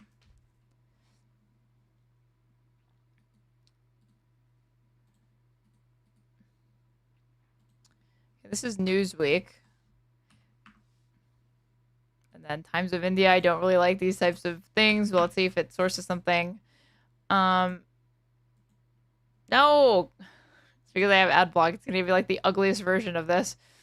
In a recent interview, Israeli Prime Minister Bibi declared that Iran had tried not once but twice to assassinate Donald Trump during the 2024 U.S. presidential campaign. With the composure of a man who's seen too many intelligence briefings, Bibi called Trump enemy number one for Tehran and said the Islamic Republic had used proxies and clandestine operatives to carry out the plots. Not once but twice. According to Netanyahu, the first attempt came at a campaign rally in Butler, Pennsylvania, where a bullet reportedly missed Trump's ear by inches. The shooter, Thomas Matthew Crooks, was killed by Secret Service agents on the scene. The second incident involved an unarmed man, Ryan Ruth, who was arrested at Trump's golf club. Okay, weird. Yeah, he was claiming that there was like a link between that. This is a fact check from Newsweek. The claim. In a June 15th interview on Fox News' special report, Netanyahu said, "They want to kill him. He's enemy number one," referring to former President Donald Trump. Netanyahu described Iran's animosity towards Trump as deeply rooted in his aggressive Middle East policies, including the U.S. withdrawal from the Iran nuclear deal and the targeted drone strike on General Soleimani in 2020. Bibi suggested that the regime in Tehran saw Trump as the biggest obstacle to its nuclear ambitions and had taken concrete steps to eliminate him, aligning his remarks with recent U.S. criminal investigations. Bibi's public statements reflect findings already documented by U.S. authorities. In November 2024, the DOJ unsealed an indictment charging Farhad Shakeri, believed to be operating on behalf of Iran's Islamic Revolutionary Guard Corps, or IRGC, with plotting to assassinate Trump. Prosecutors alleged that Shakeri, while in Tehran, conducted multiple interviews with the FBI, in which he admitted being tasked with surveilling and killing Trump in the months before the 2024 presidential election.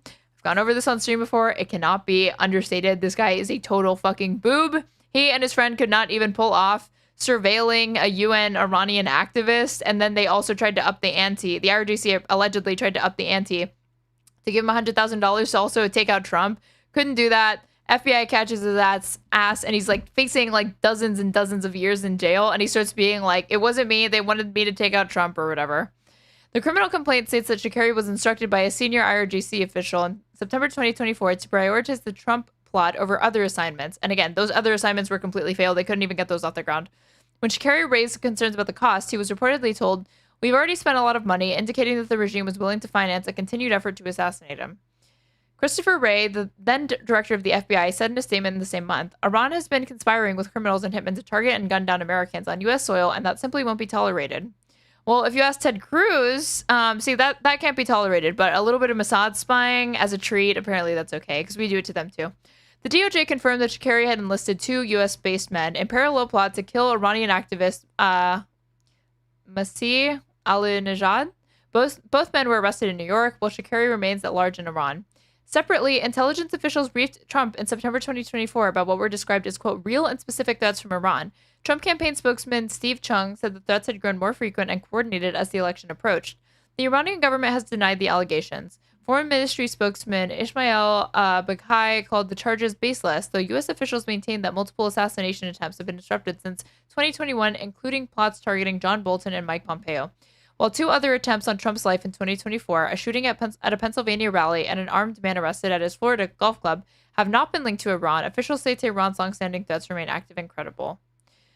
true. The claim that Iran attempted to assassinate Donald Trump is substantiated by criminal indictments, the FBI investigations, and intelligence briefings. The DOJ has outlined evidence that an Iranian-directed operative was ordered to kill.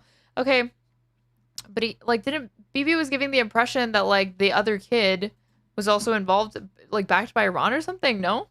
I read your newsletter this morning, and I think very serious military. By the way, this is a sidebar, but I just can't resist. The Prime Minister of Israel said that Iran tried to assassinate Donald Trump twice. Yeah, I read your newsletter this morning, and but do you believe that's true? Again, I think it was sort of a word game. What is true is Iran is trying to assassinate. Okay, so even Ted Cruz won't go there. Hold on. Let's see. Tucker Carlson likes Substack. Because what did he say? Probably lays it out more clearly. No thanks. Let's see. Or his blog. Where can I find Tucker Carlson's blog? Tucker Carlson Network. Assassinate Donald J. Trump, and they have hired hitmen. Now, you pointed out... No, he said that they have tried twice to kill him, and I don't know that, I don't have any evidence that's true, but I sort of wonder if that is true. Why aren't we at war with them already? Okay, and I read your newsletter this morning, and I thought it was playing word games to draw a political point. How's that a word game? It's my president. And can I tell you? Yeah, please. Okay. You rightly pointed out there's no evidence that this clown in Butler, Pennsylvania, who shot the president was working for the Iranians. I don't think he was. There's no evidence of that. Although I would like to know more about who he was and what's going on. But I don't find it plausible that he was working for the Iranians. So, was that caused by the Iranians? No. But what is true, and what your newsletter didn't acknowledge, is it true or false that Iran is currently trying to murder Donald J. Trump and has paid hitmen to do so? Okay, so I have to assume maybe it's this one, but it's not free. Let's see. Let's see if the remove paywall thing has it. Cannot believe Ted Cruz reads this shit. I should be able to. Fuck.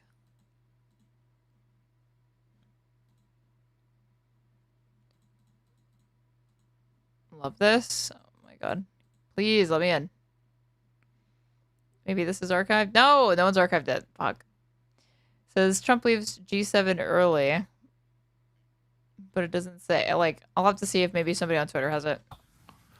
Well, that's the question, and I don't know the Butler, Pennsylvania thing. Butler, Pennsylvania. Let's just put that aside. I don't know. So Netanyahu misspoke when he said those two assassinations were because of Iran. But what he was saying that is right is they're actively trying to murder Donald J. Trump. Is there? Okay, so you're aware of a plot to kill Trump? Yes, that Iran is paying for. And by the way, when? It has been over the last, I'd say, 18 months to 2 years. In the United States? In the United States, yes. And let me point out. Has anyone been arrested?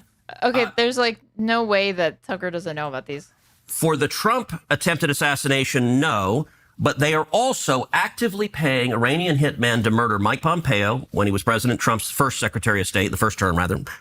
John Bolton, when John Bolton was National Security Advisor to President Trump, and a guy named Brian Hook, who was Assistant Secretary of State. Right. During the Biden administration. Wait, hold on. Can we go back to Donald Trump because he's the president? No, it's a big deal. What do you mean? When no one has been arrested for these assassination attempts on Trump. Yes. They've hired hitmen. How do we know that? All right, let me break it down. People have... Ted Cruz, I guess, maybe really doesn't know the details because there were credible indictments that were made. There's somebody who has not been captured. That Shakari guy is still in Iran or something like that. But there were 2 other people detained. Been arrested. So the reason it was connected to the IRGC. Up Pompeo, Bolton, and Hook, who are under active assassination attempts because of their service in the first Trump administration. Under the Biden administration. They say that. I've never seen any evidence of it. Can I give you the evidence? Well, let's just stick with Trump. No, because these are interrelated. So let me make a bloody point. Under the Biden administration, the State Department was spending $2 million a month providing security for Pompeo, Bolton, and Hook. And they did arrest Iranian hitmen at John Bolton's apartment complex who rented, I think, the apartment next to him and were actively trying to assassinate him, and they went and arrested them. So, yes, they caught Iranian hitmen. Now, it so happens Iran's not very good at it. And so they are actively trying. And in fact, but what about Trump? He's the president. If there's a plot to kill Trump by the Iranians, so you dispute that the Iranians are trying to kill Trump? Of course. I mean, that's the most important question. The Prime Minister of Israel just said there have been 2 assassination attempts against Donald Trump by the Iranians. And I think it's a very fair question, maybe you disagree, to ask, what are you talking about? Okay. And I agree with you. And I guess, like, now that if that was that being Bibi's specific thing, he really is trying to say that the guy from Mar-a-Lago and the, like, lone gunman before, that young kid or whatever, those guys were not affiliated with Iran. There has been this plot, but it was foiled. And it's not what people think when they hear that. So maybe Bibi was referring to it, but it definitely does sound like he was saying that those, like, lone gunmen or whatever were somehow not, like, just domestic terrorists or, like, attempted domestic terrorists. He misspoke. So there weren't those 2 attempts? There were 2 attempts, but the clown in Butler, Pennsylvania, and the other guy on the golf course were not connected to the Iranians. That's the part that he misspoke. But by the way, when you speak all the time, occasionally what he said that was accurate is that Iran is actively trying to murder Donald J. Trump and has paid hitmen. Okay, but right. Okay, that's fine. And he was conflating it with the 2 attempts. I understand. But I just want to pull that thread because it's so important. I voted for Donald Trump. I campaigned for Donald Trump. Yeah. He's our president. And we're on the cusp of a war. So if there's evidence that Iran paid hitmen to kill Donald Trump and is currently doing that, where's that? Like, what are you even talking? I've never heard that before. Okay. Where's the evidence? Who are these people? Why haven't they been arrested? Why are we not at war with Iran? That's a great question to ask. How do you know that that's true? We know that it's true because we have been told that by the military and our intelligence community for the last 2 years. We meaning who? Congress has and the public. I mean, we've had multiple testimonies. I can send you testimony. Do we know the names? They're having a slay off. Oh yeah, I mean, both of these men are incredibly zesty and trying to outzest one of the other one. People are where this happened or what they tried to do to kill Trump? We have not apprehended an Iranian hitman trying to kill him. We know that Iran is trying to do so. In the United States? Yes. And by the way, like Iran... This just seems like a huge headline, and you're acting like everyone... There's actually information behind this, but Ted Cruz clearly doesn't know about it, which is surprising to me that he didn't realize that. So I didn't know that. Iran put out a whole video about murdering Trump. Right, but... What? I've never heard evidence that they're... How is that related to the claim that they have actively, like, sought and facilitated, like, lone gunmen in the United States to be behind it, though? If that's what your argument is in favor of, like, support, so that's the argument that you're going to put forward to try to support that. Hitmen in the United States, I mean, yes, trying to kill Trump right now, we should, like, have a nationwide dragnet on this, and we should attack Iran immediately if that's true. Don't you think? No. If they're trying to assassinate our president? They have been for 2 years. I swear even Biden said if they actually do assassinate Trump, we will go to war. Did Biden say if Iran assassinates Trump, we will go to war? I could be wrong on this.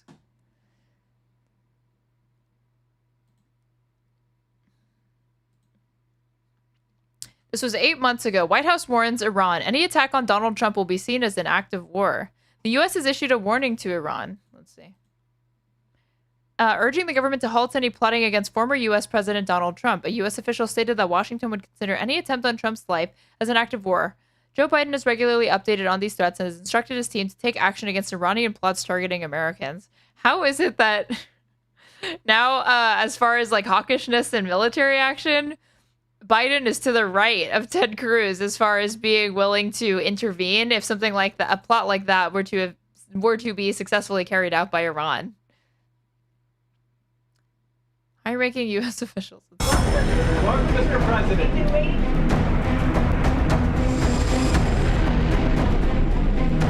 We're discussing it. I think that would be the one.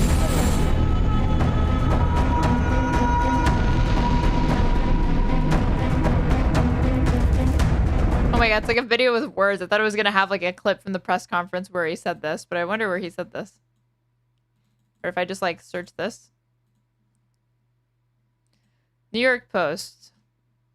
And also the Reuters. Reuters saying it as well. Where did they say this? The official, speaking on condition of anonymity, said U.S. President Joe Biden has been briefed regularly on the officials and directed his team to address Iranian plots against Americans. Interesting.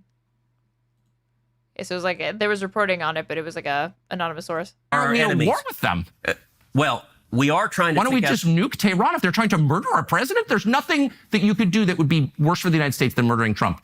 And I just don't Amen. I agree understand with why that. you're not calling for the use of nuclear weapons against the Ayatollah right now. I'm serious. If you really believe they're trying The to use murder of nuclear weapons. See, The way that it's like he has to thread this needle of like there's such a severe threat, an imminent threat to Israel and U.S. National security that we must be aiding Israel in these military actions, but he's like doesn't want to fall over on the fucking trapeze he's walking on, or like a tightrope that he's walking, and say like, well, it's not so imminent that we need to preemptively strike ourselves or nuke them. Don't get crazy. And Tucker's trying to like goad him into that because it's an untenable, incoherent position. that's part of the problem of.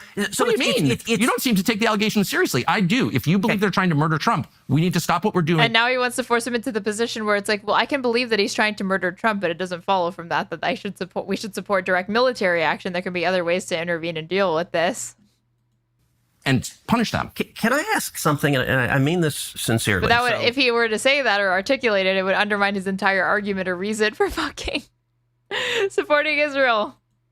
All right.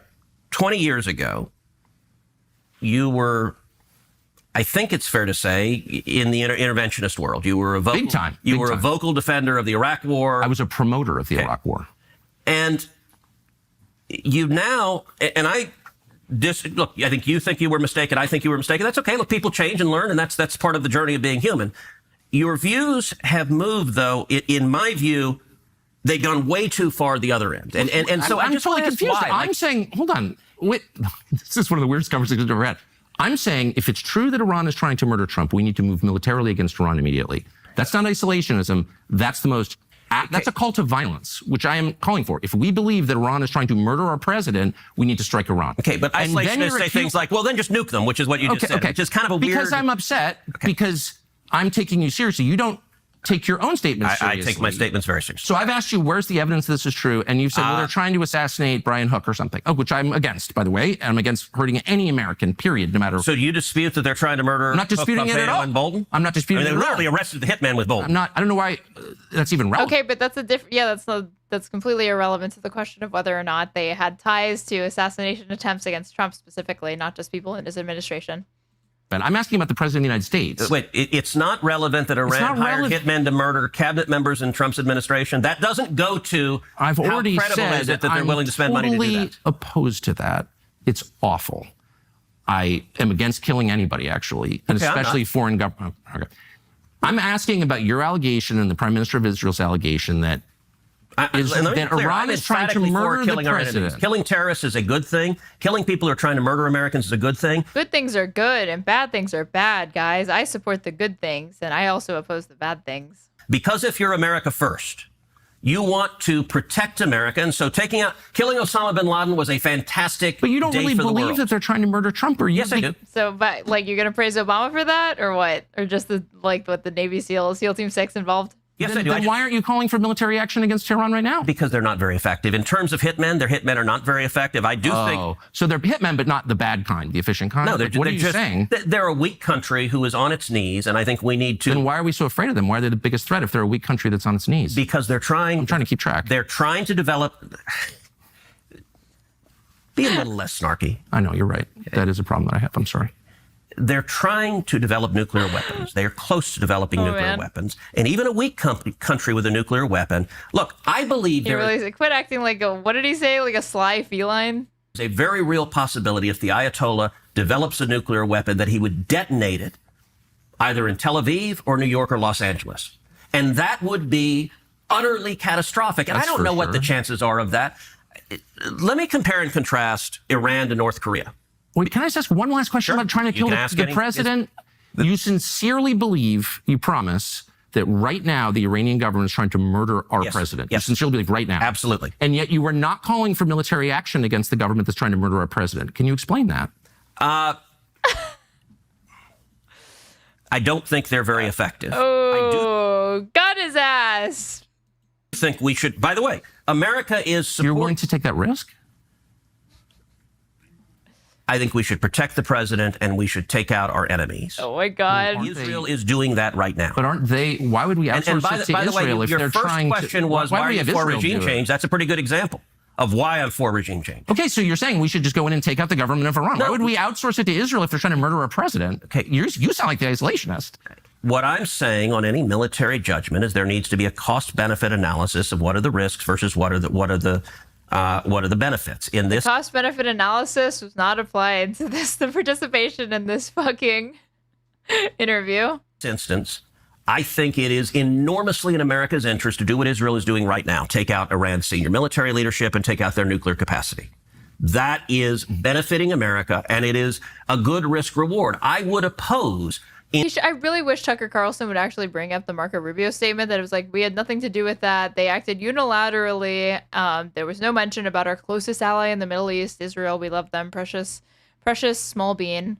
And how we were only looking to secure U.S. military personnel in the region. And asked, like, so why are you disagreeing with Marco Rubio's position on this? Iran and putting boots on the ground to topple the government. If the risk got severe enough, I would support that, but I think the relative risk is not severe enough to justify that step at this time. What I would absolutely oppose under any circumstances is invading Iran and then staying and trying to turn them into a democracy. And part of where Iraq really went off the rails is not only did we topple someone who was fighting radical Islamic terrorists, who was a bad guy, but then we tried the vision of interventionists.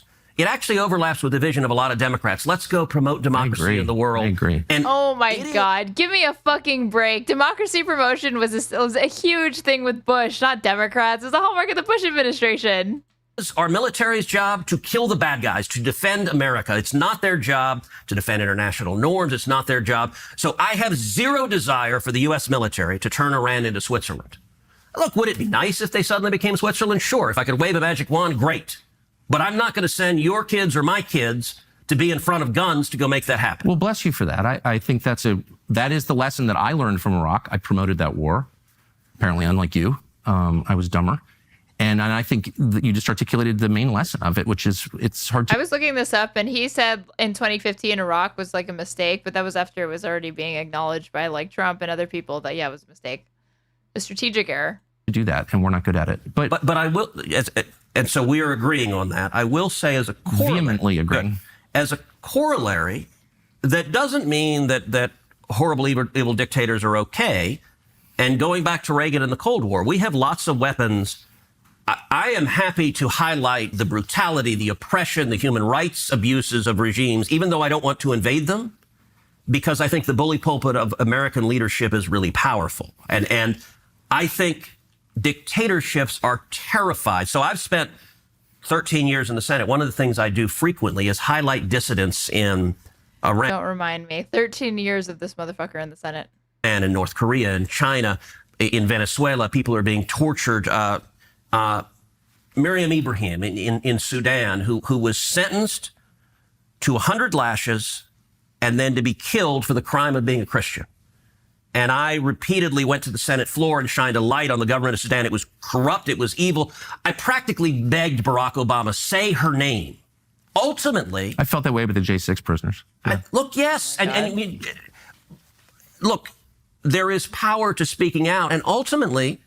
Obama never did say her name. He would not say her name. The revival of Bush-era talking points, simultaneously trying to revival of those talking points, but for a different foreign adversary or axis of resistance. And instead of WMDs, it's a nuke, right? But simultaneously, we need to engage in a little bit of revisionism and get the democracy promotion away from the Republicans. Say that Democrats, it was mostly who were up to doing that, for one.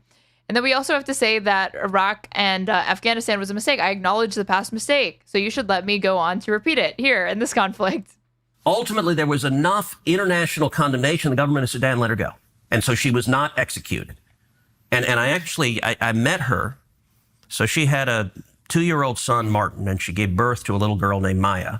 And she was in leg irons in prison waiting for the death sentence. They were not going to kill her until she gave birth. And they told her, we will not kill you if you will renounce Jesus. And she refused. And I met her. She was in... Who is this person Obama wouldn't recognize? Apparently there was some Sudanese terrorist who killed somebody or was killed for being a Christian or something like that. And Obama would not name this in like his address and like single it out.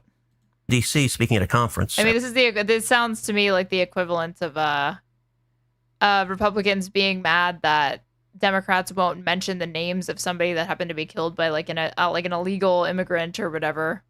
After she was released, obviously, and I asked her, she's a tiny woman, a small woman. I asked her, I said, Tiny woman, small woman. when you were in that prison cell with your kids, how did you have the strength not to just give in to despair? I mean, I've never been threatened with murder unless I renounce my faith. And she just said to me with a real peacefulness, she said, Jesus was with me. And thankfully, you and I have not faced that circumstance. But I do think there is a responsibility. There's still time. There is, and I hope we don't. And actually, I'll use another example. John McCain, who you and I disagreed with on a lot of issues, I respected and admired him for his service and time as a prisoner of war. I think his policies I disagreed with vehemently and fought against them. But the man fought for America, and he was thrown in prison, and he was tortured by Vietnam. A war that he'd signed up for that was not righteous. And he was given the opportunity to be released early. And again, John McCain was treated far better than American personnel treated Vietnamese militants and civilians. And he turned it down because he thought it would be dishonorable to lead before his fellow servicemen and women. And when I first got here... There were no women there, but yeah. Okay, man, you're right. When I first got here, McCain hated my guts, and he actually referred to me and Rand as... And gee, I wonder why. Like somebody would hate Ted Cruz. It's crazy to think about. Wacko birds. Even Republicans didn't like Ted Cruz, apparently. I remember. I have up on the shelf, I have a baseball cap that a grassroots supporter gave me with a picture of Daffy Duck and labeled Wacko Birds, which I liked and laughed when. But when he did that, I went to the Senate floor and I gave a speech praising John McCain. And it was the day he had attacked me publicly. And it happened to be, it was the 40th anniversary of his release from the Hanoi Hilton. And I just talked about what a privilege it is to serve with someone who suffered for his country, who served. And I didn't get into where we disagreed on policy on that speech. I just said, the man is an American hero, and I'm proud to serve with him. But that was meant to be a statement also, that if you attack me, I'm going to praise you, not for things that are not praiseworthy. If I disagree with you, I will not be shy about saying it. But for things that are praiseworthy. I remember that. It was 2013. Yeah. And I felt the same way. I went to his cell at the Hanoi Hilton, and Oh, wow. I agree with you about McCain. I just want to end by asking you specifically about what's going to happen next in Iran and what should happen next. So you've called for regime change. You've said you don't favor the U.S. Ted Cruz, the Zodiac, the Zionists, coincidence? I think not. I agree. Military participating in any kind of regime change. You said you don't think, and bless you for saying this, that the U.S. military should try and turn it into Belgium. Yeah. Thank God. But there is a third option where it turns into Syria, where it's this open wound and it causes massive migration and further destroys Europe, as Syria has. Yeah. And that's a huge cost, and where lots of people die and religious minorities get murdered in Syria again. Are you worried about that? Sure. And listen, that lots of bad things can happen.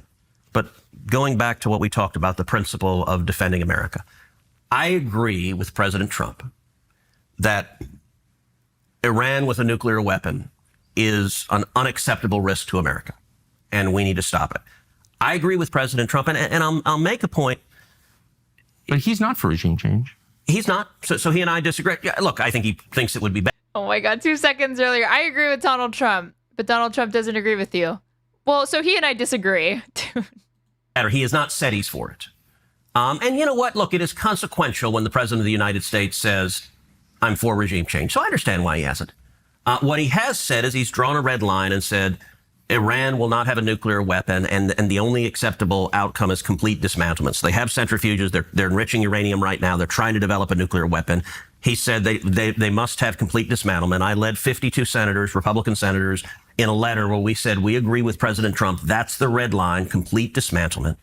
I agree with President Trump. I agree with him supporting Israel, taking out Iran's military leadership, taking out their nuclear capability. And I'll point out, look, if you look the first term, I am hard-pressed to think of a single foreign policy decision Donald Trump made the first term that I disagree with. And that's not entirely accidental, because I spent a lot of time the first term in the Oval Office with him. And what happened in the first term often is you would have in the administration, you had interventionists in the administration, you had isolationists.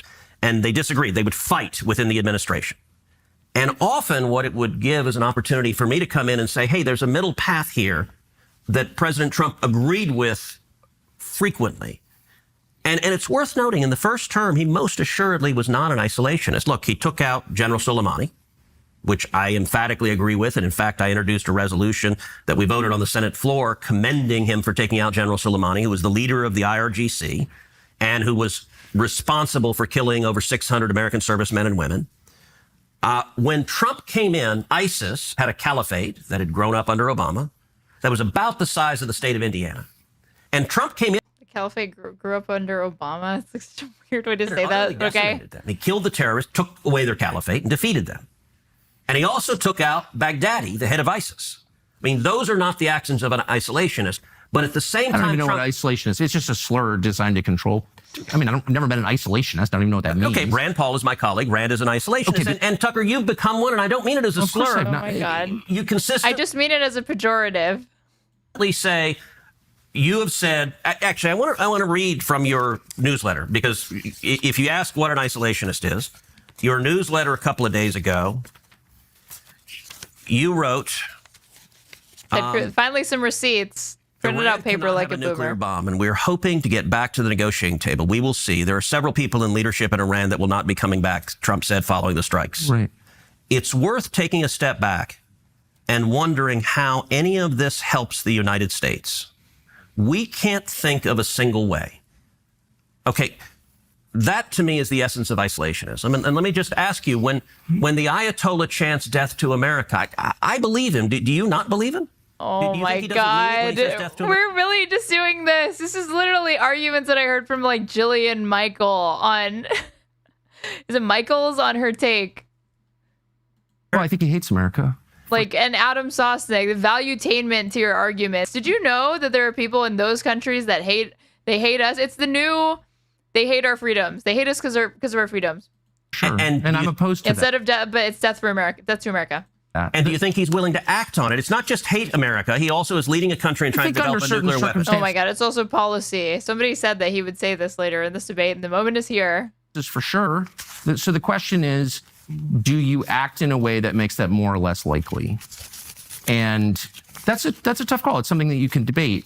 One of the ways you shut down debate is by calling people names like isolationists, pretending they're like pro-Nazi or something, or as you did, claiming I'm an anti-Semite. That's not a way to get to a solution or have a rational conversation. That's a way to make people be quiet. And I'm against that. And okay, so if you don't like the label isolationist, how would you... Look, Rand... Okay, we're not going to address the fact that earlier in this, like about 30, 40 minutes ago, you heavily implied that he was an anti-Semite for even opening this line of questioning up against you. And I serve with Rand. Rand is a friend of mine, but Rand opposes every military action in every circumstance. Of course I don't oppose every military. This whole thing. Even that's not true. I mean, in more instances than most for Democrats or for Republicans and some Democrats, but I doubt it's like every single one.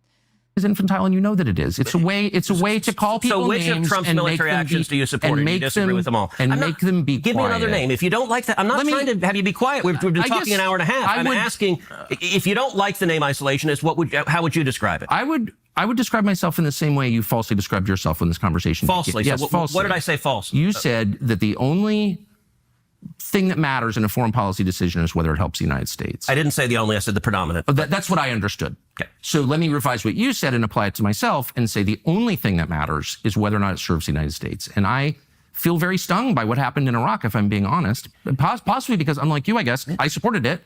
And I saw us get drawn into it in a way that nobody anticipated. And I saw the cost, just $3 trillion? And the cost on so many levels to the United States was just so profound. And I felt like, mistake. Gosh, it reminds me of Kaiser Wilhelm in 1914 saying, my men will be back by the time the leaves turn. And of course, that destroyed Christian Europe. So it's like you don't really know where these things are going once the shooting starts. That's my only point. And calling people names, anti-Semite, isolationist, to get them to stop talking is not the way to serve your country. That's all I'm saying. So I'm trying to have a real and serious conversation. Right. And look, a lot of this has been contentious. I wish it had not, because as we started out by saying, you and I agree vehemently on 80%. I know, he like slobbered all over him at the beginning and brought up how Tucker Carlson's like the finest journalist in American media or whatever the fuck. Of the issues. This discussion is focused on the 20% where we don't. much to your chagrin. He was doing everything that he could in like the first 20 minutes of this to keep it exclusively to their agreements. I will say, look, on Iraq, you look at the 2016 presidential campaign where you had 17 Republicans running. If you set Rand aside and his views are on one side, there were only two candidates on that stage that opposed the Iraq war. Me and Donald Trump were the only two. Everyone else thought the Iraq war was a great thing. I think it was a disaster. So you and I agree on that as well. In my view, I think your foreign policy has gone too far. So, let me ask you, is there a military action Trump has undertaken that you agree with? Because I've not heard anything. A military, look, I would say it's really simple. I believe in self-defense. That's why I keep firearms at home. I think it's morally justified to defend yourself, your family, your property, your nation. And so to the extent that you can deter a threat through violence always being the least appealing choice, violence always being, if I can finish, always being a tragedy, I think you can justify the use of violence in self-defense. That's my personal view, and that applies to me and to the country that I live in. Those are my views. That's not an isolationist view. It's not an anti-Israel view. It's not an anti-Semitic view, with apologies. It is, Didn't Trump support the Iraq war? Yeah. But he was also a New York Democrat. And so if you just read the Times, you would be able to sound more informed than the majority of people. If you read the Times, even the Times, it was difficult for them to spin that war is going, very, very well. I think a pretty common sense view. So at the point that he was saying, oh, it's not going so well, there was already more and more negative coverage coming out of American media about the way that the conditions on the ground. But my problem is that lawmakers in Washington are light on detail with these things, and they speak, as you do, entirely in moral terms. These people are bad. These people are... I'm not speaking entirely in moral terms. I'm not interested in killing bad guys. I'm interested in killing people who are trying to kill us. If we had... That's different. I'm not engaged in morality. Are you now? Because you told me that the government of Iran is presently trying to assassinate Donald Trump. And then you that said... is undisputed. There's literally nobody who disputes that fact. Then why don't you support military action right now against Iran? We are engaged in military action right now. Then why don't you support offensive military action? We're bombing the crap out of them. Israel is, and we're supporting them. Israel is. Oh, no. Why don't we support it? We're already bombing the crap. I mean, Israel is doing it, but we're supporting them, dude.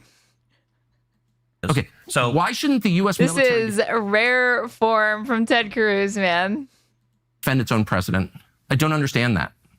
Look, and it goes back to... Because you don't really believe it's true, that's why. You should do the Tucker face more often than debates. I mean, it's been pretty effective at throwing Ted Cruz off, it seems. Everyone, nobody disputes it, Tucker. Did we land on the moon? What other conspiracies do you not believe? Was 9/11 an inside job? I mean, what? So I've asked you the names of these people. I don't know the names of the Iranian hitmen. I know it because the U.S. military and the intelligence agencies have testified before Congress repeatedly. And what did they say? That Iran is trying to murder Donald Trump and has hired hitmen. Do I know the name of the hitmen? No, I'm sorry. And I don't think we do either, because we would apprehend them if we knew their names. Then why don't you take it seriously enough to support killing the Ayatollah in response to protect our president? But you don't. This doesn't even make any sense. And you're calling me an isolationist. If I believed that was true, I would support military action against the government of Iran. Okay, that's interesting, because there is literally... You can't kill our president. All right, out of 535 members of Congress, I am not aware of one. This must be a rhetorical falling into traps world record. No, for sure. He is, and we are 1 hour and 21 minutes in, and it is, I think he's at least broken a world record for number of rakes stepped on. Who disputes that Iran is trying to murder Donald J. Trump. That's not even the looniest Democrat doesn't dispute that. So I don't, you're saying if you believed what is, I think, a fact that they are trying to. You think it's a fact? Yes. What is the fact exactly? That they've hired hitmen. In the United States? Yes. Americans? Yeah, he's not in Iran, so they haven't hired hitmen. No, but are the hitmen American? I don't know. Oh, okay. I'm telling you what, and by the way, I'm not the CIA. I'm telling you what he was going to say. I'm just telling you what Bibi said. I mean, I'm totally not controlled by, dude, it's, why can't he fix this? He's in shambles on this, and he doesn't need to be. I'm not the Department of Defense. I'm telling you what they have told us. I'm not disputing it. The DOD, you know that he wanted to say back to Tucker. I'm just telling you what Bibi said, who I trust, and I already praised earlier in this for his assessment that Iranian actions towards Hezbollah and the assassination of Nasrallah somehow led to The what? Like the fall of the Assad regime? Because what, domino theory? I'm merely saying We are, that but I'm not. I'm saying the logic train has a massive hole in it. If you believe that's true, then you should, by definition, support killing the people trying to kill our president. But you don't support that. Now, Tucker, so I'm wondering what's going on here. Tucker, you took offense to the word isolationist, and I genuinely don't mean it as a pejorative. I disagree with it. But if you don't like that term, I don't know how else to describe what is a coherent foreign policy that says we're surrounded by two giant nations. By the way, isolationism has long been a school of foreign policy. I believe in self-defense. I'm not. Okay, but not into the slurs, the anti-Semite stuff. I just don't like that. I'm telling you what I believe. So, but is there a single military action Trump took that you agree with? So, did you agree with taking out General Soleimani? Oh, I don't know. It turned out better than I thought. I guess. I mean, you said at the time. How? It's related to the assassination and plots. But I guess he doesn't know about that. It would lead us to World War III. I thought I was worried about it. I've seen that. Well, but that proved not the case. I was wrong, as I have been many times. Did you agree with taking out? But I can admit that, Ted Cruz. Why can't you? ISIS caliphate. But well, if we took the ISIS caliphate, why are they running Syria right now? And you're for that. Why is that? What do you mean? I didn't say I'm for that. You don't seem to have a problem with it. I didn't say ISIS that. is now running Syria. You're like, we'll see. No, I did. He was like, literally, didn't he say like who comes after ISIS or whatever? I mean, I know why. But by the way, I know didn't why. push Assad out. Assad toppled. It's hilarious. You know like why Assad is bad, but no, ISIS runs Syria, but that's fine. We'll just kind of wait and see on ISIS. Not a big deal. Oh my God. Not a big deal. They're trying to Which kill- is funny because, again, we read a Vox article from 2015 where he was on the Republican presidential debate stage, arguing that he would carpet bomb the shit out of Iran, and then talked about air support and ways that he would do aerial bombardments on civilian areas where ISIS is operating, but they would exclusively drop the bombs on ISIS and somehow not incur a bunch of civilian casualties. But now we're saying, well, if we get rid of ISIS, what comes next, you guys? Hold on a second. I want to get back. So, you know why I don't care, and why, and you do your trademark smirky laugh. I know why you don't care. What are you even talking about? What? Why don't I care? I don't know why. You tell me. Because you think it's okay because they're not making angry noises or something. But by your own standards, ISIS is so immoral that they must die. But now they're running Syria, and you don't think that we should take military action against the government of Syria because why? They're ISIS. What I said is I don't know how good or bad it'll be. Look, I wasn't pushing Assad out. You've been vindicated. Adam Sosnick is a total piece of shit, BTW. I've been saying this. Thank you. He fell. He fell on his. Is this a dream? I feel like I agree with Carlson, LMAO. It's not so much that Carlson's even doing anything and crazy. Ted Cruz is just used to coming onto these conservative media rags, given a fawning just softball interview where the two just yuck it up and circle jerk the entire time. But Tucker Carlson actually has just 4 or 5 questions that he just keeps reiterating and repeating, and just Ted is like a slimy little weasel trying to get out of it the entire time, and he just can't do it. He keeps fucking up over and over and over and falling into these dumb rhetorical landmines that I would not expect somebody who is literally a Princeton/Harvard award-winning debater. Zone, in part because he was heavily supported by Hezbollah, and when Israel took out the Hezbollah leadership, he lost his base of support. But the current ISIS leadership, you don't think is bad? You can't say it's terrible that ISIS runs a country? I am concerned about it. Concerned? Aren't you horrified? I want to see what they do. Oh, so you got a wait and see attitude on ISIS? This is just 5 IQ, LOL. It's not that. That's the thing. It's a mistake to underestimate these people. People like Ted Cruz are very intelligent. He has a JD from Harvard and a bachelor's from Princeton. He's just evil. He's just evil, and he's corrupt, and he's bought by billionaires. That's the reason why he has to behave this way, because no matter how intelligent you are, there is no way to get around some of these questions very well. ISIS now? On the government of Syria, they are not actively. Who is he debating? That's fascinating. He was debating other Harvard trained other universities that were participating in these debate competitions. I am aware of trying to murder Americans. And that's a real dividing line. Are you trying to murder Americans or not? I'm just saying it's a little weird that we waged this war against ISIS and now they're running a country in the Mediterranean. I think that people would be very, very upset about that. But you don't seem very upset about that. Did you agree with Trump taking out al-Baghdadi, the head of ISIS?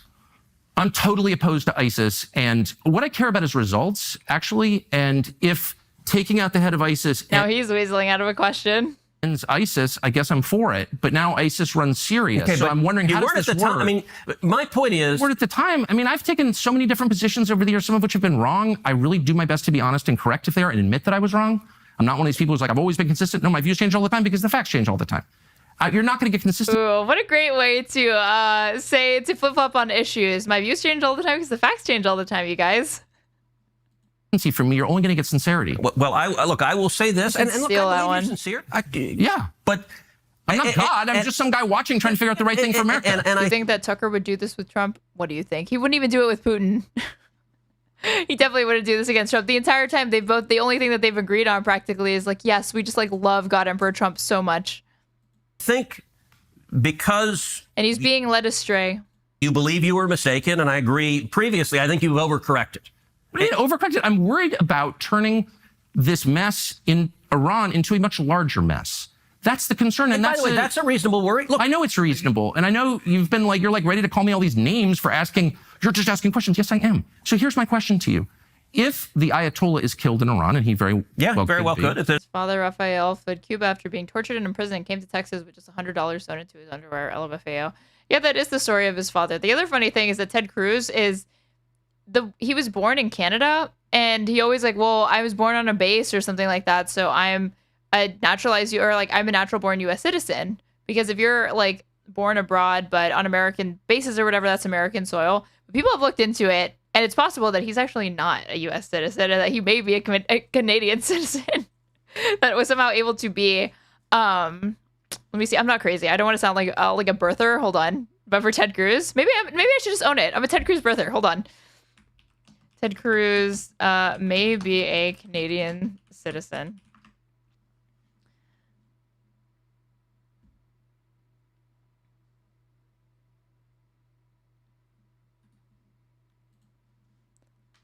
Let's see. This was 2014.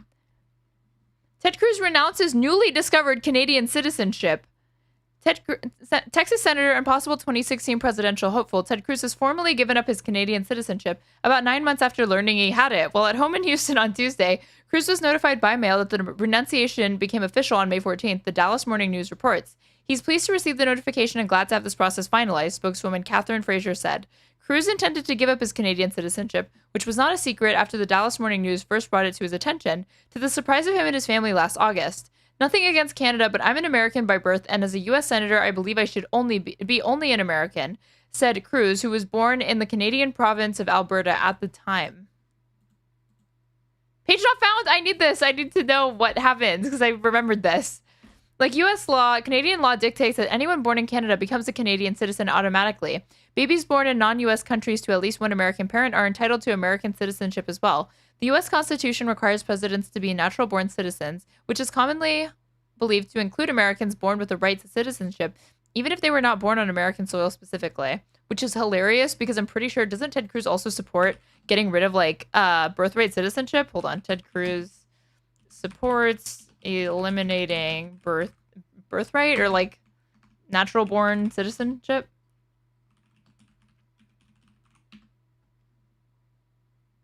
No, it is called that. Yeah. Ted Cruz supports end to birthright citizenship. Even though this motherfucker was, like, barely born in the United States. He was really born in Canada. This was in 2018. I have long supported ending birthright citizenship. Oh my god, dude. It never fucking amazes me, like, the depths of depravity that these people will seek to, like, just steep to.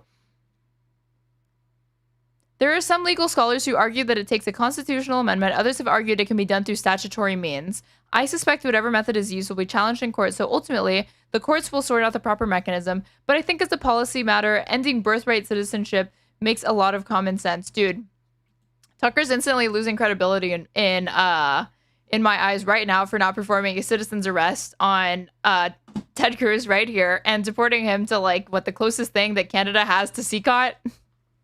I have just read in the paper this morning that Israel tried to take him out twice and Trump told them not to.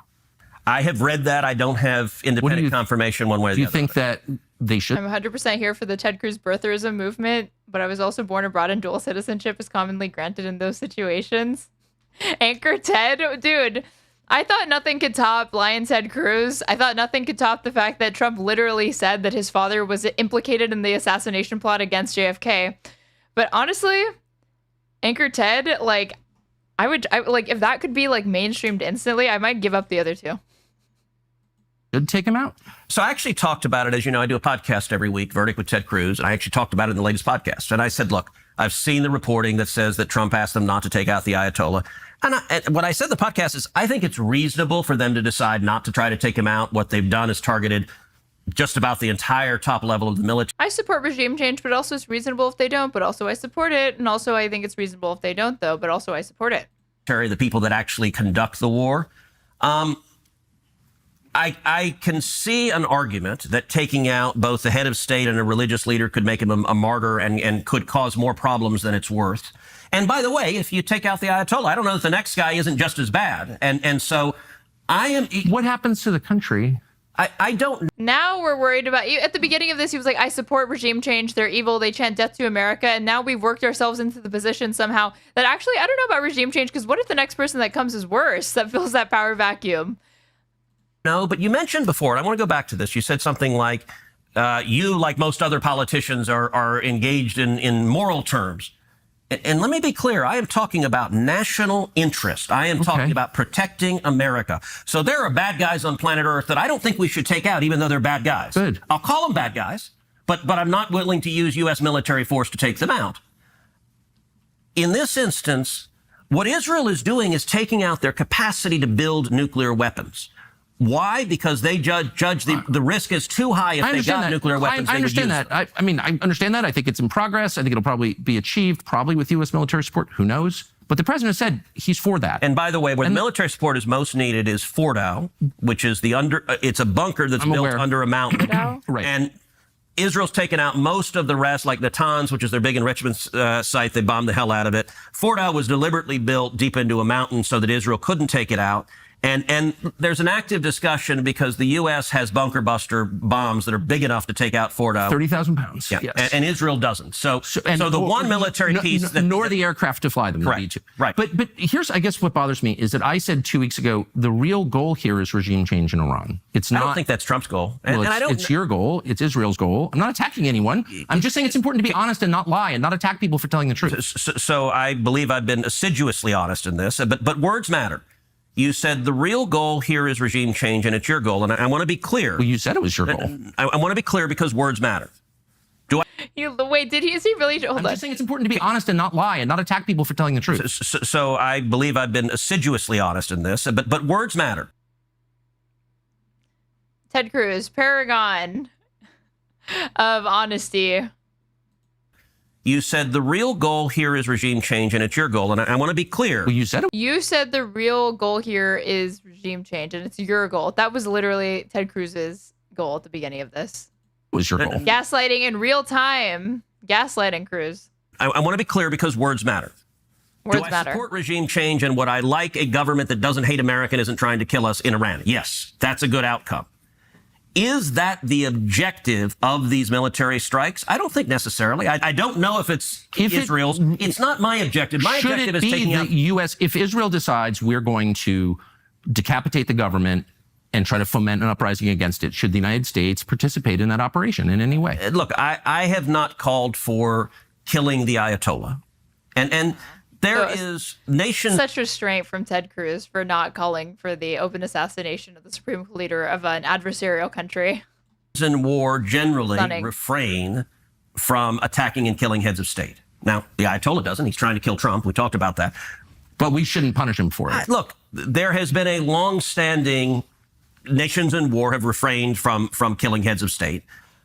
I have not publicly called for killing the Ayatollah. What I've called for is doing whatever is necessary to stop him from getting nuclear weapons. In the first Trump term, what that meant was maximum pressure. So ISIS doesn't run Syria either. Goofy to watch him try to hide Cruz on his Iran knowledge when he has his ham-fisted understanding of Syria. Well, he didn't really push back on that, though, right? The first Trump term, I spent a lot of time urging the president to withdraw from the disastrous Iranian nuclear deal that Obama had. President Trump agreed with me. He did that. And then I urged him to end the oil waivers and to sanction the hell out of the country. And it ended up crippling their economy. So Iran at the time was selling 2 million barrels of oil a day. 1 million barrels of oil a day. Which is funny because he's not wrong that those cripple the economies. But then you know what those countries end up doing? They end up becoming more buddy-buddy with the countries that are willing to finance them and engage economically with them because we've pushed them away. And we sanction like over 120 countries, and all it takes is like executive power for the most part. There's like little congressional oversight for that. And I think 60% of those 120 countries are already developing countries that we're just strangling even further. Ended the oil waivers. It cut their sales to 300,000 barrels a day. At the end of the Trump term, the Iranian economy was in shambles. They had massive inflation. I think the regime was teetering. I think it might have fallen. I would use economic sanctions and I would use moral suasion to try to effectuate But if you regime topple, change. okay, so you topple the regime and by whatever means, what happens then? How many people live in Iran, by the way? I don't know the population. Oh my God. I want to do regime change, but I don't even know basic facts about the fucking state. No, I don't know the population. People effectuate But if you regime topple, change. okay, so you topple the regime and by whatever means, what happens then? How many people live in Iran, by the way? I don't know the population. At all? No, I don't know the population. You don't know the population of the country you seek to topple? Jesus. How many people live in Iran? 92 million. Okay. Oh my God. Yeah. How could you not know that? I don't sit around memorizing population tables. Mog, I cannot believe he actually thought that he wasn't going to know the answer to that. See, I didn't expect that Tucker Carlson would know, like, it was Genesis or whatever for the fucking Bible quote, but geez, why did he think that he wouldn't know? Well, it's kind of relevant. It's obviously like a canned question. You're calling for the overthrow of the government. Why is it relevant whether it's, because, it's 90 million or 80 million or 100 million? Why is that because if relevant? you don't know anything about the country... I didn't say I don't know anything about Okay, what's the ethnic mix of Iran? What kind of Muslims are they? Are they Shia or Sunni? They are Persians and predominantly Shia. Okay. No, it's not even... You don't know anything about Iran. So okay, actually, I am not the Tucker Carlson expert on Iran. You're a senator who's calling for the overthrow of the government. You're the one who know anything about the country. No, you don't know anything about the country. You're the one who claims they're not trying to murder Donald Trump. You're the one who can't figure out if it was a good idea to kill General Soleimani, and you said it was bad. You don't believe they're trying to murder Trump. Yes, I do. Because you're not calling for military strikes against them in retaliation. And if you really believe that... We're carrying out military strikes today. You said Israel was. Right, with our help.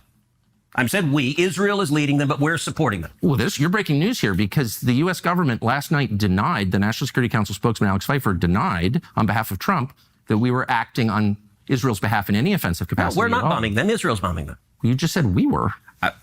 We are supporting Israel. High stakes. You're a senator. If you're saying the United States government is at war with Iran right now, people are listening. Okay, we are not bombing them. Oh, okay. Israel is bombing them. And hey, why do you do the snide? Oh, okay. What do you mean? Because this is super high stakes stuff. This is a huge country that borders a lot of other important countries. A lot of the world's energy comes from there. So you don't want another disaster. You don't want to be reckless. The fact that Tucker Carlson just like rattled off that like he may as well have said like they also export like 15 million tons of millets every single year. It's their single large. Like he clearly read like the top of a Wikipedia page before going into this, so he could know that stuff off the top of his head to get him. Tola refers to Israel as the little Satan and America as the great Satan. Do you believe him when he says? Oh yeah, brother. The little Satan and the great Satan. Says it's the great Satan. Do you think if the Ayatollah could murder both of us right now that he would? I do. I believe it. Absurd question, but okay. I assume no good faith on the part of the Ayatollah. No, not like I also think that like Putin is like a tyrant and a dictator, but like if somebody's like, "Do you think he would kill you right now?" I'd be like, "I don't know. I don't think so." But it's not really the way evil works in this country. It's like not like people that would murder you directly. It's like saying even though Obama has like a horrible record with like drone striking people, like you don't think that Obama would drone strike you if he had the chance? Like, no, I don't think that. Your implication is like I'm pro-Ayatollah or something. No, it's not good faith. It's that just saying you're a lawmaker. You're a powerful person in Washington. This is the most powerful country in the world. If you're calling for toppling in government, it's incumbent on you to know something about the country and to think through the consequences of that. And you haven't, and you don't. And I'm saying that's reckless. Okay, you engage in reckless rhetoric with no facts. And to be clear, I'm not calling for the overthrow of a government. You put out a newsletter attacking Donald Trump and calling him complicit. Never attacked Donald Trump. Yes, you have. And by the way, campaigned for Donald Trump. Okay, yes. And this is after anti-Semitism, this is the last refuge. You're an anti-Semite and you hate Trump. Okay, I love Trump. Dude, trying to say that Tucker Carlson, this is some dear leader shit. Literally wanting like Soviet Union levels of allegiance to the dear leader. If you're trying to get Tucker Carlson of all people of not being pro-Trump enough, dude, you've lost the plot. You've lost the fucking plot. Reed, you put out a whole newsletter saying Trump has abandoned America first. And here's what Trump said in response. Well, considering that I'm the one that developed America first and considering that the term wasn't used until I came along, I think I'm the one who decides that. For those people who say they want peace, You can't have peace if Iran has a nuclear weapon. So for all of those wonderful people who don't want to do anything about Iran having a nuclear weapon, that's not peace. That was directed at you. Man, you got me. Busted. No, I'm just saying. Look, my views, I like Trump. I campaigned for Trump. I know Trump. I talked to him last night. I'm not against Trump, and you know that. They talked last night. Tucker Carlson basically admitting Trump and I sexted last night, Ted. It's fine. He and I are good. We're on good terms. But you're against his foreign policy. I think that we should be very careful about entering into more foreign wars that don't help us when our country is dying. When you say and our don't country help is us, dying. Look, yes, focus on our country. I'm all for it. But the naivete. You don't even know how much money this costs. You don't know anything about the country whose government you want to overthrow, and you're calling me reckless. I want to stop a lunatic who wants to murder us from getting nuclear weapons that could kill millions of Americans. Fair. You say, I can't see how that benefits America in any way. That is bizarre. And by the way, isolationism, your foreign policy is the foreign policy of Jimmy Carter and Barack Obama. Oh, absolutely. And it doesn't work. Yeah, I'm a big leftist. This is so silly. Now I'm Jimmy Carter and Barack Obama. Okay. Let me just say one last thing. So how is your foreign policy different from Jimmy Carter's? Seriously. Please. But I asked that question seriously. He's trying so desperately to get a gotcha over him. He's trying to be like, oh, I bet you don't even know what Jimmy Carter did in Iran. I bet you don't even know about dude, come on. Even know what you're talking about. He was like trying to quiz his knowledge on like the Iran-Contra scandal. Jimmy Carter? So because like the Iran-Contra scandal that Jimmy Carter basically was, and this has been revealed since in the New York Times, that advisors to Reagan were actively working to undermine Carter's ability to negotiate with Iran to extract the American hostages, because they wanted Reagan to be president. But that made Carter look terrible because he effectively negotiated the majority of it, and then Reagan took the credit. Century is this? I am the product of the last 25 years, watching carefully, being involved in the periphery, and I see an unending string of foreign policy disasters that have impoverished and hurt our country. Unending string. Unending string. They would include Afghanistan, Iraq, Libya, Syria, and our inability to stop the Houthis, by the way, in Yemen, which exposes us as weak, and I grieve over that. So these are failures. You helped preside over some of them as a member of the Senate. What failures, foreign policy failures, have I presided over? Well, we were unable to beat Russia in the war that you supported against Russia. You've been spending the last 3 years telling us that Vladimir Putin is evil and we're going to beat him with other people's children, and 1 million of those kids are now dead. You've never apologized for that. That was a full failure. By the way, look. Wait, what? Hold on. Well, we were unable to beat Russia in the war that you supported against Russia. You've been spending the last 3 years telling us that Vladimir Putin is evil and we're going to beat him with other people's children, and 1 million of those kids are now dead. You've never apologized for that. That was a full failure. By the way, look, the number of falsehoods you lay out just in one statement are rather. You haven't supported the war against Russia? Are rather stunning. So he doesn't like that framing because Ted Cruz doesn't want to admit it's a proxy war. The war against Russia was caused, which I have explained in great detail, by Joe Biden's weakness. But you supported the war. If you want to talk, we can talk Russia and Ukraine. I'm happy to talk about it. Do you think that's been a success? No, it's been an absolute disaster. Okay, but you supported it. Shouldn't you apologize? No, you should apologize. I'm not going to engage in the demanding of apologies. So I'm like, that's my point. Is all these things no one ever says. I don't want to get into that game. Might backfire. Sorry. Like every other trap he's attempted to lure Tucker into this debate, at least he realized that maybe I shouldn't do that one. You just throw out if you want to talk, we can talk. Okay. It's bizarre how conservatives have reverse engineered institutional media gatekeeping dynamics that require them to subject themselves to these kinds of interviews, but only within their faction. Well, this is a rare treat because usually the majority of what goes on in the Tucker Carlson news network or universe or whatever the fuck, the MAGA cinematic universe, is a lot of slobbering and softball interviews. The same as going on for supposedly independent Democrat aligned and left-wing media. You look at the interviews that Brian Tyler Cohen has with Democrats, and they're very, very, they're fawning practically. All the same incentives that exist in traditional and corporate media absolutely 100% exist, and just in independent media just manifests and presents in different ways. I want to know why that seems like a true disaster for the United States. You have supported it. Do you believe Joe Biden's weakness caused the war in Ukraine? I think Joe Biden's aggression caused it. His aggression? What aggression? He demanded that Ukraine join NATO. How does that help the United States? Is a terrible idea, and I have vigorously opposed Ukraine joining NATO. Okay, so that's what caused the war. No, it's not. Oh, Do you want to know what caused the war? Look, you do the dismissive. You're not actually interested in facts. You're like, okay. Okay, tell me. It seems super obvious. You're absolutely right, and I'm sorry. That is a tick of mine that is wrong, and I mean this with sincerity. I'm sorry to do that to you. I just think it seems so obvious that sending Kamala Harris to the NATO Security Conference to say you're going to join NATO is what triggered the invasion days later. Okay, so can I get this? Will take a few minutes to lay out because it's complicated, but I think the facts matter. I think two things caused the war in Ukraine. Number one, I think Biden's incredible weakness and the disastrous withdrawal from Afghanistan. Now, I believe we need to leave Afghanistan, but not. Oh my God. Russia invaded because of Afghanistan. Give me a break, dude. Biden's like botched withdrawal that he was mostly like, again, that Trump said that he was going to do. With the incompetence that led to 13 servicemen and women being murdered by terrorists there. The way Biden did that was disastrous. And I think our enemies. 20-year forever war. $300 million a day just to be there. But we're going to complain that some weapons were left behind. Give me a break. Looked to the commander-in-chief and said, this president wasn't even botched. See how we left Vietnam? I know the only difference is that there's more cameras now.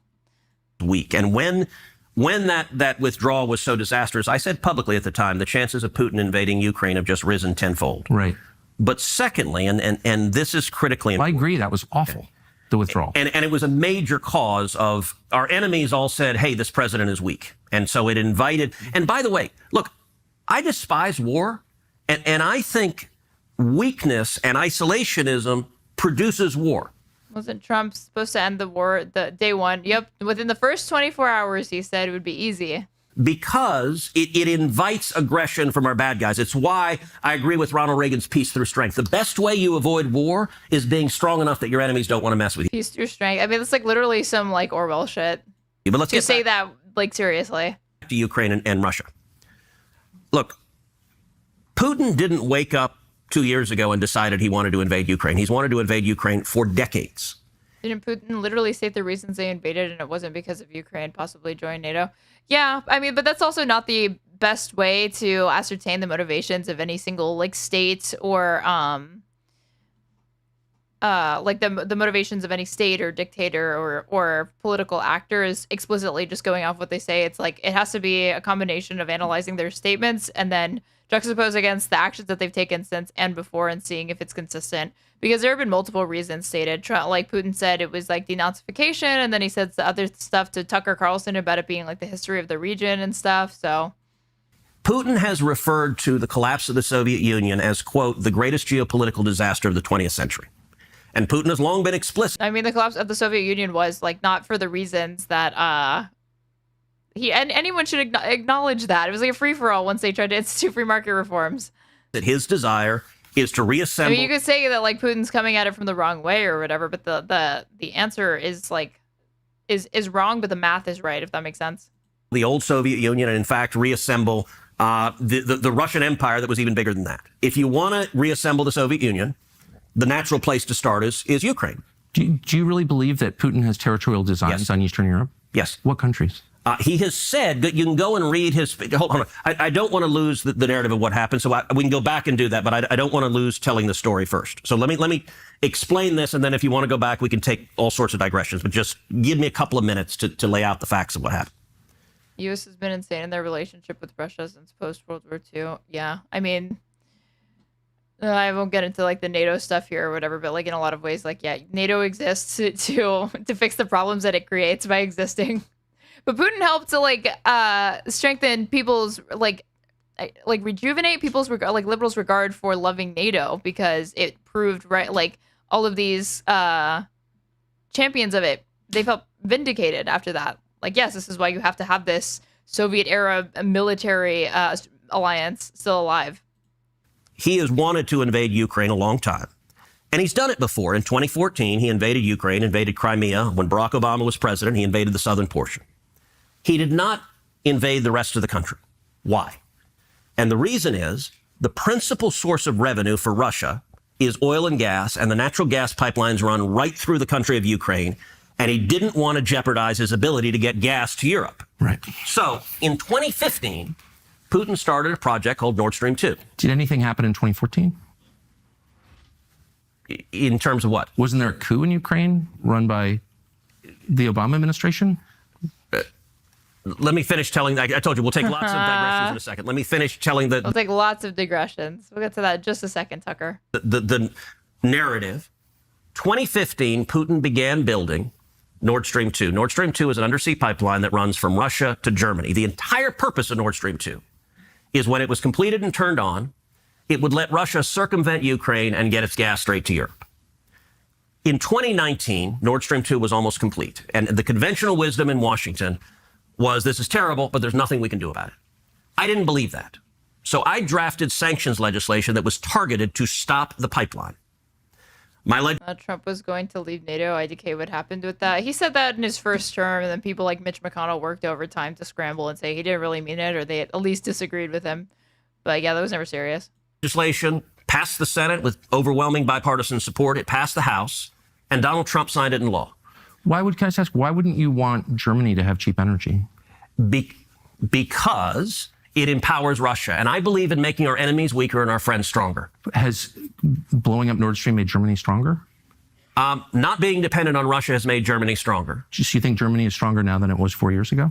I think not being dependent on Russia. Germany has all sorts of problems, and many of them are domestic to their own politics. Hold on, let me finish. I'm trying to... No, but what you're saying, it doesn't... Germany seems so much weaker now that its energy costs have spiked and the manufacturing sector is collapsing because of that. Let me finish. I'm focused on America's interest. I don't want Russia stronger because I believe Russia is our enemy. You and I disagree on that. We can talk about that. But I want our enemies weaker. I don't want to go to war with Russia, but I want our enemies weaker. I don't want Europe dependent on Russia. I don't want Putin rich with oil and gas revenues and able to invest in his military and pose a threat to America. So the sanctions legislation that I authored, it passed. Putin stopped building Nord Stream 2 literally the day that President Trump signed my sanctions legislation into law. He signed it, if I remember right, at 7 p.m. on a Thursday. Putin stopped construction at 6:45 p.m. So the sanctions legislation worked, and it killed the pipeline. The pipeline lay dormant for over a year, just a hunk of metal at the bottom of the ocean. Joe Biden came into office. He was sworn in on January 20th, 2021. Putin resumed deep-sea construction of Nord Stream 2 4 days later, January 24th. He did so because Biden had foreshadowed weakness on this issue. That foreshadowing was accurate because several months later, Biden formally waived the sanctions on Nord Stream 2 and let Putin complete the pipeline. In January of 2022, I forced a vote on the Senate floor to reimpose sanctions on Nord Stream 2. The week of the vote, President Zelensky in Ukraine publicly called on the Senate, please pass this sanctions legislation. It is the last best hope of stopping Russia from invading Ukraine.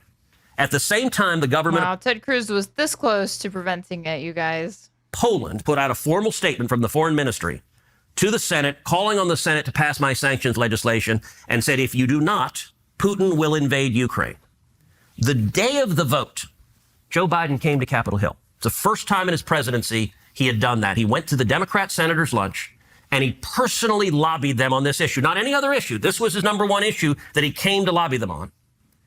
They came out of that lunch. Every Democrat had voted with me twice against Nord Stream 2. 44 Democrats flipped their vote. They voted in favor of Russia, in favor of Putin, and 4 weeks later, Russia invaded Ukraine.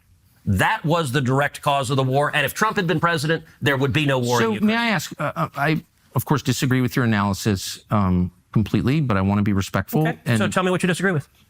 It's such a long conversation. I've spent the last couple of years on this, and I just respectfully disagree with your analysis. But I don't doubt your sincerity, that you believe that Putin is our enemy, that Western Europe should not be allowed to use Russian energy. I mean, you seem to really believe these things.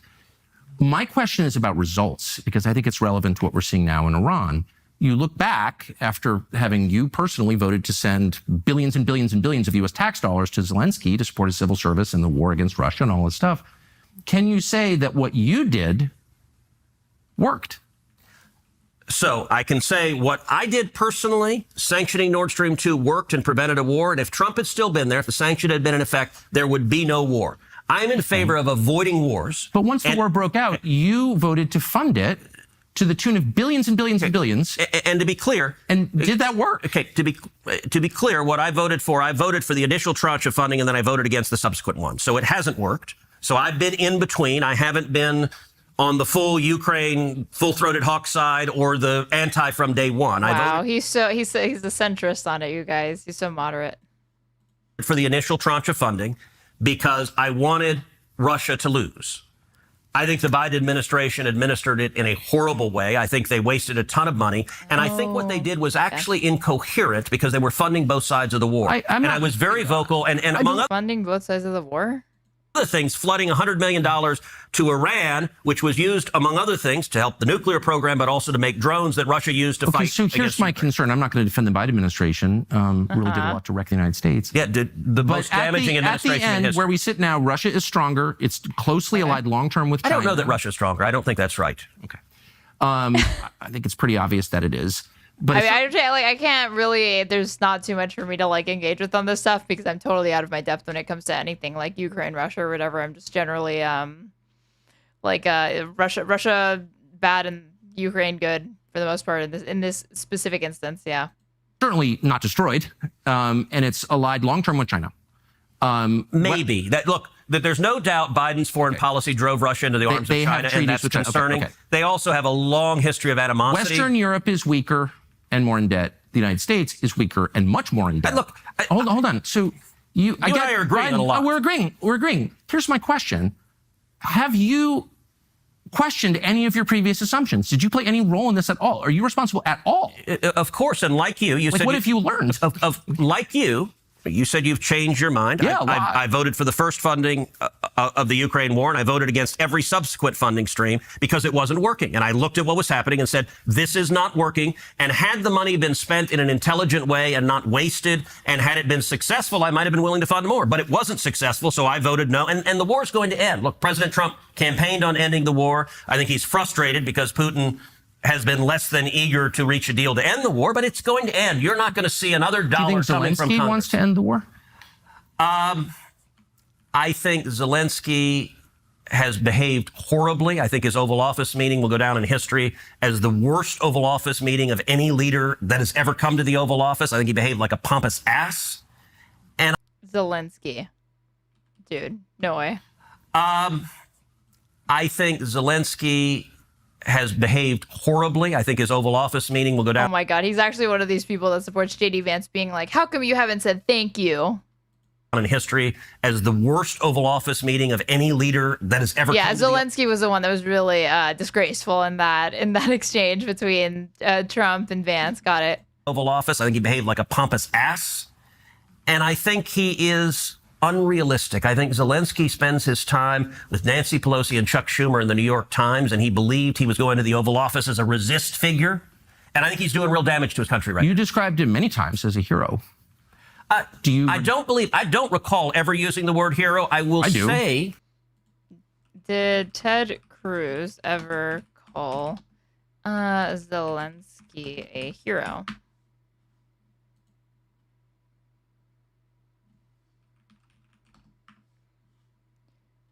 Oh, wow. Wait, okay.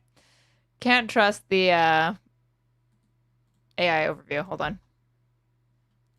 If I do hero, okay, that's on there. Maybe, or like hair. Let me see. Heroism. Yeah, he did somewhere. Where is it, though? This was from Ted Cruz. Senator Ted Cruz issues statement after call with Ukrainian President Zelensky. This was March 5th, 2022. Ted Cruz, member of the Senate Foreign Relations Committee, put out the following statement after a call with Ukrainian President Zelensky today. The Ukrainian people and President Zelensky are showing the world what a free country looks like when fighting for its survival against totalitarian aggression, even at overwhelming odds. We all have been moved by their bravery and heroism. I guess I'll try to weasel out of that because he didn't directly say that he's brave, but it's obviously, you're saying Zelensky is brave. Come on, dude. It's incumbent upon the United States to ensure that our Ukrainian allies have what they need to defend themselves and that Putin does not have the resources that he needs to fund his war machine. So what was that? Resist figure. And I think he's doing real damage to his country right now. You described him many times as a hero. I don't recall ever using the word hero. I do say. God, it would be so amazing if Trump treated Bibi like he treated Zelensky. Dude, I've been fantasizing about this like daily on stream. I was like, just picture it. The meeting between Zelensky and Trump, just imagine for Bibi. Trump writing and being like, you don't have the cards. You're trying to drag us into World War III, but you don't know what you're doing. Look, I'm not a Zelensky delicious. cheerleader, and I'm not in the business of saying I'm not a Zelensky cheerleader. Okay, dude. Everyone we support has to be a saint and everyone we oppose has to be a villain. I'm not in the morality game. I'm in the U.S. interest game. Why did I want Nord Stream 2 stopped? Because it would strengthen Russia, and Russia's our enemies. It's entirely U.S. interest. Did you support the industrial sabotage against it, blowing it up? So I think you believe America did that. Is that right? Of course. Okay, I think the chances of that are zero. You think Russia did it? No, Russia... I think Ukraine did it. Okay, so I don't know. So I don't know who did it. In terms of the theories that have been put out there, the idea that Russia blew up their own pipeline never made any sense to me at all. That just, I can't even articulate why they would do that. The idea that Biden did that, look, I could see it being in U.S. interest to do that, to blow up Nord Stream 2. I just think Biden was too weak. I don't believe Joe Biden. But are you in, I guess you in, so that leaves the Norwegians, Biden too weak. It's like, I mean, he was weak on it in some ways or whatever, because there's a lot of restrictions that on the weapons transfers and whatnot to Ukraine. And there were people saying that, like, no, you could relax the standards of engagement that you're demanding. But Ted Cruz saying that, I don't know where he's coming from on that. The Ukrainians, NATO. He's a Foreign Relations Committee member, and he didn't know the size of Iran's population on top of his head. Dude, I hadn't even thought of that. That is a fantastic point. Whatever. Look, that leads me to, you know, who benefits? And it leads me to think either the Ukrainians blew it up or Ukraine's allies. I don't think Biden did, because Biden was so weak, I don't think he would give the order. I find that implausible. But you're in favor of it. Look, I was in favor of stopping it. I think blowing it up was a good thing. So I'm supportive of that, but I don't think America did that. I don't think Biden gave that order. But in general, I could see Trump giving that order, but he wasn't in office.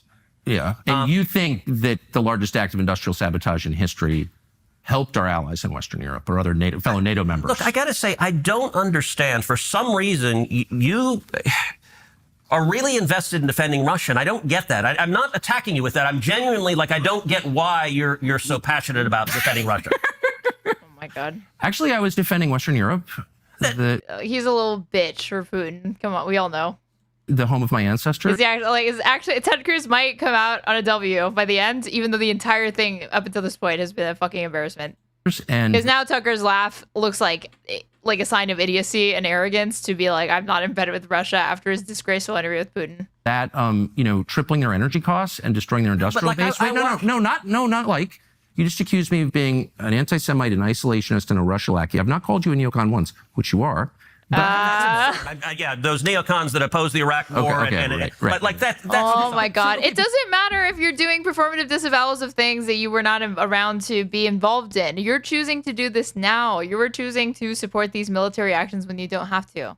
I haven't called you that because you just said, which you are. You just called that. Okay. Called me that. You just did. I guess what I'm saying is you're triggered because I use name calling. I get it. I was triggered when you called me names. And I'm triggered once again that you're calling me a Russia defender when in fact I'm defending Western Europe. And I don't think that you. Do you think Putin's our enemy? Well, he's literally our enemy. You are funding a war against him. Do you think he is our? No, you're saying we're his enemy. Do you think Putin is our enemy? I think it's a bitch off Bibi's bitch versus Putin's bitch. At this point, that's abundantly clear. Yes. It is a tragedy that your policies, specifically yours, helped drive Putin into the arms of China, forming a bloc that's larger than us. So you won't answer that question. I don't. He is literally our enemy right now. That is a tragedy for the United States. No, you're saying, but you won't say he is our enemy. And look, like I know in what sense? I don't want to be enemies with Russia. It doesn't help us at all.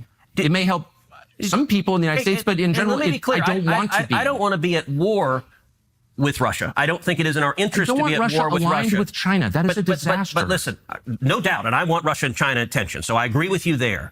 But I think Putin is a KGB thug. I think he is a bad man. Now, I don't want to go to war with him over that. Okay. But I'm not naive. And like I watched your episode. He's a bad man.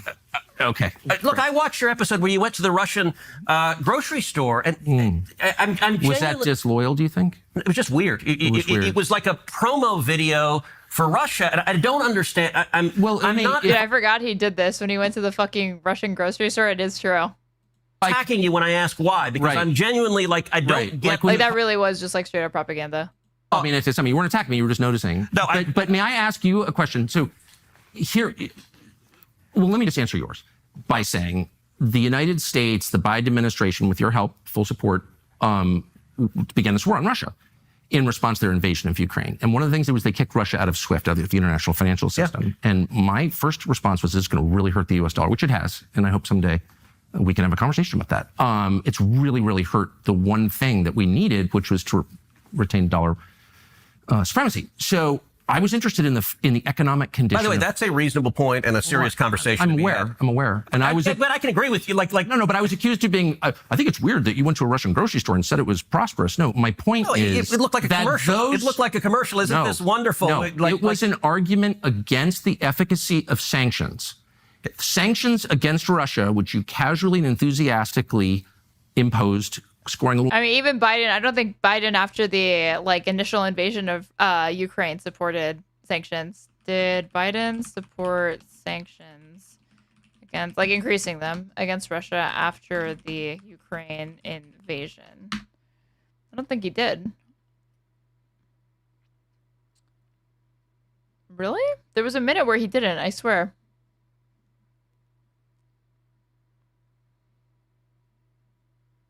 In 2024, yeah.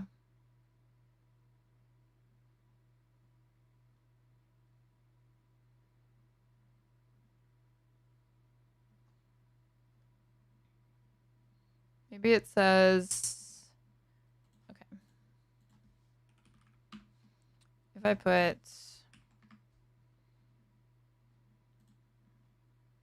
Reuters always have to, oh wait, no, I don't. I thought I was gonna have to do a CAPTCHA or whatever.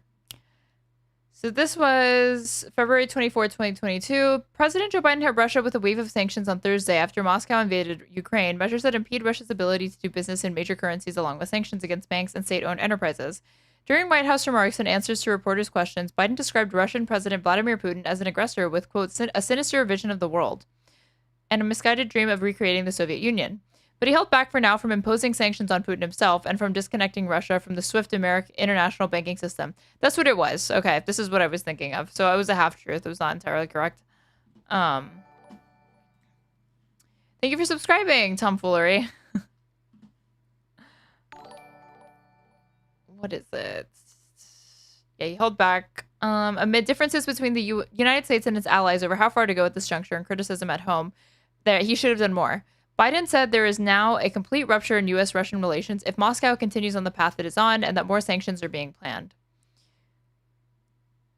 The sanctions were designed to have a long-term impact on Russia and to minimize the impact on the United States and its allies. He said Washington was prepared to do more. Aimed at limiting Russia's ability to do business in dollars, euros, pounds, and yen.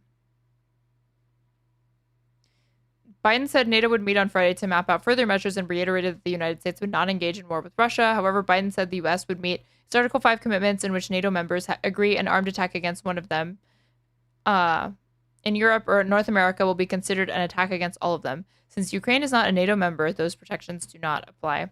So that was his position, and then it wasn't until 2024 that he really increased the sanctions. This was 2 years after the invasion.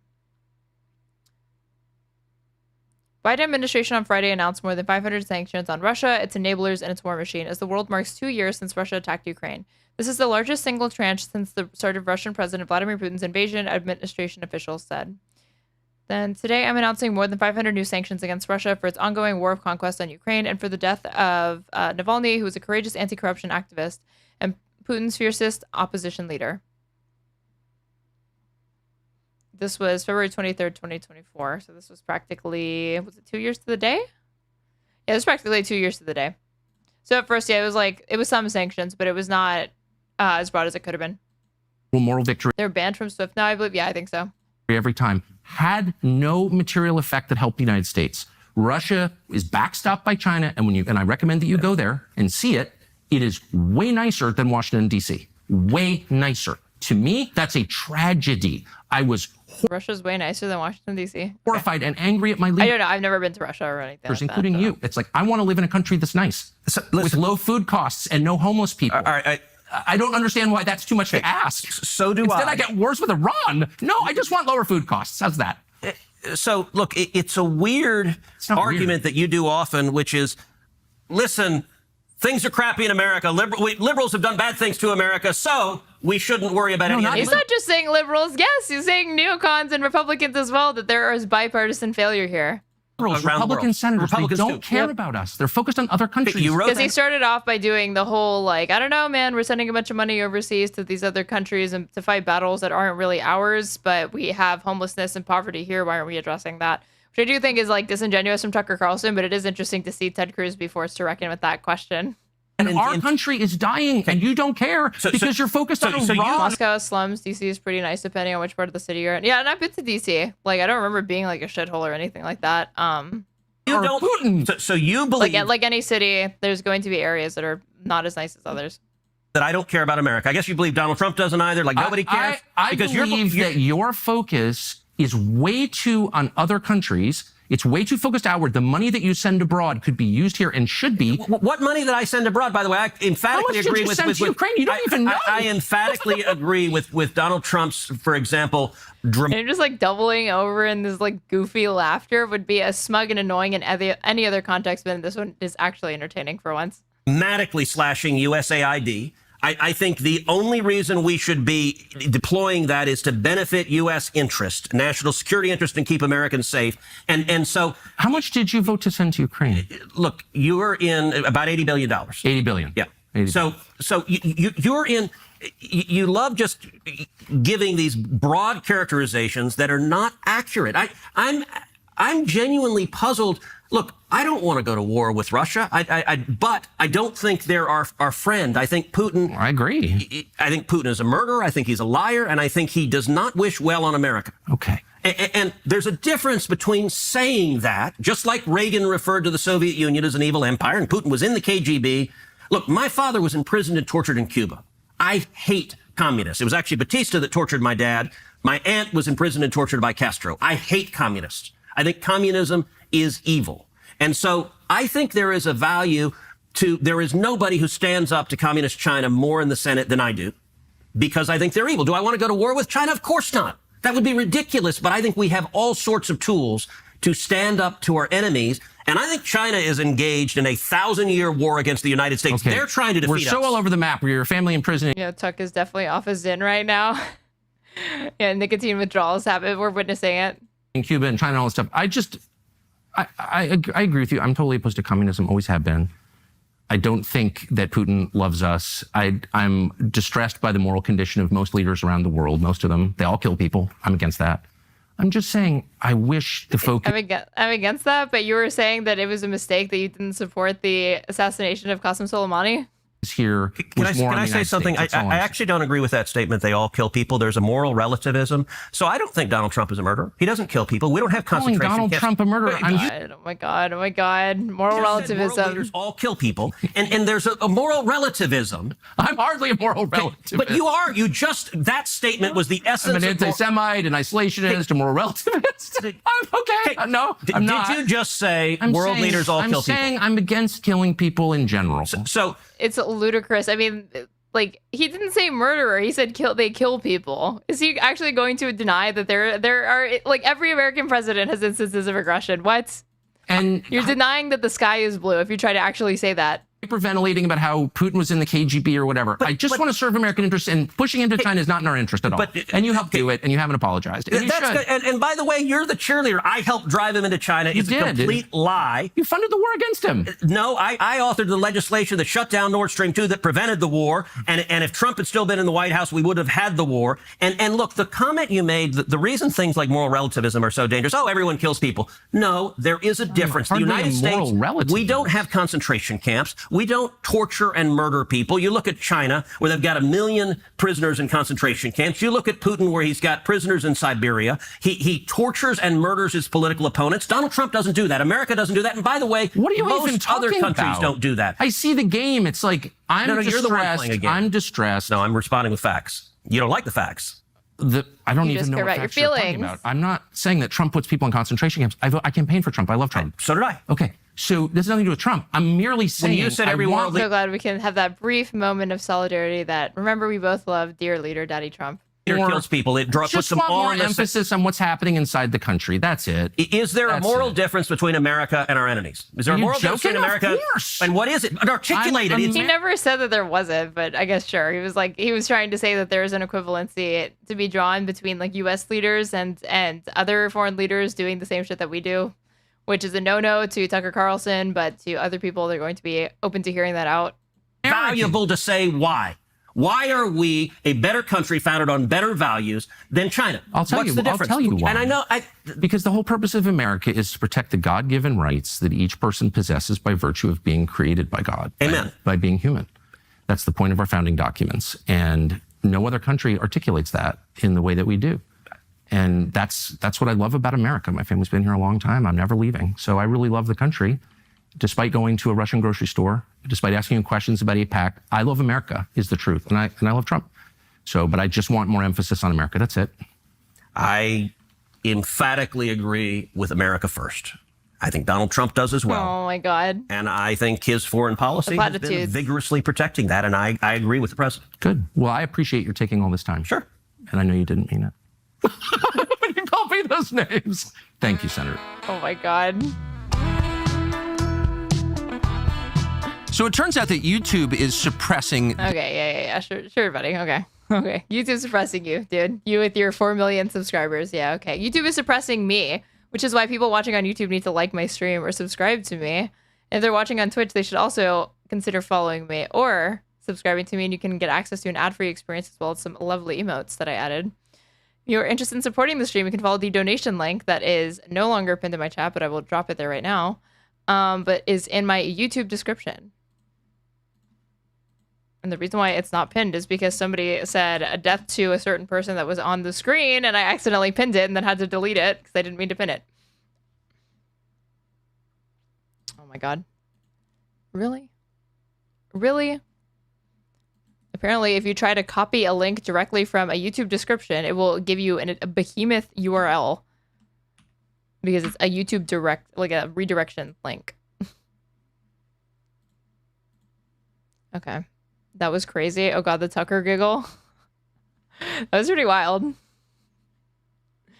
Clips for days, man. That was embarrassing for Ted Cruz because he definitely, I mean, at the end, obviously Tucker Carlson's like a huge, like, I don't know what kind of relationship that he has going on with Putin, but it's obviously unsavory and weird. And the grocery store, like, tour that he did just came off like propaganda.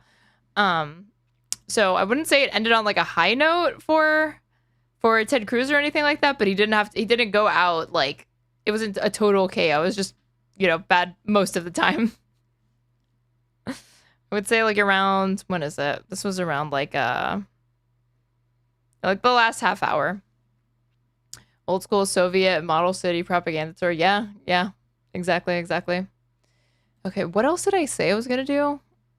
Okay, I said I was gonna do Adam Friedland and the needle drop, and I'm gonna take a quick break, and then when I get back, we can do that. So, see you in a little bit.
could just conjure a spell, cabal, hocus, hocus, hocus, then you and I would be together for all time, I suppose. Is it love that makes my heart go boom, boom, boom? Yeah, I suppose. Love you, love you, love you. More than yesterday, I suppose.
Hello.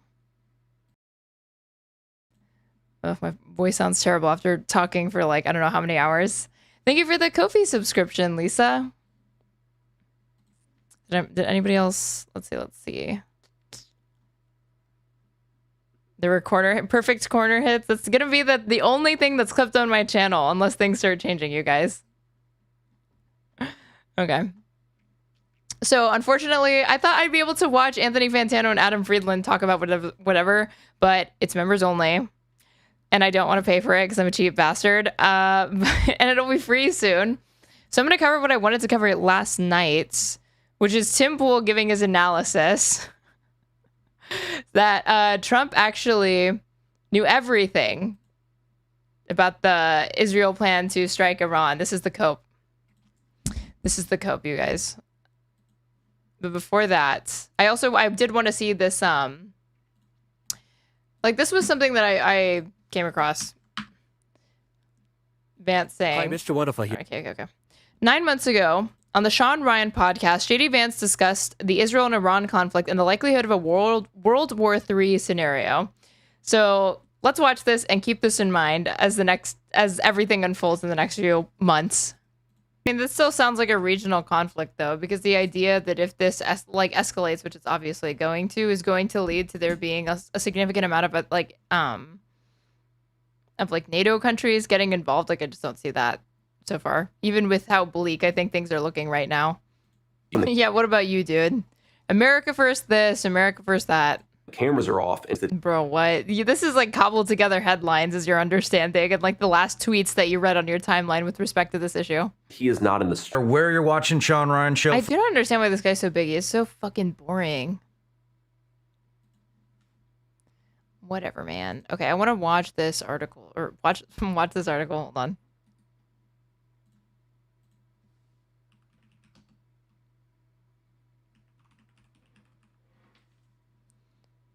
See.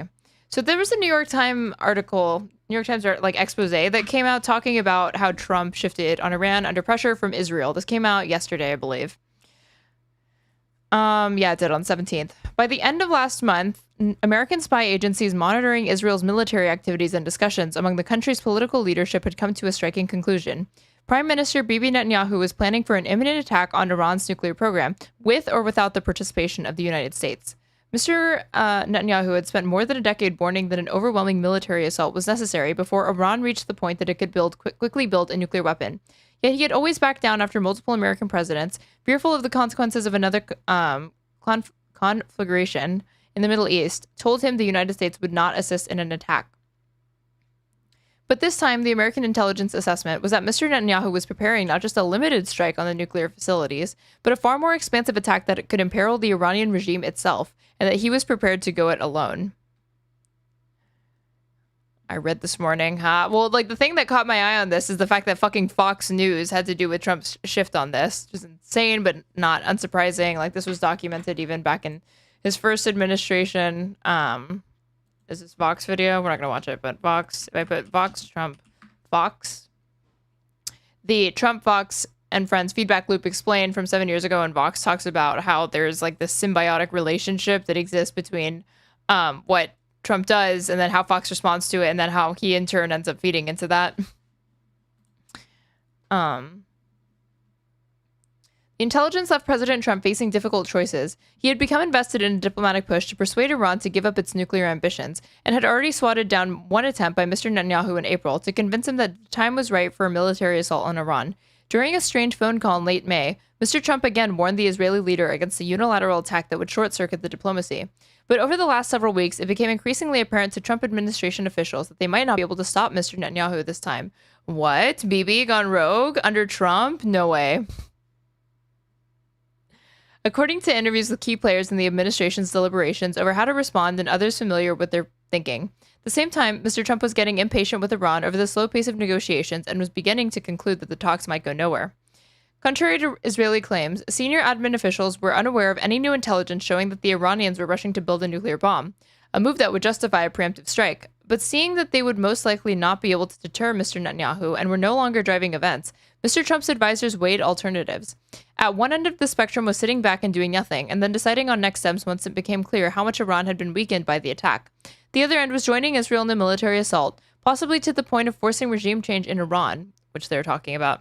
But apparently Trump has not explicitly committed to that specifically. The emphasis has been they can't be allowed to get a nuke. Mr. Trump chose a middle course, offering Israel as yet undisclosed support from the U.S. intelligence community to carry out its attack, and then turning up the pressure on Tehran to give immediate concessions at the negotiating table or face continued military onslaught. 5 days after Israel launched its strike, Mr. Trump's posture continues to gyrate.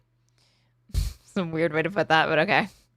The administration at first distanced itself from the strikes, which is what Marco Rubio said, how that was unilateral. We had nothing to do with that. We're just focused on battening down the hatches with respect to like U.S. personnel. And then Trump, less than 24 hours later, was like, no, we're basically like behind them entirely.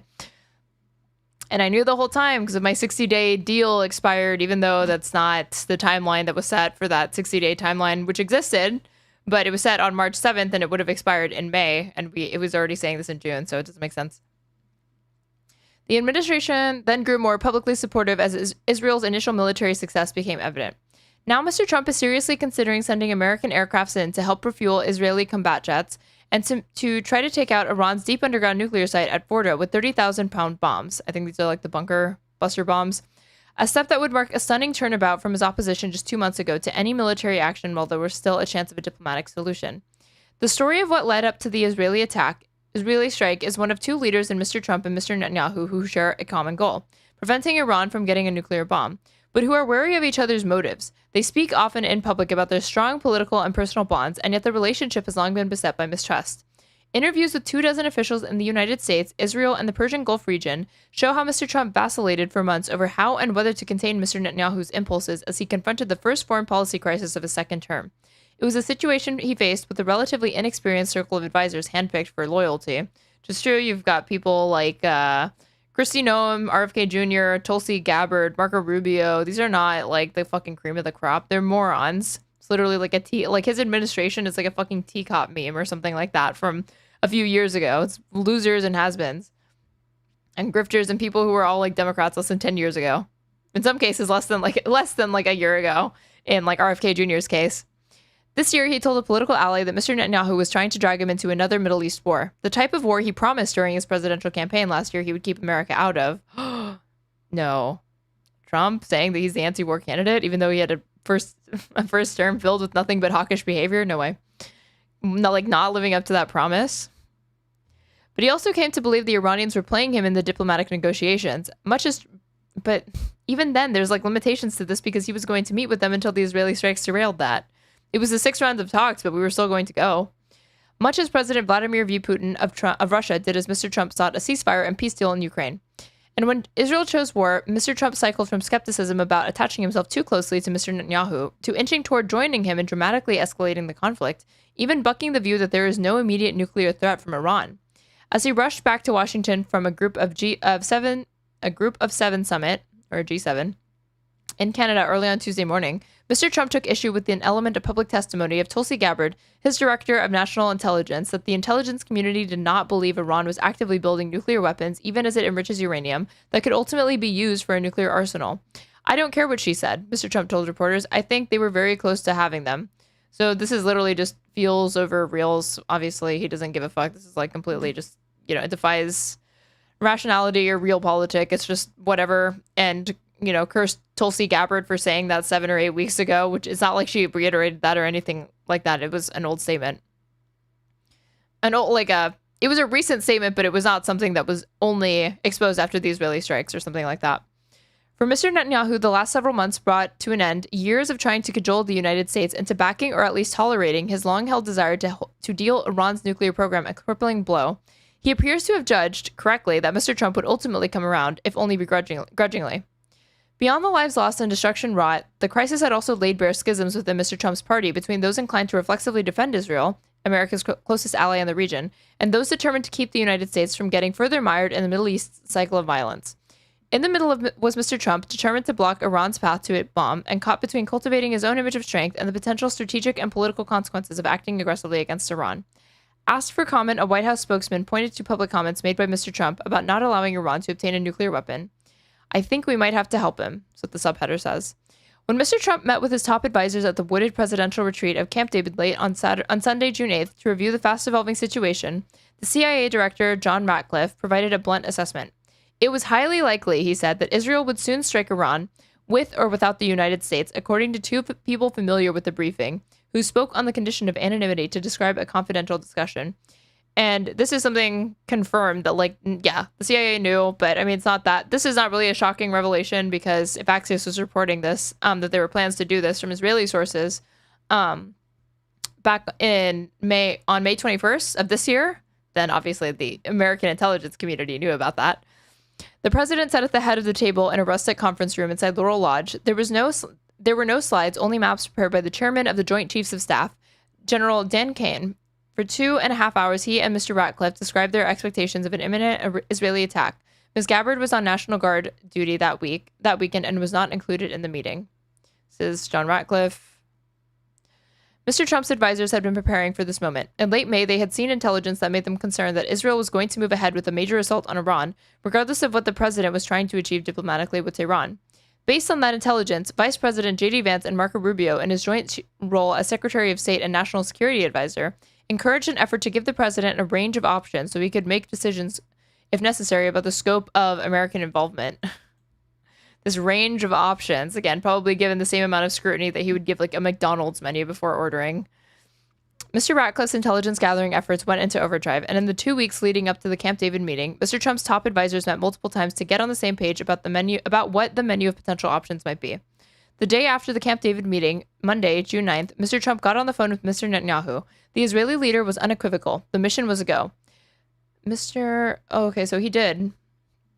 So he did tell him on Monday, June 9th, that it was going to happen. What does National Guard duty mean? She's not still active while she's... I don't know. I don't understand that either. Mr. Netanyahu laid out his intentions at a high level, according to 3 people with knowledge of the call. He made clear that Israel had forces on the ground inside Iran, and this was true. They had like bases that they had been like establishing secretly. Mr. Trump was impressed by the ingenuity of the Israeli military planning. He made no God. He is a child. All you have to do is dangle keys in front of him and he would be impressed. He made no commitments, but after he got off the call, he told advisors, I think we might have to help him. Still, the president was torn over what to do next and quizzed advisors throughout the week. He had wanted to manage Iran on his own terms, not Mr. Netanyahu's, and he had professed confidence in his deal-making abilities, but he had come to believe that the Iranians were stringing him along. Yeah, but why? Because Bibi was telling you that? Unlike some in the anti-interventionist wing of his party, Mr. Trump was never of the view that America could live with and contain an Iran with a nuclear bomb. He shared Mr. Netanyahu's view that Iran was an existential threat to Israel. Again, if you believe this, why the fuck would you actually... it's not mutually exclusive. You can believe this and then do something completely irrational. But it's so stupid that if you really feel this way, that you would have ripped up the JCPOA. Mr. Netanyahu, he told aides, was going to do what was necessary to protect his country. To prevent the second Holocaust, we must start this war. The diplomatic route is the next subtitle. Israel had begun preparing in December for an attack on Iran after the decimation of Hezbollah, an Iranian proxy, and the collapse of the Assad regime in Syria, which apparently Bibi thinks are highly related intentionally, even though that's not really true. It's kind of just a happy accident. For them. Opening up airspace for a bombing campaign. Mr. Netanyahu made his first visit of the second Trump term to the White House on February 4th. He presented a gold-plated pager, oh my god, cringe, I forgot about this, to Mr. Trump and a silver-plated pager to Mr. Vance, the same devices that Israelis had secretly packed with explosives and sold to unwitting Hezbollah operatives, who would later be maimed and killed in a devastating remote control attack on the Iran-backed Lebanese group. Mr. Trump later told an ally he was disturbed by the gift. T-shade. I mean, that is fucking weird. This is like, again, it's like the same way that I find it weird when they like sign missiles and shit. Mr. Netanyahu gave Mr. Trump a presentation about Iran in the Oval Office, walking him through images of the country's various nuclear sites. Israeli intelligence showed that Iran was making cruder and faster efforts to get to a nuclear weapon, and the weaker the Iranians got, the closer they moved to the bomb. In terms of the enrichment of uranium, Iran was days away from where it needed to be, but there were other components it required to complete the weapon. Again, a weapon is different than like a bomb. The Israelis made an additional argument to Mr. Trump. If you want diplomacy to succeed, you have to prepare for a strike, so there is a real force behind the negotiations. Privately, they fretted that Mr. Trump would take what they viewed as an inadequate deal with Iran, similar to the 2015 deal negotiated by President Barack Obama, and that he would then declare mission accomplished. Mr. Netanyahu told Mr. Trump that the Iranians would be able to rebuild their air defenses that were destroyed during an Israeli attack in October, adding to the urgency. This is the other thing, is that so they don't like the JCPOA, and Trump's negotiations have failed thus far because they're trying to extract even better terms with less leverage with Iran than Obama was able to secure in the JCPOA. But Axios reported that the United States was still ready to I'm gonna put Axios uranium maybe. This was reported June 2nd. Scoop: U.S. nuclear deal offers Iran to enrich uranium. The nuclear deal proposal the U.S. gave Iran on Saturday would allow limited low-level uranium enrichment on Iranian soil for a to-be-determined period of time, Axios has learned, contradicting public statements from top officials. Why it matters. White House envoy Steve Witkoff and Marco Rubio have publicly said that the U.S. will not allow Iran to enrich uranium and will demand the full dismantlement of Iran's nuclear facilities. The secret proposal shows far more flexibility on both points. So they were saying this is going to be like a red line for us, but Iran was also saying we're not agreeing to a deal where it's like we can't enrich any, like it has to be zero. We have to get rid of all uranium enrichment. So, I'm sure Bibi knew about this and he didn't like it, which was only fueling his motivation to preemptively strike. After his election in November, Mr. Trump had named a close friend, Steve Witkoff, as his Middle East envoy and gave him a job of trying to reach a deal with Iran. Mr. Trump, and I believe this close friend, Steve Witkoff, is like, I could be thinking of somebody else. Oh, wait, no, I was thinking of Bowler. Never mind. Bowler is a friend of like Jared Kushner's or something like that, who's his son-in-law. Steve Witkoff, I'm not sure how they're friends. Mr. Trump, elected on a platform that promised to avoid military entanglements abroad, seemed to relish the idea of coming to a diplomatic resolution. From the beginning of the administration, the Iranians were putting out feelers from a handful of countries to open a diplomatic path with the new administration. Then Mr. Trump made his own dramatic move. He sent a letter to Iran's supreme leader, Ayatollah Ali Khamenei. In early March, visitors to the Oval Office, and this letter is the March 7th letter, where they said that they had 60 days to agree to like engage in diplomatic talks or face military actions. And at first they wouldn't recognize it, but then they eventually did it. In early March, visitors to the Oval Office or guests on Air Force One were regaled by Mr. Trump about his, quote, beautiful letter to the Ayatollah. One visitor treated to a live rendition recalled the letter's basic message: I don't want war. I don't want to blow you off the map. I want a deal. Mr. Trump knew he was wading into dangerous political territory. More than perhaps any other subject, the Israel-Iran issue splits Mr. Trump's coalition, putting an anti-interventionist faction, led by media figures like the influential podcast host Tucker Carlson, against anti-Iran conservatives like the radio host Mark Levin.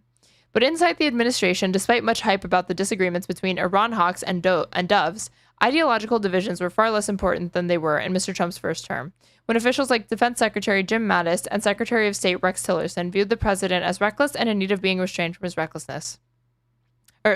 from being restrained from his impulses. This time, nobody on Mr. Trump's senior team played anything like that role. The new team generally supported Mr. Trump's instincts and worked to carry them out. There were differences of opinion, to be sure, but few if any heated showdowns over Iran policy. Mr. Rubio and Defense Secretary Pete Hegseth were always deferential to the president's views. No surprise there, good little bitches. Even if Mr. Hegseth, who has a close relationship with Mr. Netanyahu, was more trusting of the Israelis than some of his colleagues. Jeez, that is not cool to read, but probably like we knew this.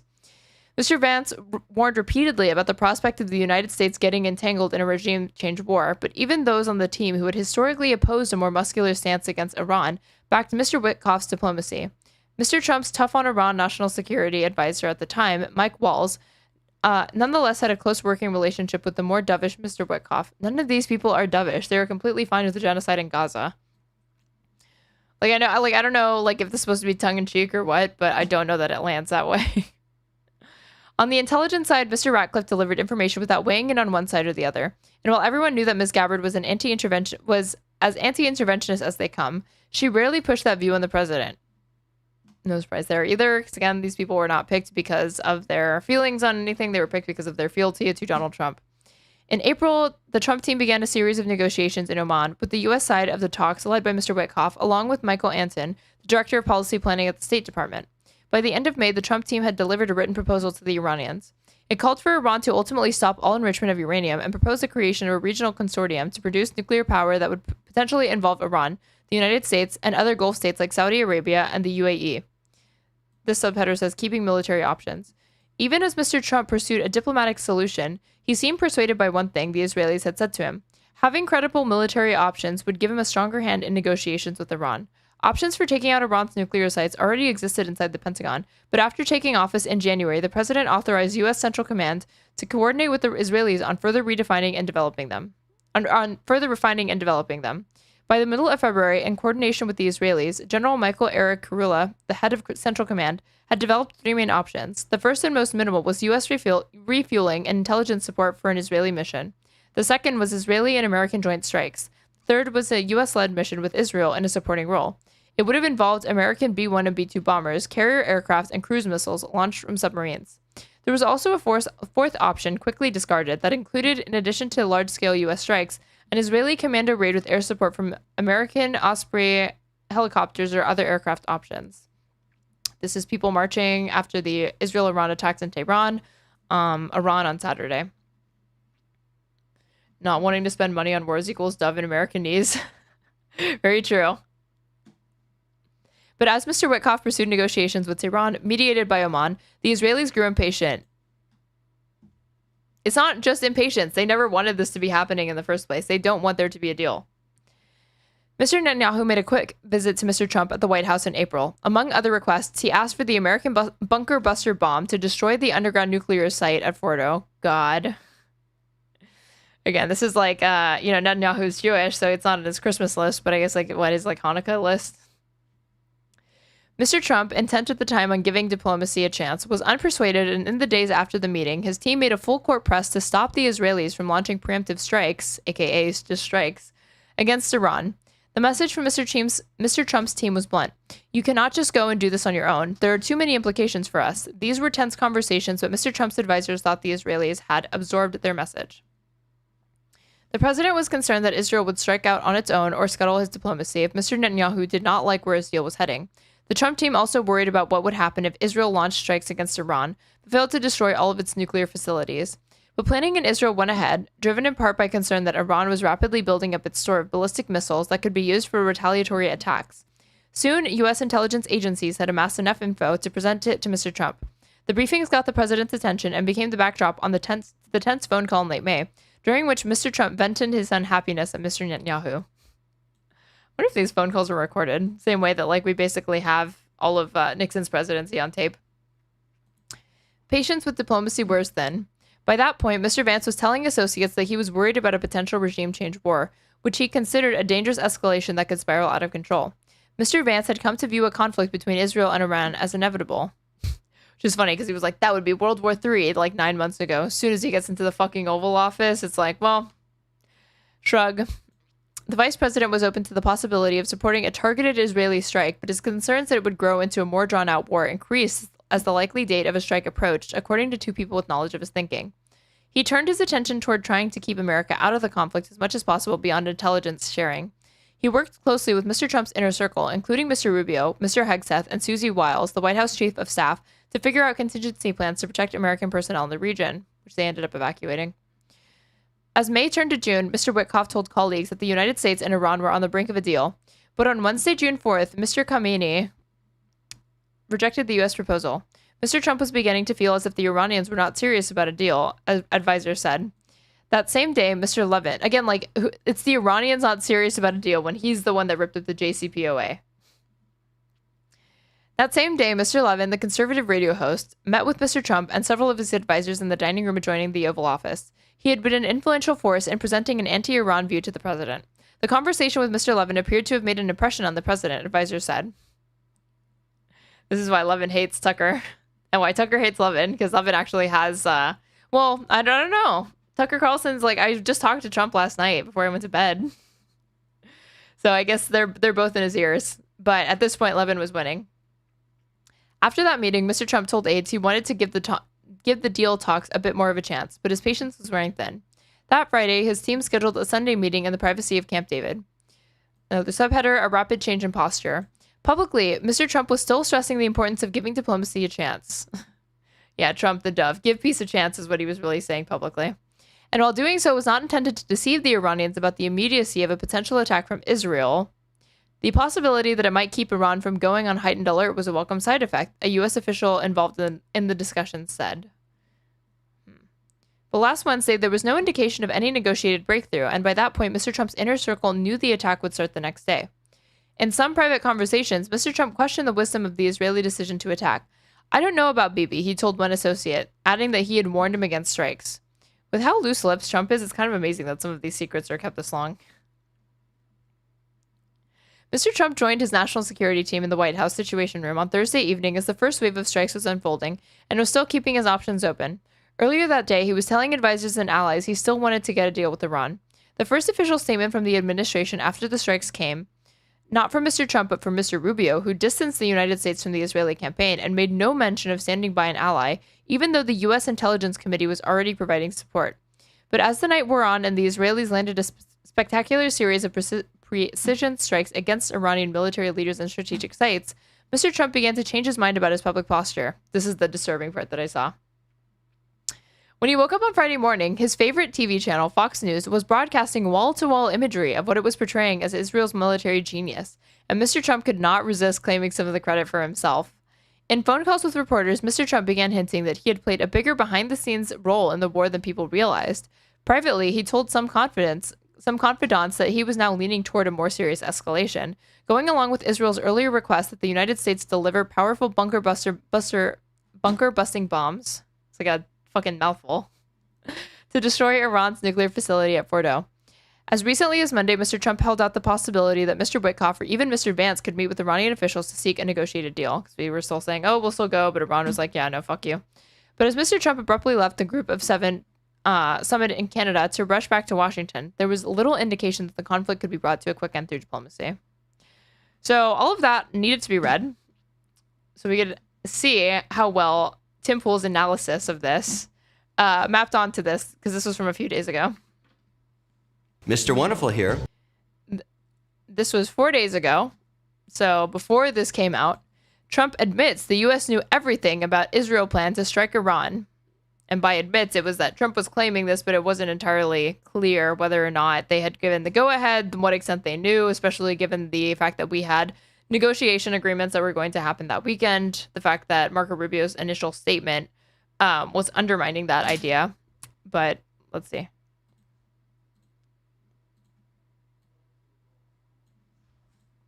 From the Dallas Morning. This is a story from the Dallas Morning News. Quote, "We knew everything," Trump says as U.S. shifts military resources after Israel hits Iran. It's from the AP, as reported by Dallas Morning News. The United States is shifting military resources, including ships in the Middle East, in response to Israel strikes in Iran. President Donald Trump told Reuters in a phone interview Friday that he and his team knew everything about Israel's plan to attack Iran and that he had given Tehran fair warning it needed to make a deal on its nuclear program. "We knew everything, and I tried to save Iran humiliation and death. I tried to save them very hard because I knew." Okay, so, but this is misleading because they knew everything, as in, like, they had knowledge that they wanted to do this. This was being openly reported. But it was not a matter of, like, did they know? It was a matter of, was the U.S. interested in going along with this? And clearly, there was that was highly contentious. Because I would have loved to have seen a deal worked out. They can still work out a deal, however, it's not too late. So this is initially the talk was that the Trump team, the White House had no idea, and they were planning negotiations. I think I don't know if we have this one. No, we don't have one pulled up. We do have this. Trump says Iranian negotiators working with the U.S. are no longer alive, and says they didn't die of the flu, they didn't die of COVID. Israeli sources had been reporting. Check this out. How an Israeli-American deception campaign lulled Iran into a false sense of security. Israeli official says Trump's warnings to Netanyahu not to attack, as well as stories of Israeli officials flying to the U.S.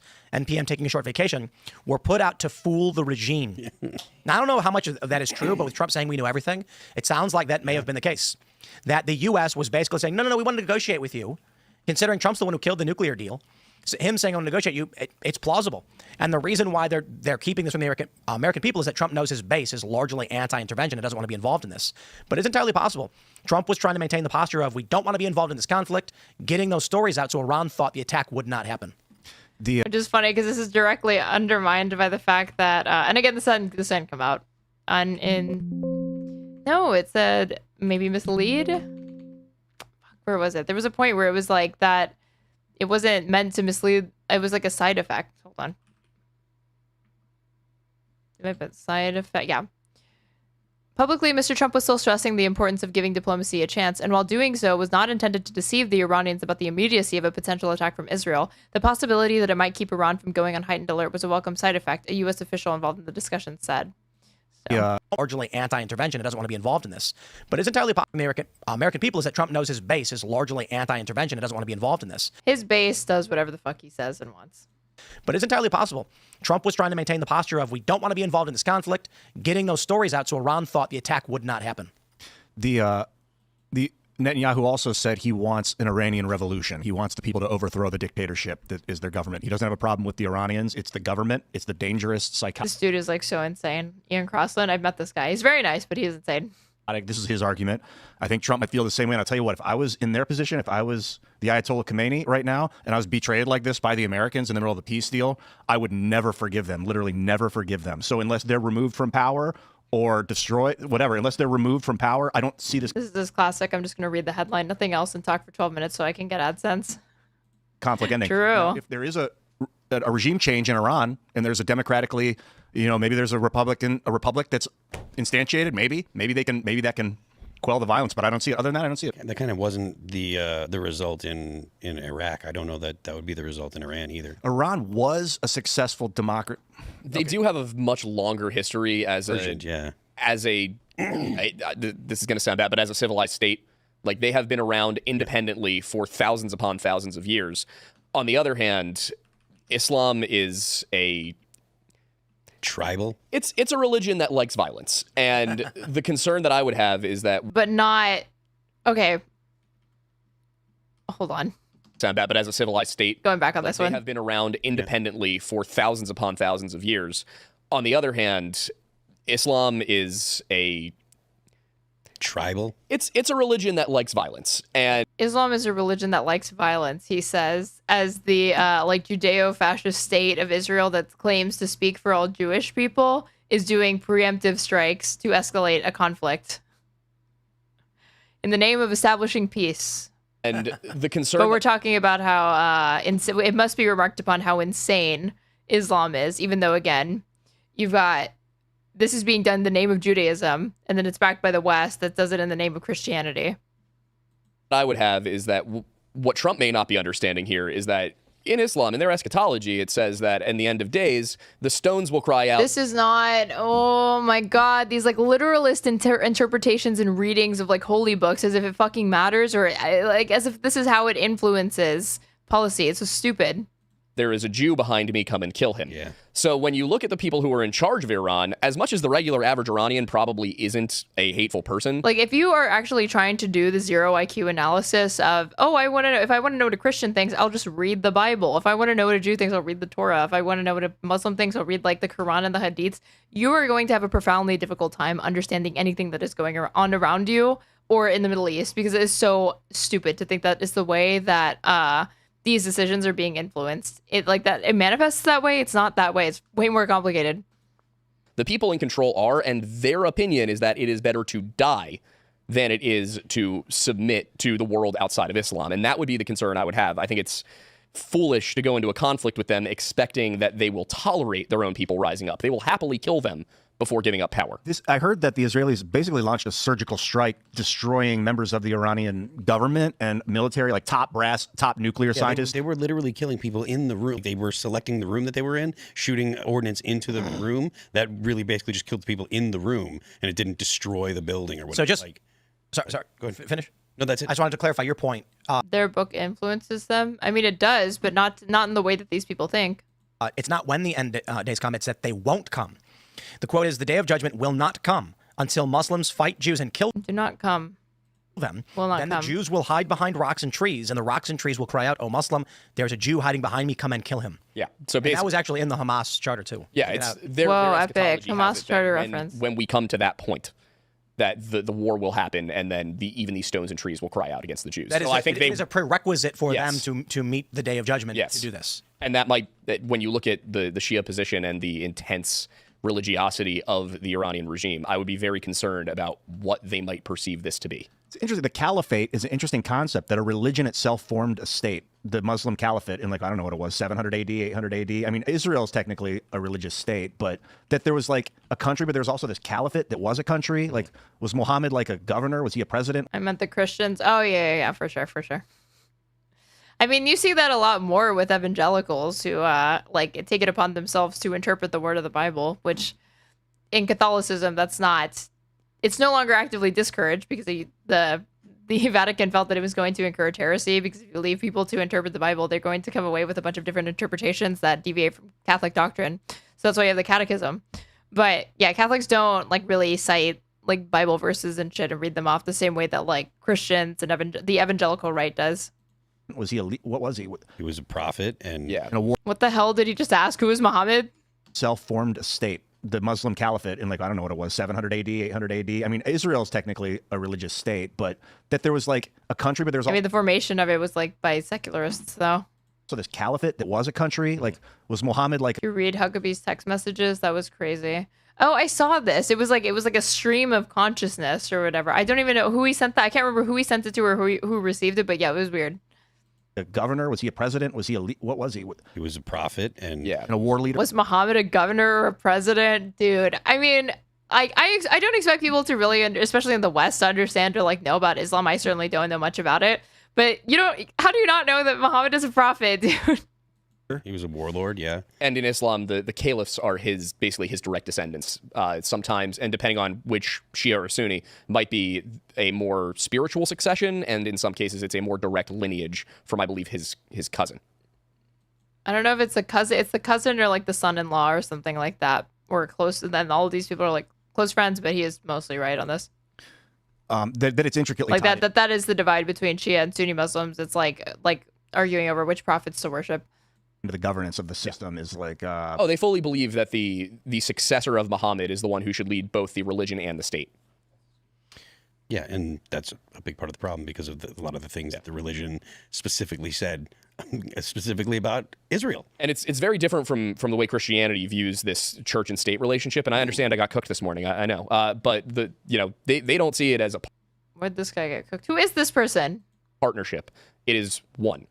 And that person is to lead Islam into a position where it overtakes the world. Yeah. But of course, then it has to. Sunnis believed it was the direct descendant from Muhammad. Shias just worship the prophet.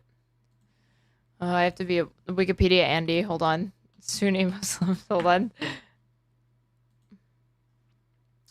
So, Sunni Islam is the largest branch of Islam and the largest religious denomination in the world. It holds that Muhammad did not appoint any successor and that his closest companion, Abu Bakr, rightly succeeded him as the caliph of the Muslim community, being appointed at the meeting of Saqifa. This contrasts with the Shia view, which holds that Muhammad appointed Ali ibn Abi Talib as his successor. Nevertheless, Sunnis revere Ali, along with Abu Bakr, Umar, and Uthman, as rightly guided caliphs.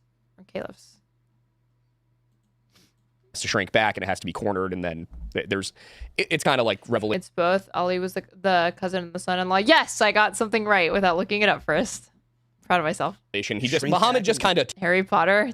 Don't say that. Don't insult Daniel Radcliffe like this by saying that this guy like looks anything like Daniel Radcliffe. Please. Took Revelation and rewrote it. It has to shrink back and be cornered? Yeah, it expands and then it is defeated, pushed back to Jerusalem. It's really crazy how this is all in Revelation and other wording. And then 600 years later, some guy in Arabia is like, hey, we're going to do. The guy with the short beard. Why remark upon his short beard? Why you gotta call him out like that? Why not just say short hair? And glasses is Lore Lodge. He's a libertarian Christian weirdo. I mean, that explains why he's currently talking to Tim Pool. Do that too. He does look like him though. You guys are, dude. What is it like this hate for Daniel Radcliffe? Daniel Radcliffe's shortcoming is that he's like a short king. It's not that he's like. No, he's not. He doesn't look like this. Fuck, maybe I'm about to make a fool of myself. Maybe he does look too similar and I'm like not willing to acknowledge it. I just think that Daniel Radcliffe looks a lot. This guy looks like Timu Daniel Radcliffe. It's not like, oh, he kind of looks like him. Like he really looks bad. And I think Daniel Radcliffe looks far better. you know, as a bit of a tangent, Muhammad reminds me a lot of Alexander the Great in his story. He was like a middle-aged war leader, and then hugely successful. People fought him. Then when he died, his generals split up his empire and formed their own countries or cults or groups. Is the same thing that happened with with Alexander. Similar thing. Very. I think Alexander was poisoned by his men, though. I don't think. I definitely think there's also like an interesting conversation happening in which obviously now it's. I heard you have to be able to do a kickflip to be a co-host. Actually, it's just an ollie, not a kickflip. It's looking like Donald Trump. Who the fuck is this dork? I look away for 2 seconds and we got a new side character. I think there's also like an interesting conversation happening in which obviously. Who is this guy? I've never seen him before. Now it's looking like Donald Trump knew everything. Like that lore lodge, like I didn't know that's what he looked like, but that name sounded familiar. But I have no idea who this is. Two things. I mean, it's like dorky ass mustache.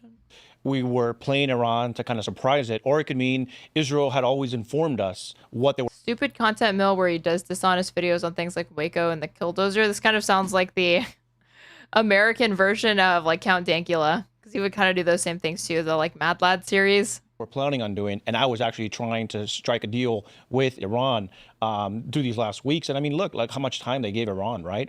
So I mean, I think Trump, in some way, can kind of be like, look, I was doing my part. Of course, Israel needs to run it by us, but I think that there was like, you know, I've heard like people like Ben Shapiro say, you know, like, and then you had Mark Levin saying that who are we, the United States, to tell Israel that they're not allowed to strike Iran? I'm thinking about, well, because they're a client state of ours, Mark. That is why we were able to. Because without our fucking military support and aid to them, they wouldn't be able to do any of this shit. Myself, I'm like, look, that can only be true if we take the Ben Shapiro route, in which we're just completely disengaged. But if we're sending the hell is the Ben Shapiro route? You think Ben Shapiro's not behind everything that Trump is doing right now? Money over to Israel. Or there's ever been a time where he's criticized Israel for doing anything?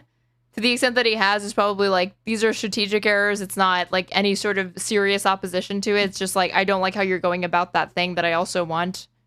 And they're depending on us, which the reports show that America has interfered and intercepted a lot of these missiles. Well, wait a minute. What happened? I thought Israel didn't need us.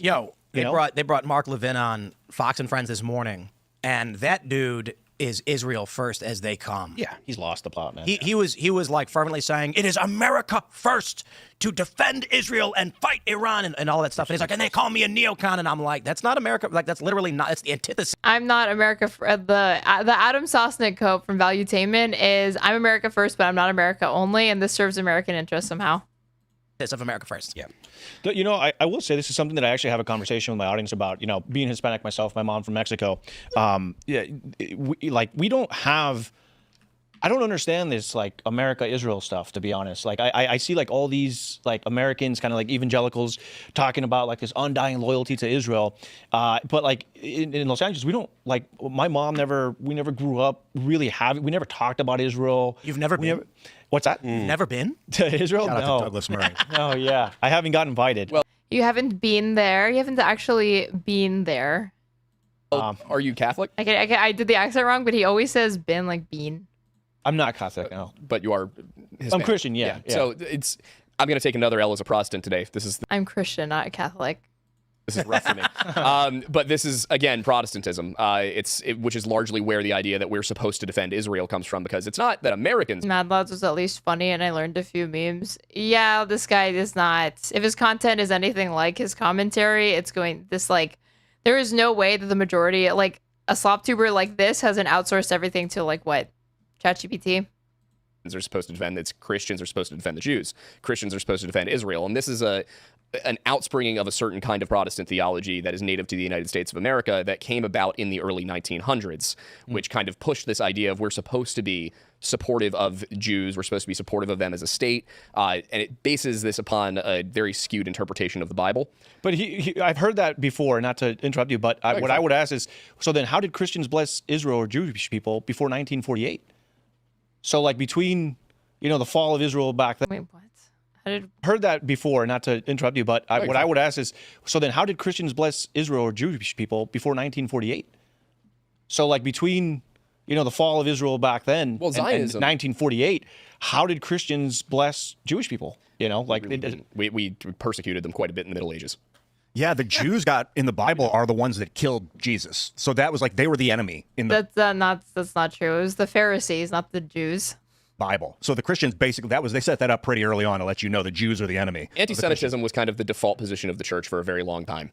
Not necessarily like Hitler's version of it, but they are others. They should not be included amongst us, has been the way it's been viewed for a very long time. Then the Zionist movement appeared in like the 1850s, and they were like, well, we want to set up a Jewish state. Let's work together with the British Empire, this big British corporate empire, whatever, with the East India Trading Company, and they set up Israel. They basically worked on this plan to get the country of Israel. So the politics of Israel don't matter at the local level. It's only when you start talking geopolitical, the point of that country being where it is, to protect the Suez Canal, to dominate the trade region. Then if you start to question the validity of it, they'll start throwing religion at you and being like, don't you believe in, aren't you? There was this thing called the Holocaust before that. I was waiting for the Holocaust comes up in every single conversation about Israel when you're talking about the right, like from the right usually, but of course it's notably absent from this. Might actually draw attention to the fact that there has always been religious tension between Jews and Christians, not just Jews and Arabs and Muslims. You afraid of? Yeah, but they're like a big part of why there's a fight over like Israel is because of Jerusalem, right? Like because like the Islam, Christianity, and Judaism all consider Jerusalem to be like their holy city, and so it's not just about like the Suez Canal or about the internet, the liberal global order, whatever you want to call it. Like there is like deep-seated religious reasons for both of the groups that are PO'd about Israel to want to have access to Israel, to want to control that land. But see, here's the thing: is like, so I still have. It's such a fucking sub-zero like IQ to think that oh, this is primarily about like religion. Family in Mexico, and we go visit all the time. I was just there not too long ago, and it's just like religious fanaticism. Obviously, there is a religious right that dominates and controls Israel, but the founders were secular themselves. That even in the churches, even the culture there, we never, ever speak about Israel. Like we never talk about it, whether it's in the news or not. It's not like we're like, oh my gosh, like what's going to happen? Like, the Mexican people are not demanding that their government be like, hey, you need to do something. Okay, because he's not. He said he's Christian, not Catholic. But yeah, the majority of Hispanic people that adhere to the Christian faith are Catholics, and there's nothing in Catholic doctrine that talks about that feeds Christian Zionism. It's like Protestantism, but it's incorrect to say that like there's no discussion about Israel because that land is like holy and relevant to every single religion. That goes for Islam, Judaism, and Christianity. There's Bethlehem, there's Jerusalem, there's Sepulchre. There's like all these different areas that any faith could make claims to. But then here, like you have people like Mark Levin, and he's like you said, it's America first to be like, I would just never hear that, and I've gone to like Peru, I've gone to like Honduras, you just never hear this. It's just such a weird concept. What you're saying is someone needs to launch MyPAC? Oh yeah, MyPAC. Yeah, the Mexican Israel Public Affairs Committee. See, that's the thing. You don't have an APAC in Mexico. Well, the Israelis on MyPAC. Yeah, the Israelis have already infiltrated the Mexican government. They're what about Canada? The Israelis have already infiltrated the Mexican government. Tell me more, dude. Would love to hear about this. Do they have a SciPAC? For sure. I hope they do. We got to sign them up. I feel like Canada's in China's pocket at this point. Yeah, we need Canada back. Yeah, they have a CCC pack. Secret Chinese police in Calgary. Yeah. Well, there was talk of that here in the U.S. as well. The FBI mentioned that there were actually, I think it was like San Francisco area, New York, Boston kind of area. Can I just? I'm sorry, it's Friday the 13th. Oh yeah, it is. Yeah, Tim Pool just hates interrupting on his own show, guys. And we're just off. I can't stand not being the center of attention for like more than 2 seconds. The full moon. I wish I could say it was a full moon, but that was the 11th. Oh, hot. Yeah. So we're close enough. So it's 95% illumination on a energy. 95% illumination, Illuminati. That proves it. Yep, he's got it. God is real. I think that the reason you don't hear about it as much in Mexico, and we do in the United States, and I wonder if they hear about it in Britain. I don't know. Maybe you guys know more, or in Australia, the Five Eyes Spy Club. I feel like they set up Israel and gave it nuclear weapons. And I say they, I mean. Yeah, he means shy bomb. All right, chill. They didn't mean that in an anti-Semitic way. They're saying that the guy who just said that like the Israelis have like infiltrated the Mexican government obviously means it in like a fucking anti-Semitic way. But chill with the don't do that in my chat or whatever. It never looks good, even if I know what point you're trying to make. I mean, like the liberal economic order that hold out of the British, corporate empire. I call it corporate because when they created the East India Trading Company, that thing took over India, it took over China, it took over. So They set it up. They gave it weapons. They basically created a nuclear bulwark in the East to protect our interest, the liberal economic order's trade interests, and they're highly obsessed with maintaining it. That's why you hear about it constantly in the Five Eyes countries. It's the world order. When George H.W. Bush said in what was it, the early 90s? 93. He said some people can imagine a new world order. The phrase new world order literally was a reference to the liberal economic order and the restructuring of it. And then when a bunch of people started saying the new world order, they weren't describing a proper noun as capital NWO. They were saying lowercase n, capital W. Yeah, like at one point, the liberal economic order was a new world order at that period of history. This is I don't even know what this is. It's this would only be thoughtful if you're high as fuck. They want to know. There's actually a soundbite of President Biden saying, it was one of his ramblings early on, and he was talking about, there's actually a soundbite of him saying in front of a press conference saying that a top general told him in a top secret meeting that the liberal world order began after World War II. And I was like, what a very odd thing to say. Here we go. And it just kind of went into that. But here we go. Is more 1991 than one small country. It is a big idea. A new world order where diverse nations are drawn together in common cause to achieve the universal aspirations of mankind. Hold on.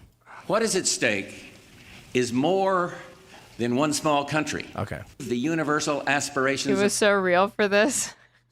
of mankind. Peace and security. Dude, Poppy was involved in some spook shit. That's the thing that it's such a minor part of his record and legacy, but which is insane to me. Freedom and the rule of law. Epic moments in neocon history. It's the speeches that defined the presidency. Clean the house of white America of racism. Americans who are in the white majority should be proud to stand up and be heard denouncing the sort of racist rhetoric we heard on that tape. So loudly and clearly denouncing it that our black fellows... These dudes are so fucking ignorant. Israel got weapons via secret cooperation with France. France supplied plutonium separation technology and helped Israel build a nuclear reactor of Dimona. Five Eyes had nothing to do with it. How do people this ignorant of history have a platform? Specifically because they have an ignorant history. They're ignorant about history. And you, too, can have a 2.35 million subscriber channel and get 45,000 views on your shitty little clips if you just spit out these stupid takes, apparently, citizens from a bunker in West Virginia. And hear us. White racism may be black people's burden, but it's white people's problem. I don't know what that has to do with the New World Order, but it's in the same clip. That was the Sister Soldier moment. It's just so weird. Yeah. Forgettable. Well, there's the New World Order, the proclamation, and for, like you said, 20 years, people thought it was a conspiracy theory. People like Alex Jones would talk about it, and they thought he was and they in the WWF, they had the corporate press created a proper noun, New World Order. You can search for it on Wikipedia. Tim Pool just loves these semantic arguments. It's the dumbest way to go about trying to understand anything. Let's again, it really starts to show here that he literally dropped out at 14. His last full year of education was literally middle school when he does these diatribes that pretty much begin with Webster's dictionary defines X thing as this. But it was never a proper noun. It was a descriptive phrase for the Council on Foreign Relations, the International Monetary Fund, the World Bank, all the system that was called the liberal economic order or the liberal world order. Thanks for checking out this clip from Timcast I. Oh my God, stunning analysis from Tim Pool as always. All right, you guys, we're on practically hour 9. If you're watching on Twitch, you should go ahead and follow me if you aren't already, or subscribe to me. You can get access to an ad-free experience as well as emotes that I have in my chat. If you're watching on YouTube, you should subscribe to me as well and like the stream. It helps push it out to other people. If you want to support me, you can follow my donation link pinned in my Twitch chat or in my YouTube description. And I'm at straighterate or straighterate_ on absolutely everything. I guess tomorrow I'm going to do the Fantano thing because hopefully no more, what is it? The Fantano, Adam Friedland thing will be available for people like me that don't want to pay for it. But in the meantime, where am I sending y'all? Probably to... Let's see what Kid Not Kin is up to. Is he awake? He is. I'm going to send y'all to Kid Not Kin, and you can join him for a stream that is ominously titled, I Don't Like This Word, World TBH. Sure, it's going to be a super fun time over there. So thank you guys for watching today, and I will be back at some point tomorrow.